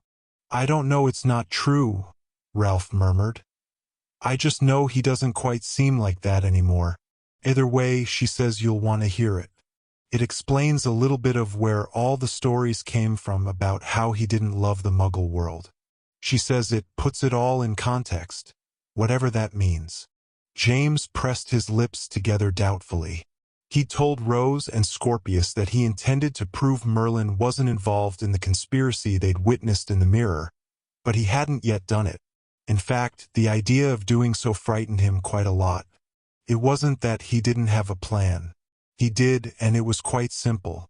It would require some bravery and the help of Cedric's ghost, and it could get him into quite a lot of trouble if he was caught. But none of those things were what worried him. He felt a strange, pressing reluctance to go ahead with it, mostly because he was secretly afraid of what he might discover. If he was right, then Merlin wasn't involved, and James could prove it to Rose and everyone else. But what if he was wrong? Despite his words to the contrary, James was worried about it. What if he went through with his plan and found that the headmaster was, in fact, in league with the former Death Eaters and that horrible smoky entity? Worse, what if the entity was the thing the cave skeleton Farragon had talked about, the Gatekeeper which Merlin was supposedly responsible for bringing into the world? The headmaster had been acting rather secretive and suspicious. He'd forbidden James from telling anyone what the skeleton of Farragon had said, and that was worrisome in itself. If what the skeleton had said wasn't true, why would Merlin care if James told anyone? James shook his head. Surely Merlin had his reasons. Merlin had to be good. He'd come back to help when the school had been threatened by the Muggle reporter, hadn't he? And all because James had asked him. And that, James realized with a sinking coldness, was why he couldn't face the idea that Merlin might not be who he claimed he was. Because James was responsible twice over for bringing the Great Wizard here. First, by being manipulated by Madame Delacroix into facilitating Merlin's return to the present day, and second, by sending a message of help to Merlin via the tree sprites, with whom Merlin was able to commune. It had even been James' advice that led his father and uncle to campaign for Merlin to become the new school headmaster. If Merlin was involved in something evil, then it was on James' head. He would be ultimately responsible for whatever happened. Recognizing that, James knew that he had to find out what Merlin's intentions really were, no matter what. And if, by some horrible chance, Merlin was in league with evil, then it was up to James to foil him, no matter what it took. Now then, Hagrid was saying, beaming out over the students, who wants to come up and give me a hand feeding Lil Pumpkin the Tripthroat? Trenton Block raised his hand and Hagrid beckoned him forward. Here ye go, Mr. Block. Just dangle this wee bit of lempweed in the air, but not too close. Hold it up and let me bring Pumpkin toward ye. Trenton seemed annoyed at the caution Hagrid was taking with the little ball of panting fur. It looked rather like a kitten, but with no apparent head, tail, or limbs. What's it going to do, Hagrid? Trenton asked, holding up the rubbery bit of plant. Purr me to death? Trenton's last word turned into a little shriek of surprise as something huge and furry lunged up from the ball in Hagrid's arms. It reared a slobbering, toothless mouth and clamped down on Trenton's entire hand. With a loud slurping sound, it sucked the bit of lempweed out of Trenton's hand and retreated, disappearing into the tiny, panting ball of fur in Hagrid's arms. Trenton yanked his hand back, shaking it and shuddering visibly. Nicely done, Mr. Block, Hagrid cried, laughing. Pumpkin likes ye, or else she thinks you're a frog with a bit more lempweed on your backside. Normally, tripthroats live in the marsh where they suck the weed off the little amphibious creatures and then spit 'em back out. None too pleasant for the frogs, but totally harmless. Trenton stared at his hand, which was coated with a viscous green goo. He looked helplessly at Hagrid. Yeah, might want to go wash that off, Mr. Block. Frog skin is immune to the tripthroat's digestive juices, but yeah, might get a bit itchy if ya leave it there. There's a pump and basin over by the big stables. That's a lad. Hagrid placed Pumpkin back in her cage and locked it. He was just explaining the lifespan of the tripthroat when a very large roar rumbled the building's foundation. James looked toward the sound of the roar, his eyes wide and his heart suddenly pounding. Trenton was quickly backing away from the huge, iron-framed door, his hands still dripping water from the basin. "Oh, she caught your scent, Mr. Block. Silly me, I forgot. She loves a good trip-throat snack. Stand aside now, that's right. She's about to blow." Suddenly, an enormous noise filled the barn. To James, it sounded something like a freight train mixed with a cyclone. The barn heated appreciably, and the center of the iron door began to glow a dull red. "My apologies, Mr. Block," Hagrid said. "OL Norberta doesn't get many trip-throats these days, but she can smell when they're nearby. I should have warned ye." "So that's how he keeps the barn heated," Ralph said nervously, his eyes wide. "He keeps a dragon. A real, live dragon." "That's not just any dragon," James said, grinning. "That's like an old family friend. Uncle Charlie's been keeping tabs on her for years. She wounded a wing a few years back, and now she can't fly. Not being able to fly is a death sentence in the dragon world. They eat their own, you know. She's really just a great softie," Hagrid said affectionately. "I've known her since she was a hatchling. Still, it doesn't do to stand too near her doors when she's in a flaming mood. We'll take her out this winter, give her a little exercise. She likes a good romp in the snow, does the old dear." "Excellent," Ashley Doone said from behind James. "Maybe Trenton will volunteer to feed her as well. Slytherins and dragons are supposed to have quite the rapport." "No chance," Trenton said as he rejoined the students, his face flushed and angry. "I wonder if my parents know that this great oaf is keeping a dragon on school grounds. He's been a maniac for years, but this is completely daft." "Shut up, Trenton," James said amiably. "Norberta's safe. Safer than you with a trip-throat at least." "We'll see about that," Trenton muttered darkly. James spent most of Muggle studies in the rather uncomfortable process of being measured for his True's costume. Jennifer Tellis, in charge of the costume shop, performed the duties herself, a quill behind her ear and a couple of pins clenched between her lips. "Stand still," she said around the pins. "You're not letting me get a good inseam measurement. You want your pantaloons to be saggy. It tickles," James replied, and then asked suspiciously, "What are pantaloons?" "Don't ask me to explain them. It's best if you don't think about it. Just know that you're getting off easy compared to what Petra has to wear." James wanted to ask but decided not to. He hadn't spoken to Petra since Josephina's peppermint incident. He was a little giddy and excited about the idea of playing trues to Petra's Astra, but he was trying very hard not to let on. Jennifer pulled her measuring tape around James' waist. "Have you read the whole script yet?" she asked. "No," James admitted. "I know the story a little though. Boy falls for girl.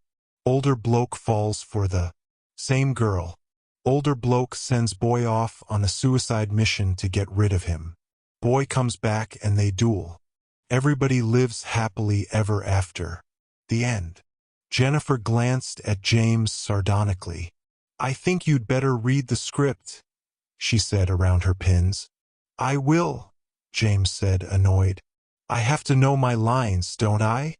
"Yes, but you should also know that they don't live happily ever after. The triumvirate is a tragedy, you dolt."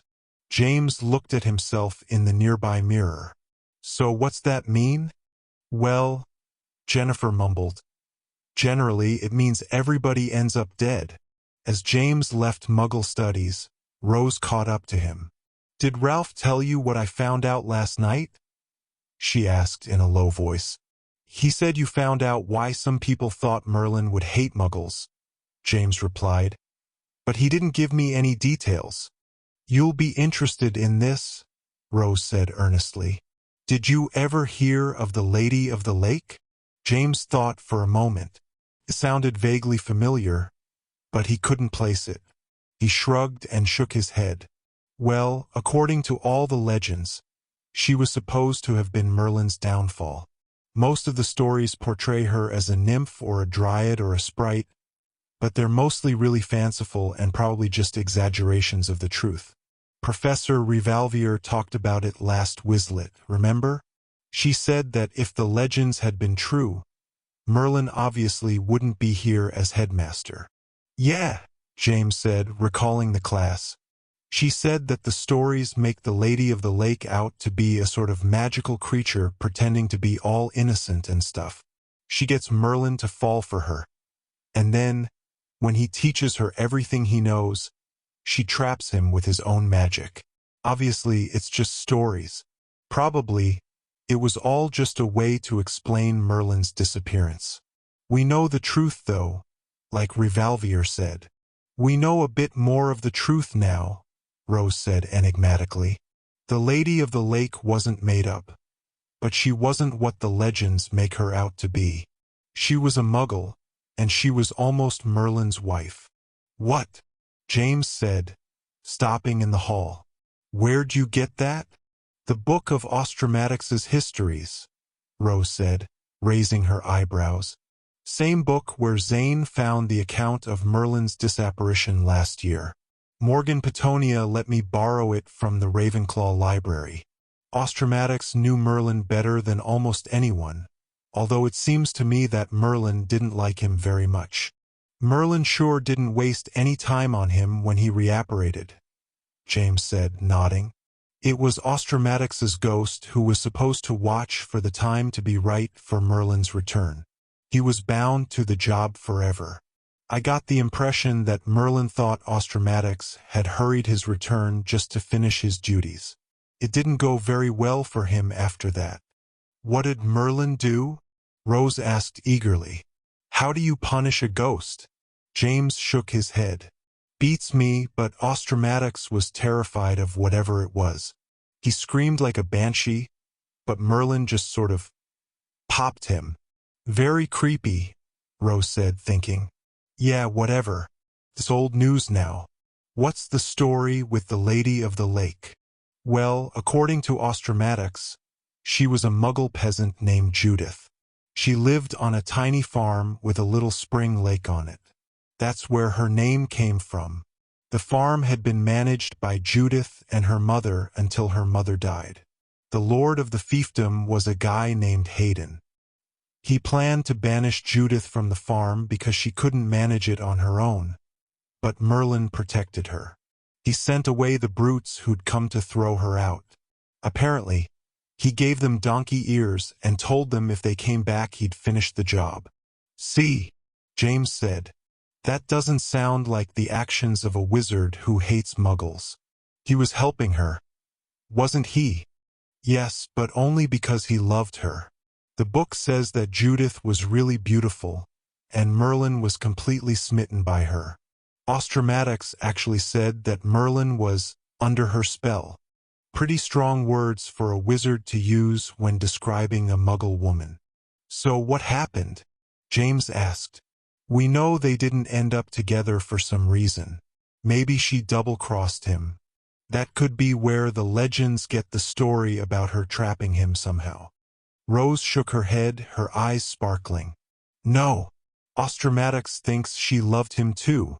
It was enough to get Merlin to cease his dealings with the Muggle kingdoms. He stopped hiring himself out as a magical mercenary and abandoned his throne as the mediator between the Muggle and magical realms. Loads of people were mad about it, and lots of others were eager to step into Merlin's place. Meanwhile, Merlin safeguarded the farm that Judith lived on. He made really thick briars and thorns grow up all around the perimeter, keeping out Hayden's brutes.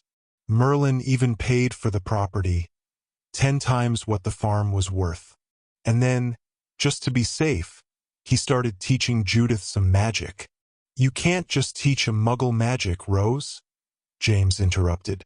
You're either born with it or not. Rose shook her head. Merlin's magic is different, isn't it?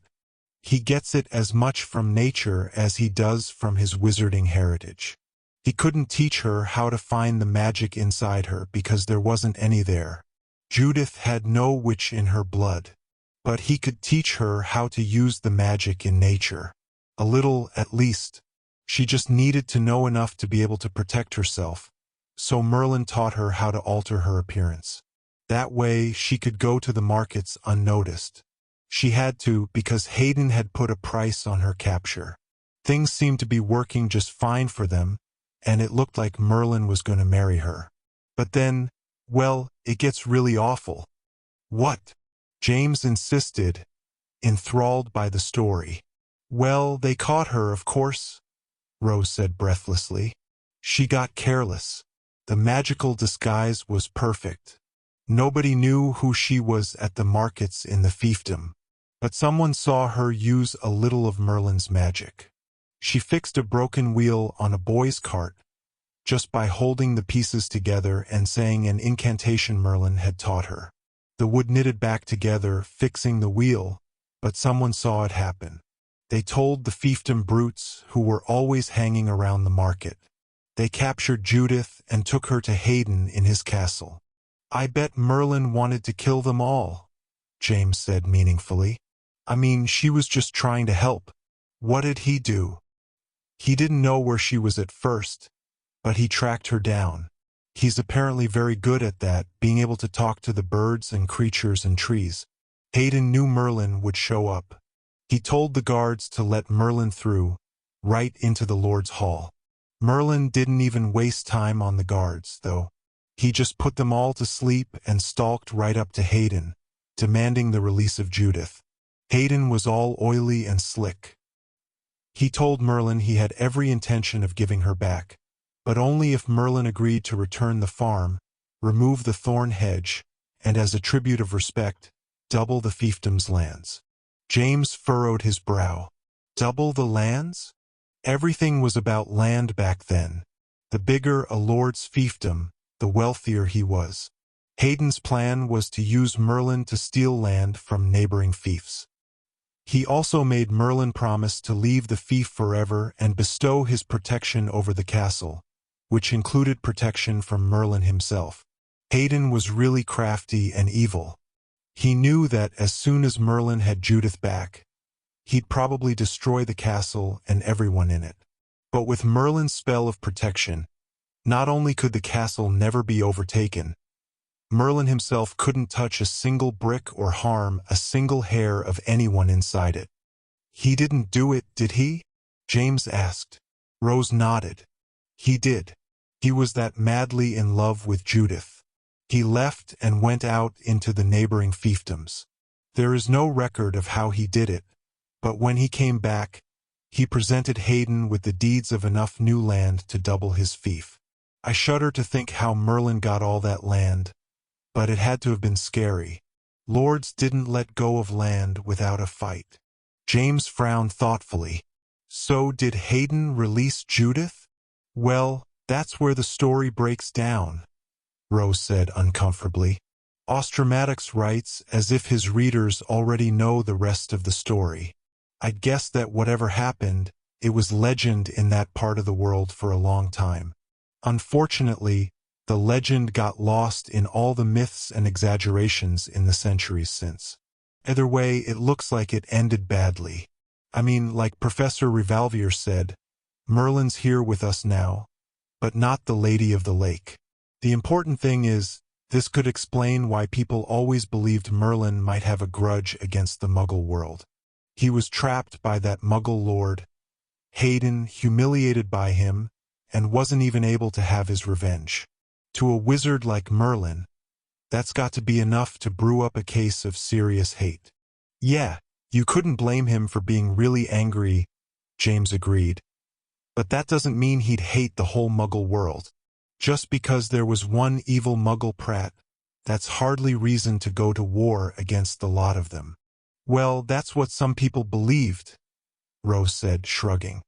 But Merlin himself never actually said so. Officially speaking, he never said anything again. He was never again seen in public, and it's right after that that Ostromatics talks about Merlinus, leaving the Society of Men until the time was ripe for him.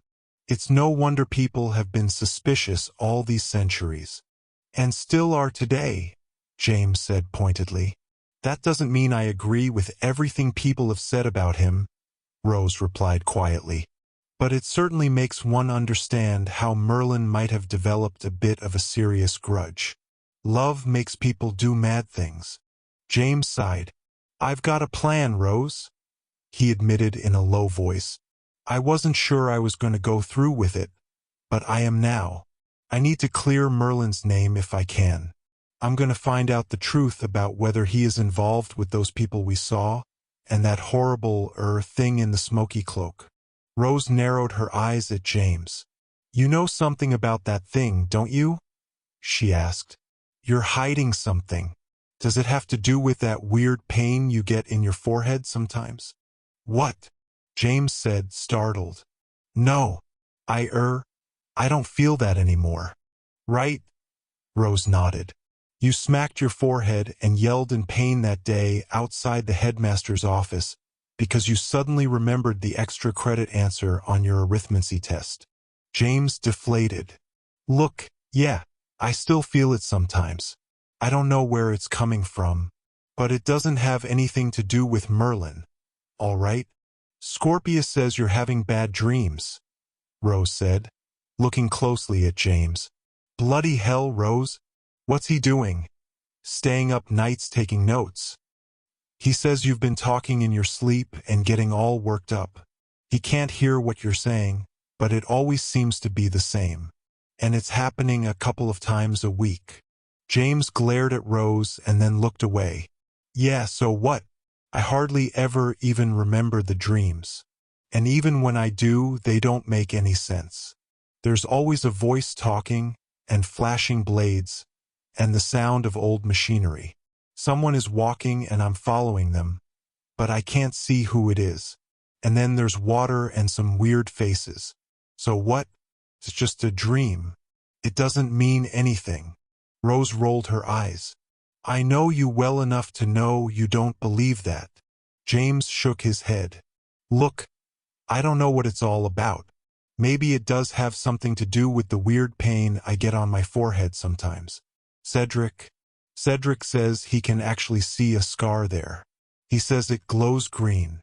No, Rose exclaimed, as if she thought that was the coolest thing she'd ever heard.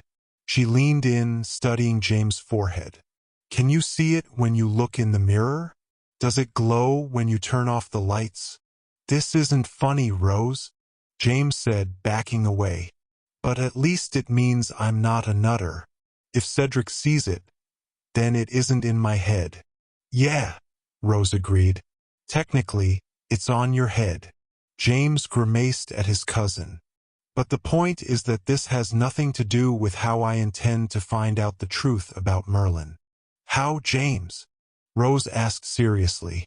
I mean, Ralph's right about one thing. If Merlin is involved with that evil plot, he's one scary character to go up against. He'd have no qualms about getting you out of the way. Let Ralph and me help you, at least. James shook his head. I don't need help, Rose. Sorry. It'd just get you two into trouble too if we got caught. Rose had always been very practical. She nodded solemnly. When are you going to do it? James' face grew determined. Tonight, if I can. If everything goes right, we'll know the truth by tomorrow morning. Wish me luck. You'll need more than luck, you Burke, Rose said. I certainly hope you know what you're doing. James thought of the way Merlin had found him in the halls, both when he'd been standing guard for the gremlins and when he'd gone for the rolling chalkboard. Merlin knew when things were going on around the school, and he'd know what James was up to if James wasn't very careful. So do I, Rose, James agreed as he and his cousin walked down the corridor toward the great hall. So do I. James had a simple plan. He talked Cedric's ghost into helping, although it had been a close thing. Cedric didn't like going into the headmaster's office now that Merlin was occupying it, and there was some sort of boundary that prevented ghosts from entering the headmaster's personal quarters. Still, Cedric could hover outside the windows and see when the lights went off. Presumably, Merlin slept sometime. When the lights in his quarters had been off for an hour, Cedric was to come and wake James. James went to bed that night certain that he wouldn't sleep a wink. He was nervous about his plan, partly because he thought he might be caught no matter how sneaky he was, and partly because he was afraid of what he'd discover if the plan succeeded. Every time he began to drift to sleep, he'd imagine he was hearing Cedric coming to wake him. It was silly because the ghost made no noise whatsoever unless he wanted to, so James would never hear his approach. Still, every bump and creak caught James' attention until, eventually, he drifted into a fitful sleep. He had the dream again, but it was different this time. As always, it began with the swish and glimmer of metal blades, frighteningly close, and the rumble of ancient machinery. There was the voice, silky and ingratiating, a little maddening. It echoed so that James couldn't understand it, but occasional phrases slipped through. "Time is not yet come," the voice said, "and the task set before you?" And "bearer of redemption." In the dream, James shuddered. There was a figure walking with him, but all James could see in the darkness was a faceless silhouette. James seemed to float with the figure, as if carried by it somehow. He felt the scar on his head like a weight. Then, for the first time, light bloomed in the strange space. It emanated from the pool, green and flickering, throwing dancing ripples over every surface. The walls were stone, old and slick with moss. James had a sense of being underground, far from the light of day. The voice continued to speak as figures moved in the brightly glimmering water, like reflections from another world. The voice came from a figure in the dark corner, draped in black. As it spoke, the two faces formed in the water again, their expressions both sad and hopeful, pleading. They were clearer this time, rippling just under the water's surface. A man and a woman younger than James' parents. James' companion gasped and dropped to kneel, crawling to the water's edge, reaching to touch the rippling surface. "Stop!" the voice commanded. "The time is not yet come. You would join them in that world, not return them to this one. Their blood calls for payment. Only then can they cross over. But you can extract that payment. You are the one to bring about redemption, not only for them, but for all who've gone over at the will of the oppressors. You are the hand of balance. Your duty is harsh, and your burden heavy, but it is not without its rewards. You will have them back, and you will live to see the day of change. If you wish it, I wish it," the voice of James' companion whispered, and James whispered it as well, helpless not to. His voice made no sound at all. He awoke, startled by some noise. The dream remained vivid in his memory so that it almost felt like he was still dreaming. He sat up in his bed and could tell by the moonlight that it was the very dead of night. Nearby, Graham slept with one arm dangling over the bed. The room was full of the silence of deep sleep. "Cedric," James whispered very quietly, careful not to wake anyone. He threw back his covers and slipped out of bed. There was no sign of the ghost. Perhaps he was down in the common room. James collected his wand and his glasses from his satchel and made his way to the stairs. He stopped near the doorway, noticing something strange. Scorpius' bed was rumpled but empty. James narrowed his eyes. Where was that little viper? He thought about Scorpius telling Rose he'd heard James talking in his sleep.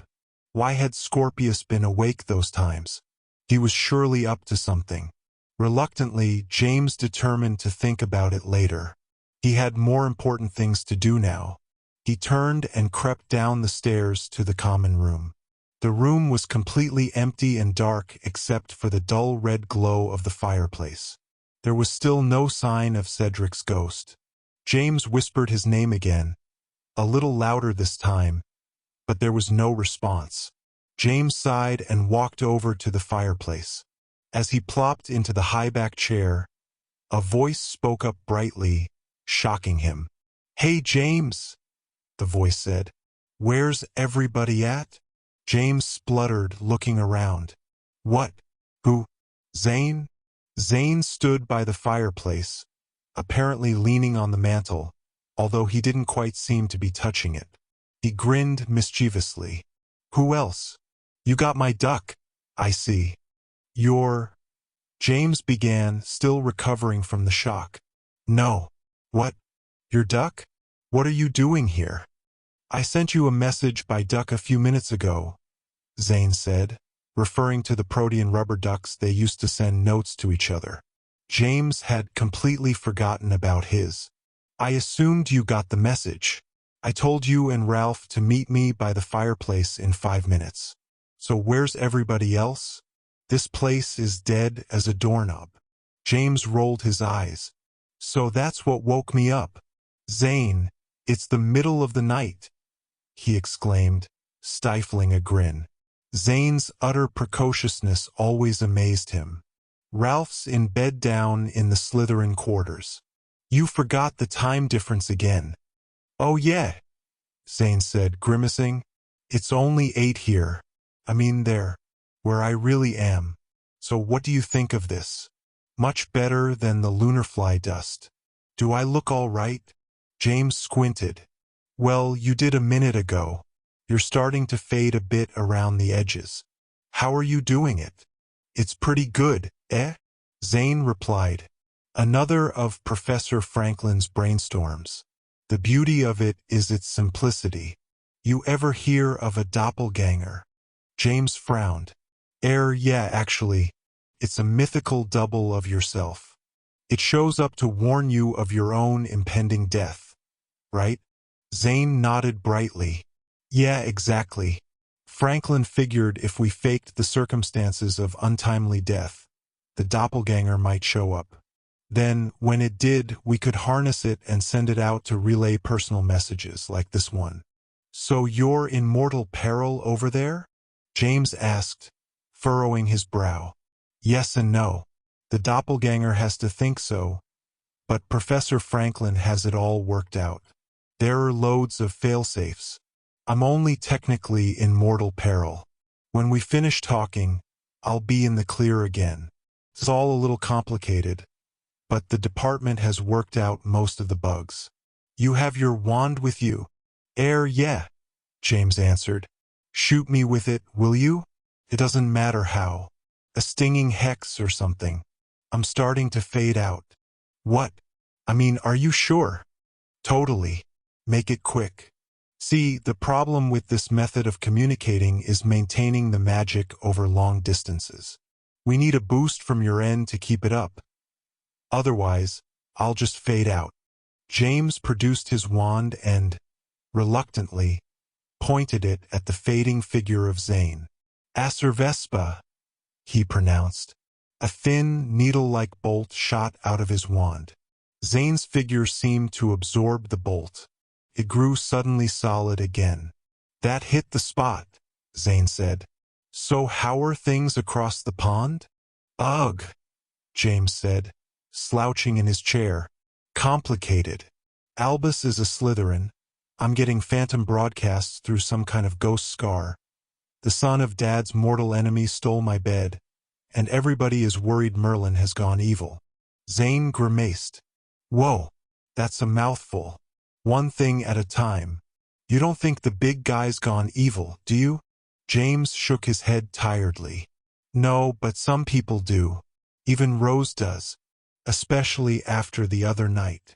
James told Zane about the scene in the Amzara Earth mirror. Zane listened critically, one corner of his mouth cinched up in his unique expression of thoughtfulness. So what happened then? Zane asked once James had finished. What do you mean? That's it. Isn't that enough? I mean, how'd Merlin get back if you shut the focusing book on him? I don't know, James mused. He hadn't really thought about it. But he did get back. I guess he has other means of getting around. If that was really him. It was him, Zane said, nodding. You just don't want to admit it. James frowned, but before he could object, Zane went on.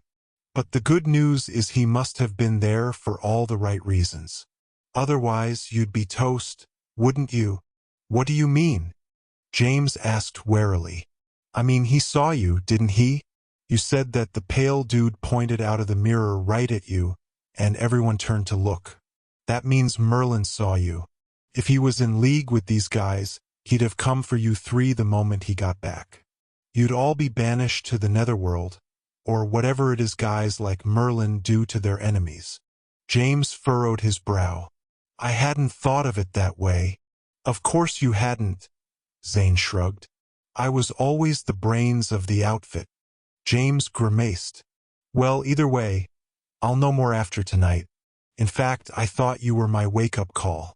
I've got some sneaking around to do, and I'm a little nervous about it.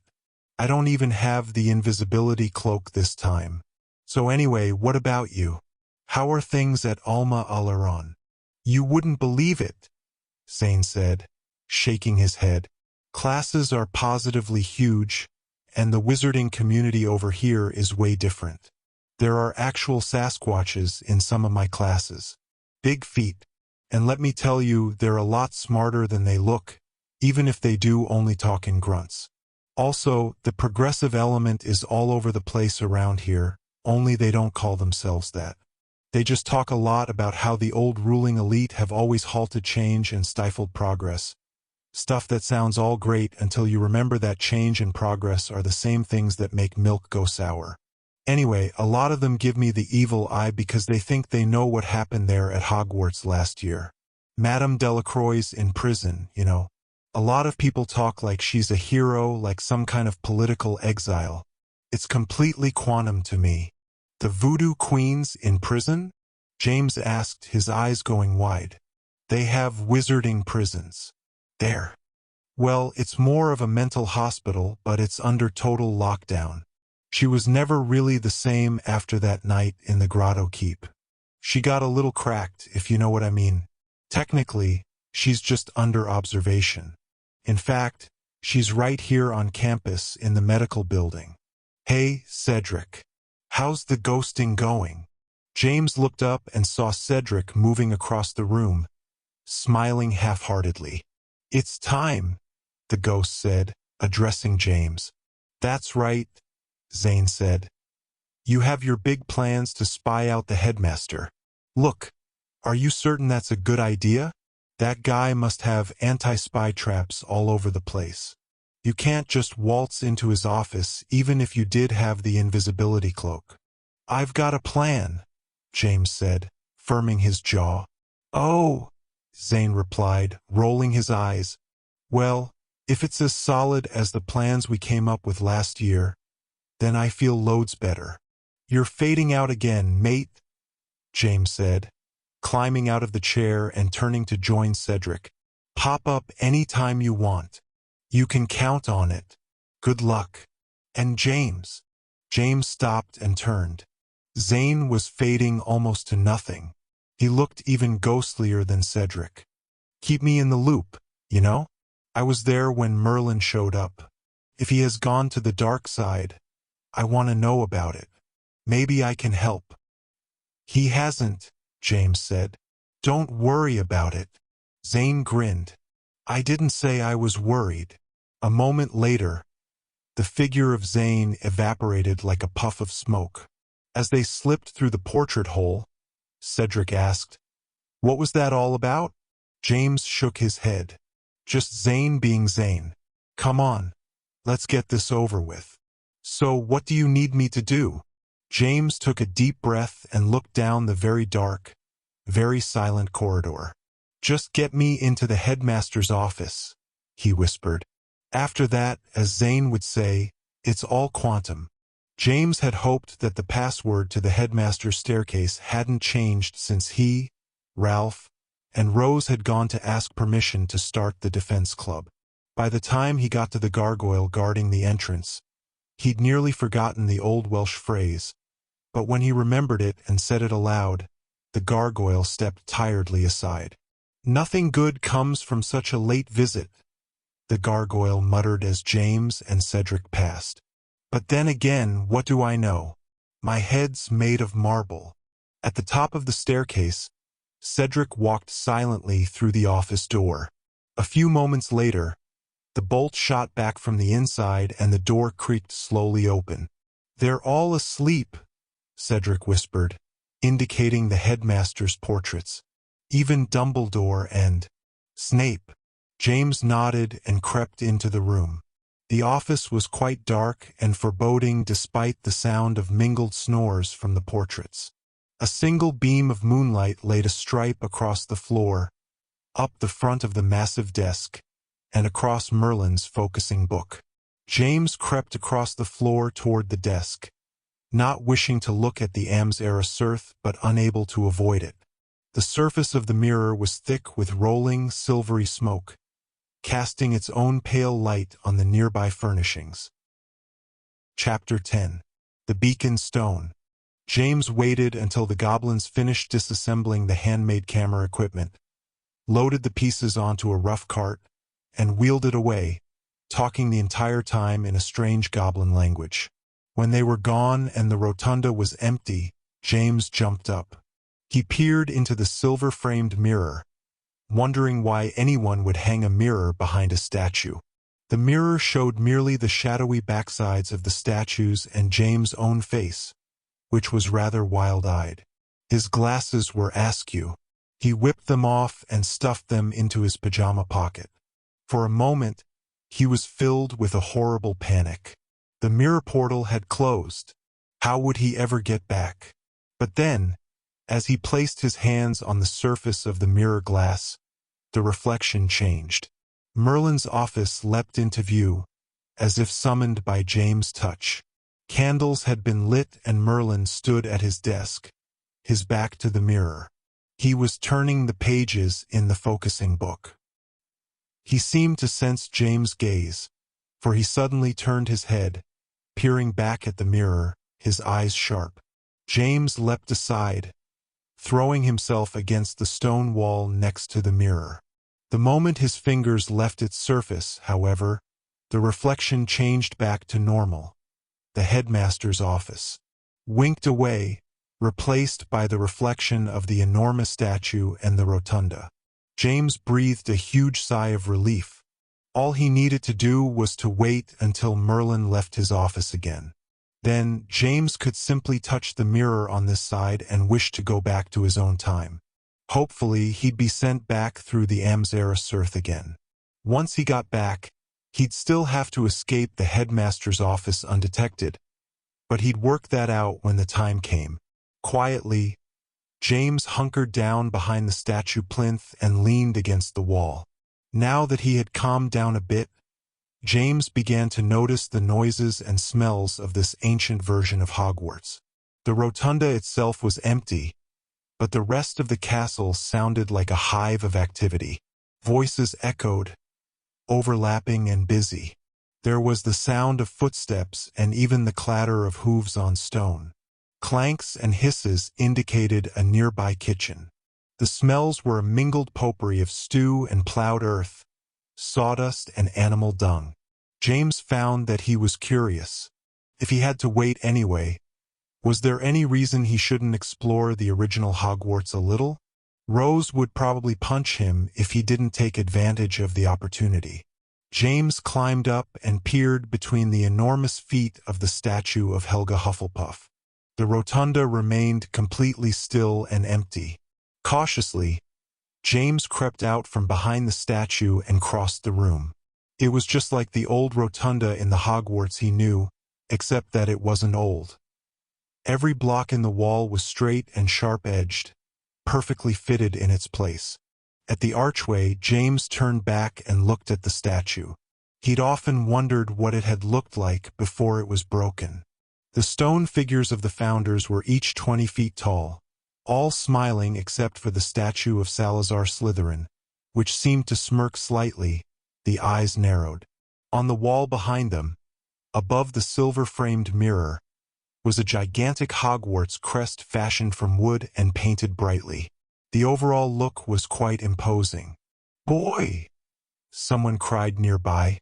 James jumped, wheeling so fast that he nearly fell on the floor. A man in a long fur cloak was standing in the doorway of the rotunda entrance. His bushy eyebrows were furrowed over bright, deep-set eyes. He held the reins of a regal white horse. "Stable the pack-horse and send word to your lord that his guests are arrived. We can find our own quarters if none can be bothered to greet us." James was completely flummoxed. Not knowing what else to do, he ran over to the man and tentatively reached for the reins. The man looked him up and down suspiciously, and James remembered that he was dressed in blue and white-striped pajamas. "Not the steed, boy," the man growled. "No one handles this beast but myself. Your charge is yonder packhorse." He pointed out over the portico to a huge packhorse laden with canvas burdens. Hitched to it was a cart with thick wooden wheels. The man leaned toward James threateningly. "Are you a stable boy or a jester? What manner of reception is this?" Sorry, sir." "No problem," James stammered. "I can handle your horse, sire, master, your highness." The man's face suddenly spread into a toothy grin, as if he thought James was mocking him and was pleased to plan his comeuppance. "Amusing, boy. Your lord will surely enjoy the joke as much as I do. See to it that our baggage is brought to our quarters, and I'll personally strop the porter who proves careless. Spread the word." With that, the man flung the reins of his steed over the nearby hitching post and strode into the dimness of the castle, his furs swaying. He left a strange, spicy scent behind him. James turned back to the enormous packhorse and the wagon. He considered simply running away now that no one was watching, but then thought better of it. Surely he could at least lead the horse to the stables. All he'd have to do was follow his nose. Besides, the task would allow him a view of the original castle without looking too conspicuous. First, though, he needed something else to wear. He looked around quickly. Instead of the weedy hilltop of James' time, the rotunda entrance overlooked a carefully cropped courtyard surrounded by a low fieldstone wall. Running across the center of the courtyard was a babbling stream, fed through stone gates on either side. There, sitting on a large boulder near the stream, were 3 baskets of clothing. James ran over, hoping whoever was doing the washing would stay away a bit longer. The contents of the baskets were very rough robes, much larger than James could comfortably wear. He struggled into one anyway, trying to roll up the enormous sleeves. The bottom of the robe pooled around his feet comically. The robe was better than his stripy pajamas, but not by much. Perhaps he'd find something better later. He turned and ran back to the packhorse, holding up the robe to avoid stumbling over it. He took the reins of the horse, which was easily twice his height. The horse continued to crop the grass of the courtyard, chewing methodically, but it followed amiably as James tugged the reins. The wheels of the wagon creaked as the horse pulled it. James didn't know where he was going, but he assumed if he walked around the castle he'd eventually come to the stables.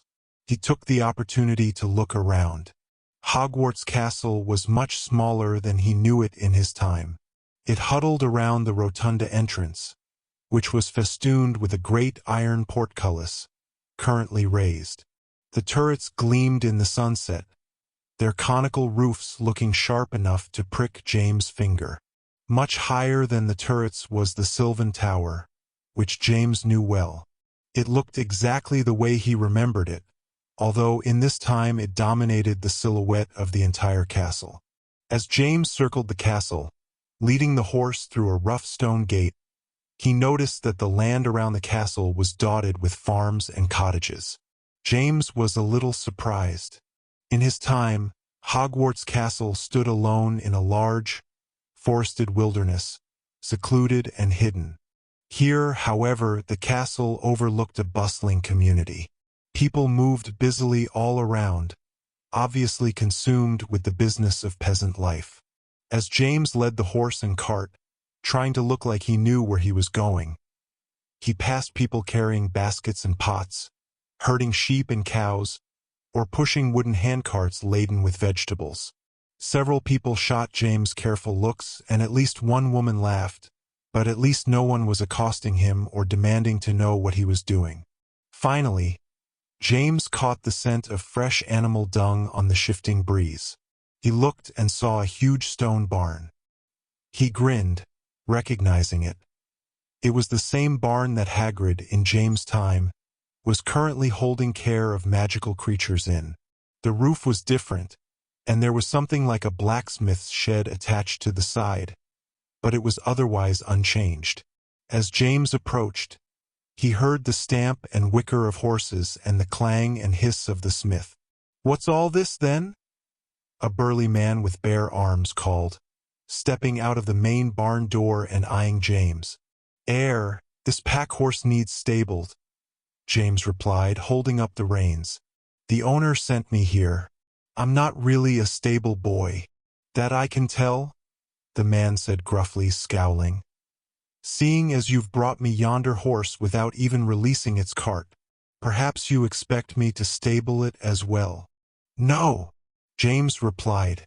"It's supposed to be unloaded and taken to the owner's quarters. He said he'd, strop anyone who wasn't careful with his stuff." "Don't tell me how to do porter work, boy," the man said, rolling his eyes wearily. "I'd strop you myself if I had the time. Thomas, send for the page. We need this cart returned to the valet before Lord Martin gets frisky." The man looked down at James again, sighing. "You're either a thief or you're the youngest cleric I've ever seen. Your mistress will lash you good when she sees what you've done to that robe. What's your name?" James' heart jumped, but he couldn't think of a lie fast enough. James, sir. James Potter." "The potter's boy, eh? Well, then you had best run along back to the market. And tell your that the pestle for which we traded him has got a crack on the rim. I'll send the wife down with it at the morrow." The man seemed to dismiss James. He turned and walked back into the shadow of the barn, calling again for Thomas. James sighed in relief. Obviously, the man thought James was the son of the village potmaker. He turned and looked back the way he'd come. The landscape between the castle and the barn was completely different in this time. James could only see the flat top of the sylvan tower poking over a stand of birches. He began to make his way back, ducking through the carts and farm animals. A sort of marketplace was erected around the back of the castle. Wooden stalls, benches, and carts were arranged haphazardly, each decked with all manner of goods. People thronged near the stalls, shouting and waving, bartering and arguing. Livestock mingled with the peasants, adding their own voice and smell to the scene. James darted through the fracas, trying to stay out of people's way and avoid stepping in animal dung.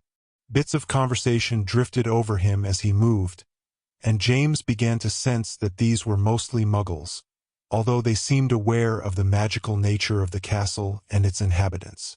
"This here's an authentic enchanted fork. It is," a man was saying to a skeptical-looking peasant woman. "Makes any meal taste like it is fit for a king. My Lars found it in the grass after some of the magical folk had a picnic. Only 2 chickens and it can be yours." The woman scoffed and turned away. The man seemed unperturbed. He saw James looking. "What think ye, lad? Fancy a bit o' real magic? Tell your ma'am to stop on by, will ye not?" James shrugged and backed away. As he entered the shadow of the castle, James spied a broad doorway. Clanks and hisses emanated from the space beyond, and James guessed by the smells that it was the kitchen. He remembered hearing the kitchen from the rotunda and decided this entrance was probably his best option for getting back to the statue and the mirror. He sauntered toward the door, trying to look inconspicuous. It occurred to him that he'd look more appropriate if he was carrying something. Near the door, a stack of copper pots sat next to a huge cauldron boiling over a fire. James glanced around, assuring that no one was looking, and then grabbed the pot on top. As he turned, Cradling the pot in his arms, he heard a rattling crash. He glanced back. The rest of the pots had fallen over, the topmost one spilling water onto the fire, which hissed and sputtered. "What's this?" a woman's voice cried stridently. "Making off with the wares, are ya? That's the coppersmith's lot." "Thief!" James dropped the pot and ran. He heard the ruckus behind him as the woman screamed and gave chase, but he didn't look back. He plunged into the darkness of the kitchen, weaving past a man in a leather vest and knocking over a woman carrying a platter. The kitchen was very dark but for the blaze of the brick oven. James aimed for it and saw another doorway. "Thief!" another voice called, joining the chorus from outside. "Stop him!" A burly man with no shirt and a stained apron hanging from his middle stepped in front of James, grinning wickedly under his huge black mustache. He held a butcher knife in his hand, fingering it like it was a cutlass. James tried to stop, but he was moving too fast and the stone floor was wet. He slipped, fell on his behind, and slid right between the man's spread legs. The man looked down as James passed beneath him. "Stand fast!" the man cried, spinning. James struck the wall on the opposite side of the corridor and scrambled up. Keeping as low as he could, he bolted down the corridor. The man roared and raised the knife, but someone else grabbed his wrist from behind. "Calm yourself, Larkin. He's just a lad. Dropped the pot outside, even," a voice admonished. "Planning to split his skull for making you look a fool? If that was a killin' offense, you'd have to execute the entire kitchen." James sensed the pursuit had ended, but he couldn't make himself stop running. He came to an intersection in the corridor and was pounding straight through it when a hand snagged his wrist like a vice. James spun, momentum carrying him around, and tumbled to the floor, looking up at the figure that had stopped him. "We do not approve of running in the halls," Salazar Slytherin said, staring down his nose at James. His fingers were still clamped on James' wrist. They were very cold. "What manner of revolt is this? A single boy." "I'm not part of a revolt," James said, panting. "I was just, You are indeed revolting," Slytherin growled, slitting his eyes. "But only because of your dirty blood. How dare you cross into these halls, Muggle?" James felt an angry response welling up in him, but with an effort of will, he quelled it. "Sorry, sir. I was lost." Slytherin leaned toward James, using the grip on his wrist to pull him close. "You dare look me in the eye as if you believed me an equal?" Slytherin hissed. "The soft hearts of my fellows have bred insolence in your kind, but I will not have it. You will address me as master, and you will avert your eyes, or I will have them for my collection. Is that clear, son of dirt?"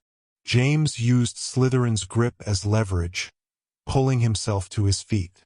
When he was upright, he yanked as hard as he could, wrenching his wrist from the wizard's grasp. "Blimey," James said angrily. "The history books sure got it right about you." Slytherin's eyes blazed and his expression turned wary. He reached for his wand with one lightning-quick movement. James scrambled to find his own, but it was too buried under the ridiculous robe. "Salazar," a voice suddenly called. Slytherin froze. James whirled around, thankful for the interruption. The woman James recognized as Rowena Ravenclaw had just walked around a bend in the hall. Her eyes were suspicious as she glared over James' head at Slytherin. "We've been waiting for you. The audience with Lord Martin is begun. How much longer do you intend to palaver with this, young cleric?" Rowena dropped her eyes to James and winked, unsmiling. James turned back to Slytherin, who glared at him furiously. Then suddenly his face changed. He smiled indulgently and patted James lightly on the head. "Run along, lad," he said in a sing-song voice.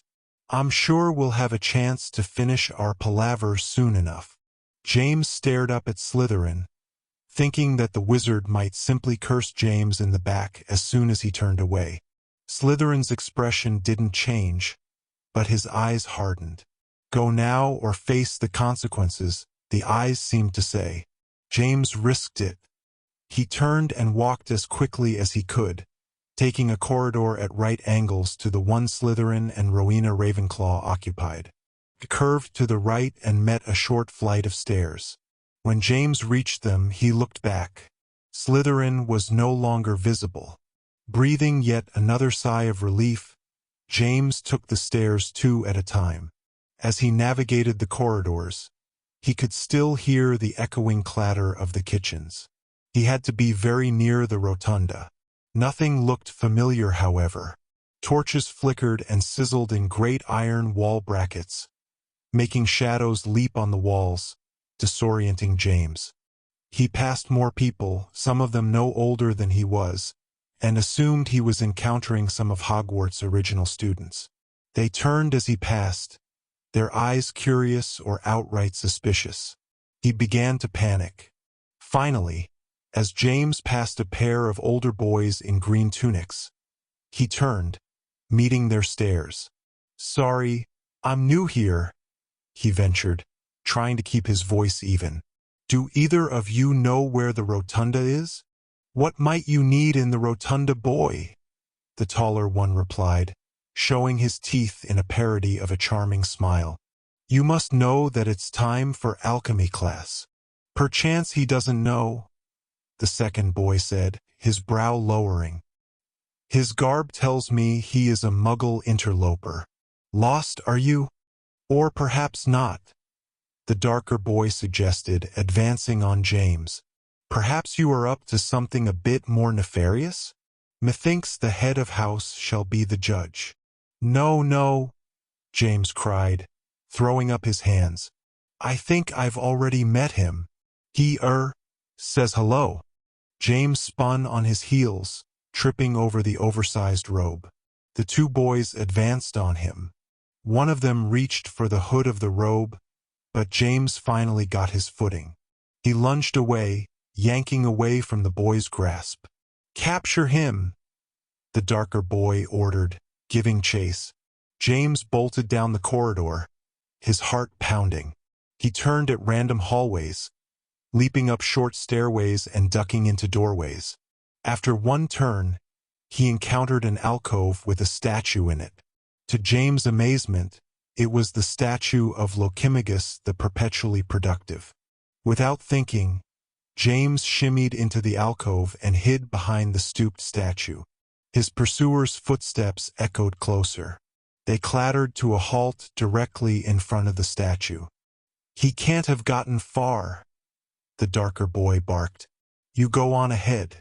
I'll double back and make sure we didn't miss him. That muggle brat will pay for crossing the path of Slytherin House." James held his breath until he was sure they were gone. Finally, he clambered out from behind the statue.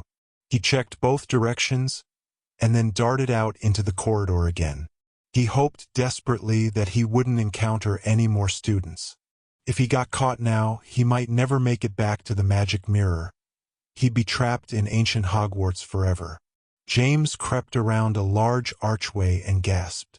There, across a broad marble floor, were the gigantic statues of the founders. He'd made it back to the rotunda. He could see the glint of the silver-framed mirror behind the statues. James trotted across the floor as lightly as possible, determining to go back through the mirror now even if Merlin was still in his office. He'd have to take his chances with an angry headmaster and hope he'd give James a chance to explain himself. This ancient world was just too dangerous to muck about in. Even as James was thinking this, however, something began to move from behind the statues. Someone had been standing in their shadow and was now coming out as if to meet him. James tried to stop, to duck into another hiding place, but there was nowhere to go. It was already too late. Salazar Slytherin grinned wickedly at James, triumphant. He had his wand in his right hand and carried something under his left arm. It was covered in thick black fabric. "Imagine meeting you here, my young friend," Slytherin said smoothly. "You know, I'm beginning to think you aren't a muggle at all. I'm beginning to think you are a spy. Very tricky of you, traveling via mirror. I had made the mistake of believing that was impossible." James shook his head. "It's not what you think. I just need to." Slytherin's voice turned icy. He held his wand up but didn't point it at James. "I can promise you one thing, though, my young friend," he said, turning. "I will not make that same mistake twice." A bolt of white light shot from Slytherin's wand. It struck the silver-framed mirror, which exploded into sparkling bits. The pieces flew between the stone legs of the statues and pattered to the floor. "No!" James cried, dropping to his knees. He reached for one of the shards, but it was no use. The tiny fragment showed nothing meaningful. The portal was destroyed. "They say it's 7 years bad luck to break a mirror," Slytherin commented lightly. His footsteps crunched on the bits of broken glass as he walked toward James. He grinned maliciously. "I guess that just shows what they know, doesn't it?" James scrambled away from Slytherin, struggling to extricate his wand from the oversized robe. Slytherin stepped casually after James, shaking his head in amusement. As James finally found his wand and pointed it, the bald wizard was already flicking his. There was a sharp crack and James' wand flew out of his hand, clattered several feet away. "I'd thought that I was one of but 2 men in the earth who knew the ways of the mirrors," Slytherin said, still advancing on James.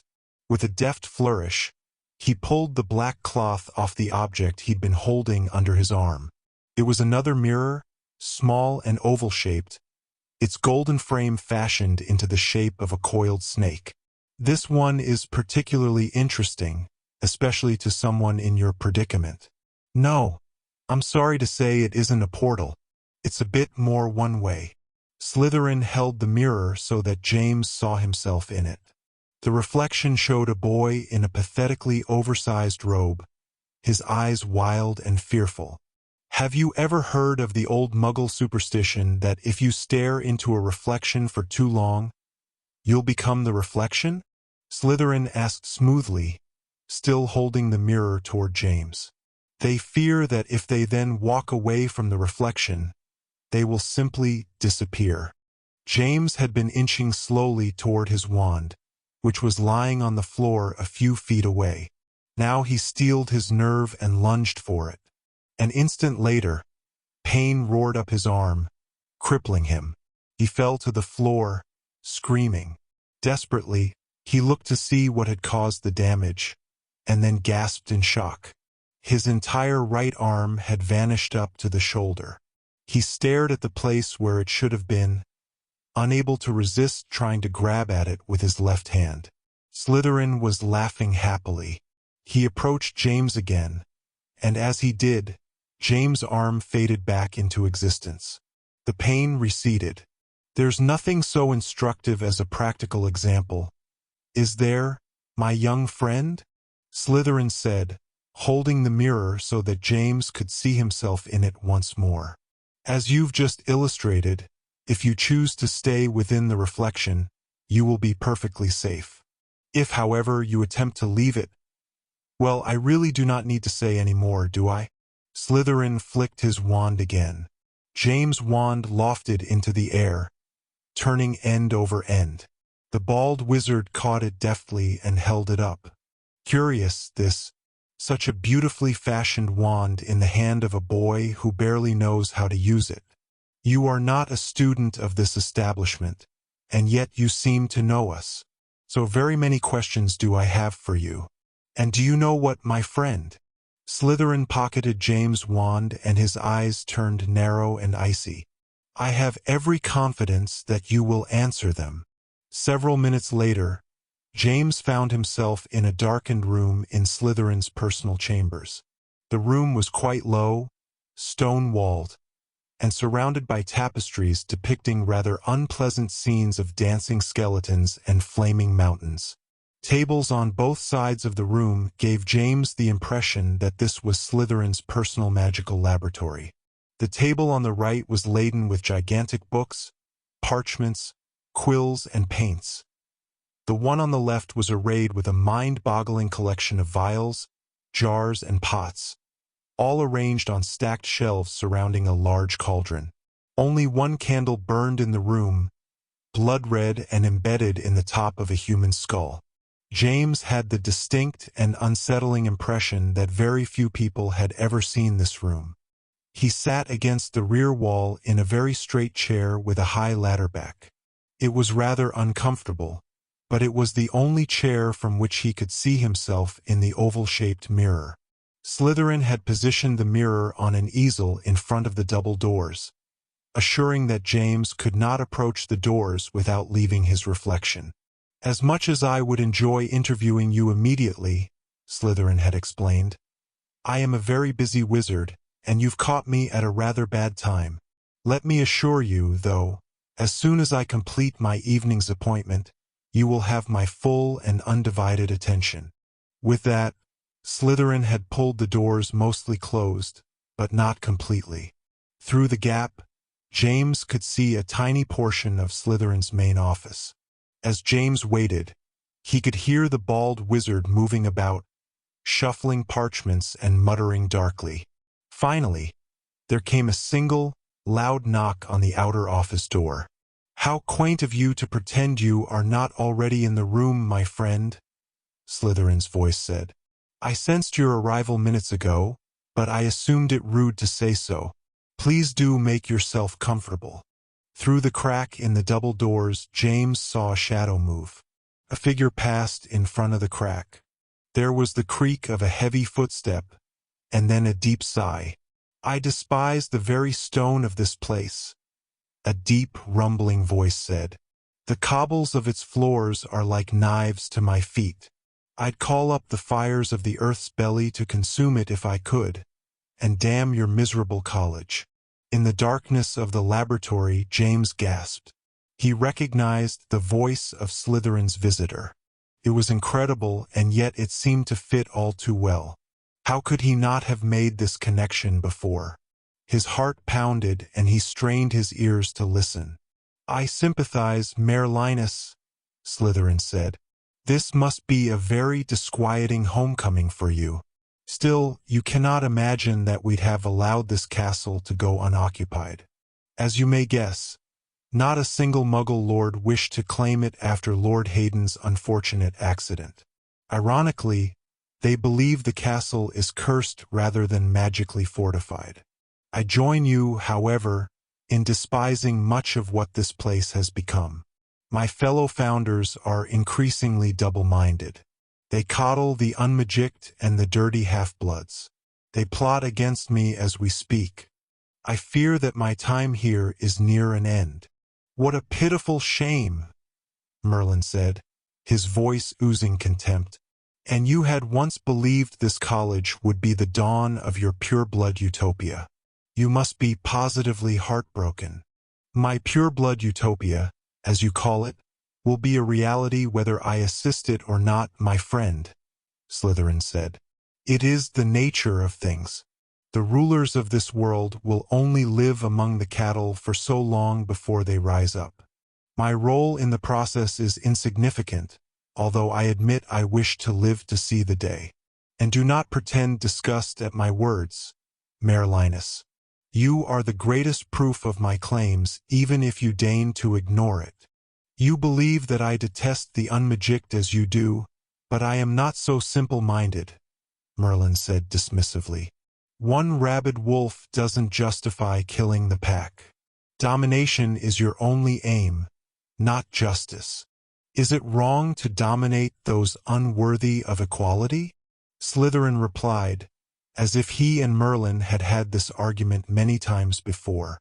"One can make the claim that it is a kindness to govern those who are unable to govern themselves.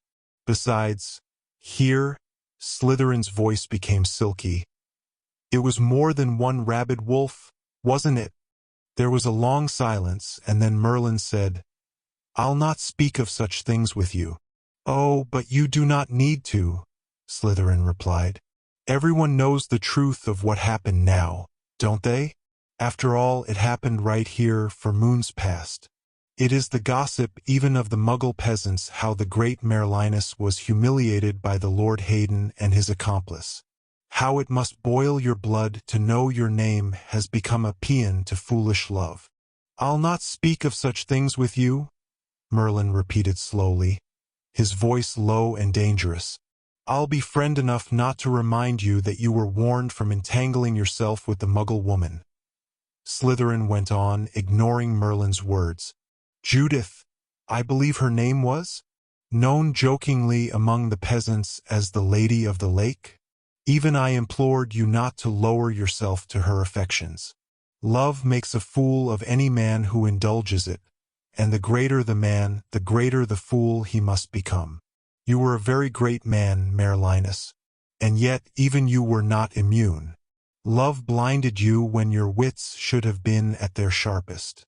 Perhaps, had you not been so enamored, you might have seen the truth." "Hayden gave me her corpse," Merlin growled menacingly. "He promised to return her to me. It was the bargain he agreed to if I doubled his lands and fortified this very castle. But how was I to guess that the man would dare cheat me so gravely while still maintaining the letter of his bargain?" "He gave you a corpse," Slytherin said sorrowfully, "but you might have known it was not hers. The body was spoiled beyond recognition, but you were the great Merlin. You could have divined the truth had you tried, but you chose not to." "She was to have been my wife," Merlin said, and his voice was like distant thunder. It rumbled the floor beneath James' feet. "I could not bear it. I could not bear even to look at that decimated body. And Hayden knew such would be the case. Otherwise, how could he have dared attempt such obvious trickery? He knew you would be too stricken to verify the body was truly your Judith. And finally, when you planned your revenge, when you tracked his coach through the forest, you could have divined the truth even then. You could have used the birds and the trees to look into the coach, to assure yourself of who was inside. But you didn't. Your rage, fueled by your love for the poor Muggle woman, blinded you, didn't it? If you had but looked, you could have known the truth. You could have saved her. For, as everyone now knows, Lord Hayden loved Judith as well. He claimed her as his own, and she allowed him to. He gave you the body of a dead servant woman and kept Judith for himself. She betrayed you. She had no choice." Merlin cried, his voice cracking. "There's always a choice," Slytherin insisted. "She could have died for your love, couldn't she? But no, she chose to be with him instead. She chose to be with him that very day, in his coach. She was only human. She believed I would come for her." "She was only human," Slytherin agreed. "A flawed, weak, unmagicked human, despite your own pathetic attempts to teach her the arts. And then, in the name of your love-blind revenge, she was a dead human. Lost, along with her new husband, Hayden, in a mysteriously tragic coach accident. Drowned, wasn't it? They say the storm came up with the force of Jupiter himself, washing the coach right off the bridge. It was carried quite some way, they say, and smashed to sticks, along with every person inside." "I will not speak of such things with you," Merlin suddenly roared, shaking the very walls. There was a flash of angry light as every candle and every flame in the fireplace suddenly exploded into a blue torch. The flame on the red candle in the laboratory erupted upwards, brightly illuminating the room for one terrifying moment. Then, as suddenly as it had happened, the moment passed. The room plunged back into darkness. In the silence that followed, Slytherin's voice was quiet and silky. "Forgive me, my friend. I've decided it is my duty to remind you of what was taken from you, and who took it. I warned you not to trust the Muggles. They are beasts incapable of nobility. Their only role is servitude. We are their masters. It is not only our right to rule them, it is our duty, for their sake as well as ours. You are a lying snake, Salazar Slytherin, Merlin seethed. Snake I may be, Slytherin chuckled, but liar I am not. You are here because you agree with me, although your foolish conscience bids you not to admit it. Merlin said, In fact, I am only here because you have something I need. Slytherin sighed. Yes, I know. I have already spoken to your apprentice, Ostromatics, and for once, I agree with him. Your plan is for the best. This world is no longer yours, Mayor Linus. The kingdoms advance their civilizations. They parse the land and plow it.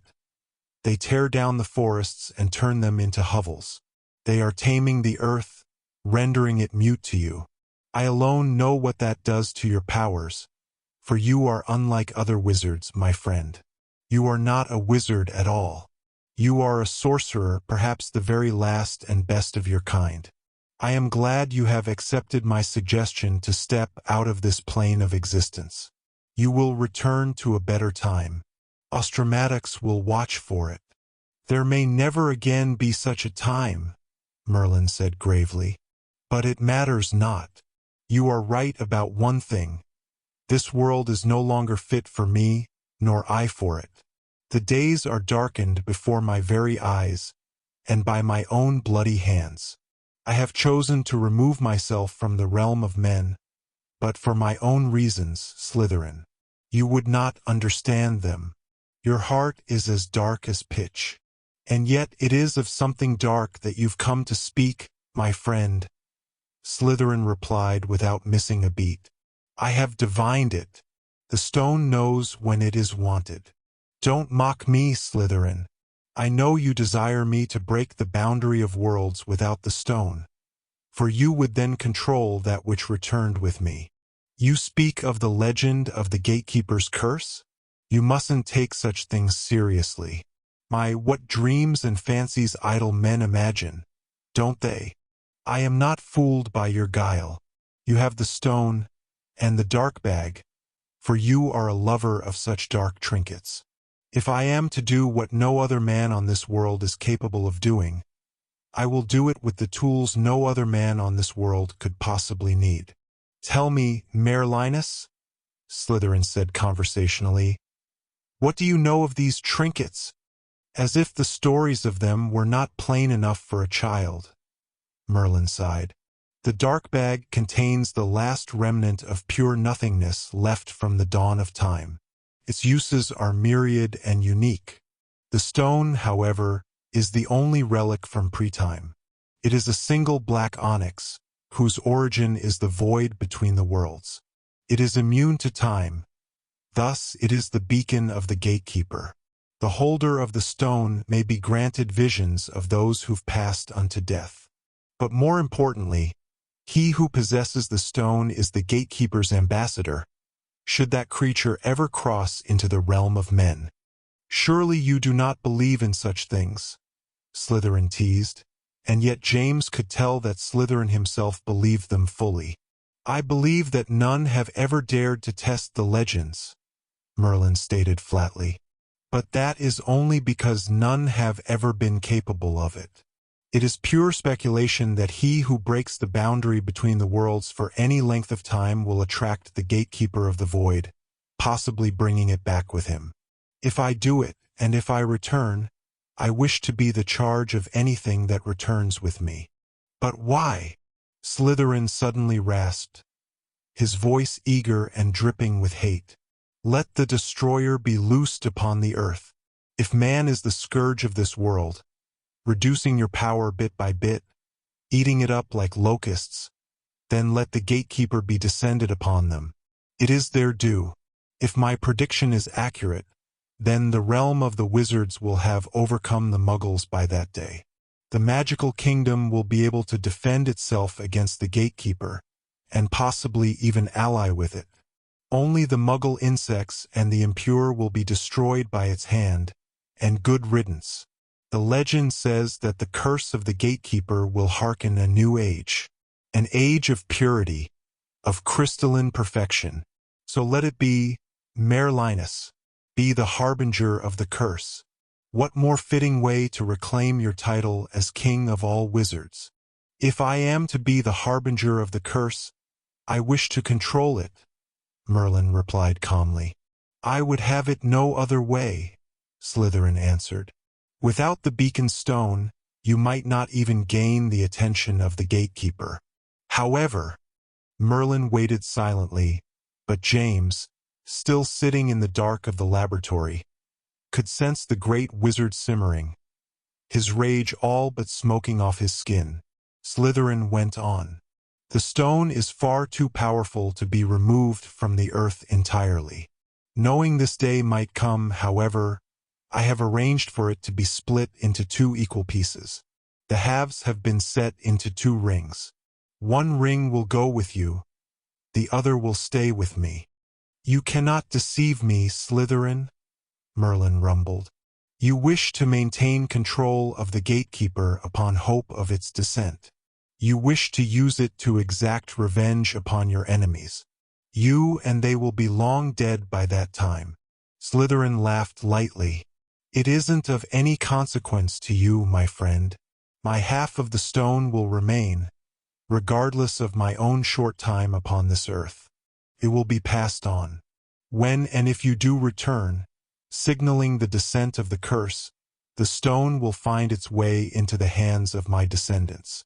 I merely wish for them to be prepared. It is only fair. Don't you agree? Besides, Slytherin went on, his voice dropping, if you do decide to abandon your course and thwart the Gatekeeper, well, are you not Merlinus the Terrible, the last of the line of Murdred? Are you not the greatest sorcerer of all the ages? Surely, such a creature as you does not require the use of a mere dark trinket.